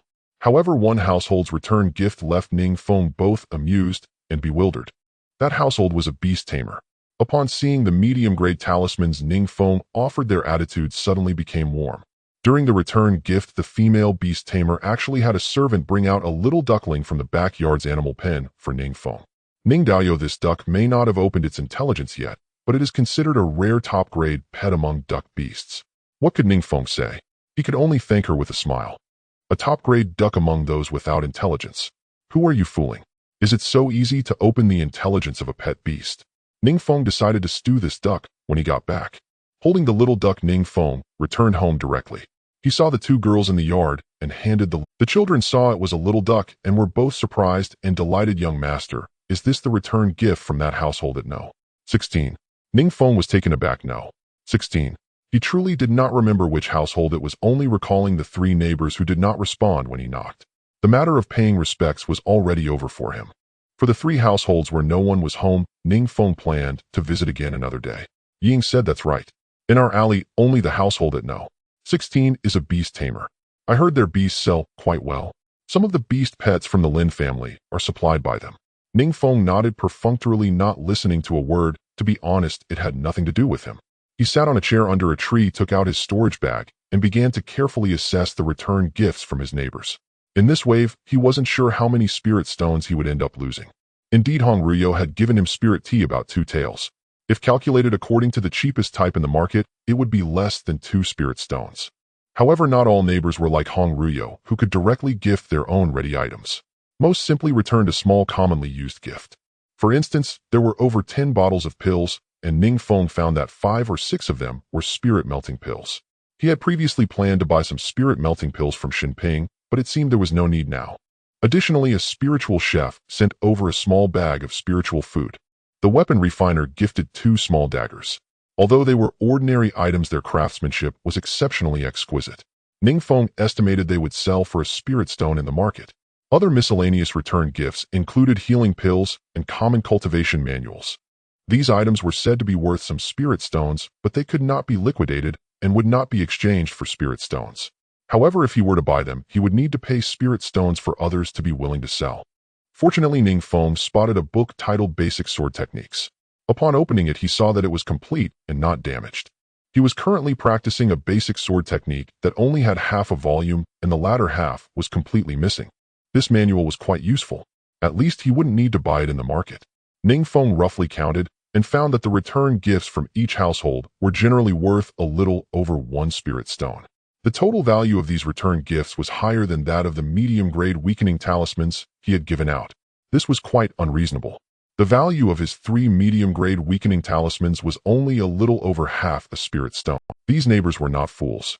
While chatting with them, Ning Feng felt that they were almost all quite clever. It made no sense for them to lose out and return gifts to him. Ying felt a bit unhappy upon hearing this, and she picked up the little duckling, saying, "Young master, how can you bear to stew such a cute little duck? If we raise it well, when it grows up and has many ducklings, we can sell them for money at the market." Ning Feng looked at Ying in disbelief. Does this girl have no common sense? Can one duck reproduce? Qin Shui couldn't help but cover her mouth and chuckle at such childish remarks. However, Qin Shui quickly seemed to think of something and said earnestly to Ning Feng, "Young master, since this little duckling is a gift from that beast master, it must be a decent pet. Why don't we raise it for now and see how it grows? After all, a little duck doesn't eat much." Ning Feng could only nod, saying, "You all take care of it, just don't let it mess around in the yard." He often practiced his mountain-splitting technique and swordplay in the yard and didn't want to step into duck droppings. Qin Shui and Ying, having received permission, happily carried the little duck to the gate of the yard and placed it on a small patch of empty ground in front of the kitchen. They found a few small bamboo sticks and set up a simple enclosure. Ying gently nudged the little duck into the enclosure, laughing, "Little duck, this will be your home from now on. Qin Shui laughed, saying, "But we can't just call it Little Duck. Xiaoying, you need to give it a name." Ying tilted her head and thought for a while. Suddenly her eyes lit up. "It has never made a sound, so how about we call it Gaga?" Qin Shui nodded and then turned to Ning Feng, asking, "Young master, what do you think of this name?" "You can decide," Ning Feng replied lazily, not wanting to bother with such trivial matters. However, upon hearing Yi Ying's suggestion, Ning Feng found the little duck a bit strange. He had just held the little duck, yet he hadn't heard it make a sound, and even after returning to the yard, the little duck played with the two girls for quite a while, without quacking. Could it be mute? Seeing Ning Feng nod in agreement, Yi Ying happily shouted at the little duck, "Little duck! Little duck! Then from now on we'll call you Gaga, okay? Ga? Ga." The little duck in the enclosure seemed to understand Yi Ying's words, and immediately quacked twice. It flapped its not fully extended wings and ran back and forth along the edge of the enclosure. Its voice was a bit hoarse, but quite penetrating. The two girls exchanged smiles, feeling even happier. They had always thought this little duck was mute, but it seemed that there was nothing wrong with it. Dong, dong, dong. At that moment someone knocked on the door. Yi Ying went to the door and shouted, "Who is it?" A voice from outside responded, "This is Shinping. I have business to discuss with Ning Daoyu. I wonder if Ning Daoyu is at home." It was Shinping. Yi Ying turned back to Ning Feng with a questioning look, and after receiving a nod of approval from Ning Feng, she opened the door to the yard. Upon entering the yard, Shinping did not see Ning Feng at first, but directly spotted the two stunningly beautiful young women standing in front of him. He couldn't help but feel a bit surprised and momentarily stared in awe. Shinping thought of saying something polite, but after a long time, he couldn't get a word out. Ning Feng frowned slightly at Shinping's behavior. Could this guy have been holed up at home for so long that he hasn't seen a woman? Ning Feng called out, "Shin Daoyu." Only then did Shinping realize he had been a bit abrupt, quickly cupping his hands in apology. "My apologies, it is Shinping who has been rude. I hope Ning Xiong can forgive me." Cultivators often refer to each other as Daoyu. Unless they are close friends, they rarely call each other brother. The term brother can indicate two things. One is that the person is viewed as a close acquaintance. The other is that they have a request and thus adopt a humble demeanor. Ning Feng quickly waved his hand, saying, "No need for that. Please take a seat, Shin Xiong." Shinping sat down, his demeanor returning to normal. These two fairies. Are they Ning Xiong's companions? It is considered impolite to inquire about someone else's cultivation level without reason, and Shinping did not know that the two women in the yard were mortals, hence he asked. If the two women were truly Ning Feng's companions, then his earlier stare would not simply be a matter of rudeness. Ning Feng's vigilance heightened, and he quietly formed a hand seal with his left hand hidden under the table. The arrow was already on the bowstring. If the other party showed any signs of wrong, the mountain-splitting technique could be triggered at any moment. With a slight frown, he did not answer Shinping's question and directly asked, "What brings you here, Shin Xiong?" Shinping was completely unaware that he had already been locked onto by Ning Feng's mountain-splitting technique. Seeing that Ning Feng did not answer, but instead asked, he felt apologetic and quickly said, "Have you seen the notice posted by the Lin family at the intersection, Ning Xiong?" Ning Feng nodded. He had already heard about this from Qin Shui. He couldn't help but glance at the small jade token at Shinping's waist, knowing that he was a second-tier alchemist and likely involved in the notice's affairs. Shinping also glanced at Ning Feng's jade token and noticed that Ning Feng's was one tier higher than his, asking sincerely, "I wonder if Ning Xiong has received the monthly salary from the Lin family." Ning Feng shook his head, saying, "Not yet. Could it be that Shin Daoyu has already received your monthly salary?" If Shinping had already received the Lin family's monthly salary, he could inquire about the specifics. Upon hearing that Ning Feng had not yet gone to collect it, Shinping's expression actually brightened, and he asked eagerly, "I haven't gone either, so I'm here to find Ning Xiong. I wonder when you plan to go to the Lin family's external affairs hall." I would like to set off with you, Ning Xiong." Ning Feng was a bit surprised, asking, "Together? Why? Could it be that Shin Daoyu does not know the way?" He suspected that Shin might seldom go out and could be directionally challenged. Although the Lin family's external affairs hall was a bit far from the east of the city, anyone in Fengyao City with good eyesight would know the way. Shinping looked helpless and said, "No, I've been refining pills frequently lately, and my spiritual power hasn't recovered yet. I feel it's a bit dangerous to go out alone." "Then why not wait until tomorrow to go?" Although the Lin family's notice had a deadline, it wasn't just one day, or it could be done in the next 2 days as well. Shinping seemed surprised and said, "Shin Xiong is also a talisman master. Can you recover your spiritual energy in just 2 days after drawing talismans?" Ning Feng understood and fell silent. After a moment he nodded, saying, I haven't drawn talismans in the past few days, so my spiritual power hasn't been depleted much. This guy is looking for a free bodyguard. Teaming up to go out is equivalent to getting a free ride, isn't it? He looked at Xin Ping, who appeared haggard, his complexion pale, with 2 dark circles under his eyes. It seems he was not exaggerating. Only then did Ning Feng's fingers hidden under the table slowly relax a bit. Xin Ping had a cultivation level of the 4th layer of qi refinement, a second-tier alchemist, so under normal circumstances his situation should be similar to Ning Feng's. He had been refining pills frequently, and his spiritual power had not yet recovered. If he did not have a golden finger, his situation would likely not be much better than Xin Ping's, as he had also been drawing talismans daily. However, after drawing talismans, practicing the gathering qi technique for a while could quickly restore his spiritual power.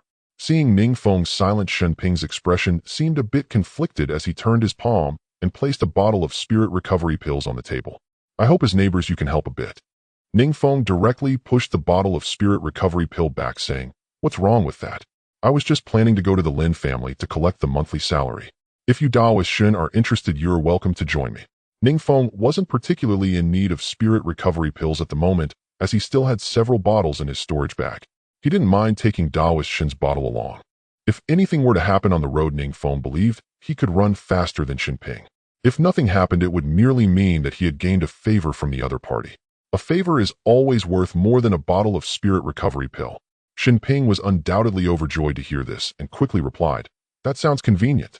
Xin Ping shook his head and sighed, saying, "In Fengyao City in broad daylight, it's unlikely that anyone would rob us in the street." "Daoist Xin, I didn't expect you to be so cautious." Xin Ping smiled wryly and said, "As a second-tier alchemist, I can only collect 2 spirit stones each month. The Lin family's monthly salary over half a year amounts to 12 spirit stones. To be honest, Brother Ning, I originally lived in a fairy city tens of thousands of miles away, where I've seen people robbing for a single spirit stone and even fighting over a pound of spirit rice. How much more for over 10 spirit stones?" Ning Feng nodded, fully agreeing. Hadn't he experienced such things himself? Even a pound of rice could be the target of a robbery. Xin Ping continued, "When I first heard from the caravan that alchemists in Fengyao City could receive a monthly salary, I came to Fengyao City with over 10 other alchemists from other places.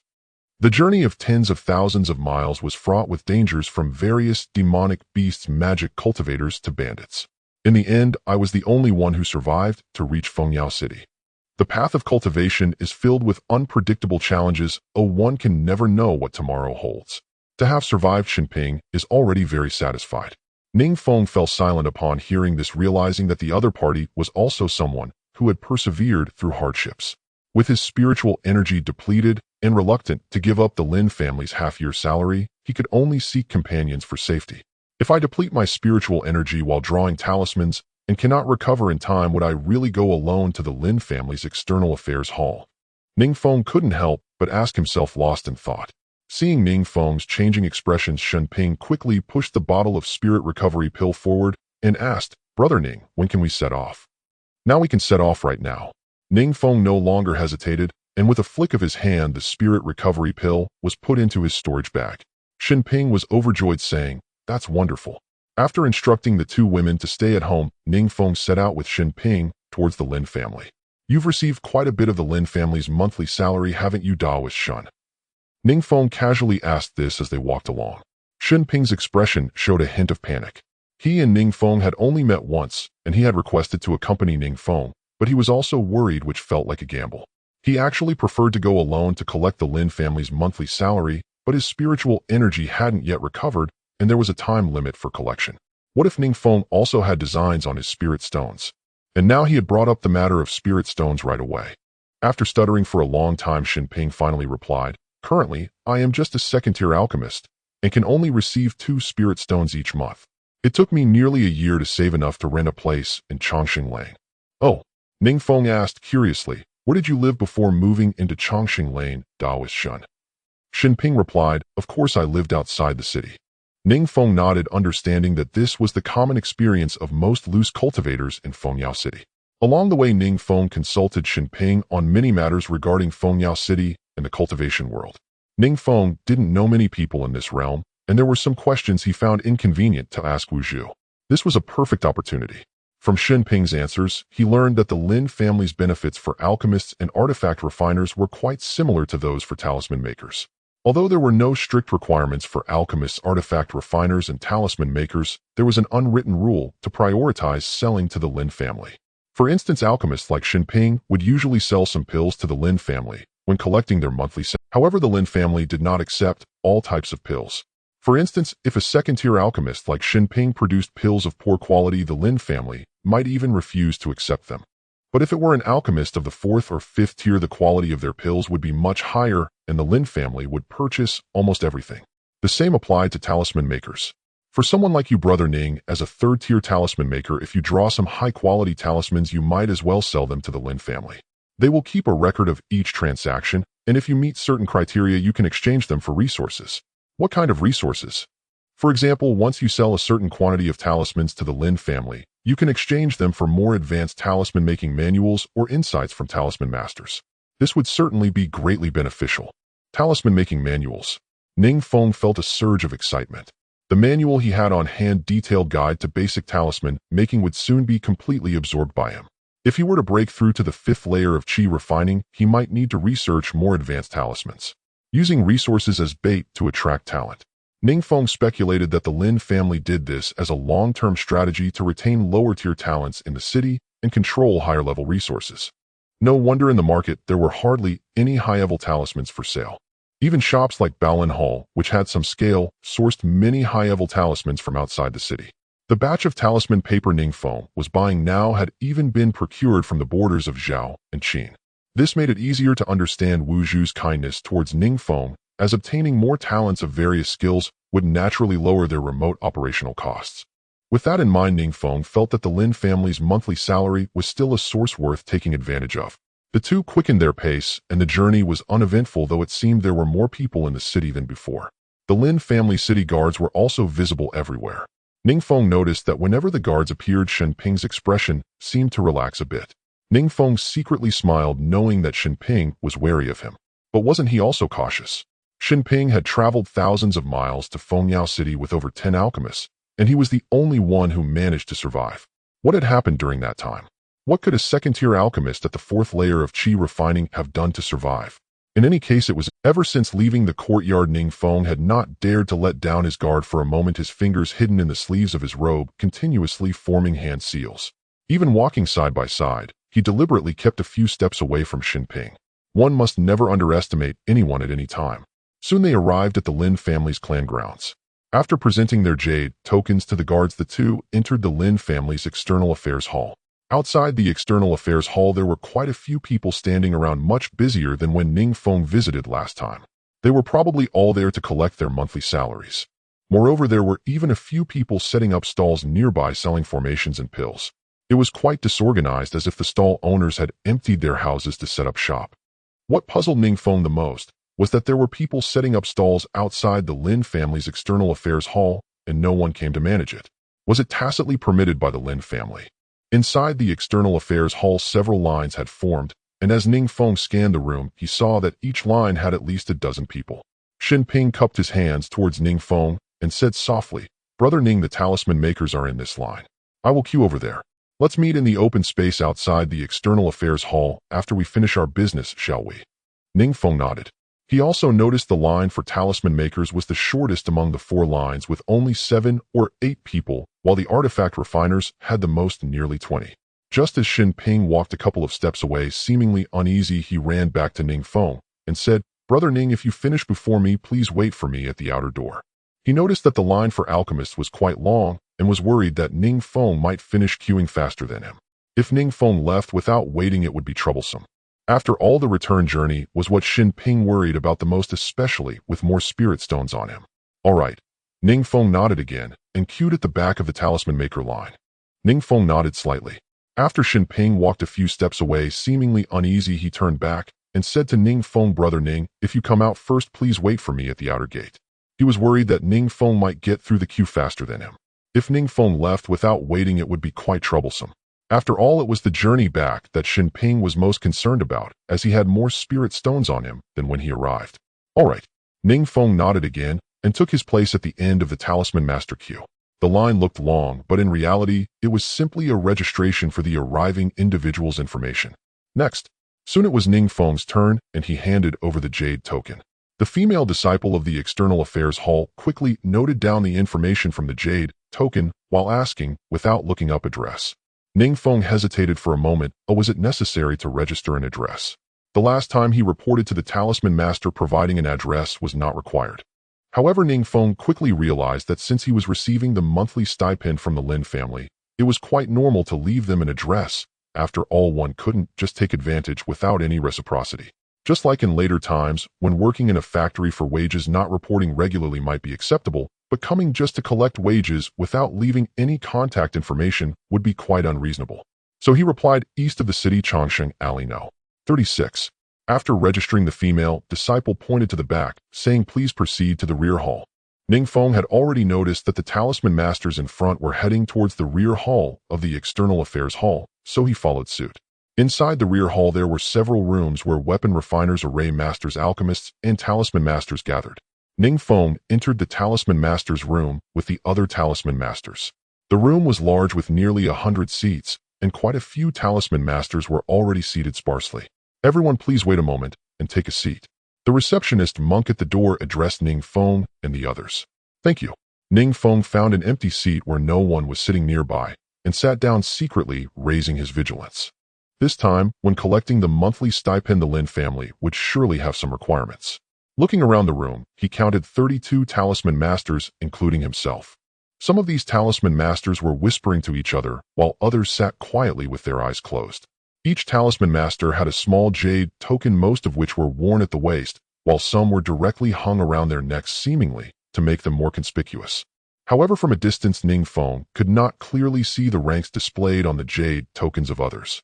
One by one, people continued to enter and find their seats. A middle-aged Talisman Master, looking to be in his 40s and with a kind expression, entered and surveyed the room slightly before walking directly over to Ning Feng's empty seat. Yan Jiu, greetings, fellow Taoist. The middle-aged Talisman Master smiled and nodded. Ning Feng also nodded slightly and cupped his hand, saying, Ning Feng, please take a seat. This was a polite exchange. Yan Jiu sat next to Ning Feng and asked, how long have you been waiting here, fellow Taoist Ning? About half an hour. As Yan Jiu sat down, Ning Feng took a glance at the jade token hanging from his waist. Yan Jiu, 6th layer of Qi refining, Great Zhao, Immortal Kingdom, 5th rank Talisman Master. As a 5th rank Talisman Master, he can receive 8 Spirit Stones each month, totaling 48 Spirit Stones for half a year. Ning Feng couldn't help but feel envious. 48 Spirit Stones would likely entice many to commit unspeakable acts for the Lin family.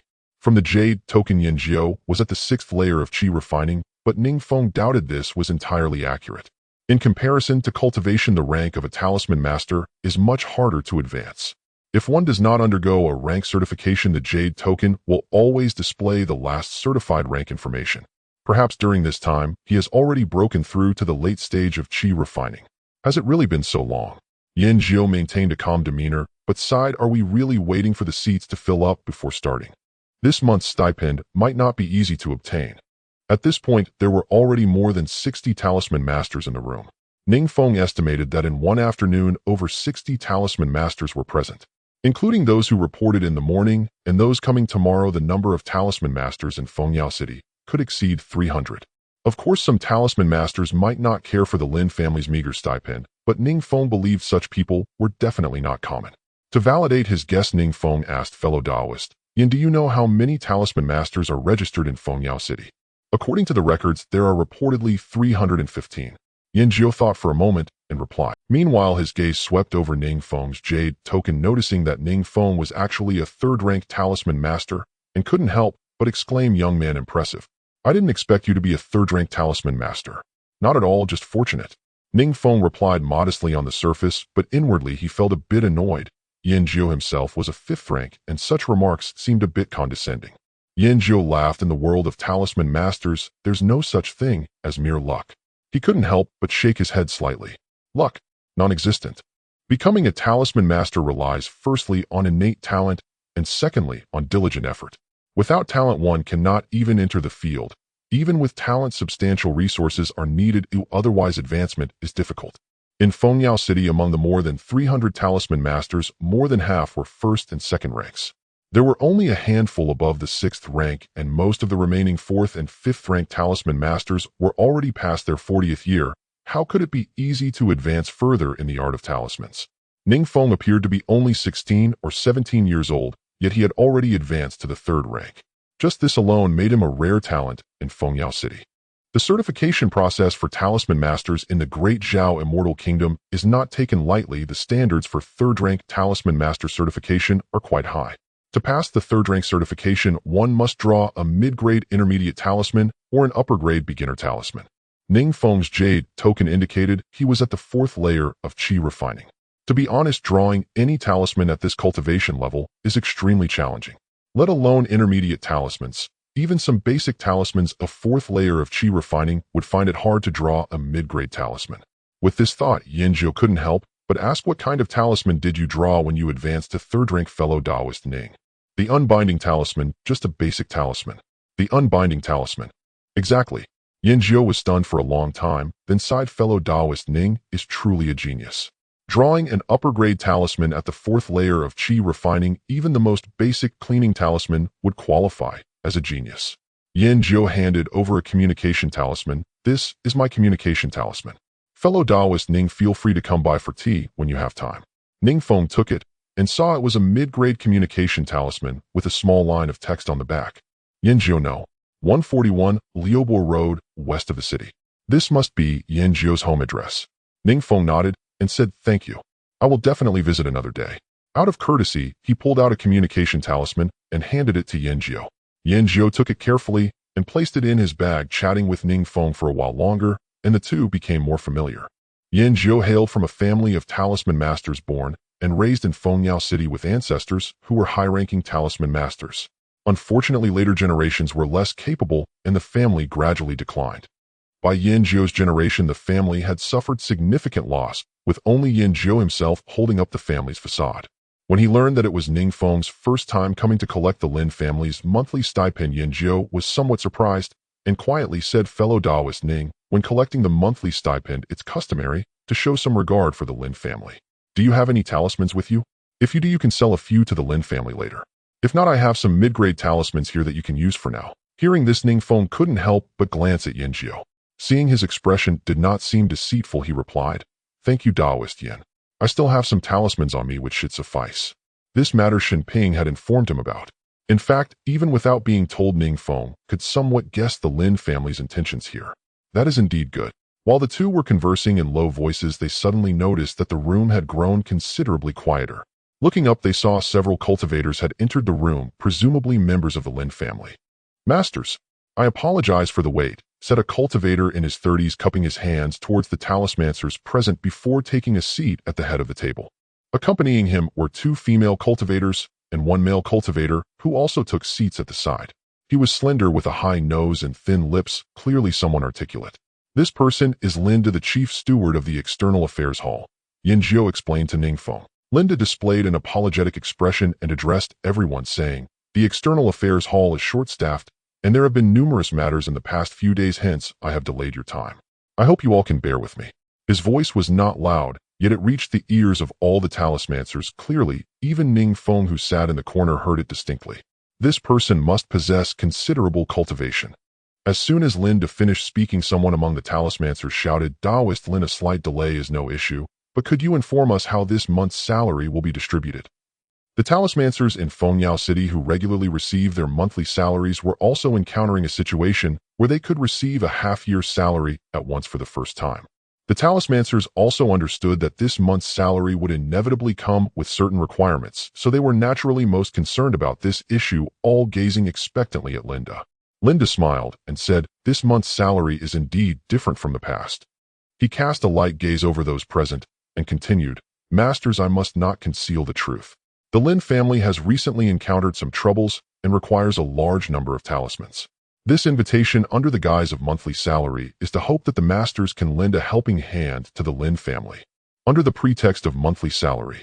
Isn't this deceiving everyone to come here? Could it be that the half-year salary is a lie? Instantly, the crowd erupted in an uproar. The talismancers reacted strongly, their expressions impassioned. However, many talismancers remained silent. Each had their own circles, and some were already familiar with other talismancers who came to collect their monthly salary in the morning, thus were prepared for this matter. At this moment, someone among the talismancers spoke up, their voice even overpowering the noise of the others, directly reaching everyone's ears. Linda, are you not using the monthly salary as bait to deliberately set a trap for us? Everyone turned to look, and the speaker was an elderly man with white hair and beard.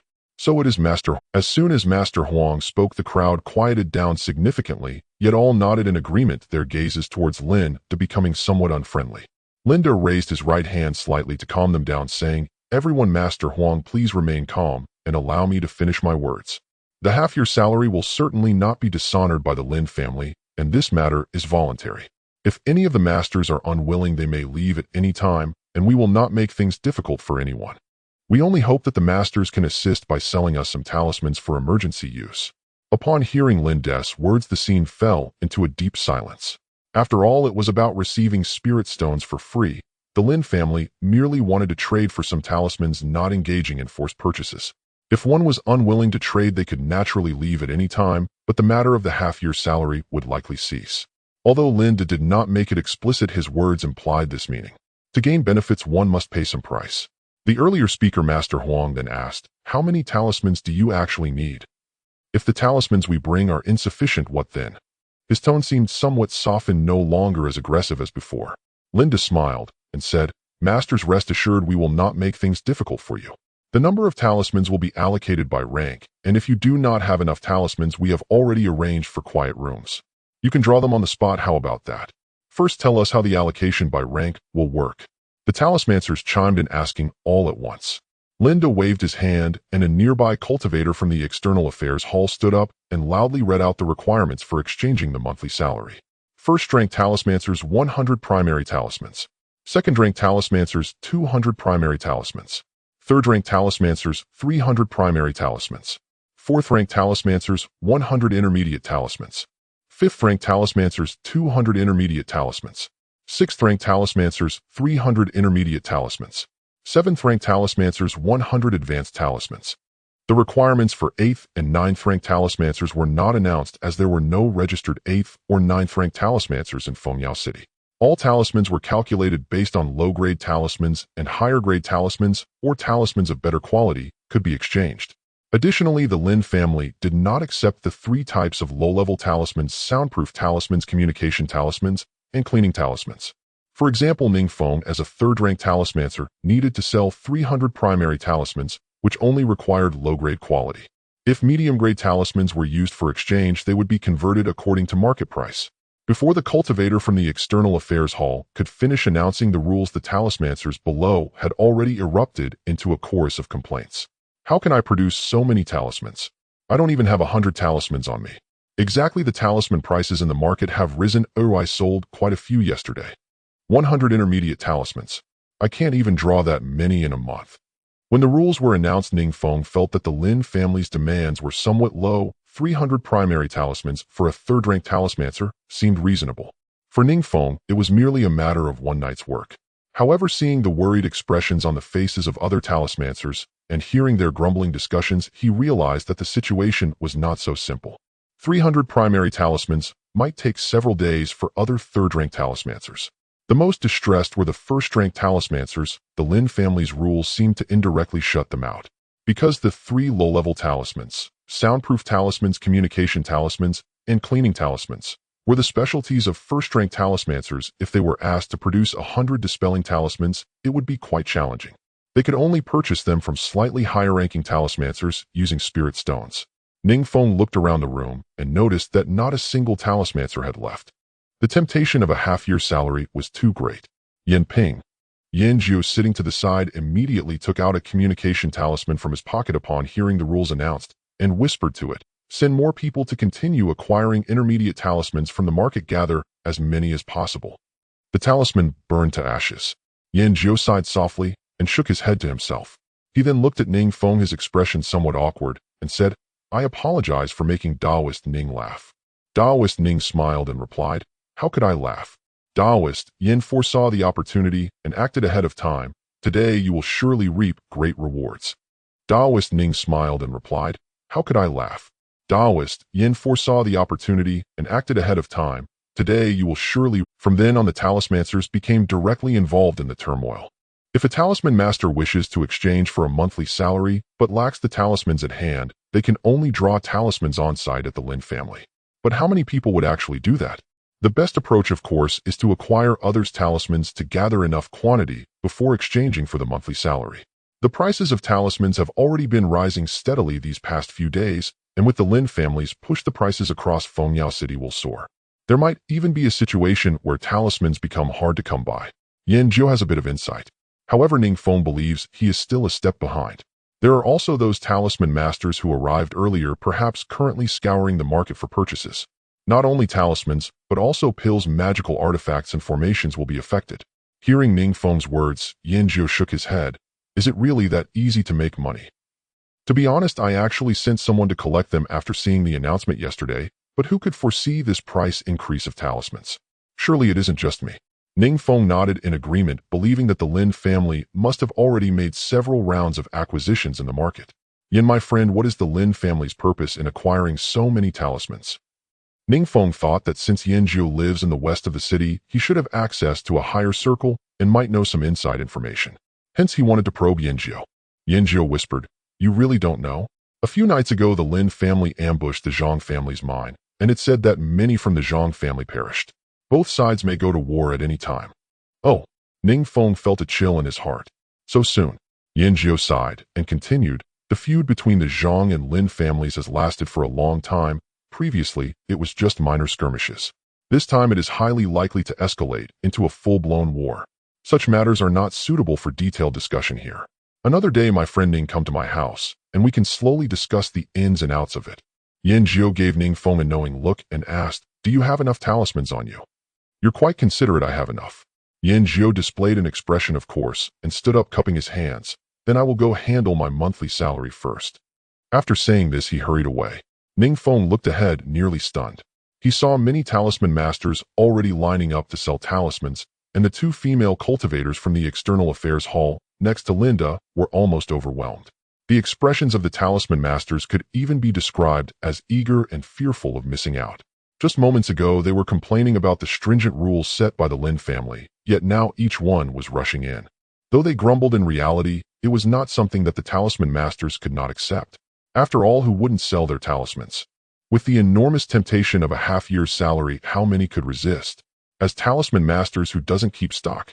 At worst, they could clear out their stock. Even if the quantity is not enough, they could buy a few from fellow cultivators nearby. For this monthly salary opportunity, even if it is a bit of a hassle, it is worth it.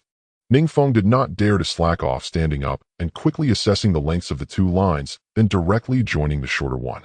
Currently, aside from the talismans kept for his own defense, Ning Feng had 25 soundproof talismans and 172 low-grade force-reducing talismans available for sale. He also had 46 medium-grade force-reducing talismans and 255 low-grade wind control talismans. For the 300 low-grade talismans, Ning Feng planned to use 172 low-grade force-reducing talismans to meet the requirement, and if not enough, he would use medium-grade force-reducing talismans to compensate. After waiting in line for a while, Ning Feng noticed that most talisman masters had enough talismans to claim their monthly salary. Only a few low-tier talisman masters wore worried expressions, scouring around to borrow or buy. Some talisman masters lacking enough spiritual stones were exchanging magical artifacts, pills, and other materials with other talisman masters. Ning Feng finally understood why those people were setting up stalls outside the External Affairs Hall. It was merely to gather spiritual stones or trade items. Finally, it was Ning Feng's turn. He presented his jade token, and the female cultivator took it to prepare for registration. Ning Feng. "Yes. Please wait in the inner room for a moment." The female cultivator picked up a piece of paper, carefully checked Ning Feng's name, and then pointed toward the inner room behind her. Ning Feng glanced at the piece of paper in the female cultivator's hand and saw it densely filled with the names of about 10 people. He immediately raised his alertness and asked, "Why? I came to collect spiritual stones. Why do I need to go to the inner room?" "I don't know, you just need to go." The female cultivator was busy and had no time to pay much attention to Ning Feng, impatiently calling out, "Next." Linda, noticing the situation over here, walked over and inquired a few questions with the female cultivator. Then he turned around, a smile on his face, and said to Ning Feng, "Master Ning, please follow me to the inner room."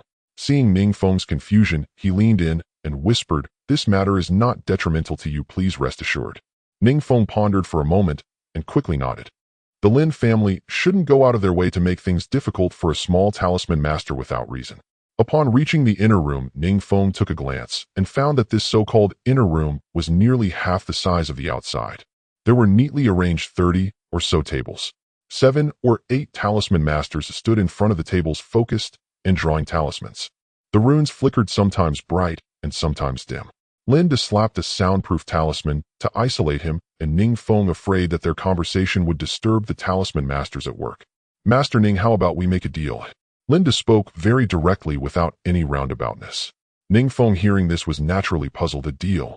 What kind of deal? He quickly ran through his mind, wondering if he had done something that attracted the Lin family. Linda said, "Master Ning, no matter how many talismans you plan to sell today, our Lin family is willing to purchase at a price 20% higher than the market value. If they are high-grade talismans, we can purchase at 30% above market value directly. Moreover, the half-year salary is substantial." Hearing Linda's words, Ning Feng frowned. Could it be that they had discovered the high-grade talismans on him? 30%, that would mean 7 spiritual stones more for a high-grade wind control talisman priced at 20 spiritual stones. Ning Feng also had 3 high-grade force-reducing talismans. If they were sold at a 30% premium, that would be close to 15 spiritual stones. If he sold these 4 high-grade talismans to the Lin family, he could at least profit an additional 20 spiritual stones. However, these high-grade talismans were meant for his own defense, and he absolutely would not sell them easily. Linda seemed to sense Ning Feng's concerns and smiled. "Master Ning, when you came for talisman certification last time, did you draw any high-grade talismans?" "I see now," Ning Feng nodded. Last time he came to the External Affairs Hall for certification, he had only drawn a force-reducing talisman. Thanks to the quality of the Lin family's talisman paper and ink, he had actually drawn a high-grade one. Linda saw him nod and couldn't help but show a hint of envy, adding, "A third-tier talisman master drawing high-grade talismans. Master Ning is truly a prodigy." Linda had once aspired to become a talisman master in his youth, but unfortunately his talent was lacking. Seeing Ning Feng so young and accomplished, he naturally felt envious. "It was merely luck," Ning Feng hastened to say with humility. "I possess few talismans, none of high grade. I fear I may disappoint Steward Lin's expectations." Linda replied, "Master Ning, rest assured. If talismans prove insufficient, they may be drawn on the spot. You see, the others are doing the same." He pointed to the talisman craftsmen in the room. "The talisman paper and ink are all supplied by the Lin family. Master Ning, simply draw. No matter how many you produce, we will buy them at the price we just agreed upon." Such a generous offer. Ning Feng felt his heart stir. The Lin family's talisman brushes, inks, and paper were top-tier goods leagues beyond the street, whereas Ning Feng usually used. If he drew with those superior materials, the talismans would surely be of higher grade. If he could produce 300 basic talismans to sell directly to the Lin family, he could save his own talismans and later sell them in the market for extra profit. It seemed like a win-win arrangement. Seeing Ning Feng hesitate, Linda assumed he worried about consuming too much spiritual energy. "Master Ning, be at ease. We will supply fullings throughout. 1 bottle every 2 hours free of charge. If that is so, then I will obey with gratitude." Ning Feng agreed readily. The fulling pills could restore spiritual energy quickly without harming the body. Elixirs are divided into 9 ranks, each rank subdivided into upper, middle, and lower qualities. The Rongling pill Ning Feng had taken before was a second-rank elixir. The fulling pill, however, belonged to the 4th rank, and a single vial in ordinary times would cost 3 to 4 spirit stones. In truth, drawing talismans for 2 hours would consume at most around 40% of his spiritual energy. Taking a fulling pill could restore roughly 70 to 80%. 1 bottle of fulling pills contained 16 tablets. Drawing talismans here for 2 hours effectively earned him a bottle. By any measure, a generous wage, so Ning Feng was eager. Pleased at Ning Feng's assent, Linda said, "Master Ning, choose a table as you like. I will take my leave." Ning Feng nodded. After Linda departed, Ning Feng selected a spot with a good view, stood before the table, and began to calm his mind and relax his spirit. He did not start drawing immediately. Instead, he cast his gaze upon the other talisman masters. This was the first time Ning Feng had seen others draw talismans with his own eyes. He felt it would be a shame not to observe. Besides him, the quiet chamber held 8 talisman masters, all utterly absorbed in their work. Talisman drawing demands an exacting state of mind. Even if mountains collapse before you, your expression must not change. Even if a stag ran past, you must not blink. Thus they had not noticed Linda and Ning Feng enter. From his chosen vantage, Ning Feng could clearly watch the 8 craftsmen's movements. To his surprise, Yin Jiao was among them. Yanjiu had queued earlier than Ning Feng and had not been here long. Yet before him lay 7 or 8 completed talismans, forms Ning Feng had never seen before. It seemed Yanjiu was not drawing basic commonplace talismans. Another piece was finished. Yanjiu set it gently aside, spread a fresh sheet of talisman paper, dipped his brush, and began to write. Ning Feng held his breath, eyes fixed on the paper. He watched Yanjiu turn the brush, spiritual energy flowing to the tip. The stroke emerged like a blade, cutting back and forth across the talisman paper. The brush moved like a living serpent carried by spiritual energy. After 40 breaths, a wash of red runes shimmered above the table, settled into the paper, and he drew the final stroke. The talisman was complete. Ning Feng felt a private shock. A 5th-rank talisman master could be so extraordinary. The stroke composition was complex, and the amount of spiritual energy poured in far exceeded that required for a Yufeng talisman. Ning Feng judged that at his current level he would exhaust his energy before completing half the strokes, and the talisman would fail. Yanjiu spread another sheet and continued. Ning Feng watched every detail, the timing of each stroke, the brush's angle, and pressure, the point of contact, refusing to miss a single nuance. 1 talisman, 2, 3. Yanjiu's success rate seemed to be about 40%. of a dozen or so attempts, 5 succeeded, and only 1 reached middle grade. After a long while, Ning Feng opened the stack of talisman paper on his table and took one between his fingers. He had not paid attention during the previous certification. Now he meant to test the true quality of the Lin family's paper. The sheet measured roughly 4 cun by 2 cun, its color slightly dark and antique in appearance. Ning Feng stroked it with the pad of his finger. It was exquisitely soft to the touch, yet possessed remarkable resilience. From tactile feel alone, it surpassed the finest paper at Balintang. Its material was likely the hide of a high-rank demon beast. Beast hides vary greatly. The texture differs utterly from one species to another. Rabbit hide and tiger hide yield talisman paper of vastly different quality. Moreover, even on the same beast, different parts of the hide differ in feel and quality. Different talismans with varying stroke strengths and lengths suit different kinds of paper. For example, the Huichun talisman rejuvenation talisman requires heavier strokes. If the talisman master exerts too much force when turning or pressing the brush, the paper cannot bear the spiritual energy and may tear or be blemished. Thus, high-rank talisman masters choose paper that matches each talisman. Even on the same beast, the back hide and the belly hide differ in function and quality. Ning Feng brought the sheet to his nose and inhaled. A faint aroma of spirit herbs rose up. In production, talisman paper is soaked in medicinal herbs for a time, softened, then layered and cut. A single demon hide, when sliced and layered, yields 3 straight of the top layer, the second layer, and the third. The Lin family's paper was cut from the finest top layer. He laid out the paper, closed his eyes, and gathered his mind. He mouthed a cleansing incantation, dipped the brush in ink, prepared himself, and set the brush down. He was drawing a Huichun talisman. He had never succeeded at one before. His spiritual energy had always fallen short. But with the Lin family's superior paper, ink, and high-grade brush supplied for free, Ning Feng did not mind trying once more. He had little expectation for the first talisman. Ning Feng was even prepared for failure. The first stroke of the Huichun talisman is a serpent-shaped vertical line running from the paper's upper left to lower left at a slight diagonal. The thickness before and after must be even, yet the final lift should taper the tail slightly. That stroke demands both form and spirit. The brush tip must tilt slightly left and right as it moves, and the angle must be adjusted throughout the motion.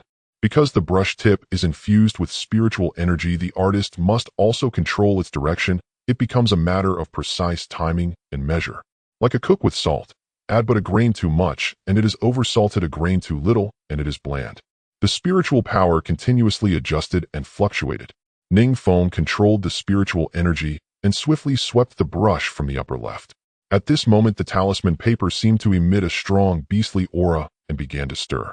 The runes radiated everywhere, forming a connection above the talisman paper, crazily absorbing the spiritual energy that Ning Feng directed to the tip of the brush.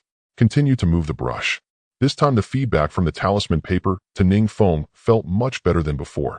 He could sense that both the talisman paper and the brush seemed unusually steady, even somewhat proactively cooperating with his strokes. Ning Feng could feel that drawing the rejuvenation talisman this time would undoubtedly be much less pressured. Soon he encountered the same bottleneck as before when drawing the rejuvenation talisman. The spiritual energy in his dantian began to run out of control, surging like a tidal wave within, crashing everywhere. However, after observing Yanjiu drawing talismans earlier, Ning Feng gained some insights. He noticed that Yanzhou also encountered similar situations when drawing that talisman, but Yanzhou managed to control it very well. The main difference lay in the technique. Ning Feng imitated Yanzhou's method, pressing the brush slightly downwards to widen the contact area between the talisman paper and the brush tip. Moreover, he raised his arm holding the brush.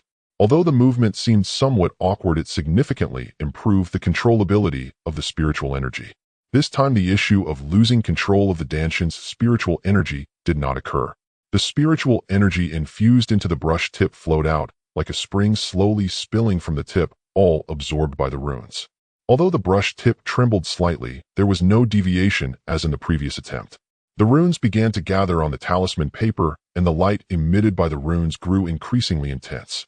The final stroke was approaching, and Ning Feng finally felt a bit relaxed. Hold steady.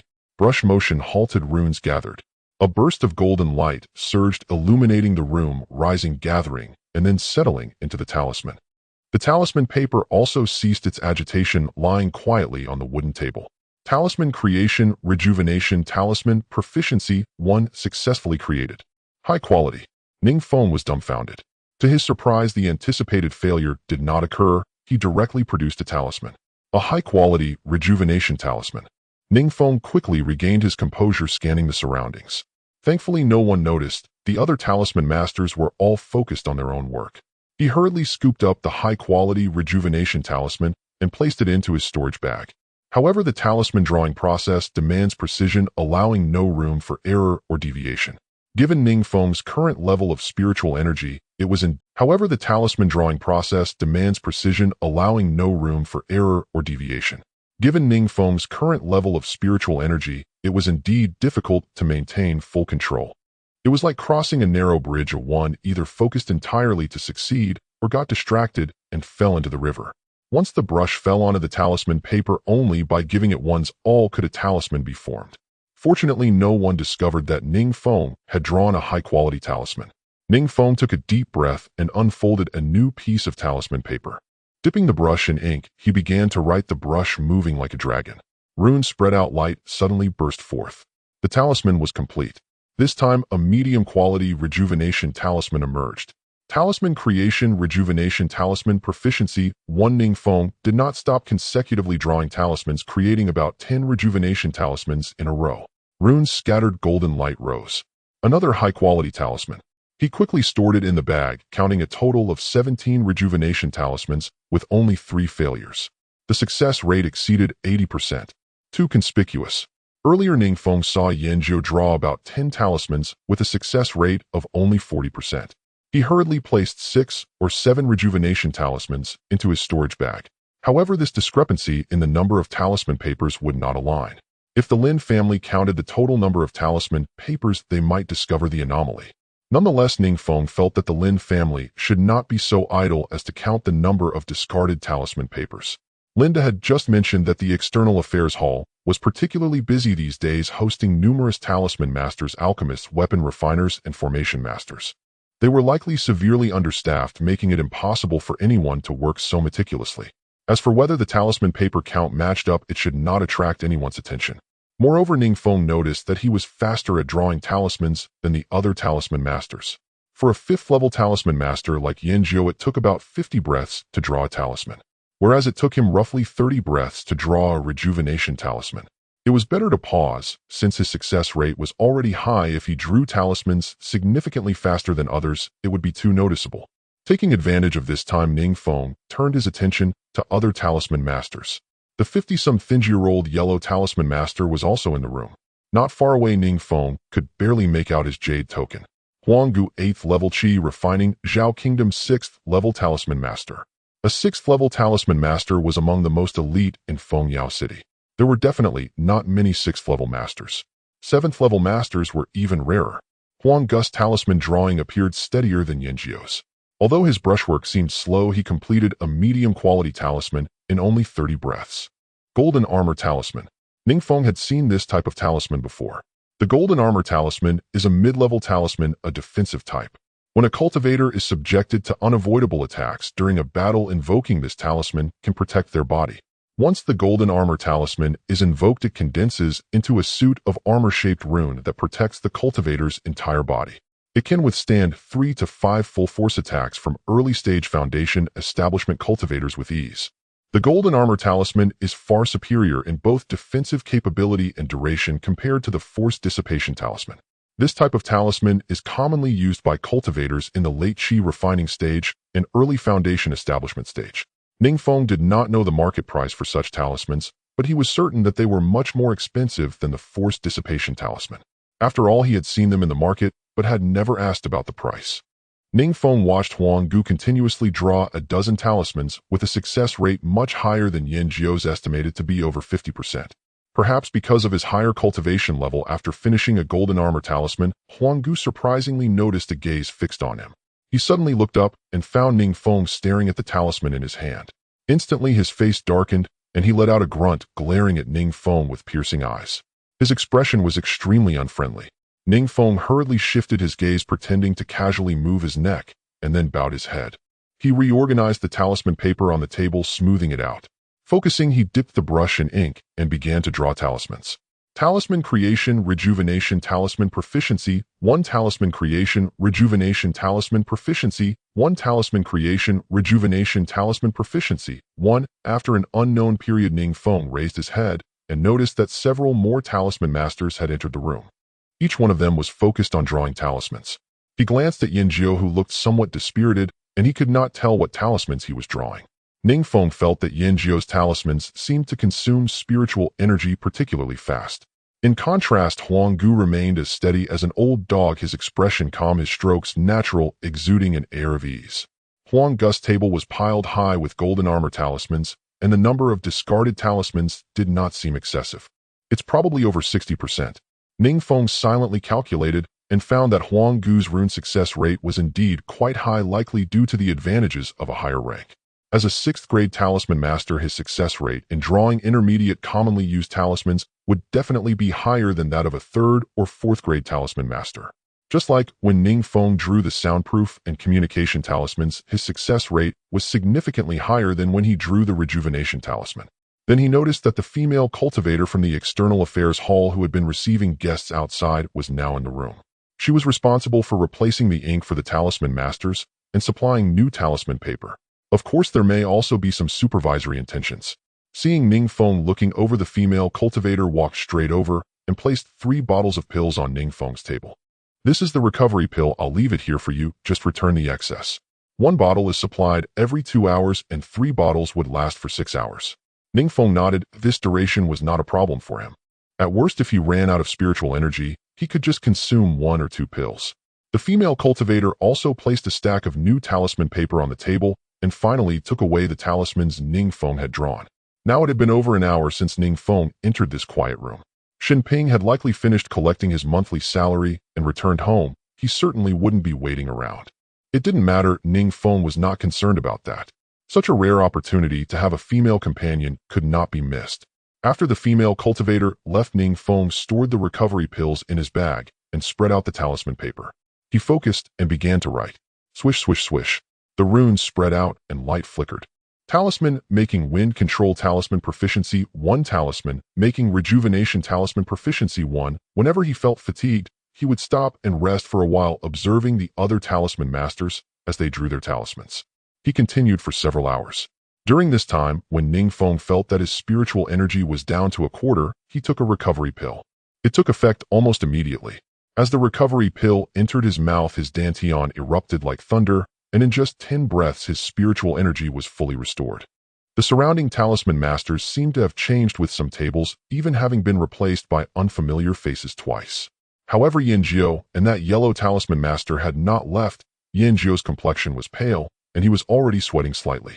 The yellow talisman master looked better than Yin Jiu, but still showed signs of fatigue. After almost another hour, Ning Feng put down his talisman brush and slowly exhaled. Looking up again, even the tables of Yin Jiu and the yellow talisman master had been replaced by others. It seemed he had also left. He organized the talismans on the table. Ning Feng had been calculating the success rate in his mind, taking some every few dozen talismans and placing them into his storage bag to keep the success rate around 40%. The female cultivator from the External Affairs Hall would occasionally come in to check and collect the finished talismans from each talisman master. This last batch of talismans was entirely rejuvenation talismans.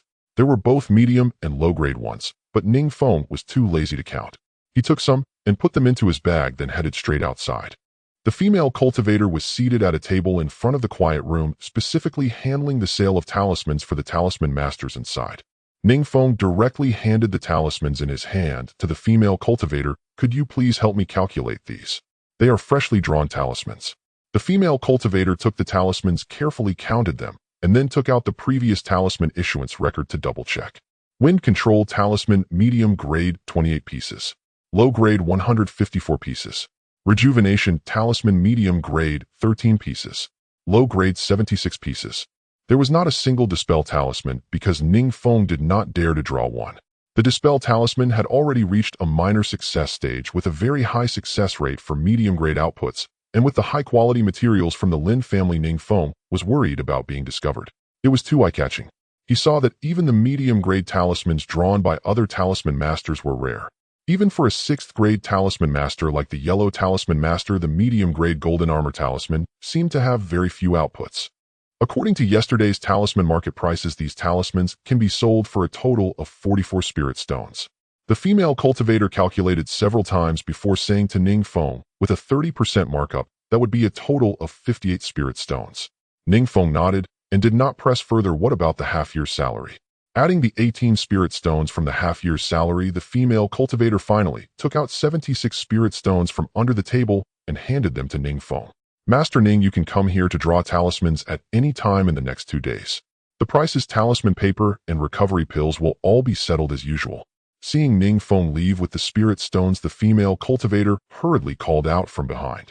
"We'll see," Ning Feng replied. The 30% markup mentioned by the Lin family was actually a bit of a ruse. The talismans he drew were settled according to yesterday's market prices, but today's market conditions were certainly not comparable to yesterday's. After a night of turmoil, the market would surely surge. The Lin family's 30% markup essentially just made up for some differences in market prices.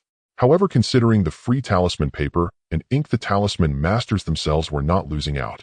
The talisman masters arranged to draw talismans in the quiet room totaled around 20. These 20 or so talisman masters, besides consuming spiritual energy, were practically earning dozens of spirit stones with zero cost. The Lin family's investment was no small matter, spending a high price to collect high-quality combat talismans. However, in the face of war, this amount of spirit stones was truly insignificant. As Ning Feng passed through the hall of the External Affairs Hall, he noticed that many people were already queuing to collect their monthly salaries, but the External Affairs Hall had not yet started receiving them. Stepping out of the External Affairs Hall, he saw that the sky was just beginning to brighten. He had actually drawn talismans all night. He and Xinping had come around 4 or 5 o'clock the previous afternoon, and now it was probably around 5 or 6 in the morning. Calculating, he had just managed to draw for over 6 hours last night. Ning Feng took a deep breath. After being cooped up inside for so long, he felt that the outside air was very fresh. "Ning, brother, you finally came out." Hearing someone call him, Ning Feng turned to look. He saw Xinping sporting 2 panda eyes jogging over from under the tree in front of the External Affairs Hall. Ning Feng was taken aback. "Dao friend Shun is still here. Didn't you return to Chongqing Alley yesterday?" He thought Xinping would have gone home after collecting his monthly salary, but unexpectedly, he was still at the External Affairs Hall. Xinping looked haggard from staying up late and said with a wry smile, "Didn't we agree to meet at the outer gate? So I've been waiting here for you. I also asked the people from the External Affairs Hall yesterday. They said you were staying behind to draw talismans. He pointed outside, so I stayed here all night." Ning Feng couldn't help but marvel inwardly. This Xinping being able to endure like this was truly not simple. If it were him, Ning Feng could not have possibly spent the night here. "Ning, brother, let's go." Xinping was naturally overjoyed at this moment. He didn't really care about being tired. Finding a companion to ensure safety on the way home was the most important. Ning Feng stretched his back. Drawing talismans not only consumed spiritual energy, but also drained his mental energy, and he wanted to go home for a good sleep. He said, "Then let's go back together." The two walked to the open area by the External Affairs Hall, only to discover that there were still many stalls set up in the empty space. The rules for receiving monthly salaries in the Lin family not only attract talismans, but also alchemy, weapon forging, and formations. "Brother Ning, fortunately there are these small stalls. When I received my monthly salary yesterday, I didn't have enough pills on me, so I came out to buy some here to barely meet the requirement. I didn't expect this month's salary distribution to be so strict." Ning Feng looked at the stalls densely packed with dozens of them, some even lying on the ground, with very few items in front of them, presumably the owner's belongings. Those who lacked resources to qualify for the monthly salary exchanged their belongings for spirit stones, then went on to purchase the necessary items. Alternatively, those with more resources sold them at high prices to those who lacked the means to claim their monthly salary, seizing the opportunity to make some profit. Ning Feng felt a stir in his heart and walked towards the stalls. "Oh, Brother Ning, are you looking to buy some?" Xin Ping quickly followed him as he approached the stall. Ning Feng replied, "Just taking a look." Having stayed up all night, the stall owners seemed exhausted, too lazy to converse. They simply placed a sign in front of their stalls. The content was concise, directly outlining their needs in order to accurately target potential customers. High price for 4th grade pills. Selling 5th grade formations. Clearing out low-grade magical weapons at great prices. Selling a few magical robes or exchanging for 3rd grade pills or above others, please refrain. Massive sale of 2nd grade pills. Looking to purchase 3 medium-grade magical weapons. Trade techniques for formations. Trade techniques for formations. 2 fellow Taoists, are you looking to buy magical weapons? A tall and robust middle-aged man lay on the ground, resting his head on a large hammer, his eyes half closed, as if just waking up. Seeing Ning Feng approach, the man quickly got up, his eyes filled with anticipation. Ning Feng glanced at the simple sign beside him, specializing in magical weapons. The stall was simply a dirty piece of cloth spread on the ground, with only a single sword displayed on it. Ning Feng casually asked, "Fellow Taoist, is this the only sword you have for sale?" The man laughed. "I have plenty in my storage bag, it's impossible to display them all." Ning Feng nodded, falling silent. Although he didn't see a jade token on the man, he guessed that he was likely a weapon refiner. Certified weapon refiners in the Great Zhao Immortal Kingdom are also ranked from 1st to 9th grade. Crouching down, he carefully examined the sword, which had a black handle and sheath appearing extremely simple, without any frills. Seeing that Ning Feng was interested, the man said, "This sword is a low-grade magical weapon. Although its appearance lacks some elegance, it is definitely not poorly made. It uses genuine materials. Fellow Taoist can draw it to give it a try." Upon hearing this, Ning Feng picked up the sword. Clang! As the sword was drawn from its sheath, it sang a deep and muffled sound like a dragon emerging from a deep pool. Ning Feng felt a wave of heat emanating from the sword, directly enveloping him. The sword handle seemed to respond, as if waiting for him to infuse it with spiritual power. "Good sword," Xin Ping exclaimed involuntarily from the side. Ning Feng turned to ask, "Oh, I didn't expect fellow Taoist Shun to have an understanding of swordsmanship." He handed the sword over, saying, "Why don't you give it a try, fellow Taoist Shun?" Xin Ping took the sword, a significant portion of his earlier dejection lifted. His eyes sparkled with rare excitement as he said, "To be honest, Brother Ning, although I practice alchemy, I also study swordsmanship." He stepped back a few paces, swung the sword a few times, and then returned it to Ning Feng, enviously saying, "It's a pity that I am currently not suitable for using spiritual power. This sword is quite good, a fire-type magical weapon. If it suits Brother Ning's spiritual root attributes, it would be excellent. However, I regret to say that this sword is still a bit heavy." Ning Feng smiled and shook his head. Clang! He sheathed the sword and placed it back on the stall. As a knife practitioner, no matter how good the sword was, it wasn't suitable for him. However, this sword indeed felt appropriate. Ever since he cultivated his knife techniques, he had gained much strength, and this sword was heavy and substantial. The middle-aged man, overhearing Xin Ping's remarks, laughed. This fellow Taoist might be a bit low in cultivation, hence finds this sword heavy. If you reached the 6th or 7th level of qi refining and held this sword, you would not think so. Xin Ping nodded, somewhat awkwardly chuckling. What you said is indeed true. At the 4th level of qi refining, although he practiced swordsmanship, years of alchemy had caused him to lag behind in cultivation. Though this sword was a low-grade magical weapon, its weight was designed for latest-stage qi refiners, and its target buyers were not those at the 3rd or 4th levels of qi refining. Most individuals at this realm lack the financial means to purchase magical weapons. Yet Xin Ping couldn't help but ask, "Fellow Taoist, how much is this sword for sale?" The middle-aged man shook his head, saying, "If you have no intention to buy, discussing the price is pointless and a waste of our time. I am still waiting to gather enough spirit stones to buy a medium-grade magical weapon to exchange for my monthly salary." With a flip of his hand, he pulled out another weapon, smiling at Ning Feng. "Fellow Taoist, how about this magical weapon? It's also low-grade, but the price is much more reasonable." "A knife?" Ning Feng was startled, becoming alert. "How did you know I use a knife?" The middle-aged man laughed. "I am a weapon refiner, and I can sense the strong aura of a knife on you. You must usually practice with one." This knife is a low-grade magical weapon forged over 30 years ago and has not found a master until now. Fellow Taoist might consider it and see if it fits you. Ning Feng remained silent. It was not surprising for a weapon refiner to have such intuition. Some magical weapons, when nurtured by their owners for a long time, could even influence the owner's external aura. Sword practitioners are often cool and composed, while knife practitioners are bold and fierce. Some sword practitioners, after reaching a certain level of swordsmanship, exude a sword intent from their entire being. Standing there, even without moving, they resemble a sharp sword, causing others to avoid them. Ning Feng took the knife, gauging its weight, which was approximately the same as the previous sword, perhaps even slightly heavier. The knife, including the sheath, was 2 feet 6 inches long. The sheath was made of dark wood and coated with dark green lacquer. It had no excessive decorations, only simple outlines of cloud patterns. The blade was forged from cold iron, and upon gripping it, it felt extremely cold and chilling. This knife was made by me for the Gaoyan sect back in the day.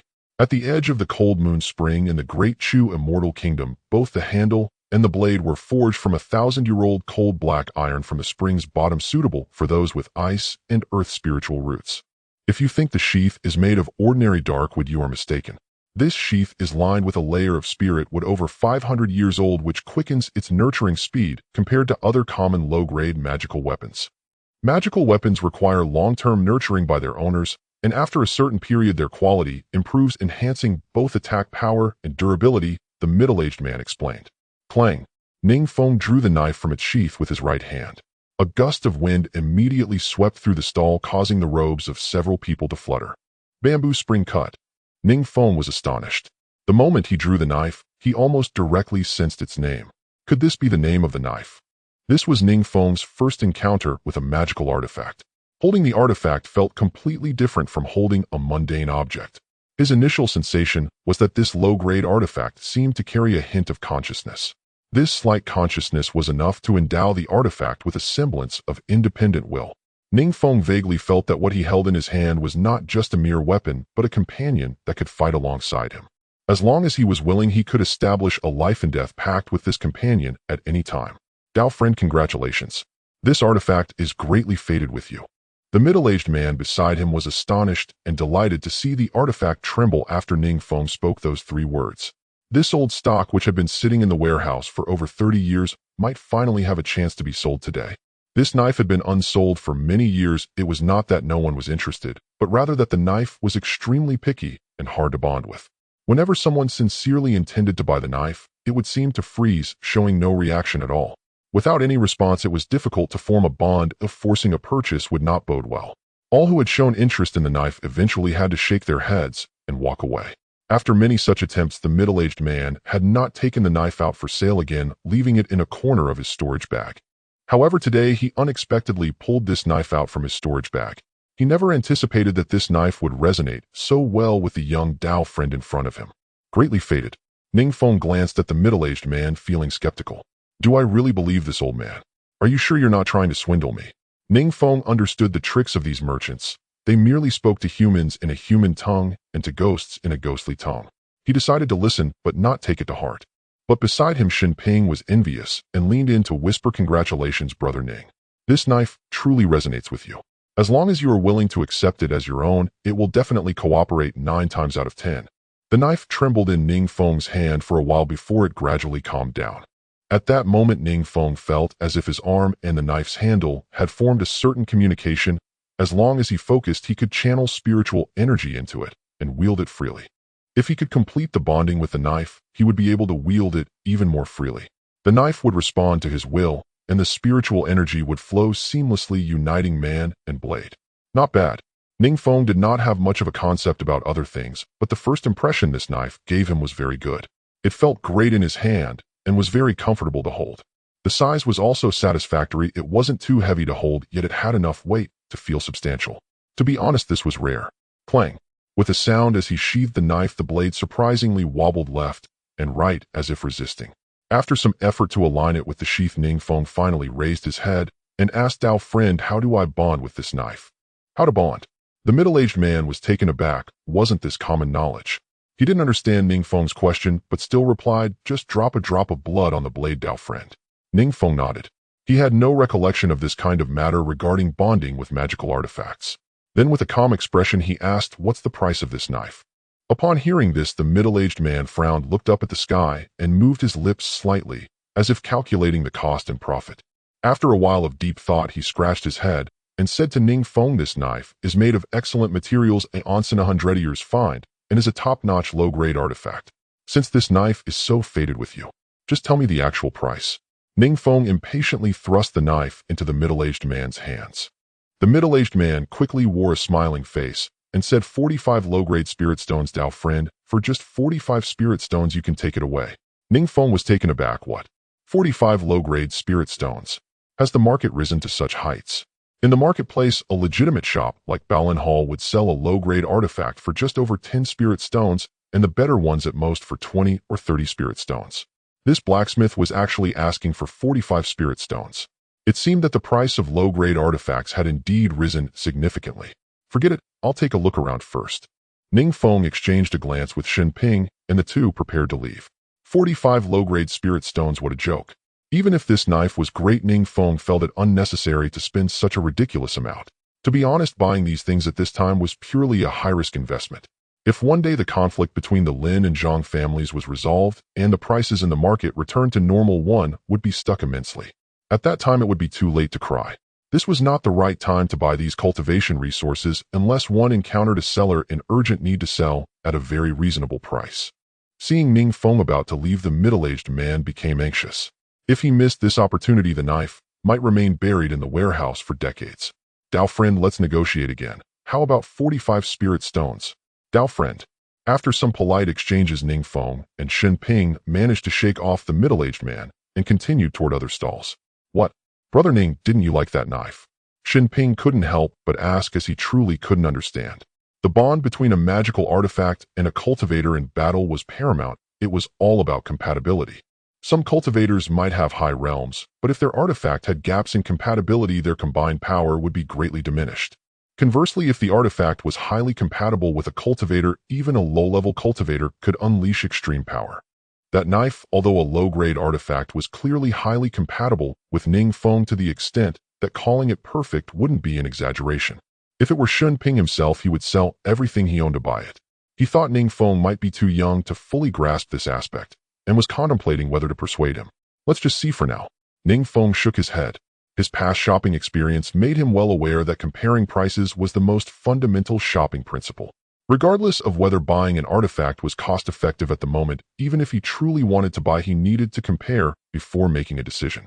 With so many stalls here, there might be even more suitable options. Moreover, with a great battle looming, the significant price increases in the city were mainly for one-time consumables like pills and talismans. Artifacts and formations had a durability attribute, making their replacement cycle much longer. This blacksmith seemed to be trying to raise the price of the artifact to match the inflated prices of talismans, which honestly made Ning Feng feel like he was taking advantage of the situation. This was also why Ning Feng was unwilling to continue entangling with the middle-aged man. "High prices for low-grade pills." A sign was posted in front of a stall. Ning Feng glanced at it and turned to Shen Ping. "Dao friend Shen, there's a stall buying pills. Why don't you sell?" Shen Ping shook his head and said, "To be honest, brother Ning, I don't have a single pill on me right now." After saying this, Shen Ping smiled bitterly. "As a second-tier alchemist, according to the monthly salary rules, I need to sell 200 first-tier pills, and I still need to buy 6 bottles of chi-gathering pills to make up the amount." Chi-gathering pills are first-tier pills, and Ning Feng remembered they were 3 spirit stones for 3 bottles. 6 bottles of chi-gathering pills would normally cost at most 2 spirit stones. How many spirit stones did you spend on those 6 bottles of chi-gathering pills? 7 spirit stones. Ning Feng was left speechless. The price of such low-tier pills had more than tripled. Ning Feng stopped and looked down. There was also a wooden sign at this stall. "Formation Spirit Stones Robes, seeking to exchange for talismans." Ning Feng pondered for a moment and asked, "May I ask what kind of talismans you are looking to exchange for?" He also noticed the jade pendant at the other's waist. Guanxian Foundation Establishment Level 4 Great, Zhao, Immortal Kingdom, 3rd Grade Talismonger. The realm and talisman master rank were exactly the same as Ning Feng. Guanxian smiled ingratiatingly and pointed to the items on the stall, saying, "I see you are so relaxed you must have already received your monthly salary. I am also a 3rd grade talismonger, but I am still short of over 100 talismans. If you have some to spare, could we exchange?" He wore a bitter expression, his tone filled with both pleading and helplessness. but I have no spirit stones left, only these supplies. Ning Feng looked at the items on the stall, scrutinizing them carefully, unable to suppress a frown. A third-grade talismonger is actually this poor. On the stall were 2 talisman brushes which seemed somewhat worn from long use. There were also 2 packs of talisman paper and 3 small bottles of talisman ink. These were the most basic possessions of a talismonger, the tools for making a living. If it weren't for desperation, no talismonger would take these out to exchange for spirit stones. In addition, there was a silver dagger less than a foot long, which looked like a low-grade magical artifact. There was also a gray robe, but it appeared to have been used for a long time and was not as new as the ordinary robe Ning Feng wore. Ning Feng shook his head. He had no interest in the dagger and robe. This person actually wanted to exchange these items for talismans, clearly having some petty schemes in mind. The only items useful to him at this stall were the talisman paper, talisman ink, and talisman brushes. He crouched down, picked up the talisman brushes, 1 wooden and 1 jade. The wooden brush had several characters engraved on it, somewhat blurred from years of use. However, it could still be faintly discerned as the words De Chu Wang Fu. The jade brush, on the other hand, was relatively new, but the gripping part was slightly yellowed and the shaft was engraved with a design of pine cranes amidst clouds. This jade talisman brush emitted a faint glow swirling around the shaft, flickering in and out. Seeing that Ning Feng was interested in the talisman brushes, Guan Xian directly explained, the wooden brush can increase the success rate of talisman creation by half, while the jade brush can increase it by nearly 10%. A half increase in success rate may not sound like much, but when calculated, the benefits are astonishing and cannot be underestimated. If one draws 100 talismans, a half increase means 5 more, and Ning Feng can draw 600 to 700 talismans in 2 days, which would yield over 30 finished products. Even a low-grade force-release talisman, 30 of them, would likely be worth 1 or 2 spirit stones. Ning Feng calculated in his heart and felt that the talisman brushes indeed needed upgrading. Even if he didn't upgrade, he needed to prepare 1 more talisman brush. The ordinary talisman brush he had been using after a period of intensive drawing had begun to shed its bristles due to repeated spiritual energy washing. If he continued using it, it would soon become unusable. Moreover, these items that increased the success rate seemed like an expenditure, but in reality, the extra successful talismans could possibly recoup the cost in less than a month. Especially that jade talisman brush, or perhaps it could earn back its cost in just half a month. Ning Feng held both brushes in his hands and carefully compared them before asking nonchalantly, I do have some low-grade talismans on hand. How do you plan to exchange for this jade brush? Ning Feng felt that rather than increasing by half, it would be better to directly increase it by 1 level, winning for the future. Upon hearing this, Guan Xian felt hopeful and quickly replied, naturally, it depends on what talismans you have to exchange. You are also a talismonger. With the recent surge in talismans, you must know that I would never let you suffer a loss. He looked at Ning Feng, eagerly, knowing that he was not the only one eligible to receive the monthly salary. In Fengyao City, there were not many talismongers, and at this time talismans were in short supply. Even if there were talismongers with surplus talismans, they would be reluctant to exchange them for goods. Who wouldn't want to hoard some for themselves? The market might continue to rise. Thus, Guan Xian had been waiting here all night. Although he had collected some talismans, the quantity was still far from sufficient. Ning Feng pondered, saying, I have low-grade force-release talismans, low-grade wind control talismans, and a few medium-grade ones. Currently, including the talismans he had on hand, and those he had acquired last night, he had over 100 low-grade force-release talismans, and as many as 255 low-grade wind control talismans. However, he had fewer medium-grade ones, with only over 30 medium-grade force-release talismans, as he had used 100 or so yesterday. As for medium-grade wind control talismans, he had only taken out 20 or so last night. He also had over 50 low-grade rejuvenation talismans and 19 medium-grade ones. Guan Xian's eyes lit up as he joyfully said, Friend, low-grade force-release talismans have now risen to 13 for 1 spirit stone. Wind control talismans are 10 for 1 spirit stone. This jade brush is a family heirloom. If you wish to exchange, it requires 180 low-grade force-release talismans or 140 low-grade wind control talismans. That's too expensive. I am willing to offer 50 low-grade wind control talismans. Before he could finish, Ning Feng put down the talisman brush, stood up, and directly interrupted him. Guan Xian's anxiety was almost written all over his face. Ning Feng could tell that he was in urgent need of talismans. After all, it was already morning, and soon a large number of talismongers would flock to the External Affairs Hall to report. Once they learned the rules for receiving their monthly salary, even if there were talismongers willing to distribute talismans to others, it was unlikely that Guanxian would get any. Guanxian had no money. One could tell just by looking at the meager stock at his stall. This was exactly why Ning Feng was pressing for a lower price.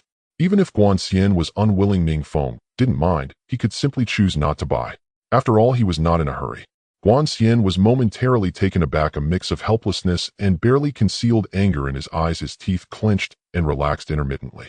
His facial expression contorted in struggle, appearing quite odd, as if the left side of his face was fighting the right side. His heart was in turmoil. So what will it be? If we don't exchange, I will leave, Ning Feng said, while looking at Guanxian's expression, unable to suppress a smile. Guanxian struggled for a moment, exhaling deeply, and said with a bitter smile, "Friend, is 50 low-grade wind control talismans too little?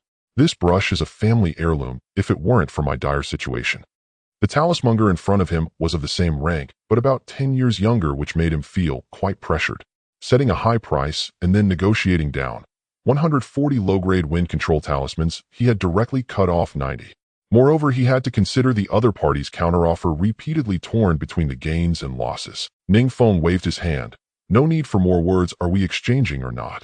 He saw Ning Feng's jade token and learned the young talisman master's surname was Ning.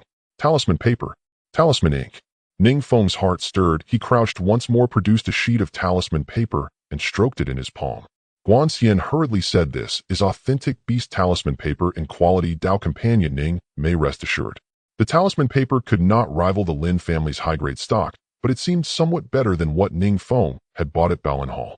2 bundles of talisman paper, over 300 sheets in all. Ning Feng estimated they were worth at most 3 spirit stones. 3 small vials of talisman ink were of excellent quality, nearly on par with the Lin family's ink. Ning Feng nodded inwardly and did the math. The transaction was acceptable. The papers purchased at Balan Hall had all been used, and he needed to stock up on ink. Just a routine purchase, since these were supplies every talisman master kept on hand. "Dao companion Guan, do you have anything else of value? Might as well lay it out to see. Once you reach other immortal cities, it will be even harder to sell. Even selling off his household goods." Ning Feng guessed Guanxian was very likely planning to leave Fengyao City. In the shadow of the 2 great houses, the Lin and the Zhang, the low-level cultivators of Fengyao City, were like ants. If war broke out, who could claim safety? Life and death lay beyond one's control. The safest course was to avoid the conflict and seek refuge in a secure immortal city to settle. Guanxian's present demeanor suggested he was likely trying to claim 6 months' stipend as travel funds. He was preparing to flee. Sure enough, Guanxian fell silent at that, and then forced a wry smile. "Where could I go? Isn't it all the same?" As he spoke, he seemed to think of something. With a flip of his palm, he produced a book, abstracts of obscure talisman formulas. "This is an ancestral manual of mine, recording some rather obscure talisman formulas. But this copy is a manuscript. Are you interested, Dao companion Ning?" "Obscure formulas." Ning Feng's heart quickened. "May I take a look?" he asked. Guanxian replied, 20 breaths. Only a 20-breath glimpse. Seeing Ning Feng nod, Guanxian handed over the manuscript of abstracts of obscure talisman formulas. 20 breaths would be impossible time to learn the drawing procedures described within. But it was enough for a talisman master to judge a book's worth. Ning Feng flipped through swiftly, skimming at a run. This book was useful. It indeed recorded production methods for very obscure talismans. Yet one had to reach the 5th level of qi refinement to stand a chance of drawing them successfully. A few formulas were unheard of, but Ning Feng believed the annotated procedures were not idle boasts. Even mastering a single such talisman would prove greatly useful. The more obscure the formula, the fewer who knew it. In a critical moment, it might produce astonishing effects. "How many spirit stones?" How about 10 spirit stones?" Guanxian asked cautiously. This was only a manuscript copy, not the original. The original, as an ancestral heirloom, was naturally not for sale. Secrets are rarely shared. Talisman masters seldom vend their signature manuals. Teaching disciples indiscriminately only starves the master. Greater market competition brings no benefit to the master himself. For a bit of immediate gain, one might ultimately lose far more than was earned. But this abstracts of obscure talisman formulas was simply too niche. Guanxian himself felt it had little market value, a somewhat useless relic. Most tellingly, he had not even mastered the talismans recorded within. Normally, a talisman master learns by inheritance or by apprenticing. Those who master drawing talismans through solitary insight are exceedingly rare, let alone for such obscure formulas. So Guanxian thought it better to sell the manuscript in exchange for spirit stones or talismans of practical use. He watched Ning Feng with eager eyes, worried his asking price might be too high. But Ning Feng did not hesitate and immediately cut 2/3 off the price. 3 spirit stones, or 27 Yu Feng talismans. This time Guanxian did not haggle long. After 2 breaths, he slapped his thigh. 30 Yu Feng talismans. I don't want spirit stones. Dao companion Ning, give me 30 Yu Feng talismans. That really cannot be fewer. Ning Feng did not argue. He withdrew 130 low-grade Yu Feng talismans from his storage pouch and handed them to Guanxian. Guanxian wrapped the talisman paper, talisman ink, and the jade talisman brush and gave them to Ning Feng. He then packed up his stall in haste and hurried to line up at the External Affairs Hall. 130 Yu Feng talismans combined with the talismans he had originally acquired sufficed to qualify for the monthly stipend. Xin Ping watched the whole transaction and grew visibly more envious. Brother Ning, you actually produced so many talismans at once. Ning Feng exhaled and shook his head. Dao companion Xin, you don't know. These talismans are the stock I've accumulated over the past 6 months. If not now, then when? Xin Ping looked admiring and asked if Brother Ning has extra talismans. Could you reserve 10 for me? I want some for self-defense. All right, let's discuss it when we return. Ning Feng nodded. 10 talismans were nothing, and selling a few to a neighbor for protection posed no problem. Xin Ping's temperament was not flighty. He was fairly easy to get along with, and Ning Feng found him agreeable. They were neighbors across the way. If Xin Ping were to die and his room were rented to someone else, a new neighbor who did not get along with Ning Feng would be a headache. But this did not mean Ning Feng lowered his guard toward Xin Ping. He deliberately maintained physical distance. The two examined about 10 more stalls, and Ning Feng had by then grasped the current market situation. Pills and talismans had risen in price by more than 3-fold. Magical implements and formations had nearly doubled. Robes, beast companions, and cultivation manuals had increased somewhat, though not drastically. However, robes with defensive or concealment functions and exceptionally swift beast companions had swelled far more in price, for these concerned safety and the preservation of life. Brother Ning, shall we go over there to look at formations? Xin Ping suddenly pointed ahead and looked to Ning Feng, seeking his opinion. Ning Feng followed his gesture. His eyes fell on a small wooden sign with neat, elegant characters: formation clearance. The stall owner was a female cultivator, seemingly in her 20s, gentle and composed in appearance. She might not be a famed beauty, yet she was poised and serene as if touched by the immortal realm, her brows and eyes exquisitely defined like a painting. Her bearing was extraordinary, making her stand out starkly among the itinerant cultivator stalls. Ning Feng couldn't help casting a disdainful glance at Xin Ping. Dao companion Shun, I doubt you're here to look at formations. For some reason, Ning Feng always suspected Xin Ping of lecherous inclinations, though he had no proof. At this moment, Xin Ping showed no lecherous expression. Instead, he looked grave and said, Brother Ning, things have been unsettled lately. Well, I want to buy a guardian formation. If that is, so then let's take a look. Xin Ping spoke so earnestly that Ning Feng could not refuse. Yan Shuiqiu Qi, refinement level 6, De Zhao, immortal state, 4th rank formation master. Approaching the stall, Ning Feng saw the immortal state jade token at the woman's waist and immediately regarded the female vendor with newfound respect. Qi, refinement level 6, counted as elite in Fengyao City. Fellow Taoists, are you looking to purchase a formation? The female stall owner, seeing them approach, let her beautiful eyes flicker like a swallow skimming a spring river, leaving no trace as they briefly passed over the two. Her voice was like a clear, gentle stream flowing over green fields, suffused with an indescribable and ineffable beauty. It soothed the soul and inspired an involuntary longing. Cultivator, cultivator, this, that, I. Xin Ping's throat seemed abruptly sealed as if choked by a lump of filth. His speech stammered and faltered, utterly incoherent. Ning Feng stared stunned. This man was truly bizarre. The same had occurred yesterday upon meeting Qin Shui and the other young woman. He realized Xin Ping always assumed this absurd demeanor whenever encountering a beautiful woman. Could it be an inner demon? He strongly suspected Xin Ping was a lecherous rogue. The female cultivator, observing Xin Ping's awkwardness, narrowed her eyes slightly and fell silent. Ning Feng hastily nudged him aside and interjected, Senior cultivator, Yen, he wishes to purchase a courtyard protection formation. Yan Shuiqiu, hearing Ning Feng address her by surname alone, raised a delicate eyebrow in mild surprise. She glanced down at his jade token, then discreetly tucked her own into the sleeve of her Taoist robe. Then, lifting her head, she offered a polite practice smile and asked, May I ask what specific functions you require in a courtyard protection formation? Ning Feng shot Xin Ping a meaningful glance. Xin Ping nodded, closed his eyes, and drew a slow, deep breath. When he opened them again, his expression had settled considerably. Bowing respectfully toward Yin Shuichio, he began, that is, Senior Cultivator, do you happen to have a formation that combines both defensive capabilities and spiriki convergence? Because I am an alchemist, my cultivation realm is modest, and I dwell alone. Ning Feng cut him off. Whether you live alone bears no relevance to Senior Cultivator Yin. Simply state your requirements. Xin Ping hurriedly clarified. Living alone, I sometimes deplete my spiritual energy entirely during pill refinement.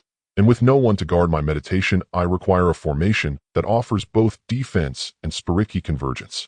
The defensive function serves as an early warning system and repels sudden intrusions or assaults.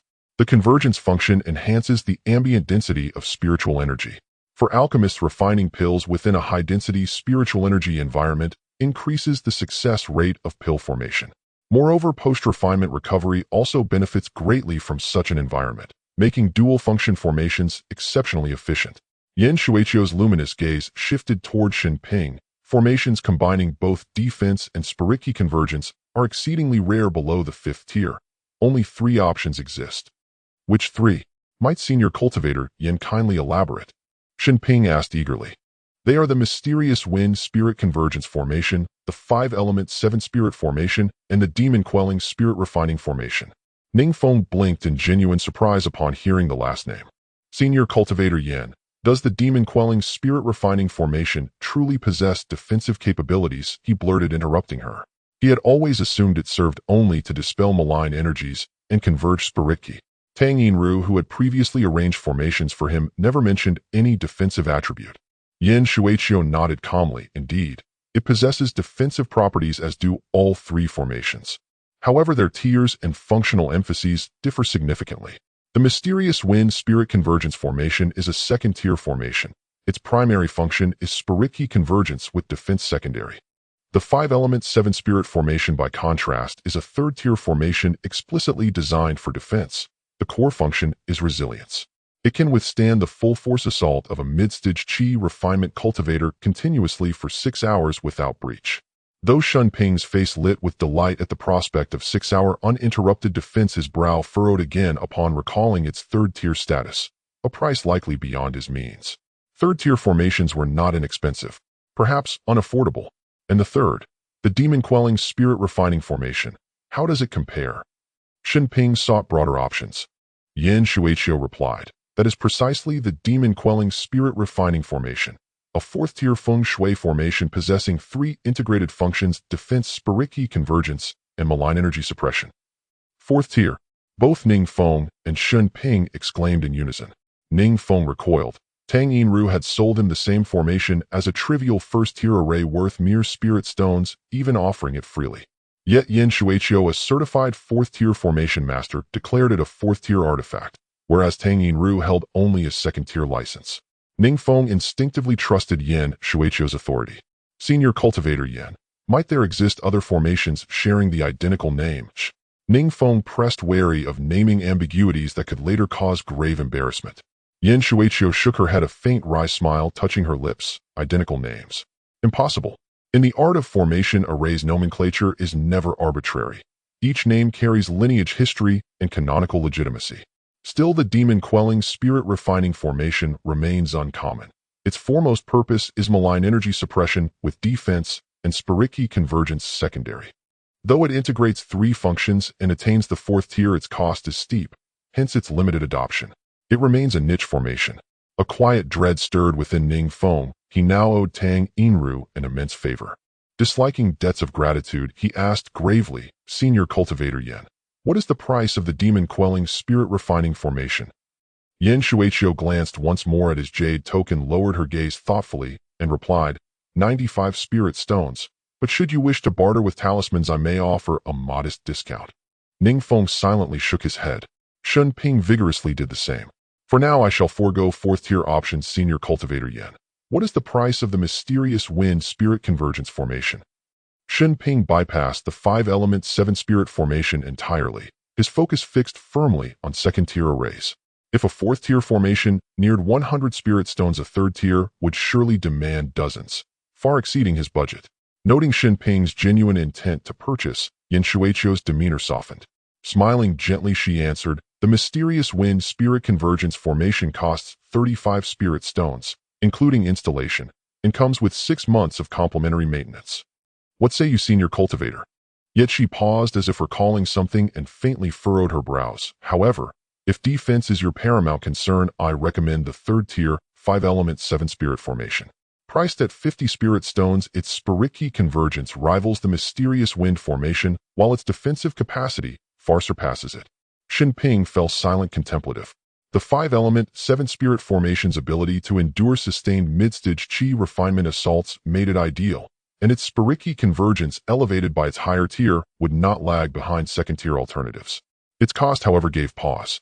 Still, both Ning Feng and Xin Ping acknowledged, unanimously, that Yan Shuichou's pricing was markedly fairer than that of other formation vendors. Xin Ping clenched his jaw, steeling himself to swallow his pride and negotiate. Senior C cultivator Yan. Once again his tongue stumbled. Might the 5-element 7-spirit formation be available for 40 spirit stones, including installation and 6 months maintenance? 40 spirit stones. Impossible. Yan Shuichou's brows knotted sharply, a flicker of displeasure crossing her delicate features as she flatly refused. After being rejected, Xin Ping felt somewhat awkward, his old face flushed slightly red as he helplessly said, "I simply do not have enough spirit stones." "Forget it, I will just buy that Xianfeng gathering spirit array. If you do not have enough spirit stones, you can certainly trade with pills." Yan Shuichou had already noticed that this fellow was a pill master, and in the current situation, there was nothing safer than pills. Xin Ping lowered his head with a bitter smile. He had no pills left at all. Yesterday's salary had nearly emptied all his stock. The two continued to haggle for a while, with Xin Ping being extremely stingy, resolutely insisting on the price of 28 spirit stones without budging an inch. Yan Shuichou was also eager to sell the array. In the end, unable to outlast Xin Ping, the Xianfeng gathering spirit array was finally sold for 28 spirit stones. However, Yan Shuichou only agreed to set up the array, refusing to provide maintenance services for half a year to Xin Ping. "I can only come by in the afternoon to help you set up the array." After confirming Xin Ping's address, Yan Shuichou took out some array flags and components for him and collected a few spirit stones as a deposit. The two exchanged communication talismans and agreed on a time before Ning Feng and his companion finally took their leave. There were quite a few stalls, and indeed many selling magical artifacts. However, many of the blacksmith stalls mainly sold swords. Compared to blades, the process of forging swords is simpler, making it suitable for lower-tier blacksmiths. Both involve ironworking, yet hammering out swords is more time-efficient than blades. Furthermore, many major sects focus primarily on sword techniques. Additionally, there are more sword cultivation manuals available on the market. This made swords more appealing to low-tier cultivators in the chi refinement stage. Ning Feng browsed several magical artifact stalls and tried out a few swords, but none felt right. Either the prices were exorbitant, the quality was lacking, or the feel was off. It seems that bamboo spring sword is worth acquiring. Ning Feng made up his mind and returned with Xin Ping to find that middle-aged blacksmith. Ning Feng was mainly considering that with the Zhang and Lin families preparing for battle, the city might be affected by the conflict. Even if the market for magical artifacts was high, he would probably need to buy one. Once a magical artifact is acquired, combat power significantly increases. He had agreed to Lin Des terms last night, drawing talismans throughout the night, and aimed to quickly gather funds to purchase a magical artifact. Having spirit stones on hand is useless. They must be spent in critical situations to be worthwhile. Otherwise, if one dies, what use are the spirit stones? Fellow Taoists. The middle-aged man was packing up his stall, seemingly preparing to leave. Upon seeing Ning Feng and Xin Ping return, he looked pleasantly surprised. Ning Feng asked about that sword. "Can you give a reasonable price? If it's suitable, I'll buy it." The middle-aged man laughed. "Surely you have checked other stalls. Is there a magical artifact of better quality than mine? 45 spirit stones, not a single one less." Nearly half an hour had passed since Ning Feng and Xin Ping left, and he had already sold several magical artifacts, so he wasn't in a rush. Ning Feng smiled back, replying directly, 30 spirit stones and 2 mid-grade wind control talismans. "If you're willing to sell, we have a deal. If not, then forget it." This was Ning Feng's assessment after comparing prices at other stalls. His offer was lower than the current market rate. Mid-grade wind control talismans. The middle-aged man's expression turned serious as he carefully calculated in his mind. If simply based on value, this transaction would be unprofitable. However, mid-grade wind control talismans cannot be bought with just spirit stones at this moment. They are a scarce commodity. After some hesitation, the middle-aged man finally nodded with satisfaction. Deal. After the two exchanged spirit stones and talismans, the middle-aged man took out the low-grade magical artifact and handed it to Ning Feng. Fellow Taoist, I feel that this sword is highly compatible with you. This situation is quite rare. Why don't you drop some blood on it now and try to establish a bond? He had learned blacksmithing since childhood and became a blacksmith in his 20s, not knowing how many magical artifacts he had seen or sold. But it was indeed extremely rare for a magical artifact to awaken its consciousness upon first contact. Thus, he also wanted to witness Ning Feng drop blood and establish a bond with this low-grade magical artifact. Ning Feng looked at the serious expression on the middle-aged man's face, sensing no deceit. He nodded slightly. Clang! A sound of water flowing echoed as the sword was unsheathed. Ning Feng held the sword in his right hand and extended his left middle finger, gently pressing it against the tip of the blade. The skin broke and a drop of blood oozed out. He then raised the sword horizontally and squeezed his finger against the blade, letting a drop of blood fall onto it. Hiss, hiss, hiss. The blade was like water and the blood was like fire. The two merged and clashed, creating a scene of ice and fire. The sword body trembled rapidly as if dry wood met fierce flames.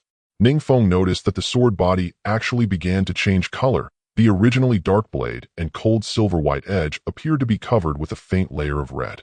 This magical artifact, which had felt extremely cold in his hand before, now began to gradually warm up. After just 3 breaths, Ning Feng felt his right palm becoming somewhat hot. Clang, clang, clang. The sword trembled increasingly violently, forcing Ning Feng to circulate his qi to barely control the hilt. Just as he was channeling spiritual power, he suddenly felt something being transmitted from the hilt.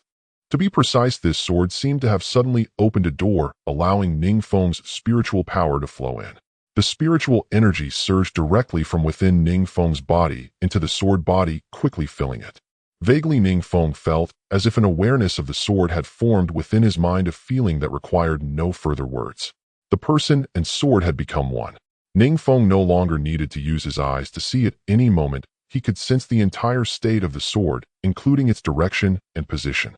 The sword is 2 feet 6 inches and 3/10 long, weighing 32 pounds and 4 taels and 9 coins. During forging, a minor flaw occurred in the quenching process at the tip, so it cannot withstand other magical artifacts of the same level.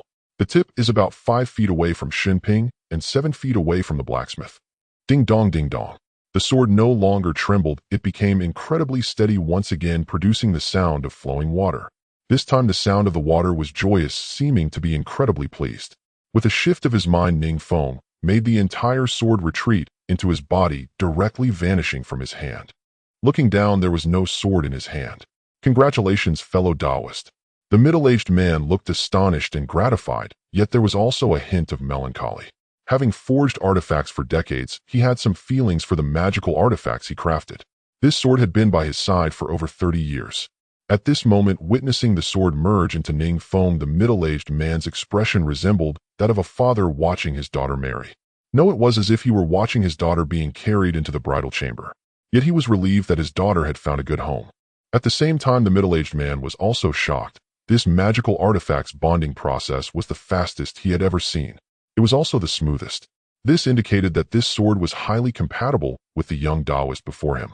With such a high compatibility, their combined combat power could double. If this young man nurtured this sword well, in the future its combat power could further increase. Xinping on the side was envious. Congratulations, Brother Ning.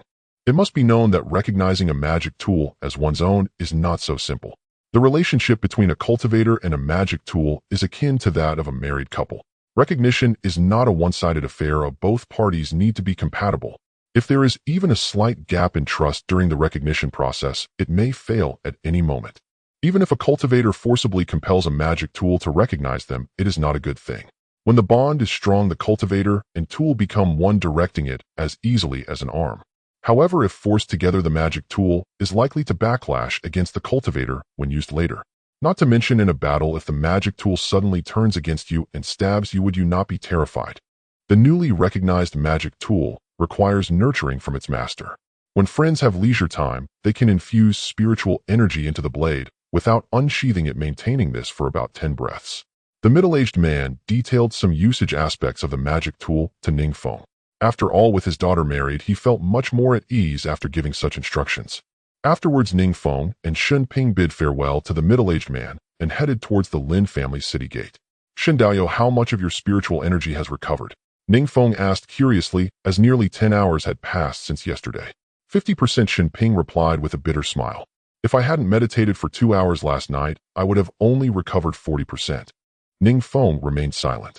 It is rare for someone like Shinping to exhaust their spiritual energy to such a low level for alchemy.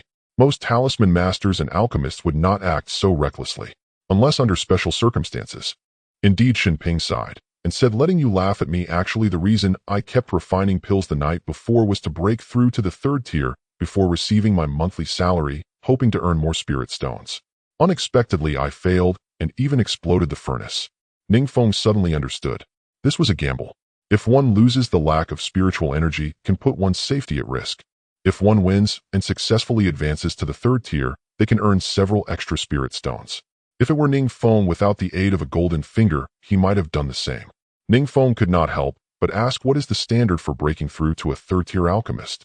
Shinping replied, to refine a high-quality 2nd-tier pill or a medium-quality 3rd-tier pill.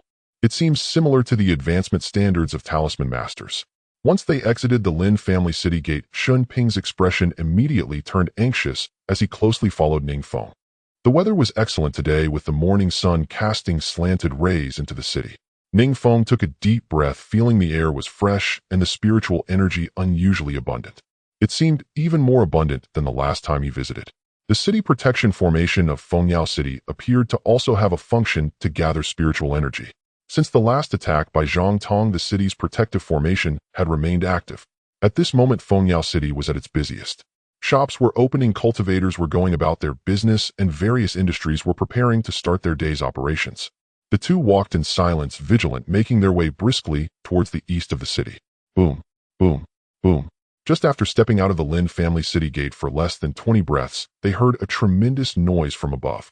Both were startled and quickly looked up, only to see dozens of flying beasts swiftly approaching. Riding on these flying beasts were cultivators, and dazzling beams of magical light were unleashed from their hands, striking directly at the air above the Lin family estate.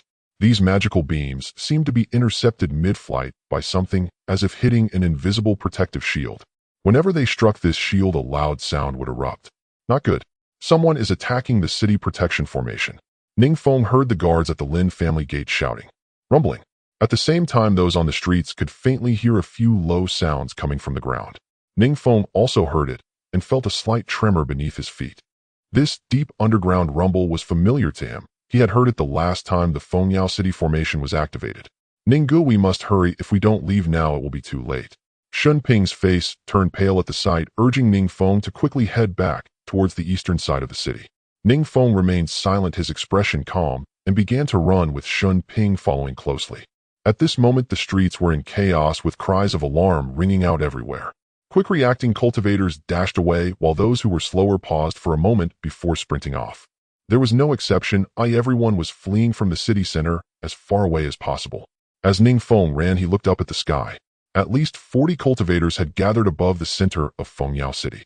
Moreover, each of them was orderly taking their positions, seemingly preparing to set up a formation. Without a doubt, war had already ignited. Yan Zhou mentioned that a few nights ago the Lin family launched a surprise attack on the Zhang family's mine, causing many cultivators from the Zhang family to fall. This time it was likely the Zhang family had come for revenge. With such an aerial formation, the Zhang family was likely mobilizing their entire clan's strength, hoping for a decisive victory to take down the Lin family in one fell swoop. Regardless of who ultimately wins, Fengyao City will likely no longer be safe. I must return home to hide. Ning Feng felt some relief for having rented a house in the eastern part of the city. The east is always a bit farther from the city center. The western part of the city is much closer to the Lin family's estate. Being too close risks being caught in collateral damage. If a cultivator above were to strike down with a sword, it could easily land in someone's yard. Boom, boom, boom. The previously scattered sounds of attacks began to synchronize, becoming rhythmic. The cultivators attacking from the sky had united, concentrating their attacks. At one point, the invisible protective shield seemed to have undergone some changes. The area resisting the cultivators' attacks visibly expanded. The ground also began to rumble, and the sensation of shaking intensified. Run. They are attacking the formation's core. It won't last long before the city protection formation is destroyed. Suddenly, someone in the chaotic crowd shouted loudly. The fleeing crowd panicked, even more quickening their pace. Those with beast companions had already mounted them and sped away. Shops that had just opened for business hurriedly locked their doors and joined the flow of people. The Lin family's cultivators also reacted with dozens of figures riding flying beasts ascending from the city center, heading towards the enemy cultivators attacking the formation. The security teams within the city quickly assembled, riding their beasts out of the city gates, racing off in various directions. High-level cultivators were attacking the Fengyao City Protection Formation, clearly attempting to directly assault the Lin family's estate, catching them off guard. Meanwhile, lower-level cultivators might also launch an attack from the ground. The Lin family's strategy was evidently to send high-tier cultivators to intercept the aerial attackers, while the security teams protected the safety within the city. Ning Feng glanced back, unable to help but shake his head. If the Lin family's deployment utilized all their cultivators, their estate would surely be vulnerable. If the enemy were to launch a feint and send cultivators to ambush around the Lin family estate in advance, the Lin family would be in serious trouble. The Lin family commanded nearly 100 cultivators, yet only one had achieved foundation establishment, the patriarch Lin Ping. His fate remained unknown. After Zhang Tong's assault on the city, the Lin family had issued no public announcement. Among the rest of the Lin family's cultivators, only 5 had reached the 9th layer of qi refinement, while over 20 others stood at the 8th layer. In addition to their own members, the Lin family retained several guest elders. Most were in the late stages of qi refinement. The dozens of figures who had just risen from the ancestral grounds Ning Feng estimated were all key members of the Lin family, currently its principal fighting force. Those remaining within the ancestral grounds likely possessed modest combat prowess. Yet Ning Feng had no time for such speculation. He needed to flee.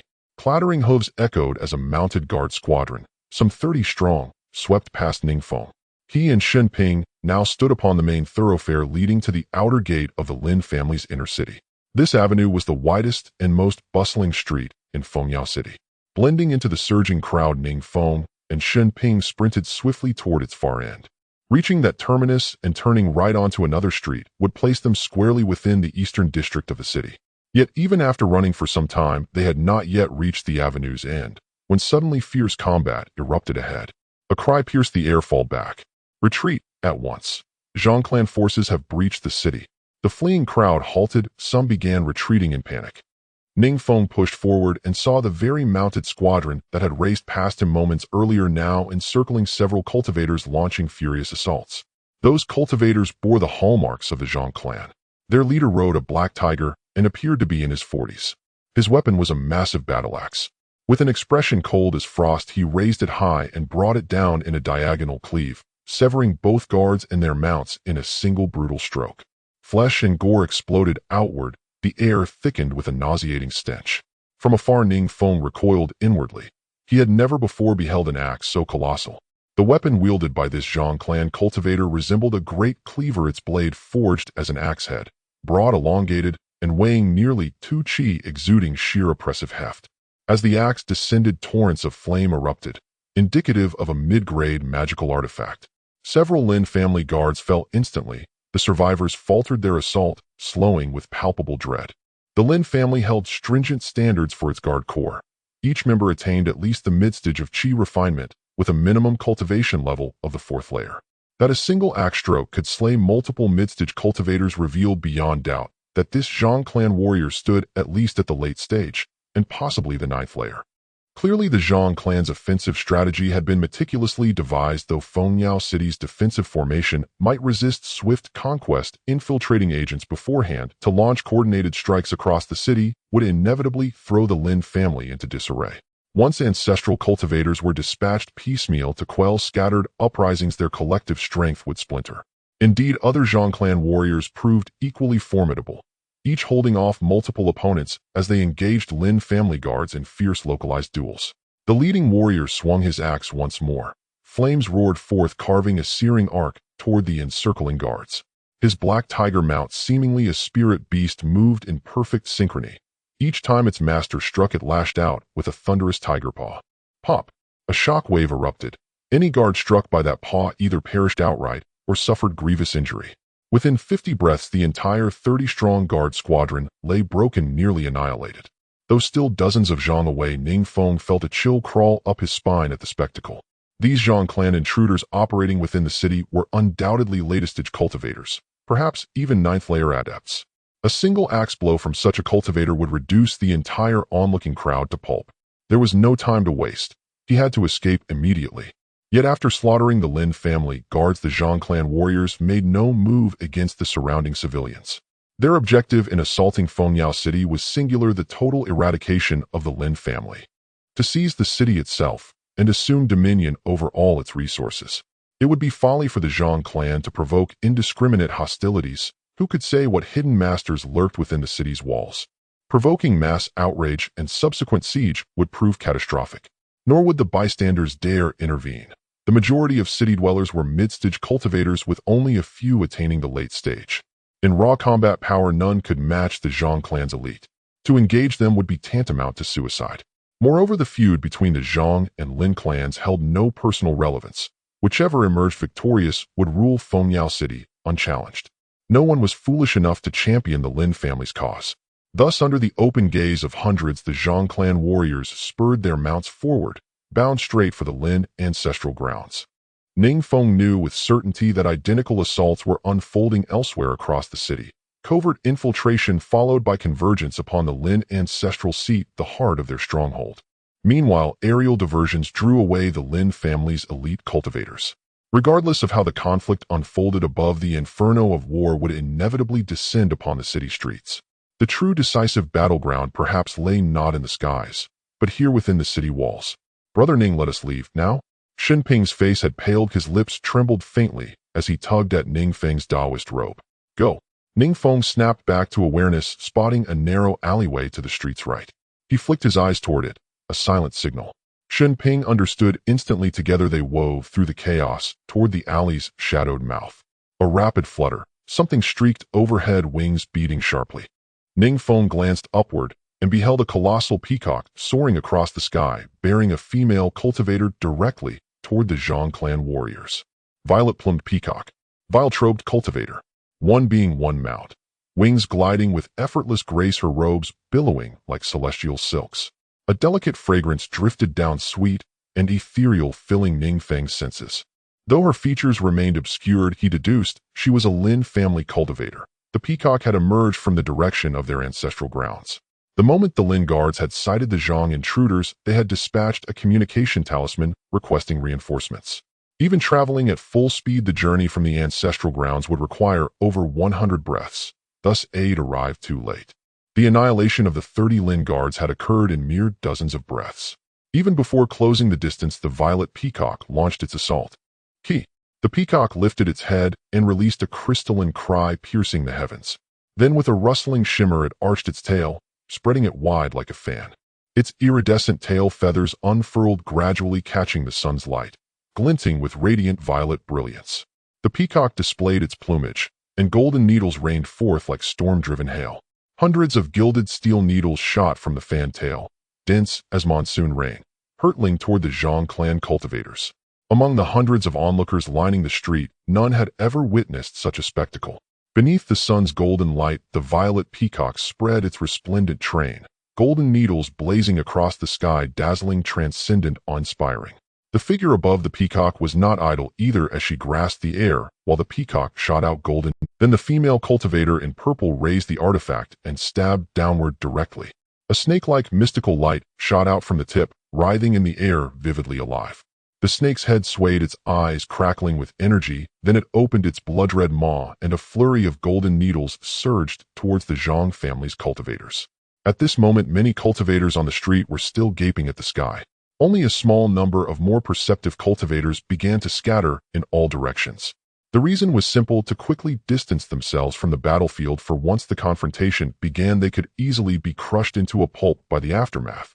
Since the female cultivator riding the peacock dared to fight alone, her cultivation level must not be far from that of the Zhang family members. If she were at the 9th level of qi refinement, the aftermath of even a casual strike would likely be unbearable for most cultivators present. After all, the distance was too close. Many of the cultivators on the street were at the mid-stage of qi refinement. If they didn't flee now, then when? Meanwhile, Ning Feng and Shinping had already dashed into a nearby alley, with Ning Feng unable to resist looking back. Several Zhang family cultivators had already prepared their beasts for battle, and all of this had transpired in less than 3 breaths of time. The leading cultivator with a grave expression looked at the sky full of golden needles and waved his hand commanding the remaining cultivators to disperse and take their positions. A large portion of the golden needles shot down by the peacock concentrated in the center. If they spread out, even if they were hit, the damage would be minimal.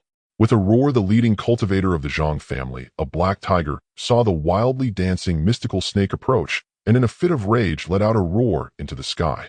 The tiger's roar echoed for miles like a thunderclap in clear skies. It stunned the crowd, and those with slightly lower cultivation felt their bodies sway, beginning to lose their balance. With a commanding shout, the leading Zhang family cultivator swung his long axe upward, exuding an imposing aura. The axe blade unleashed a wave of energy that rapidly expanded, fiercely protecting the area above his fellow cultivators. As the needles fell like rain upon the wave of energy, they splattered apart, like raindrops hitting a canopy, scattering onto the ground. However, the mystical snake seemed unaffected, directly piercing through the wave of energy, aiming straight for the leading Zhang family cultivator. He was instantly knocked off his tiger's back, spitting blood as he fell to the ground. Ning Feng, hiding in the alley, was secretly astonished. The combat prowess of the leading Zhang family cultivator could not even withstand a single strike from the female cultivator of the Lin family. It seemed she was a core member of the Lin family. Without hesitation, Ning Feng turned around and dashed deeper into the alley. Xinping, seeing Ning Feng's slow movements, was already filled with anxiety, but dared not urge him. After winding around 2 alleys, the two finally returned to the main street, much farther from the battlefield and significantly safer. Ning Feng turned to look back, and in the distance, he could still see the female cultivator of the Lin family attacking relentlessly from her perch atop the peacock. It seemed several Zhang family cultivators had already fallen. It appeared that in this battle, the Lin family female cultivator had the upper hand, though they had lost over 30 guards.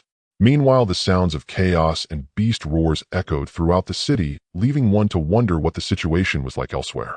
We must return home quickly. As Ning Feng quickened his pace, Xinping closely followed behind. Upon reaching the end of the street, they turned right, preparing to enter a small side street. As soon as they stepped into the street, Ning Feng sensed that something was off. There were corpses on the street. Blood-bright red still flowed upon the ground. There were many pedestrians, but their faces were filled with panic, each one almost jogging through the street. Ning Xiong, why don't we turn back?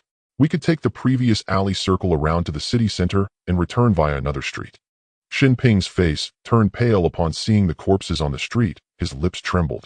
The sight of the bodies had frightened him, and he was already having second thoughts. Ning Feng pondered, there's no rush, let's just take a look first. Xinping's suggestion was to take a longer detour and return to the east side of the city by a different road. However, at this moment, no matter which street in Fengyao City, safety could not be guaranteed 100%. It was better to seek a shorter path than to seek a distant one. The two hid in a corner at the street entrance and observed for a while, finally discerning some clues. A group of rogue cultivators was looting the shops on both sides of the street. Those who resisted the robbers were directly killed, and their belongings were plundered and divided among the attackers. This reminded Ning Feng of the news from his past life, where chaos led to looting, smashing stores, robbing supermarkets, and vandalizing cars. The city was in utter chaos, and it was inevitable. Many rogue cultivators might take advantage of the situation to fill their pockets. Normally, with the Lin family's guards patrolling the city, the peace was maintained. But now, under such circumstances, it was likely that chaos was erupting everywhere in the city. After observing for a while longer, Ning Feng noticed that most of the rogue cultivators were acting independently, teaming up in pairs or threes rather than forming an organized group. While they harbored hostility towards other cultivators passing through the streets, they generally did not take the initiative to attack. They were simply seeking wealth, and there were enough spoils in the shops. As long as you did not obstruct their wealth, they would go their own way. Let's go. Ning Feng seized the opportunity as he saw a pair of Dao partners enter the street and hurriedly followed behind them. This pair of Dao partners, upon seeing the corpses in the street, merely frowned, their faces showing little panic. Ning Feng could not sense their aura fluctuations, but instinctively felt that their cultivation must be considerable. Following the strong might offer some safety. Xinping, with no other choice, could only follow closely behind. This street was not particularly wide, but due to its proximity to the main road, there were quite a few shops on either side. Seeing two rogue cultivators frantically rummaging through a shop selling spiritual rice, Ning Feng couldn't help but feel a sense of nostalgia. It had not been long since the Zhang family cultivators had arrived in Fengyao City to attack the formation. Yet these rogue cultivators had already begun looting shops, indicating the chaos in the cultivation world. There was a vast difference between an orderly celestial city and one in turmoil. Though Fengyao City usually appeared peaceful and stable the moment it faced a little disturbance, the darkness in human nature immediately erupted. The desires of beings are insatiable. Strength is forever the capital for survival in this world. With a thought, Ning Feng already had his knife in hand. The pair of Dao partners in front wore robes that seemed to have stealth and lightness functions. As they walked, Ning Feng and Xin Ping noticed they had already moved over 10 zhang away, their figures flickering in and out of sight. In no time, they vanished from view. With no other options, the two could only follow the other cultivators, hastening their pace, hoping to pass through this street as quickly as possible. As they reached the middle of the street, the robbery situation worsened, with frequent sightings of cultivators battling within the shops. As they passed a spirit food restaurant named Ascend to Immortality, an object suddenly fell from the sky. The object smashed upon impact, shattering and scattering across the ground. Ning Feng looked down and saw a porcelain bottle. Inside the bottle was a liquid which flowed onto the ground after the bottle shattered, appearing greenish and exuding a fragrant medicinal aroma. Looking up again, he noticed a disheveled cultivator on the second floor gazing down at him. This cultivator wore a blue Dao robe, appeared to be in his 20s, and was strikingly handsome, a faint smirk playing at the corners of his mouth. His eyes were filled with mockery. Upon seeing Ning Feng approach, the cultivator tossed his long hair aside, stepped sideways, and leaped directly down from the second floor. His gaze swept over the jade token at Ning Feng's waist, and a wave of pressure rose swiftly, enveloping both of them. In an instant, he assessed that both Xin Ping and Ning Feng were at the fourth layer of qi refinement. He then said ominously, "Fellow Taoists, why are you so careless as to shatter my spirit liquid bottle?" The young cultivator wore a sinister smile, fixating his gaze on Ning Feng and Xin Ping. Extortion. Ning Feng frowned, unable to ascertain the other's cultivation level, suggesting it was likely higher than his own. Xin Ping, on the other hand, began to retreat, his expression filled with terror. Seeing this, the young cultivator couldn't help but laugh in delight, and stepped forward, saying, "This is a soul refinement liquid, 25 low-grade spirit stones per bottle. The bottle is made from earth fire rock, which has insulation properties. Just this bottle costs 7 spirit stones. The liquid is easy to buy, but the bottle is rare. You both must at least compensate me with 40 spirit stones." Ning Feng looked down at the shattered bottle on the ground, his face slightly cold. "Fellow Taoist, are you referring to this bottle here?" The young cultivator glanced at the ground, his expression momentarily taken aback, before he nodded. "Of course, it is this bottle." Ning Feng raised his eyes to the young cultivator, his tone indifferent. "What evidence do you have to claim this bottle is yours? Is your name inscribed on the bottle?" The young cultivator paused for a moment, his expression shifting from surprise to amusement, as he replied, "Evidence. I will show you my evidence right now." With a swift motion, he produced a jade flute in his palm and aimed it directly at Ning Feng. Buzz, buzz, buzz. The 12 holes of the jade flute emitted 12 rays of azure light, and the sound of the flute rose, the notes resonating like a symphony. 12 beams of azure light entwined into a sharp chain, rushing toward Ning Feng's neck. Ning Feng was already prepared. He raised both hands simultaneously. His left hand swiftly summoned a talisman, a high-grade one. Since the Zhang clan cultivators began their assault on the protective array of Fengyao City, Ning Feng had been holding onto 2 talismans with his left hand. One was a force-release talisman, and the other was a wind control talisman, both of high grade. The wind control talisman was prepared for escape, in case of any danger. Ning Feng planned to flee immediately. Now he was summoning the high-grade force-release talisman, capable of withstanding an attack from someone in the early stages of Foundation establishment. This young cultivator could not possibly be at Foundation establishment, so Ning Feng felt confident in activating the high-grade force-release talisman. Throwing this talisman was equivalent to discarding more than 20 spirit stones. The force-release talisman ignited in midair, golden runes swirling like mist. These runes danced wildly like a dragon emerging from the depths, instantly enveloping the 12 azure beams of light. They began to devour those azure lights, and the collision produced a series of crackling sounds. Ding dong, ding dong. At that moment, a sudden sound of flowing spring water echoed. The sound was not loud, but it pierced through the air, resonating with clarity. Amidst the azure light and golden mist, a green beam of light shot forth like a startled swan. A long rainbow hung in the sky, slashing toward the young cultivator. The young cultivator was caught off guard, completely unprepared. Amidst the azure light and golden mist, a green beam of light shot forth like a startled swan. A long rainbow hung in the sky, slashing toward the young cultivator. The young cultivator was caught off guard, completely unprepared for Ning Feng to counterattack while being attacked. He had assumed he was a level above Ning Feng, believing that even if the opponent could withstand the jade flute strike, he would be in a dire situation. Therefore, he had not prepared to defend himself at all.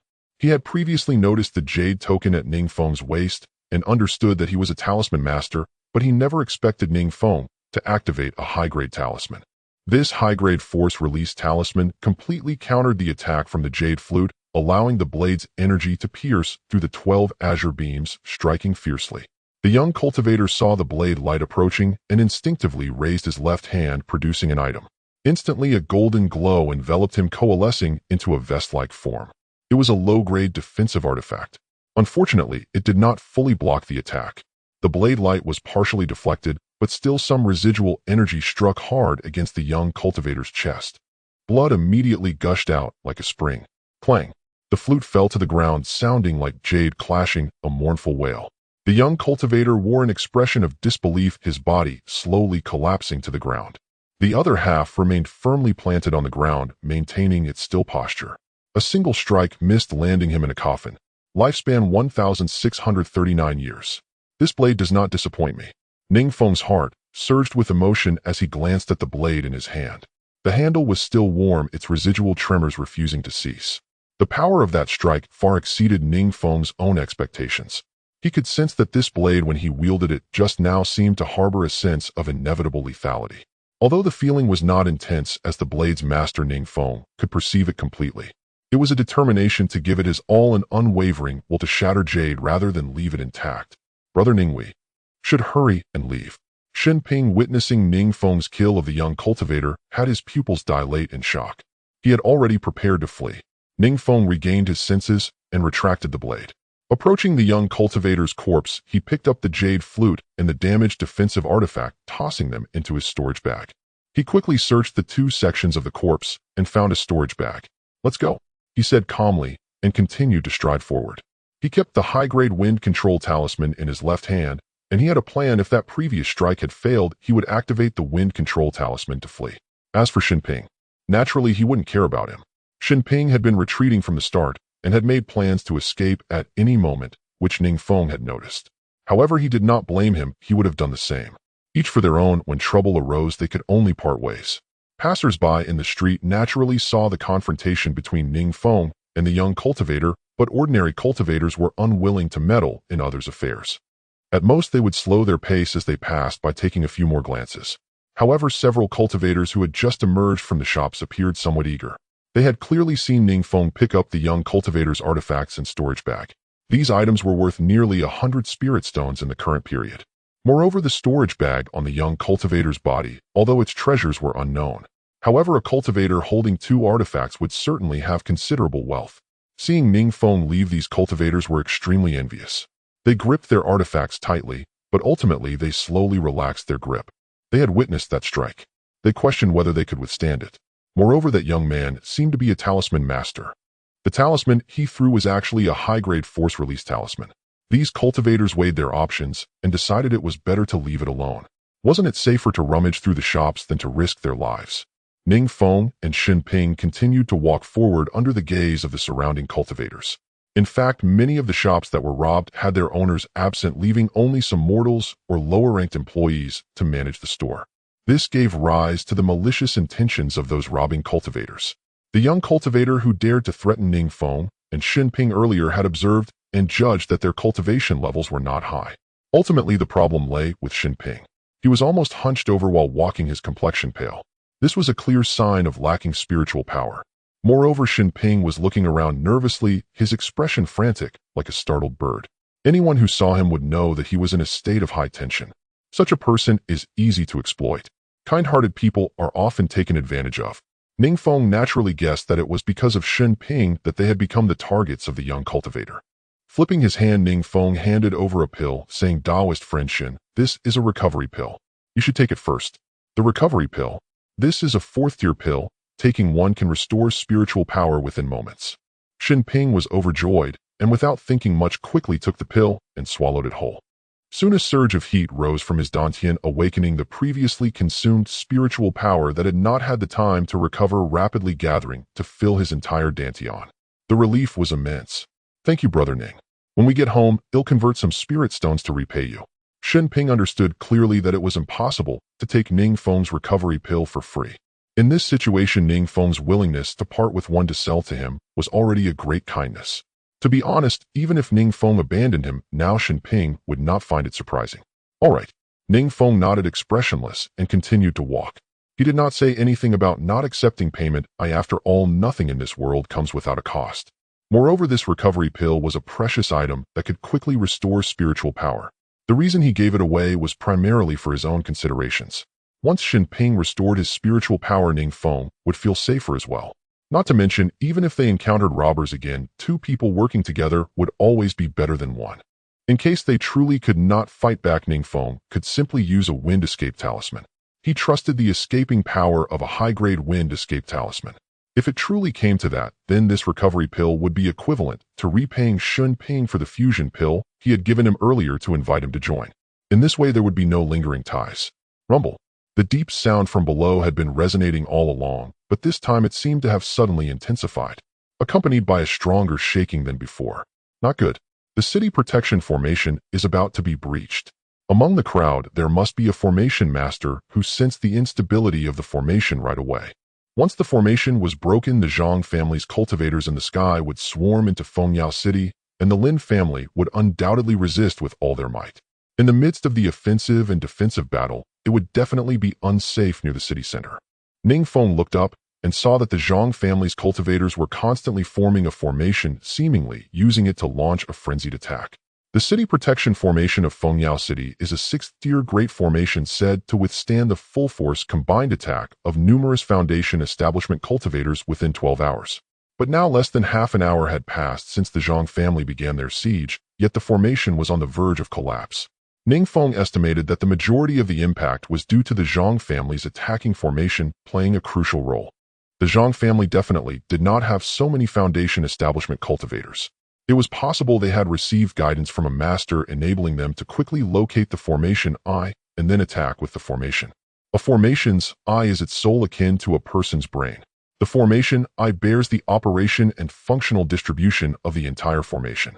If the formation eye is found and attacked with full force, breaking the formation is only a matter of time. The Lin family's cultivators were also on high alert in the air, waiting for the formation to break before engaging in battle. In terms of stamina, the Zhang family might be at a disadvantage. Any spell cast at full strength for an extended period would certainly consume a tremendous amount of spiritual power. The Lin family in essence was biding its time and had a slight advantage in stamina. Looking back at Shen Ping after taking the recovery pill, he pulled his hand and produced a longsword. With the sword in hand, Shen Ping's entire demeanor seemed somewhat different. His posture appeared straighter. Let's go, Brother Ning. We should not linger here. Having said that, Shen Ping walked straight ahead with a much more determined tone. Ning Feng glanced at Shen Ping and noticed that he was walking steadily. His complexion had also regained some color. The sword in Shen Ping's hand, freshly drawn, emitted a chill that caused the surrounding temperature to drop sharply. Ning Feng felt a bit cold beside him. If nothing unexpected happened, it was at least a low-grade magical artifact. Ning Feng also took out his bamboo sword, grasping it in his hand, then looked around before following along. The two of them ran quickly towards the end of the street, one after the other. This street was quite long, but reaching the end would mean they had entered the eastern area of the city. Chongqing Alley was located in a more remote position in the eastern section of the city. Therefore, they needed to pass through several alleys and streets to reach Chongqing Alley. The chaos along the way was overwhelming, with cultivators battling in the streets. Even some shops that had set up defensive formations were attacked by combined forces of robbers rushing in to divide the spoils. Some mortals or shop attendants who did not manage to retreat were killed, their bodies left on the street. The two of them were almost at the end of the street when they saw two cultivators engaged in a fierce battle ahead. A fat cultivator wielding dual axes and a sword cultivator were each casting spells attacking one another. The shadows of the axes and the brilliance of the sword almost covered the entire street. Cultivators passing by had no choice but to stand anxiously on the sidelines as those two displayed cultivation levels that were not low. If they rashly charged in, they would either be harmed by the residual waves or interfere with the battle. If they affected the other's performance and were targeted by both, that would not be worth it. As Ning Feng approached, he noticed a bag on the ground with spirit stones scattered around it. Judging by the number, there were at least 200 spirit stones. Behind these two cultivators was a silver trading house. The silver trading house specializes in exchanging spirit stones in the cultivation world akin to a bank in the past life. Ning Feng glanced at it and understood that these two cultivators must have quarreled over the spoils. Or perhaps one of them had robbed the trading house and the other had the greed to take advantage, leading to an internal conflict. Brother Ning, what should we do? Xin Ping's calm expression vanished, and he seemed a bit flustered at the slightest issue. Ning Feng replied, let's wait a moment.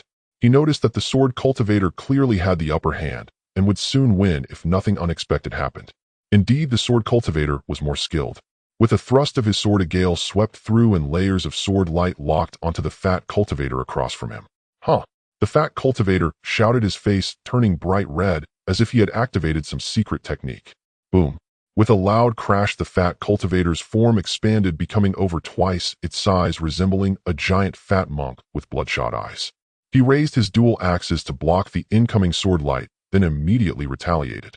The tide of battle shifted, and the two fought to a standstill, causing the onlookers to feel anxious. Two cultivators, seemingly at the early stage of chi refinement, attempted to slip past during the exchange of blows. Unfortunately, they were caught in the path of the fat cultivator's axe shadow. Their bodies were directly cleaved against the pillar of the silver trading house. Ning Feng saw this and naturally felt anxious, but there was nothing he could do but wait with Xin Ping. As he focused intently on the battle, Ning Feng suddenly felt a chill at the back of his neck. It felt refreshing yet icy, as if something was resting on his neck. Looking sideways, he saw a sword. Then a voice came from behind him, don't panic. Put the knife on the ground and slow your movements. Then take out your storage bag and all your talismans and place them on the ground as well. Do not turn back or move erratically, or you will surely die. Ning Feng felt a crushing aura surge from behind, locking onto him with unyielding force. When cultivators project such pressure, and their cultivation realm vastly surpasses that of their target, they can fully suppress the target's physical body, rendering it utterly immobile. Yet if the gap in cultivation realms is narrow, the oppressive aura merely impedes the target's movements, slowing them but never fully paralyzing them. Ning Feng could still move. From this, he deduced his assailant stood only 1 or 2 realms above him. Had the disparity been greater, no blade would have been needed. Mere projection of aura would have frozen him in place. Ning Feng dared not stir. A razor-sharp sword rested against his throat, its blade already infused with spiritual energy, ready to slash across his neck at the wielder's slightest thought. At such proximity, he had no confidence of evading any sudden movement, risked provoking a fatal strike. The voice behind him was low, resonant, audible only to him. Meanwhile, the thunderous clash between the two cultivators and the surrounding din drowned out all subtler sounds. Even Xin Ping, standing barely a zhang ahead, remained entirely unaware. Xin Ping watched the sword cultivator intently, murmuring in awe, more absorbed than even Ning Feng himself. And he was not alone. Most nearby cultivators were likewise riveted upon the duel. Boom, boom, boom. The assault on the aerial formation grew louder still. Ning Feng tilted his head upward, then murmured softly, fellow Taoist, need it come to this? Release your blade. I'll hand over my storage pouch without resistance. No more talk. Drop your saber now. Though the voice behind him carried impatience, no further action followed. Ning Feng felt a flicker of relief. The assailant clearly feared drawing attention. This was mere opportunistic robbery, not premeditated murder. The assailant could have ambushed him outright and rifled through his possessions, yet chose restraint to avoid alarming nearby cultivators. Far safer to compel Ning Feng to surrender his storage pouch and spirit stones willingly, then vanish swiftly, leaving no trace. Ning Feng replied aloud, rest assured, fellow Taoist, I shall set down my saber now. His gaze flickered once more skyward, calculating silently. If all went as expected, the formation would loosen again in precisely 3 breaths. Ning Feng gripped the saber's hilt and began to crouch. Behind him came the warning, slowly, slowly. The blade pressed tighter against his throat, then eased downward as he lowered himself. He slowed his motion further. 3 breaths, 2, 1. Rumble, rumble, rumble. A tremor erupted from the earth, violent jarring. Even shop signs rattled loose from their beams. Ning Feng sensed the blade's pressure slacken and the oppressive aura recede. In one fluid motion, he rolled rightward and hurled a talisman with his left hand. A supreme-grade wind command talisman. Golden runes blazed forth as the talisman ignited midair, coalescing into a radiant vortex that enveloped Ning Feng. He leapt. Whooshed. Ash scattered like falling stars. The wind command talisman summoned gusts to aid flight, accelerating movement and compressing lateral distance. In essence, faster escape, farther reach. Such talismans possessed limited duration. Inferior grade lasted 5 breaths. Medium grade endured 10 breaths. Supreme grade sustained peak velocity for roughly 20 breaths. With a single bound, Ning Feng's figure vanished, reappearing over 10 zhong away. He could continue leaping. Within those 20 breaths, he could easily cover 200 zhong. Even a latest-stage qi condensation cultivator lacking pursuit-oriented arts would struggle to match such speed. Thus, the moment Ning Feng activated the talisman, the robber knew defeat was certain, and without hesitation launched himself into retreat. Brother Ning. Amidst the relentless quaking, most cultivators were too occupied to notice, but Xinping did. As the ground heaved, he turned and saw it all. Seeing Ning Feng suddenly appear 10 zhong away, Xinping assumed he'd been struck and cried out in alarm. Then with a flick of his wrist, a blade flashed like lightning. A frigid spear-like sword energy lanced toward the robber's back, sharp as an ice spike. Startled, the robber whirled and deflected the blow with his own blade. Xinping staggered backward, blood welling instantly at the corner of his mouth. Meanwhile, Ning Feng was already rebounding. Whoosh! The supreme grade talisman's power breathtaking. In half a breath, he landed directly beneath the fleeing robber. Ding dong, ding dong. A spring's gentle chime mingled with rain-washed bamboo groves. Before his feet, even settled, Ning Feng's saber flashed forth, the most demanding technique from the first volume of basic saber arts. A thrust. Gale force wind wrapped the blade's arc, surging upward along the robber's legs, like a wild goose rising from still earth. The robber still hung midair, momentum from his clash with Xinping yet unspent. Yet he watched helpless as Ning Feng materialized beneath him, and the blade flared anew. Clang. The light faded, the saber still hummed, vibrating fiercely in his grip. Lifespan 1640 years. The robber's vital spark vanished in an instant. Then 2 severed fragments tumbled downward, severed by the wind of the blade. His corpse split cleanly in 2, landing with eerie symmetry. Scattered beside it lay sundry items, lumps, strips, ovoids, spilling across the ground. Nearby cultivators recoiled in disgust. 2 female cultivators clad in Wanhong pavilion robes clutched a shop pillar and retched. One strike. No hesitation. Ning Feng rushed to the divided remains, steeled himself against nausea, and plunged his left hand beneath the robber's Taoist robe while gripping his saber with his right. A magical artifact, 1 sword. Storage pouches, 3. Inferior grade spirit stones, 2 sacks. No time for counting. He stuffed everything into his own pouch. Turning, he found Xinping seated on the ground, blood still trickling from his lips, wounded but alive. Ning Feng helped him rise, then scanned the crowd, seeking an opening to slip away. The 2 cultivators who had fought earlier had also concluded their duel. The stout cultivator briefly surged ahead, using a secret art, but faltered soon after and fell beneath the sword cultivator's blade. The sword cultivator, however, was grievously injured, now slumped beside the pile of spirit stones, gasping heavily. That sight stirred covetous glances among the onlookers. Several cultivators drew out their artifacts, watching from afar. The spirit stones on the ground numbered over 200 by any count. Yet none moved. Each waited for another to strike first, so they might seize the spoils in the aftermath. Amidst this distraction, focused entirely on the wounded sword cultivator and the glittering stones, Ning Feng guided Xinping past the edge of the crowd and strode swiftly toward the street's end. Are you all right? Once they reached a quieter stretch, Ning Feng glanced back. No pursuers in sight. Then asked Xinping. Xinping shook his head, silent, though his expression suggested no serious harm. Ning Feng nodded. That saber strike of Xinping's had been intriguing indeed. Given Xinping's cautious personality, it was quite surprising that he dared to launch that sword strike, catching Ning Feng off guard. Though the power of Xinping's sword was insufficient, the momentum behind it was still formidable. Moreover, from a certain perspective, Xinping seemed to disregard his own safety, carrying a hint of vengeance on behalf of Ning Feng. The level of the bandit cultivator was evidently higher than that of Xinping. Xinping should have known this, yet when he drew his sword there was no hesitation. It was as if this was precisely what he was meant to do. This made Ning Feng's perception of Xinping shift somewhat. Previously, when facing the young cultivator, Xinping had been retreating. However, after recovering his spiritual energy and wielding a sword, his demeanor transformed significantly. Perhaps this was the unique aura of a sword cultivator. With a sword in hand, one is free of burdens.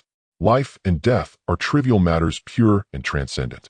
Thinking of this, Ning Feng felt a slight reduction in his wariness toward Xinping. Xinping retrieved a pill from his bosom and swallowed it, his complexion improving slightly. Brother Xin, which way shall we go? After exiting the previous street, they had already entered the eastern part of the city. However, to return to Chongqing Alley, they would need to pass through several more streets. There were currently two routes to choose from. One was to continue straight ahead through the street in front and then turn left back to the vicinity of Chongqing Alley.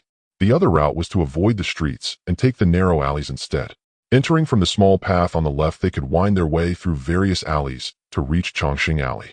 Taking the street would certainly mean encountering more pedestrians. Going through the alleys would lengthen the journey and require winding around. Let's take the street. After a brief consideration, Ning Feng quickly made his decision. He was unfamiliar with the alley route, and Shen Ping appeared to rarely go out, so he too should not be familiar with those densely packed alleys. The eastern part of the city was particularly filled with alleys resembling a slum, interwoven and intricate. If they were to get trapped within it, would cause even greater trouble. Furthermore, Ning Feng felt that the alleys were not necessarily safe. In his view, such secluded places were more conducive to ambushes. Should they encounter a group of cultivators lying in wait in the alleys, escaping would become problematic. The alleys had tall walls offering no retreat. With obstacles on both sides, they were not as spacious as the streets. Ning Feng still had 8 high-grade wind control talismans in his possession. Such talismans for escape and acceleration would undoubtedly be more effective in open spaces. The chance of escape would also be greater. Boom, boom, boom.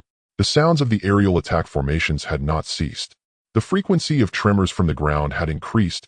Previously it shook every 50 breaths, but now it trembled every 10 breaths or so. However, the buildings on the west side of this street were relatively tall, and due to the angle, Ning Feng could not directly see the situation in the sky. Yet he felt that the sounds of the attacking formations seemed to have diminished somewhat. This street ahead was somewhat more secluded than the previous one, with a lower foot traffic overall. The shops on such streets were generally smaller, mostly rented by scattered cultivators who managed their own stores and sold goods, typically without sufficient profit to hire help. Thus, the occurrence of cultivators personally guarding and robbing shops was far less common. As Ning Feng stepped onto the street, he occasionally heard sounds of fighting coming from the residential areas behind the shops. He felt somewhat fortunate that he had not chosen to take the alley route, as those alleys were located within those residential areas. I wonder how things are on the side of Chongqing Alley. Ning Feng dragged Shen Ping along, his heart filled with worry for Chongqing Alley. Under the collapsed nest, can the eggs remain intact? Chongqing Alley was also a densely populated residential area. If the bandit cultivators had the intent to plunder, Chongqing Alley would indeed be a prime target. Although there wasn't much of value, the small courtyard in Chongqing Alley was after all Ning Feng's first home in this realm of cultivation, and he felt a certain sense of belonging. For now, they could only hope for the defensive capabilities of the melding of evil and spirit formation. Though he thought this, Ning Feng remained vigilant of his surroundings. They ran unimpeded to the middle section of the street. Here there was a small square with alleys connecting from all sides, making it quite spacious. Ning Feng noticed that many cultivators were pausing in the square, looking up at the sky with expressions of astonishment. Could something unexpected be happening? Ning Feng felt puzzled as he hurriedly led Shen Ping towards the small square. Just as they reached the edge of the small square, a sound, unlike the previous ones, suddenly echoed from the sky. Pop! After the sound, silence returned. Strangely, this time, there was no dull sound from the ground, indicating that the formation was under attack. Even the faint sounds of operation that had persisted earlier had vanished. It was eerily calm, as if the formation did not exist at all. The spiritual energy in the air had suddenly thinned a bit. Ning Feng scanned the square, wanting to observe the situation in the air and see the battle between the two families. However, having learned from his previous experience of being ambushed by the bandit cultivators, Ning Feng remained much calmer this time. He did not immediately shift his focus to the sky. Instead, he first moved along the edge of the small square to a corner by the wall. After positioning himself against the wall, he finally looked up towards the sky. To his astonishment, he discovered that the situation in the sky had completely changed. The formation had not been breached at all, but had instead been directly shut down. Of the 50 or so cultivators from the Zhang family, only about 30 remained. Moreover, they were surrounded by the Lin family cultivators. Initially, Ning Feng thought that the dozens of Lin family cultivators were waiting beneath the formation to attack the Zhang family as soon as it was breached. In reality, the Lin family had long dispatched over 30 cultivators to lie in ambush in the sky above the western city, outside the city defense formation. As the formation was on the verge of being breached, and the Zhang family cultivators were desperately attacking, the 30 Lin family cultivators suddenly descended upon them. The Zhang family cultivators were not caught off guard at that moment, as they had also prepared for two contingents. They dispatched more than 10 cultivators to fend off the Lin family's attack. while the remaining cultivators continued to focus on breaking the formation. However, the Lin family was exceedingly cunning. At this critical juncture, they actually shut down the city defense formation. Now the Zhang family no longer needed to attack the formation. Yet the more than 40 Lin family cultivators who had been lying in wait beneath the formation suddenly charged out. At this critical juncture, they actually shut down the city defense formation. Now the Zhang family no longer needed to attack the formation. Yet the more than 70 Lin family cultivators surrounded over 30 Zhang family cultivators, launching frantic attacks. The Zhang family cultivators had long been exhausted, having consumed too much spiritual energy in their assault on the formation. Defeat seemed inevitable. However, after observing for a while, Ning Feng discovered that things were not so simple. The high-tier cultivators of the Zhang family appeared to outnumber those of the Lin family. Sometimes quantity is not necessarily the key to victory. Quality is the fundamental reason that determines the outcome. The Lin family originally had only one foundation establishment cultivator, the family head Lin Ping. In contrast, the Zhang family had two foundation establishment cultivators, Zhang Tong and Zhang Mao. However, Zhang Tong had perished in the last attack on Fengyao City. The remaining foundation establishment cultivator Zhang Mao was currently in the air. He was riding a massive gray crane, commanding the remaining Zhang family cultivators to defend from above. Under Zhang Mao's command, the Zhang family cultivators gradually held their ground, matching the Lin family in battle. Caw! Just then a sudden cry of an eagle rang out from the sky. The sound resonated through the air, filled with immense bravado. A dark red streak of light tore across the sky, shooting towards the Zhang family cultivators like a meteor. Zhang Mao, prepare to meet your end. A sharp shout came from the sky. Following that, a flash of blade light surged forth, striking at Zhang Mao. The blade light blazed red like a fire, igniting in the forest, flames soaring to the heavens. Go! Ning Feng forcibly withdrew his attention from the battle and hurriedly supported Xin Ping forward. His gaze turned icy as he swept it coldly across the surroundings. He noticed that most people in the small plaza and along the street stood transfixed, staring blankly upward at the sky. If not now, then when? If fortune favored them, they might even reach Chongqing Alley before the two foundation establishment cultivators resolved their duel. The battle had fully erupted. For the numerous Qi refinement cultivators of Fengyao City, witnessing a foundation establishment duel was an exceedingly rare opportunity. Especially those whose current cultivation level was nearing perfection often encountered bottlenecks. Obstacles that, if left unbroken, would stall their progress, indefinitely preventing advancement to the next realm.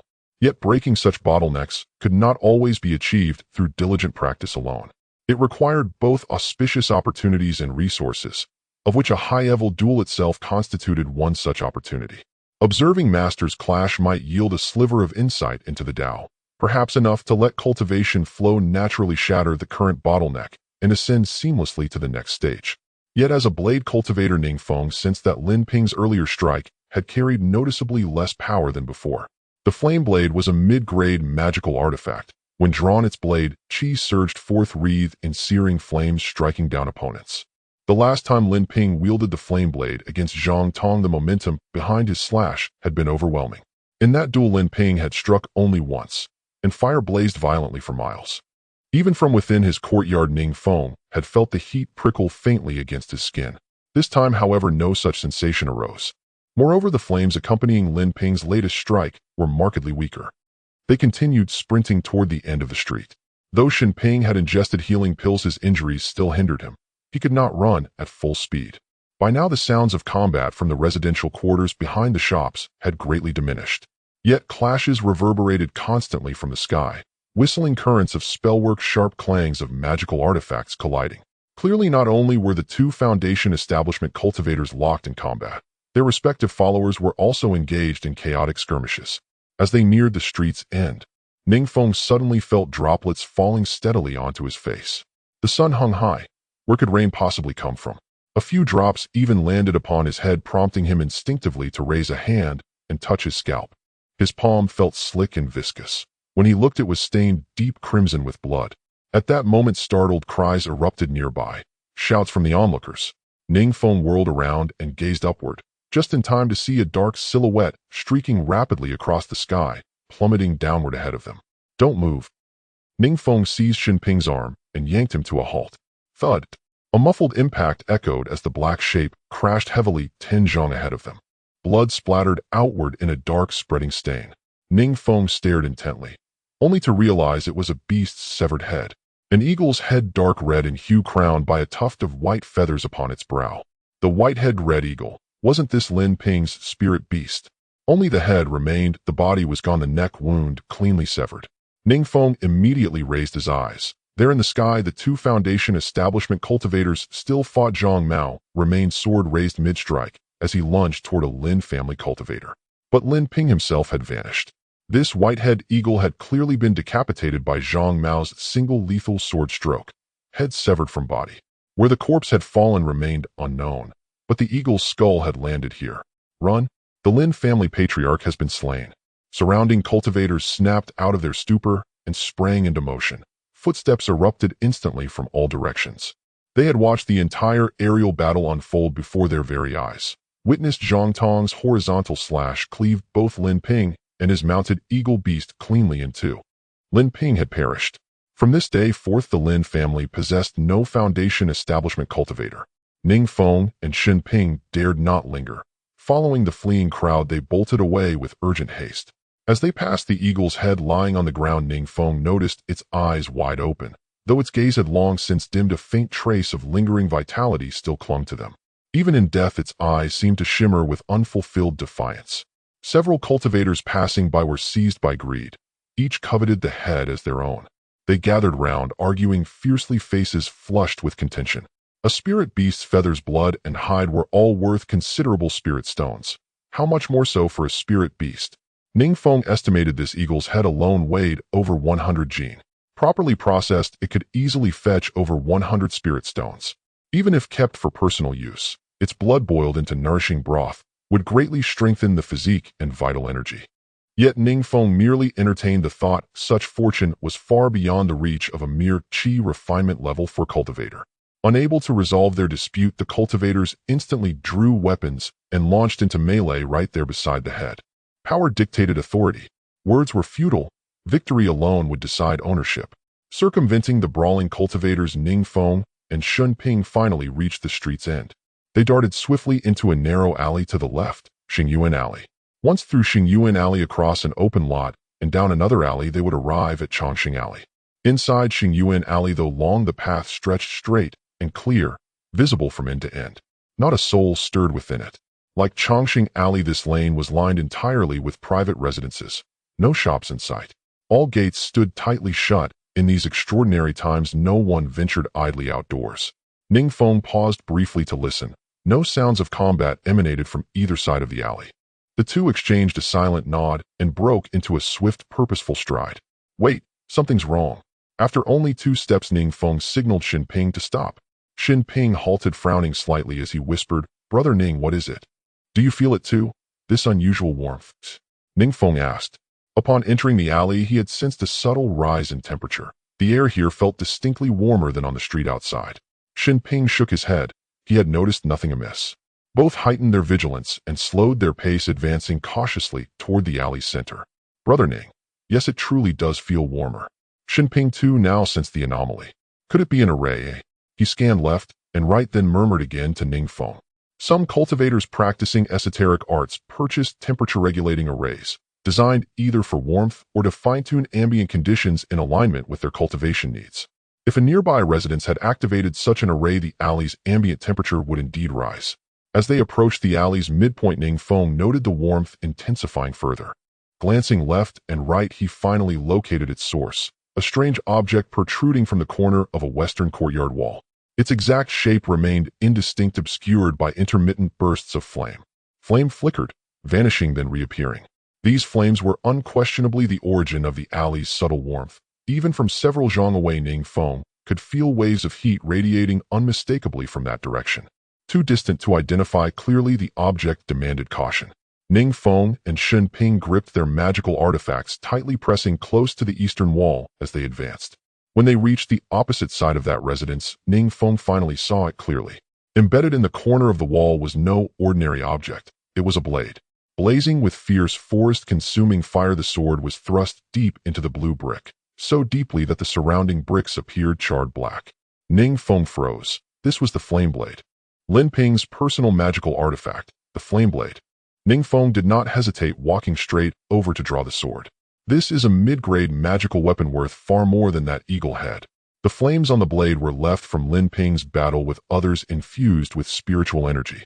The sword was extremely hot in his hands, and Ning Feng had no intention of studying it closely. With a flick of his wrist, he tossed it into his storage bag. As soon as it was placed inside, the heat in the alley instantly dissipated. Inside the storage bag, the heat from the flames would not escape. The fire would gradually extinguish. He could examine it again when he had the time. The urgent matter was to leave as quickly as possible. Congratulations, Brother Ning, on seizing this opportunity, Shen Ping said with envy, softly offering his congratulations. He felt no jealousy as this was Ning Feng's chance. The sword was discovered by him first. Even if Shen Ping had found it first, he would never have attempted to draw the sword. Without the revitalizing pill that Ning Feng had given him, he might have already perished on the streets ahead. In the world of cultivation, it is all about equitable distribution of rewards. You can take action to seize something, but you cannot just take it indiscriminately. When interacting with others, you must recognize your position, distinguishing who is host and who is guest. In the small team that temporarily partnered with Ning Feng, Shen Ping knew he was the guest. This was clear to him. Ning Feng was the host. All opportunities and gains along the way were rightfully his. Others would think the same. Ning Feng nodded, smiling, but saying nothing. He understood very well that there was no need for pretenses. The fire blade rightfully belonged to him. However, it was a pity that this fire blade was a fire-type magical weapon, which did not match Ning Feng's attributes. Ning Feng and Shen Ping continued down the alley. While remaining vigilant, they occasionally looked down to scan the ground in corners. Lin Ping had been slain, and both he and the red eagle beneath him were severed in two, falling into Feng Yao City. The magical weapon and the eagle head both fell within the eastern area of the city. Other belongings of Lin Ping's were likely scattered nearby as well. A foundation establishment cultivator, the head of a celestial clan, could not possibly possess only one magical weapon. There were also storage bags, cultivation techniques, and spirit stones, the locations of which were unknown. Lin Ping's corpse would surely be reclaimed by the Lin family sooner or later. However, for the other items, it depended on who could seize them. Whoever picked them up would claim those resources. Not to mention whether the Lin family had the time and energy to recover these items. Even if they did, they would need to spend spirit stones to buy them back. Unless the Lin family discarded their pride and simply took them back. However, since the Lin family was not lacking in spirit stones or magical weapons, they likely wouldn't try to reclaim these items. But for the ancestral cultivation techniques, the Lin family certainly would not want them to be leaked to outsiders. As for the fireblade, Ning Feng would not be able to produce it either. He could only find an opportunity to sell it later or exchange it for something useful. Could it be that it really is due to the feng shui of the house? Ning Feng suddenly thought of this question again. Before he arranged the dissolving evil and transforming spirit array, he had been trapped facing death multiple times. But now his luck seemed to have improved significantly. First, he received a 6-month stipend from the Lin family and even acquired some talismans for free. Then he had just slain 2 cultivators, gaining a substantial reward. Now he had acquired a mid-grade magical weapon. In Ning Feng's storage bag, there were already 4 magical weapons.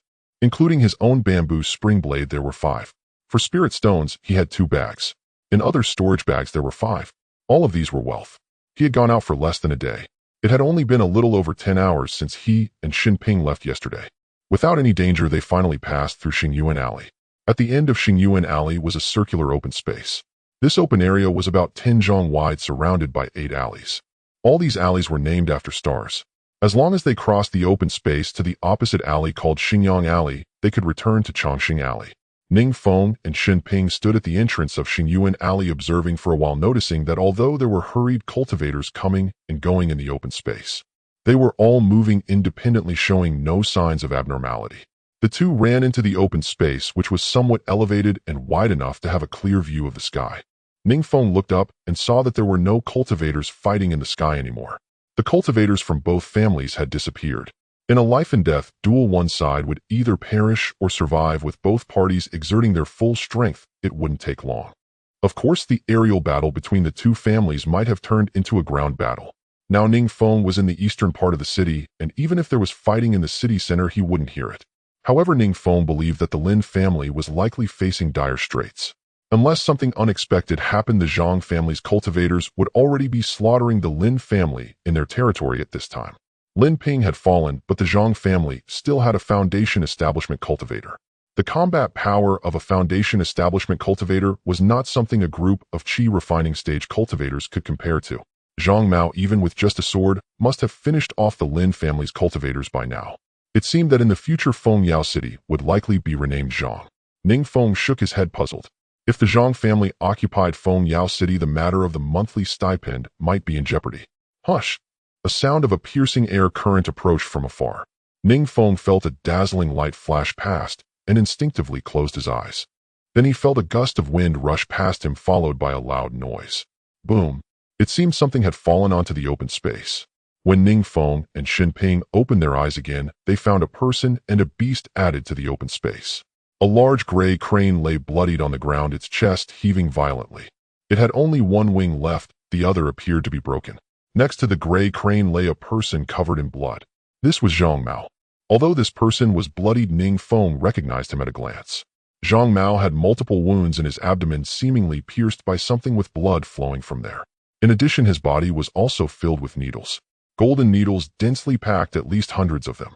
Under the sunlight, they sparkled like gold, paired with Zhang Mao's bloody appearance, creating a bizarre scene. However, Zhang Mao was not dead. He was breathing heavily, using his sword to support himself, forcing himself to sit cross-legged. Then he flipped his hand, producing a red pill, which he promptly swallowed. Seeing this, Ning Feng and Xinping inhaled sharply and hurriedly retreated. Their destination was the Xingyuan alley. Swish! Just then the sound of a piercing air current rang out again. Another intense light streaked across. Ning Feng and Xinping were momentarily blinded again. However, in the final moment before blindness, Ning Feng vaguely saw a snake-like, glowing light zip past before him. Ning Feng's ears were unaffected, his hearing remained intact. He heard a feminine shout. Want to self-destruct? Come and take it. When he opened his eyes again, he saw a gigantic purple peacock flying above him. This peacock Ning Feng had seen before. It was the spiritual beast of the female cultivator who had just slain several Zhang family cultivators on the street. Clap, clap. The purple peacock flapped its wings rapidly, and countless golden needles were once again unleashed, raining down like golden rain towards Zhang Mao on the ground.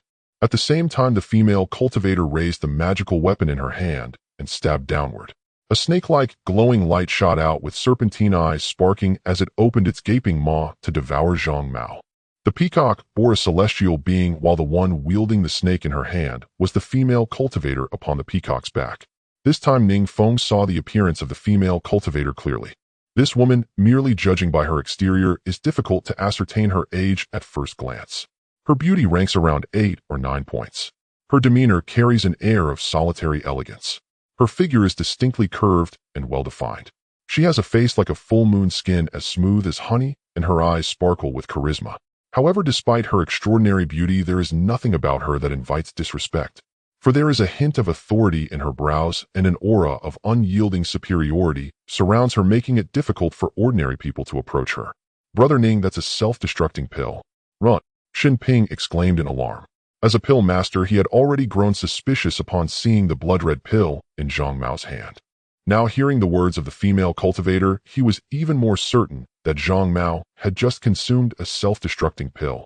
The self-destructing pill is crafted from materials containing immense spiritual energy. Once formed, the energy within the pill becomes wildly chaotic and cannot be absorbed by normal cultivators. Its sole purpose is to ignite the spiritual energy within a cultivator's dantian. If the dantian's energy is akin to gunpowder, then the self-destructing pill is the fuse. If the dantian energy of a foundation establishment cultivator were to explode, its power would be absolutely formidable. Not only this open area, but even the surrounding alleys would be affected.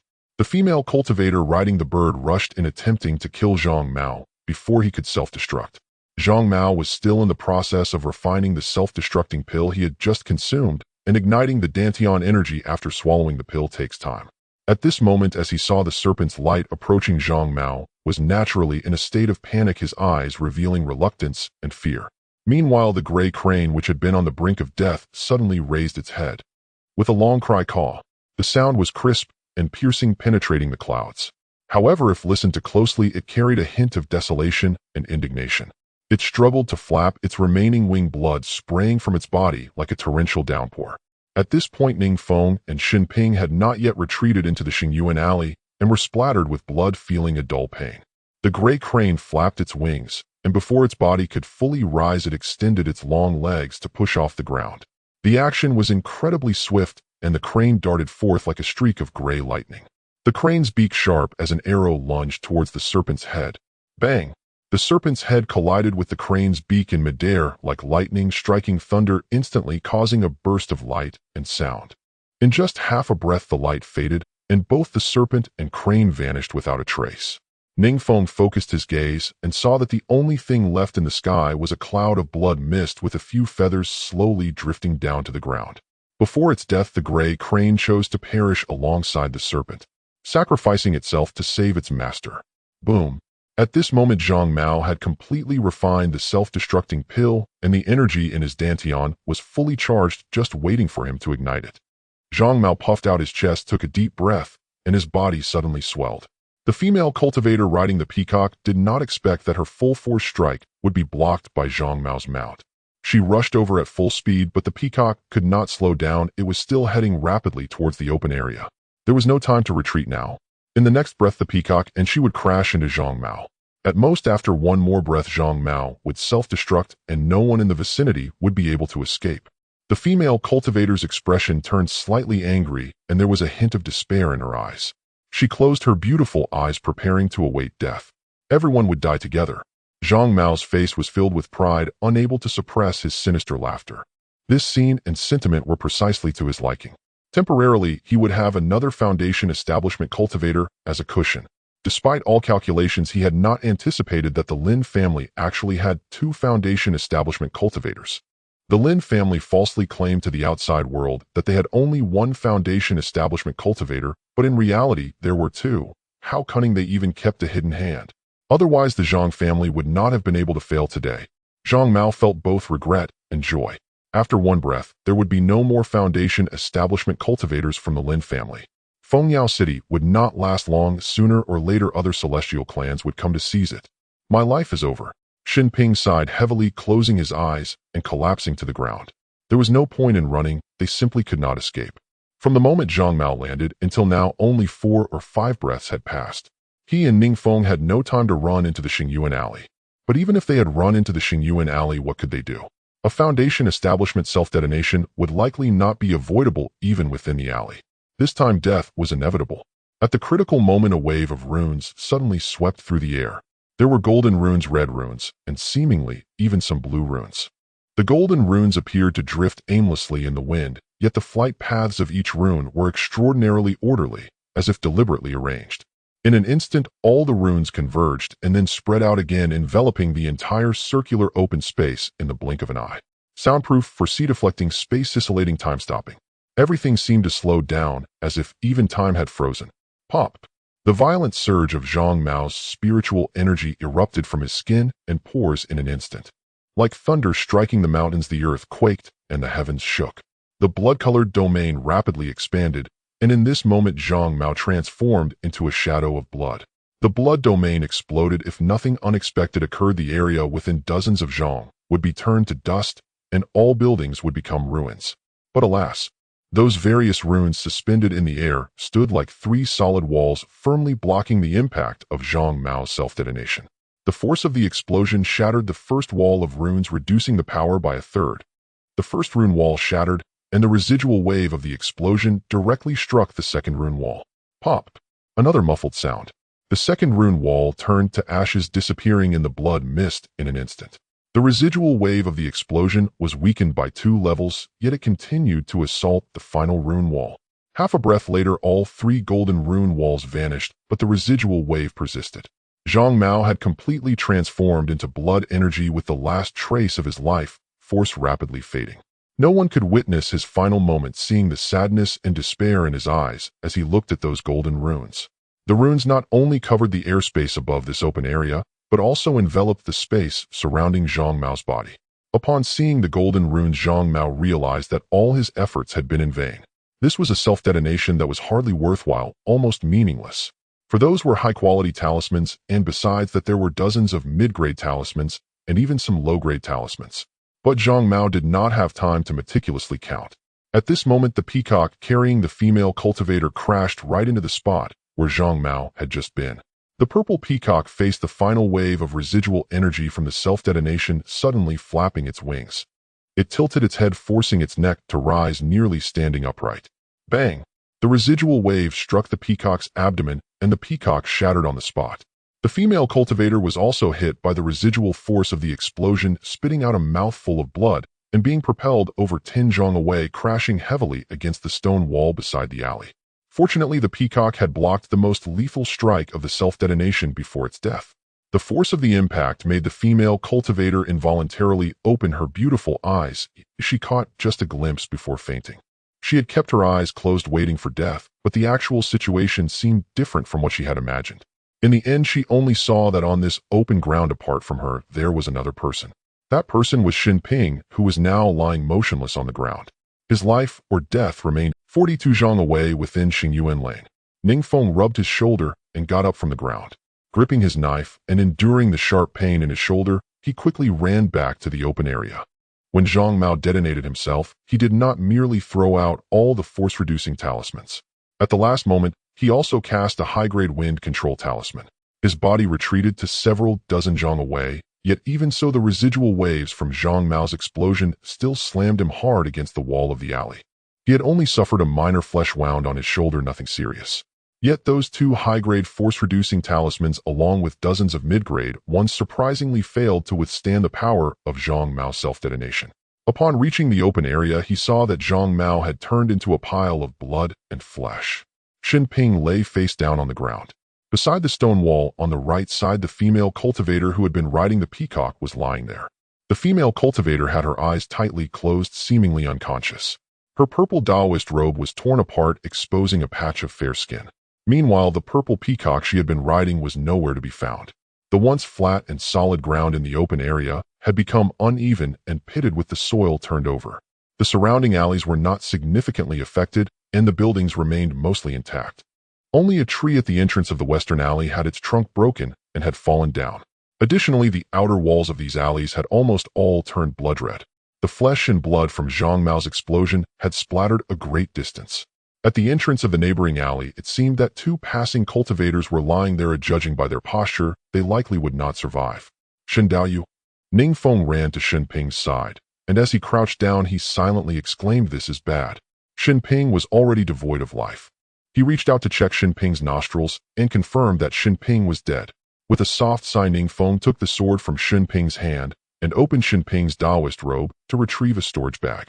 After tossing everything into his own storage bag, Ning Feng walked over to where Zhang Mao had exploded, surveying the scene.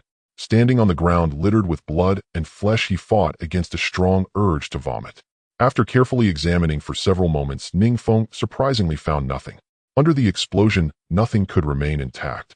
Even Zhang Mao's sword had been shattered into pieces. Even the storage bag had been reduced to powder. What bad luck!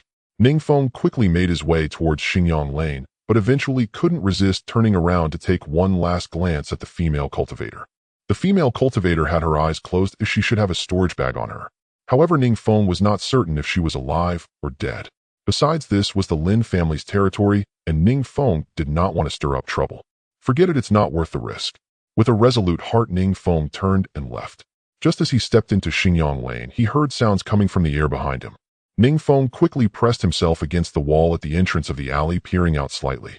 He saw several cultivators riding flying beasts rushing towards him. They appeared to be from the Lin family. A few of the cultivators looked familiar. Ning Feng remembered seeing them in the air during the defense against the Zhang family's assault. The cultivators appeared anxious as they constantly looked below, finally spotting the female cultivator's position and landing their beasts. Ning Feng silently rejoiced, thankful that he hadn't gone to loot that Lin family female cultivator. Otherwise, he would have been caught red-handed. He bent down, sidestepped, and slipped deeper into the alley, heading towards Chongqing Lane. The events that took place in the open area occurred in less than 50 breaths. The tremendous sound of the explosion and the ensuing commotion of flying cultivators gathering would surely have been heard by the surrounding residents. They could probably guess that a powerful cultivator was fighting nearby. The cultivators living around here all huddled tightly in their homes, and no one dared to open their doors to join the commotion. The same was true for Xingyang Lane. It was empty with no one around. Ning Feng ran wildly, finding it completely unobstructed. Finally, he returned to Chongqing Lane, where every household also had their doors tightly shut. As Ning Feng walked, he observed the surroundings. There were no anomalies in the alley, and the walls and ground showed no signs of battle. It seemed that the robber cultivators had not yet come to this area to cause trouble, Its remote location had surprisingly become an advantage at this time. Arriving at his doorstep, he pressed his ear against the door to listen for a while. There was no sound from within. Only then did Ning Feng open the door and step inside. The courtyard appeared unremarkable, and the protective formations were functioning normally. He placed down his knife and sat under a tree, silently reciting the Tranquil Heart spell, hoping to calm his emotions. So much had happened in less than 2 short hours. This was the day he had reaped the most since arriving in this realm. Yet it was also the most embarrassing and dangerous day. Young master, you have finally returned. Since this morning, when the Zhang family assaulted the city, the 2 ladies had been hiding in the house. Hearing movement in the courtyard, they looked out the window and saw it was Ning Feng, filling them with immense joy as they rushed out from the house. Is everything all right at home? Ning Feng nodded slightly, his gaze sweeping over the 2 ladies, noting their clothes were neat and clean. Ying replied, There's nothing wrong, but young master, you didn't come back all night last night. We were so worried. The 2 ladies understood Ning Feng's character. It was highly unusual for him not to return all night. The only possibility was that he had encountered some trouble and could not come home. This morning's aerial battle had been witnessed in full by the 2 ladies, and they were even more anxious. Next time I encounter special circumstances, I'll leave you some communication talismans. Ning Feng replied. He actually had never made communication talismans before. After all, his previous supply of talisman paper had been tight, and he felt it unnecessary to spend spirit stones on such things. However, after this experience, he felt it was necessary to create some communication talismans. Even if he did not make them, he should buy some as backups for convenient interaction. Otherwise, like last night, staying temporarily at the Lin family, if anything happened at home, the 2 ladies would be unable to notify him, which would be very inconvenient. Qin Shui took a couple of steps forward, her face showing some concern. Young master, what's the current situation in the city? Ning Feng pondered and said, The outcome between the Zhang and Lin families is still uncertain.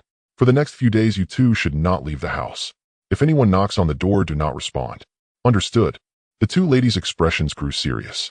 They had not expected that barely a month after arriving in Fengyao City, they would encounter such events. Unlike the mundane city battles, they had witnessed the aftermath of a cultivator's attack in the Immortal realm. That kind of power could destroy stone tables from miles away. Safety was far from guaranteed. After explaining to them, Ning Feng took his knife and entered the house. He opened the long-neglected panel. Name Ning Feng. Lifespan 1,640 years. Realm Foundation Establishment 4th Layer, 57,100. Cultivation Method Spirit Gathering Art Proficient 1,500 Spirit Convergence Art Beginner 275,500. Skills Talisman Creation Cleaning Talisman Beginner 62,100. Talisman Creation Force Reducing Talisman Minor Accomplishment 161000. Talisman Creation Soundproof Talisman Proficient 35,500. Talisman Creation Wind Control Talisman Proficient 48,500. Mountain Opening Technique Proficient 429,500. Talisman Creation Rejuvenation Talisman Beginner 11,100. Basic Swordsmanship Proficient 387,500. Having killed 2 robber cultivators, he gained 2 years of lifespan. The lifespan panel had already reached 40. Ning Feng took off his Taoist robe, retrieved his storage bag, and began to take stock.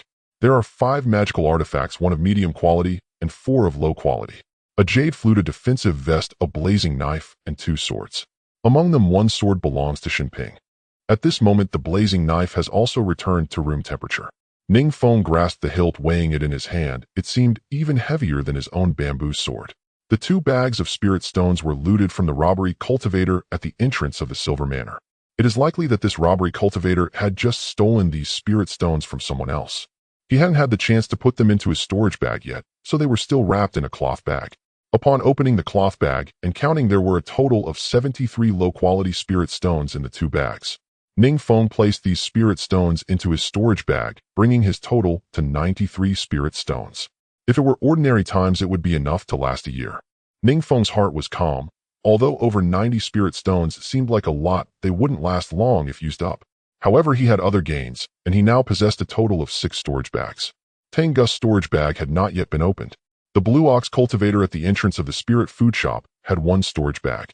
The robbery cultivator at the entrance of the Silver Manor had 3 storage bags on him. Ning Feng suspected that this guy was a habitual offender. 2 of those 3 bags were likely stolen. Xinping's storage bag was also found. Currently, the only one Ning Feng could open was Shun Ping's storage bag. Channeling his spiritual energy, he forced his way in erasing Shun Ping's divine sense mark. Then he infused his own divine sense to check the contents of the bag. Spirit Stones 58. Swordsmanship Manual 1. Alchemy Insights 1. Pills 19 bottles. Alchemy Materials a batch. Spirit Rice around 20 pounds. Monster Meat about 15 pounds. Ning Feng took out all 58 Spirit Stones and the remaining items, placing them into his own storage bag. Xinping's storage bag appeared quite new and should have a long lifespan left. He could sell it at the marketplace later for at least a few Spirit Stones. Looking at Xinping's storage bag, Ning Feng couldn't help but feel a sense of nostalgia. However, he bore no psychological burden. Xinping's death could only be considered an accident. If it weren't for Ning Feng promptly throwing out the high-quality force-release talisman, he might have suffered as well. In that situation, it was already fortunate to preserve his life, and he had no strength left to care for others. The dozens of Spirit Stones on Xinping were originally intended for setting up a formation. His transaction with Yan Shuiqiu only involved a few Spirit Stones as a deposit. By the time the formation was set up and payment was settled, Xinping would have had very few Spirit Stones left. This is the common plight of most low-level wandering cultivators. The other 5 storage bags Ning Feng could not open for now, so he could only keep them for later. He placed all the remaining magical artifacts into his storage bag and picked up the defensive vest, studying it carefully. Ning Feng thought he might find this useful. This vest had almost withstood 60% of the power from Ning Feng's sword strike. Although it had been cut through reducing its defense by 60% against a 4th-layer refining chi cultivator was still quite impressive. In the critical moment of life and death, receiving even a little less damage could mean the difference between ultimate victory and defeat. However, the downside was that this vest had been split by Ning Feng's blade, further reducing its defensive capabilities. But better something than nothing. Ning Feng infused his spiritual energy and practiced a few times, finally mastering the usage of this defensive magical artifact. This defensive vest would normally be kept in the storage bag and could be summoned immediately when attacked to resist the assault. Ning Feng was quite satisfied with this. This counted as his first defensive magical artifact, even though it was merely a damaged low-quality one. Once he had the funds, he would buy a high-quality one. Where's the jade token? Ning Feng tidied up his belongings and realized that his jade token was missing, frowning in contemplation. After recalling carefully, Ning Feng suspected it most likely fell during Zhang Mao's self-detonation. The jade token might have dropped inside the Xingyuan alley. At that time, the aftermath of Zhang Mao's self-detonation had slammed him against the wall. However, Ning Feng did not intend to go back for it. It was just a jade token. He could always go to the Lin family's outer affairs hall to get a replacement another day. However, he wondered if the Lin family would still be standing after today. The anxiety and 2 battles along the way had made Ning Feng somewhat weary. He lay on the bed, placing the knife beside him, and soon fell asleep. When he awoke, it was already afternoon. After having a meal in the yard, he returned to his room. He took out the talisman brush, talisman ink, and talisman paper. These were all purchased from Guanxian's stall, as a talisman master, Ning Feng had long since developed an eye for quality. Additionally, during Zhang Mao's self-detonation, Ning Feng had thrown out his only 2 high-quality force-release talismans. He was now left with only 15 low-quality force-release talismans. The series of events that occurred today made Ning Feng realize the advantages of force-release talismans. No wonder they had become mainstream hard currency in the marketplace.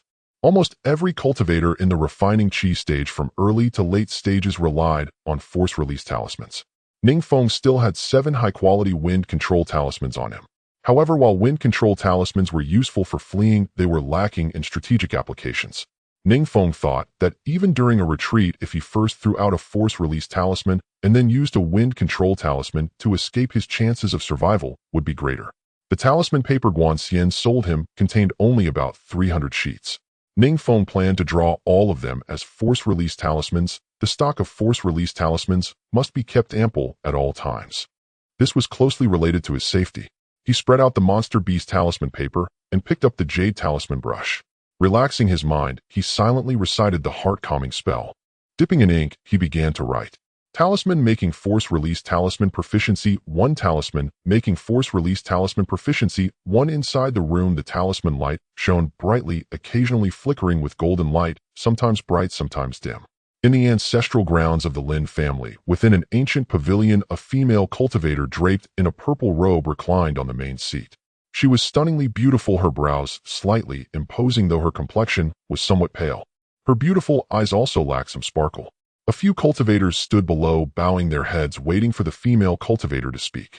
After a long while, the female cultivator finally cleared her throat, raised her eyelids, and asked, "Has the family head's celestial body been found?" A middle-aged cultivator in his 40s stepped forward, replying to the matriarch, "It was found half an hour ago. The family head's storage bag was located in the eastern part of the city in the Xingtian Alley. However, the family head's magical artifact, the blazing knife, has not yet been found." The middle-aged cultivator said, producing a storage bag and presenting it.